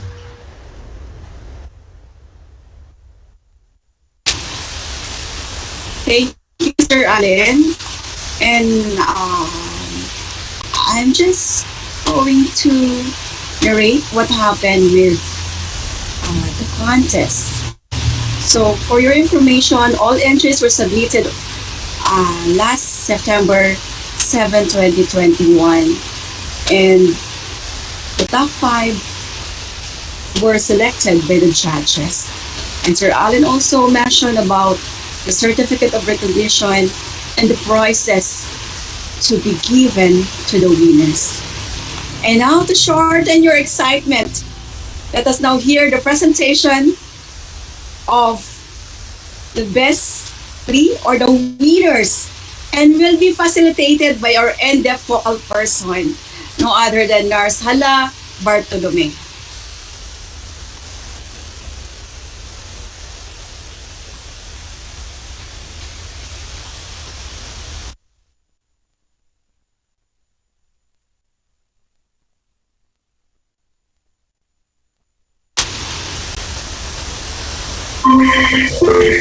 Hello. Good afternoon, Ma'am Hala. Po. Basta ka na, Ma'am. Nakalimutan ko po pala magpasalamat sa ating very own Engineer Eric at sa our IT specialist and sa buong department ng ICT. Maraming salamat po kasi kung di po sa inyo, wala, hindi po ako makakapag-present. Alam mo, Ma'am Hala, when I judge these entries, and then dun sa talk nyo ni Sir Paul, kasi naalala ko, I was a guidance associate and disciplinary officer of a reputable senior high school and basic education institution here in Tarlac City. Naalala ko lang kasi I have a counselee na ang tagal ko siyang counselee for almost 4 months, and nagulat na lang ako, siya yung napabalitang nahuli sa Baguio, carrying those dangerous drugs. Ang sabi ng nanay niya sa akin, hindi ko alam ganyan pala yung ginagawa niya, although nagka-counseling na siya, Sir Allen, sa inyo. Sabi ko, parang sa akin, kakulangan ko ba ang nangyari? Kasi ang sabi ng bata is magbabakasyon lang sila, magbabarkada sa Baguio, not knowing yung mga peers niya carrying siguro mga 5 to 10 kilos of dangerous drugs. So ako, laking panghinayang dahil 18 years old na siya, he is a grade 10 student. And ayun, I would like to visit him someday pagka napunta ako sa Baguio. And nakakalungkot talaga ang nangyayari sa atin sa lipunan natin, na kahit na anong ganda ng programa natin, if hindi tayo magtutulungan, lahat ng mga stakeholders, okay, magsisimula yan sa ating mga pamilya, mababaliwala ang pinaghihirapan natin. Kaya kailangan alagaan natin, alamin natin, kausapin natin, huwag tayo dun sa conventional way na papagalitan natin para lang magsabi. Okay? Kasi ang mga bata kasi nowadays is mga malilihim yan. Okay? Hindi nila sinasabi kung anong totoo. But once na nagkaroon sila na build yung trust from the relationship sa family, doon magkakaroon ng pagbabago or great change sa mga learners natin. Yes, Sir Allen. Kaya nga, di ba, mas madalas nagsasabi sila ng problema sa kanilang mga kaibigan. And maiba ko lang. Kasi sabi kanina ni Sir Paul na kailangan pati rin yung mga magulang, di ba, i-involve natin. And naalala ko na nagkaroon pala kami ng seminar workshop on systemic training on effective parenting sa Hacienda Gracia, Lubao, Pampanga noong June 26 to 29, 2018. Bali yung nag-facilitate noon yung sa region. So buong Region 3, merong mga representative each division, and kasama po dito yung mga parents ng ating mga learners. Pero syempre hindi naman ganun karami, pero ang ano lang doon, kasi sa kanila program yung ito, na-involve sila turuan ng mga strategies, mga techniques on how to handle yung mga bata. Di under pa rin siya sa National Drug Education Program. Okay?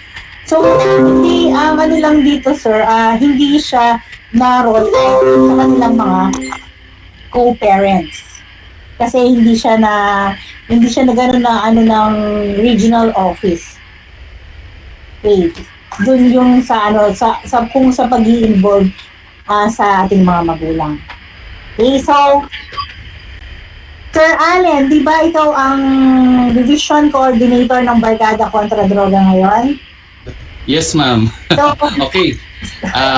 I-announce ko lang about sa field natin yung mga updates from the central office under the Office of Undersecretary in Administration, Bureau of Learner Support Services, Youth Formation Program, na we are targeting this year by December na makraft na yung BKD na Constitution and Bylaws mandated PPAs, para at least may mga schools pa rin kasi na nag-survey ako na hindi active ang BKD nila. So kailangan natin i-empower, i-strengthen natin yung organization na ito dahil mahalaga ito. Una sa lahat, ang mga magkaka-connecta lahat mamahala yung from the mental health, di ba? Doon nagsisimula from the family problem. So kakatapos lang ng National Greening Program under the Youth Formation, Youth in Environment in Schools.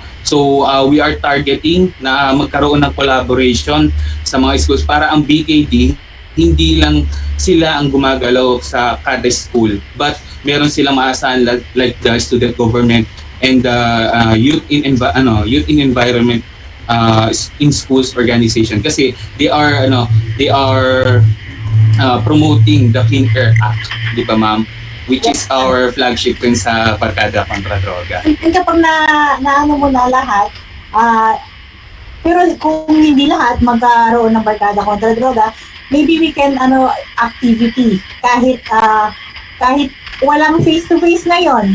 I think possible naman. Magpaano ka? Battle of the Bands, diba? Pwede naman online.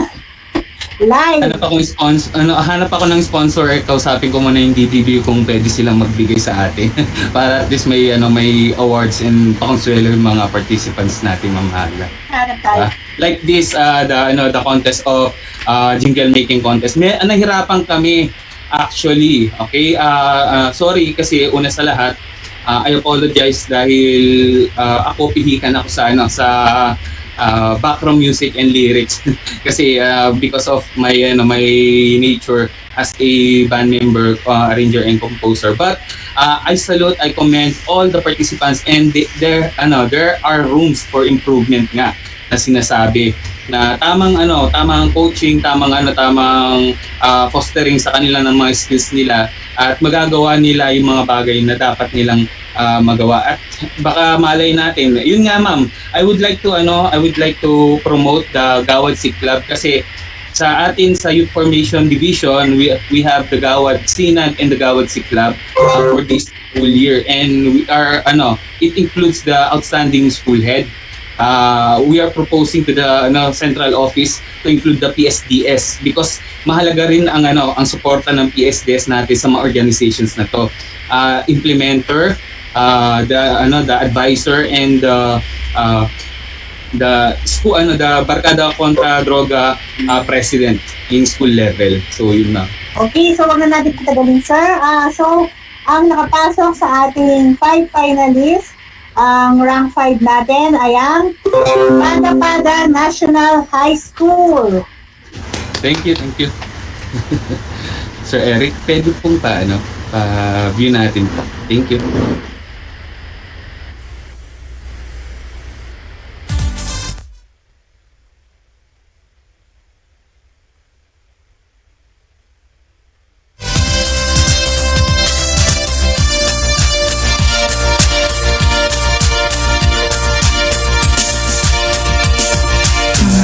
Kabataan, pag-asa ng bayan.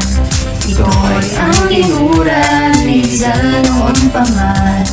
Mabuti pag-ugali, iwas sa kapamakan. Sila magiging susi sa pagbabago ng buong sambayanan. Ano nga bang makukuha sa paggamit ng droga?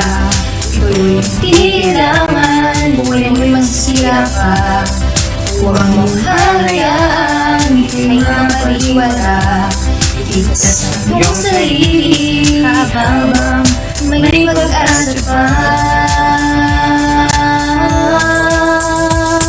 Paggamit ng droga ay hindi natin kailangan.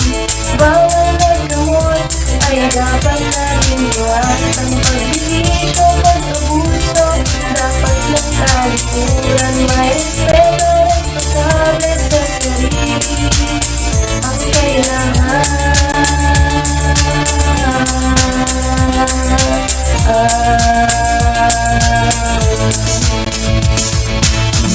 Kabataan, pag-asa ng bayan. Ito ay ang tinuran ni Rizal noon pa man. Mabuting ugali, sa kapamakan. Sila ang magiging susi sa pagbabago ng buong sambayanan. Paggamit ng droga ay hindi natin kailangan. Bawal ng gamot ay dapat natin iwasan. Pagbibisyo, pag-abuso, dapat lang talikuran. May respeto at pagsabi sa sarili ang kailangan.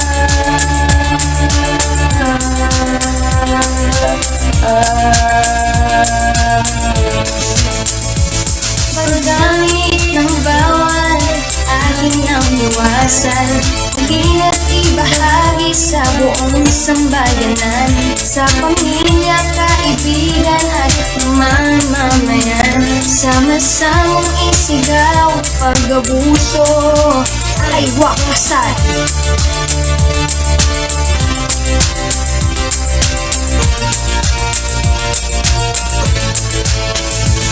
Paggamit ng droga ay di natin kailangan. Bawal na gamot ay dapat nating iwasan. Pagbibisyo, pag-abuso ay dapat nang kalimutan. May respeto, responsable sa sarili ang kailangan. Paggamit ng droga ay di natin kailangan.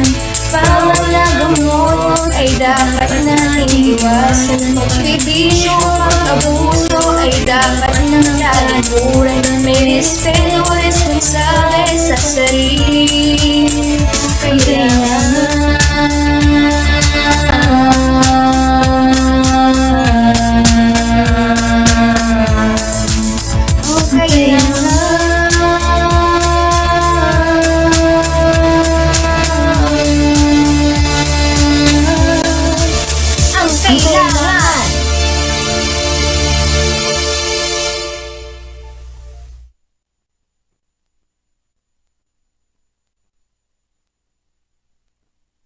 Sir Eric for presenting our fourth runner-up to our jingle making contest for the flagship of NDEP. Okay? Amala.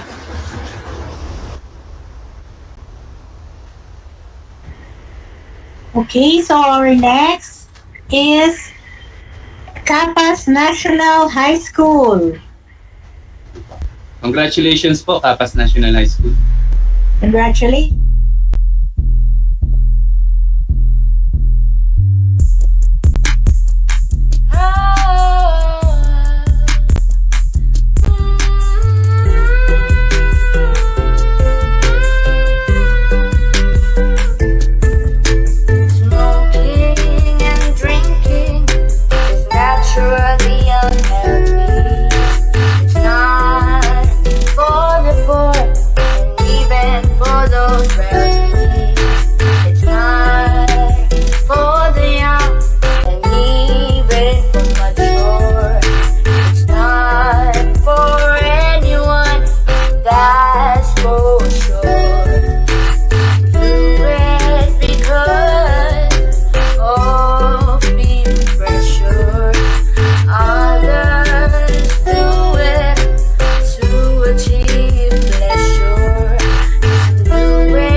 it takes some skills and ability.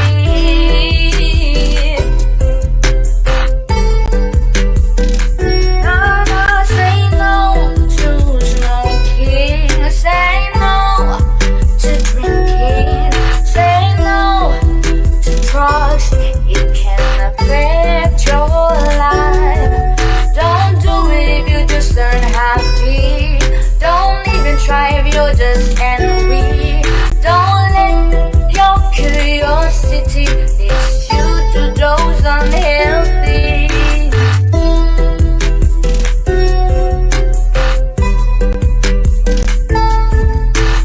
Don't let drugs affect your internal life. Drugs will only bring us strife. Always let the drugs of your choice be that of the God's almighty voice. When you let God's word flow within, then no drugs will make you sin. This is a message from heaven above. Make your choice, drugs or love. Say no to drugs, say no to smoking, say no to drinking. It can affect your life. Don't do it if you just unhappy. Don't even try if you're just angry. Maghawak-hawak ng kamay, isigaw ng sabay-sabay.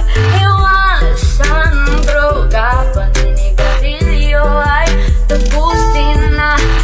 Pag-inom ng alakay, itigil na. Mamuhay ng mapayapa, nang walang bisyong ginagawa.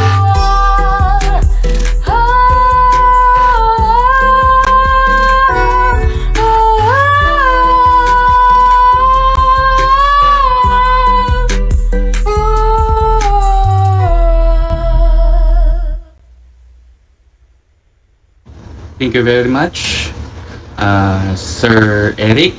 And that's our fourth runner-up from Capas National High School, performed by the learner, Psyche Shane P. David. Okay, Ma'am Hala.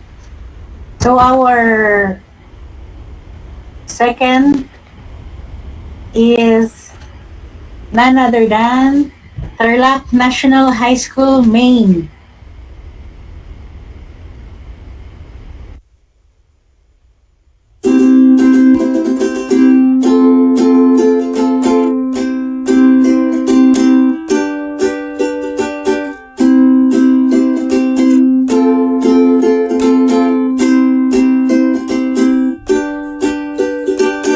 Dito sa mundo ng pagsubok, maraming pagdusa at mga problema. Huwag hahayaang ang iligal ay maging kasiyahan. May solusyon sa lahat ng pinagdaraanan. Maging matibay ka sa lahat ng problema. Kalusugan ay pahalagahan. Tayo ay magtulungan.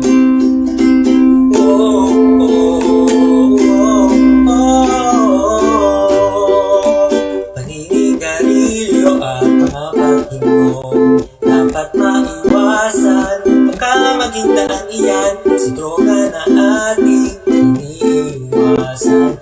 Sa huli iyong pagsisisihan. Maging matibay ka sa lahat ng problema. Kalusugan ay pahalagahan. Tayo ay magtulungan. Oh, oh, oh, oh. Oh, oh, oh.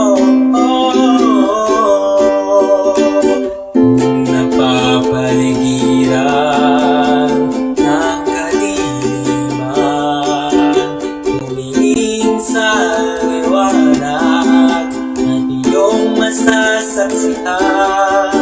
Kabutihan ng Diyos, ikaw ay kakabayan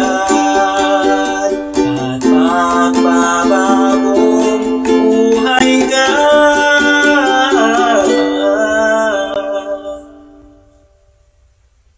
Maging matibay ka sa lahat ng problema, kalusugan ay pahalagahan. Tayo ay magtulungan, maging matibay ka sa lahat ng problema, kalusugan ay pahalagahan. Paggamit ng droga ay labanan. Oh, oh, oh,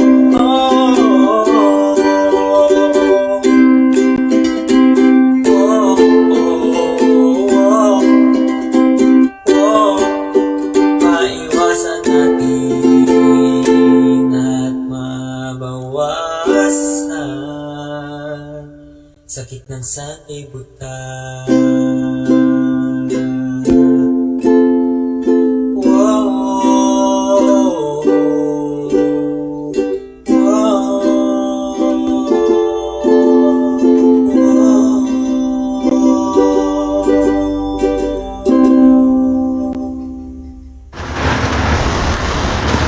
Congratulations, Tarlac National High School Main, for garnering the second runner-up for the jingle making contest of NDEP. The learner performed the jingle is named Jeffrey Corpus Jr. and the coach is Ma'am Jennifer O. Hanoya. Congratulations. Congrats po. And our first place is San Pedro National High School.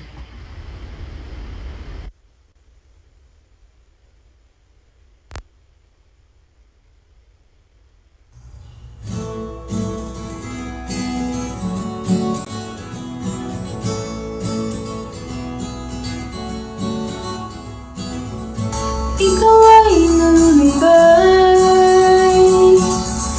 akala mo'y walang kagapay. Minsan ay gustong bumigay sa pansamantalang sagot sa nangyay. Panandali ang inilibay patungo sa kaligayahan. Agad-agad din naman ibabagsak ng kalungkutan. Gusto mo nang magbago, ngunit di alam kung paano. Kaya na-say no to sigarilyo.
panindigan niyo ako.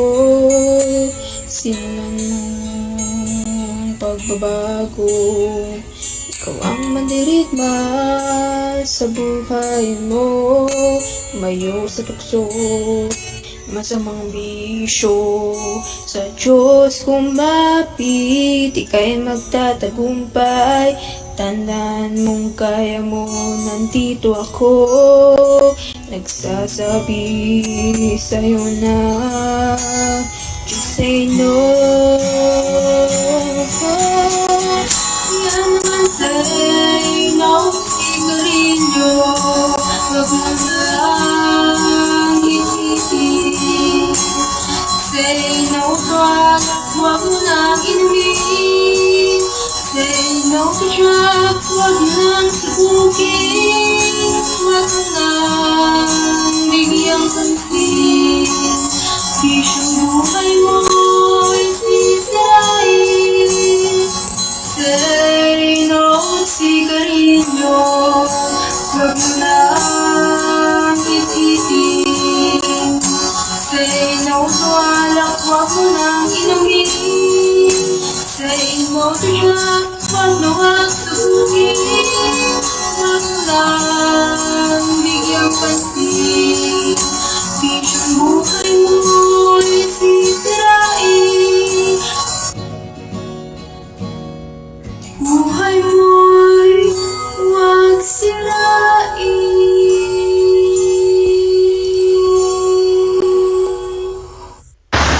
Ayan, congratulations San Pedro National High School.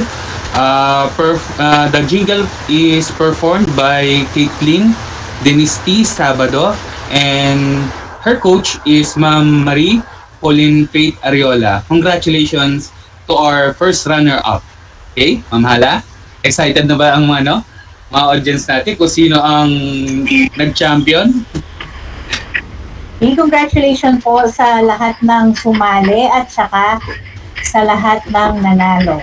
Maraming salamat po sa lahat ng sumali and gusto ko rin pong pasalamatan ang aking tatlong hurado na si Sir Lawrence Santiago, Sir Arnel Ignacio, and ang ating chairman of the board na si Sir Allen Candelasa. Maraming salamat.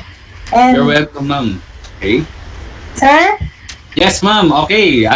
This is it. Ang kinakahihintay ng lahat. Ang nagwagi at nagkampiyon sa ating jingle making contest for the flagship of the NDEP or the National Drug Education Program of Schools Division Tarlac Province for 2021 Celebration 1 Health Week. Okay? None other than Herona Western National High School. Okay? Performed by Jamie Galas and Coach Sir Warren Gragasin. Congratulations po, Sir Eric.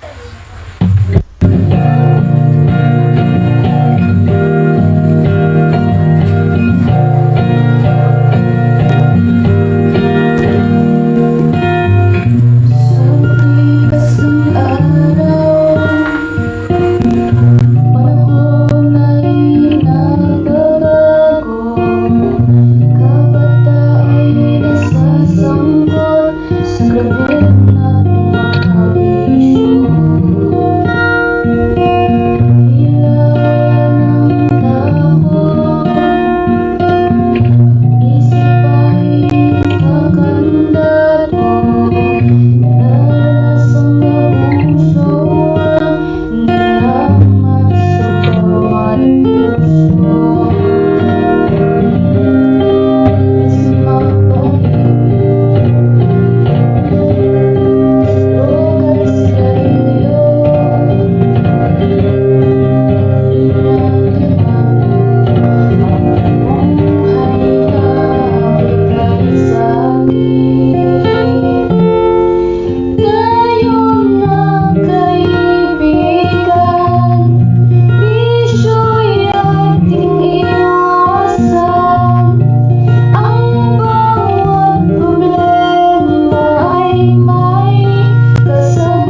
nangyari sa buhay natin?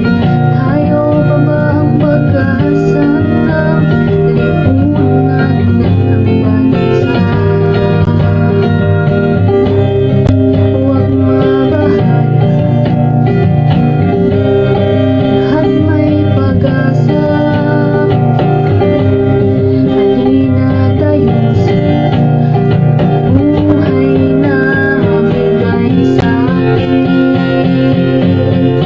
Tayo na kaibigan, bisyo'y ating iwasan.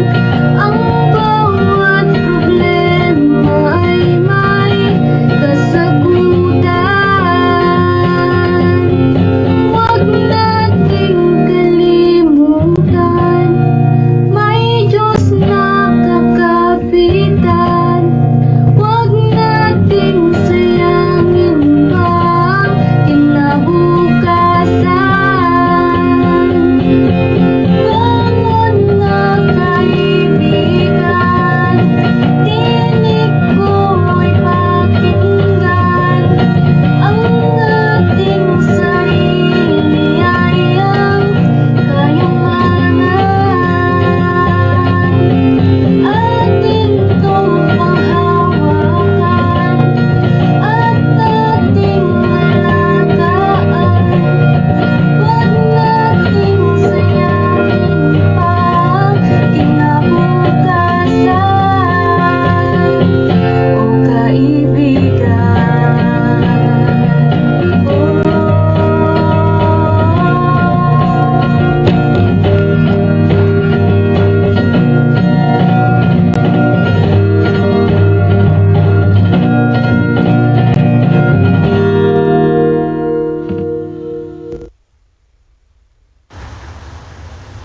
Yan. Thank you very much, Sir Eric. At napakinggan natin ang ating top 5 finalists and winners of the division jingle making and DEPED for the celebration of One Health Week in 2021. So congratulations and maraming salamat. Palakpakan natin po sila. Okay? So ang pakita po natin yung yung tally sheet para at least magkaroon po ng idea ang ating mga manonood sa naging sa proseso ng paghusga po ng ating mga entries. So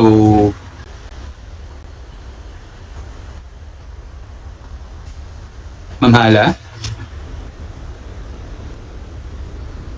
Sir, ayan.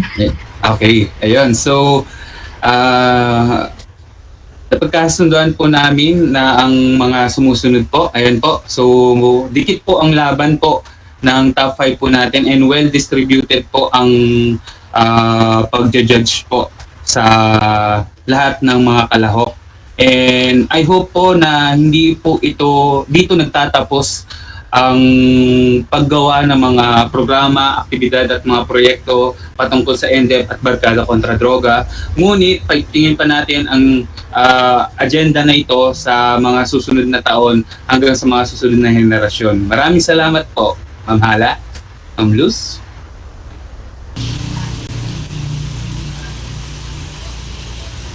Okay, isn't that awesome? A showcase of wonderful and unique talents of our secondary students in the division. Congratulations to all the winners. A virtual applause to all of them.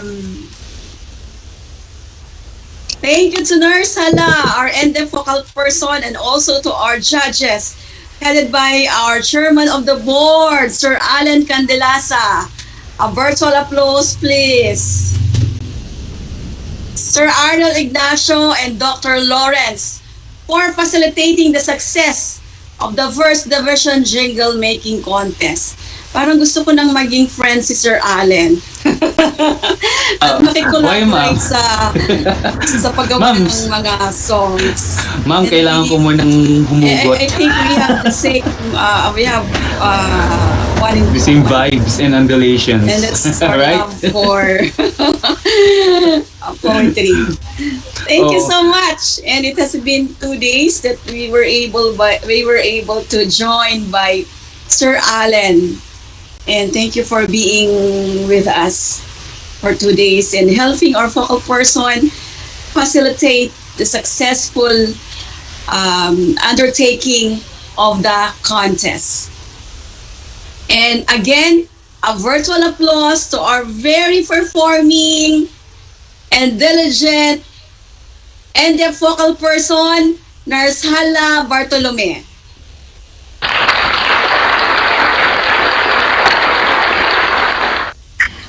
It has been a wonderful afternoon showcasing the importance of a drug-free education populace and society as well.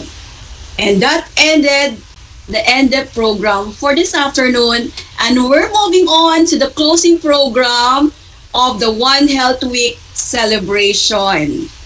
And on behalf of the OK sa DEPED focal persons, one is medical, dental, and nursing services, which was celebrated on the first day.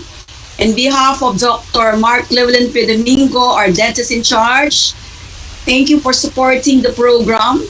And on the second day, our wash and schools, I would like to give my thanks and appreciation again to the videos that were presented on the second day.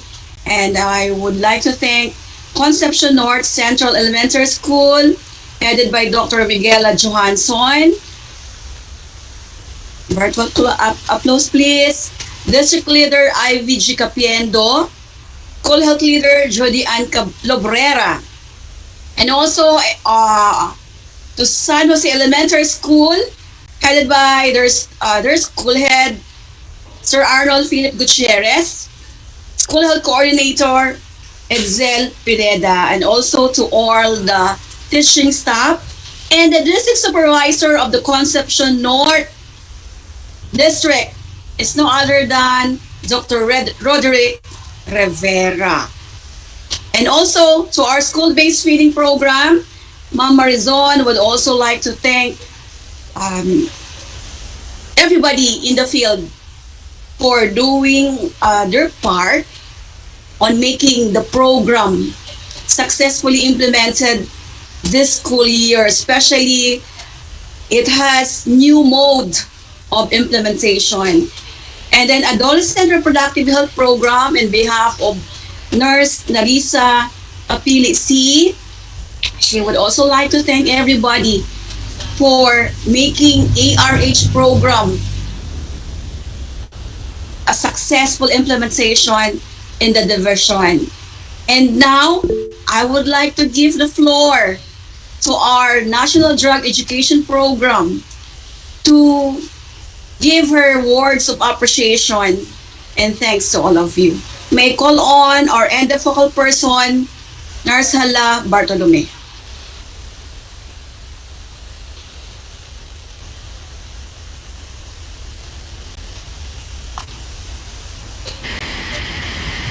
Ma'am Luz? Yes, you're just words of appreciation and thank you for making this afternoon's celebration a successful one. Yes, ma'am. Thank you very much po sa lahat ng nandito pa rin kahit po araw ng Sabado. Alam po namin na dapat nakalas na kayo, pero mas pinili niyo pa rin pong samahan kami sa last day po ng ating One Health Week. At sa aming pong medical officer, maraming salamat, Dr. Marilyn G. Manalo. And sa ating host na si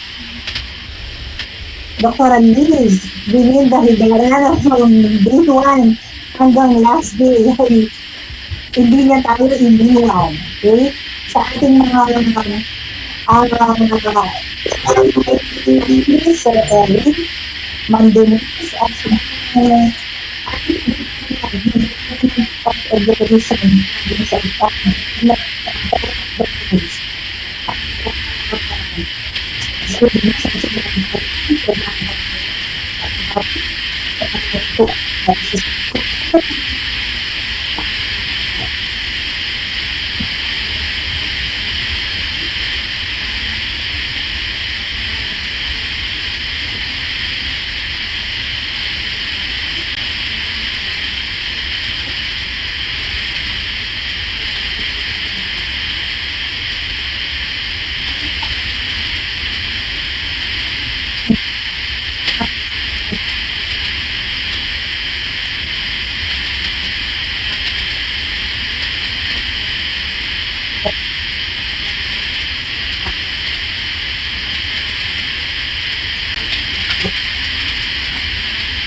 Ma'am Luz? Okay, thank you so much, Narsala. I see someone raising their hand. Am I correct? Ma'am Neresi po. Engineer, are you seeing someone raising her hand? Si Ma'am Nerisa po, Ma'am Luz. Okay. So, may I call on the ARH program focal person, Nurse Nerissa Kapili C.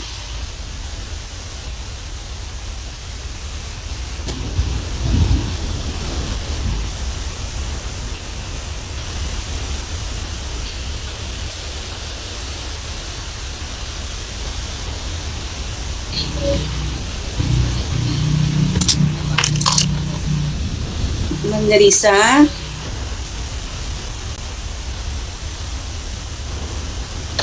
Are you going to say something? Baka napindot lang niyo po, Ma'am Luz. Okay. Okay. But nonetheless, we acknowledge her. Maybe she wanted to say something. Okay.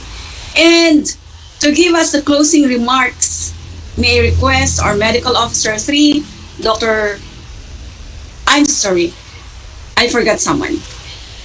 Before that, may I request our division nurse in charge, Nurse Lorelai A. Gutierrez, to say a word of appreciation and thanks to everyone.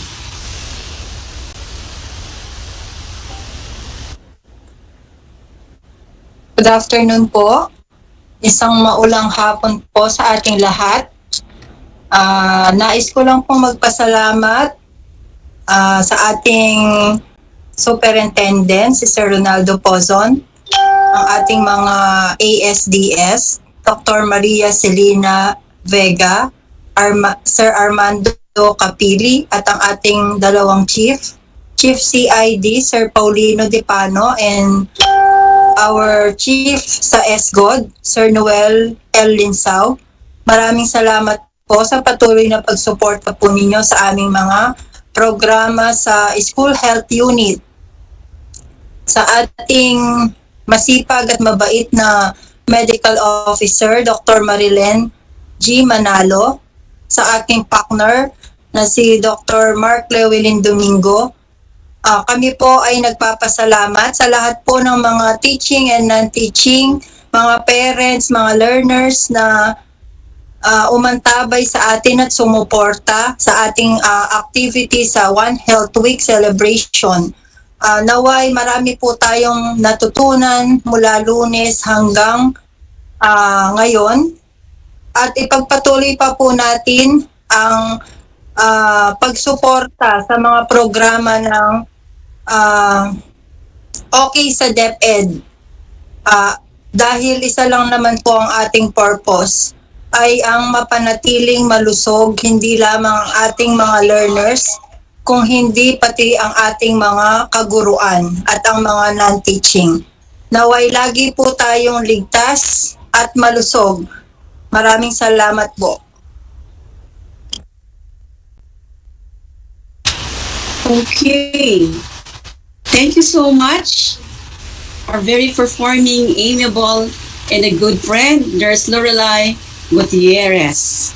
And finally, for our closing remarks, may I request our Medical Officer 3, Dr. Marilyn G. Manalo. Maulan na hapon po sa inyong lahat. Congratulations and job well done po sa ating lahat sa matagumpay na pagdiriwang ng ating One Health Week na may temang bayanihan para sa kalusugan o kay sa DepEd sa paaralan at sa tahanan. Ating nasaksihan ng mga iba't ibang flagship ng Oplan Kalusugan sa DepEd. Itong mga programang ito ay makakatulong sa ating mga mag-aaral na bigyan ng pagpapahalaga ang kanilang physical, emotional, social at mentalidad na kalusugan upang hubugin sila sa tamang daan patungo sa kanilang magandang kinabukasan. Hindi po hihinto ang ating serbisyo, maabot lang po ang pangangailangan ng ating mga mag-aaral.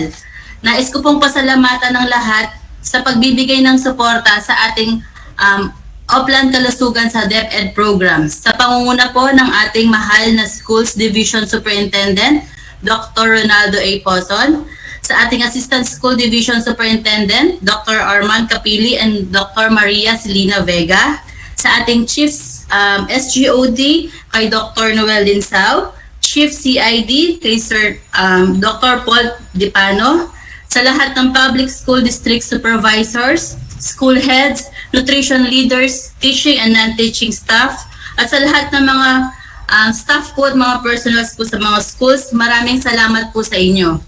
Sa ating mga partners po sa program po natin ng OK sa DepEd, sa ating mga guidance counselors, sa youth formation kay Sir Allen Candilasa, sa ating mga stakeholders, sa mga naging judges po sa ating mga activities, maraming salamat po sa inyo sa walang sawang tumutulong sa implementation po natin ng ating mga health programs po.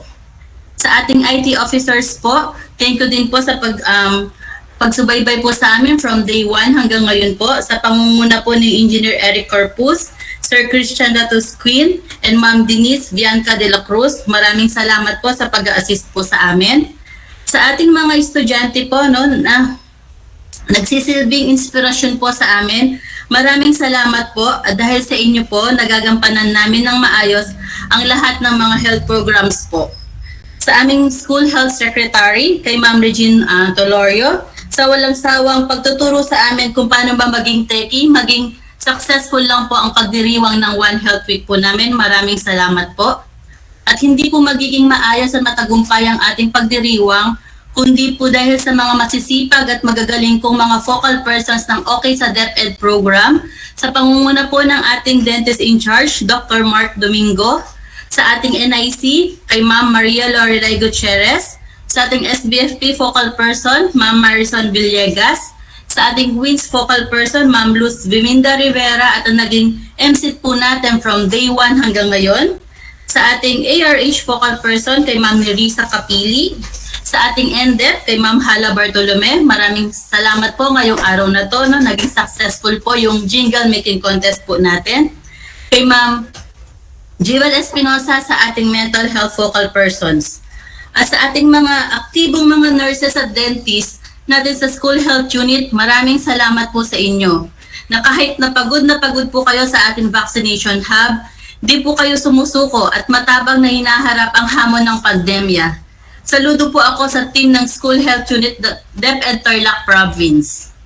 Nais ko pong anyayahan po kayo na buksan niyo po lahat ng inyong camera, lahat po ng mga nandito po sa platforms. Pakibukas po yung mga camera po natin, yung mga cams po natin.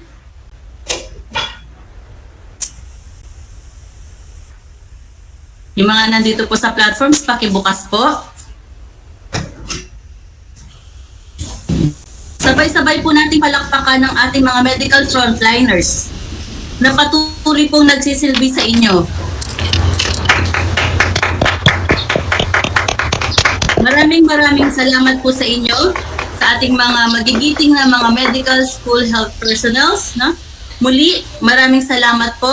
Stay healthy, stay safe. Ito po ang aming medical at dental team na nagsasabing hanggat may panlasa at may pangamoy, kami ay lalaban at magsisilbi sa inyong lahat. Maraming salamat po sa amin. Sa inyong pagtulong po sa amin sa celebration namin. Thank you everyone and good day. Thank you, Doctora. Thank you, everyone. Congratulations So po. before we finally close the program, a video will be presented on the school clinics. It was just delayed. It was not shown during the first day of celebration by observing some strict protocols, particularly on the increased cases of COVID. Eric, kindly please share it to us.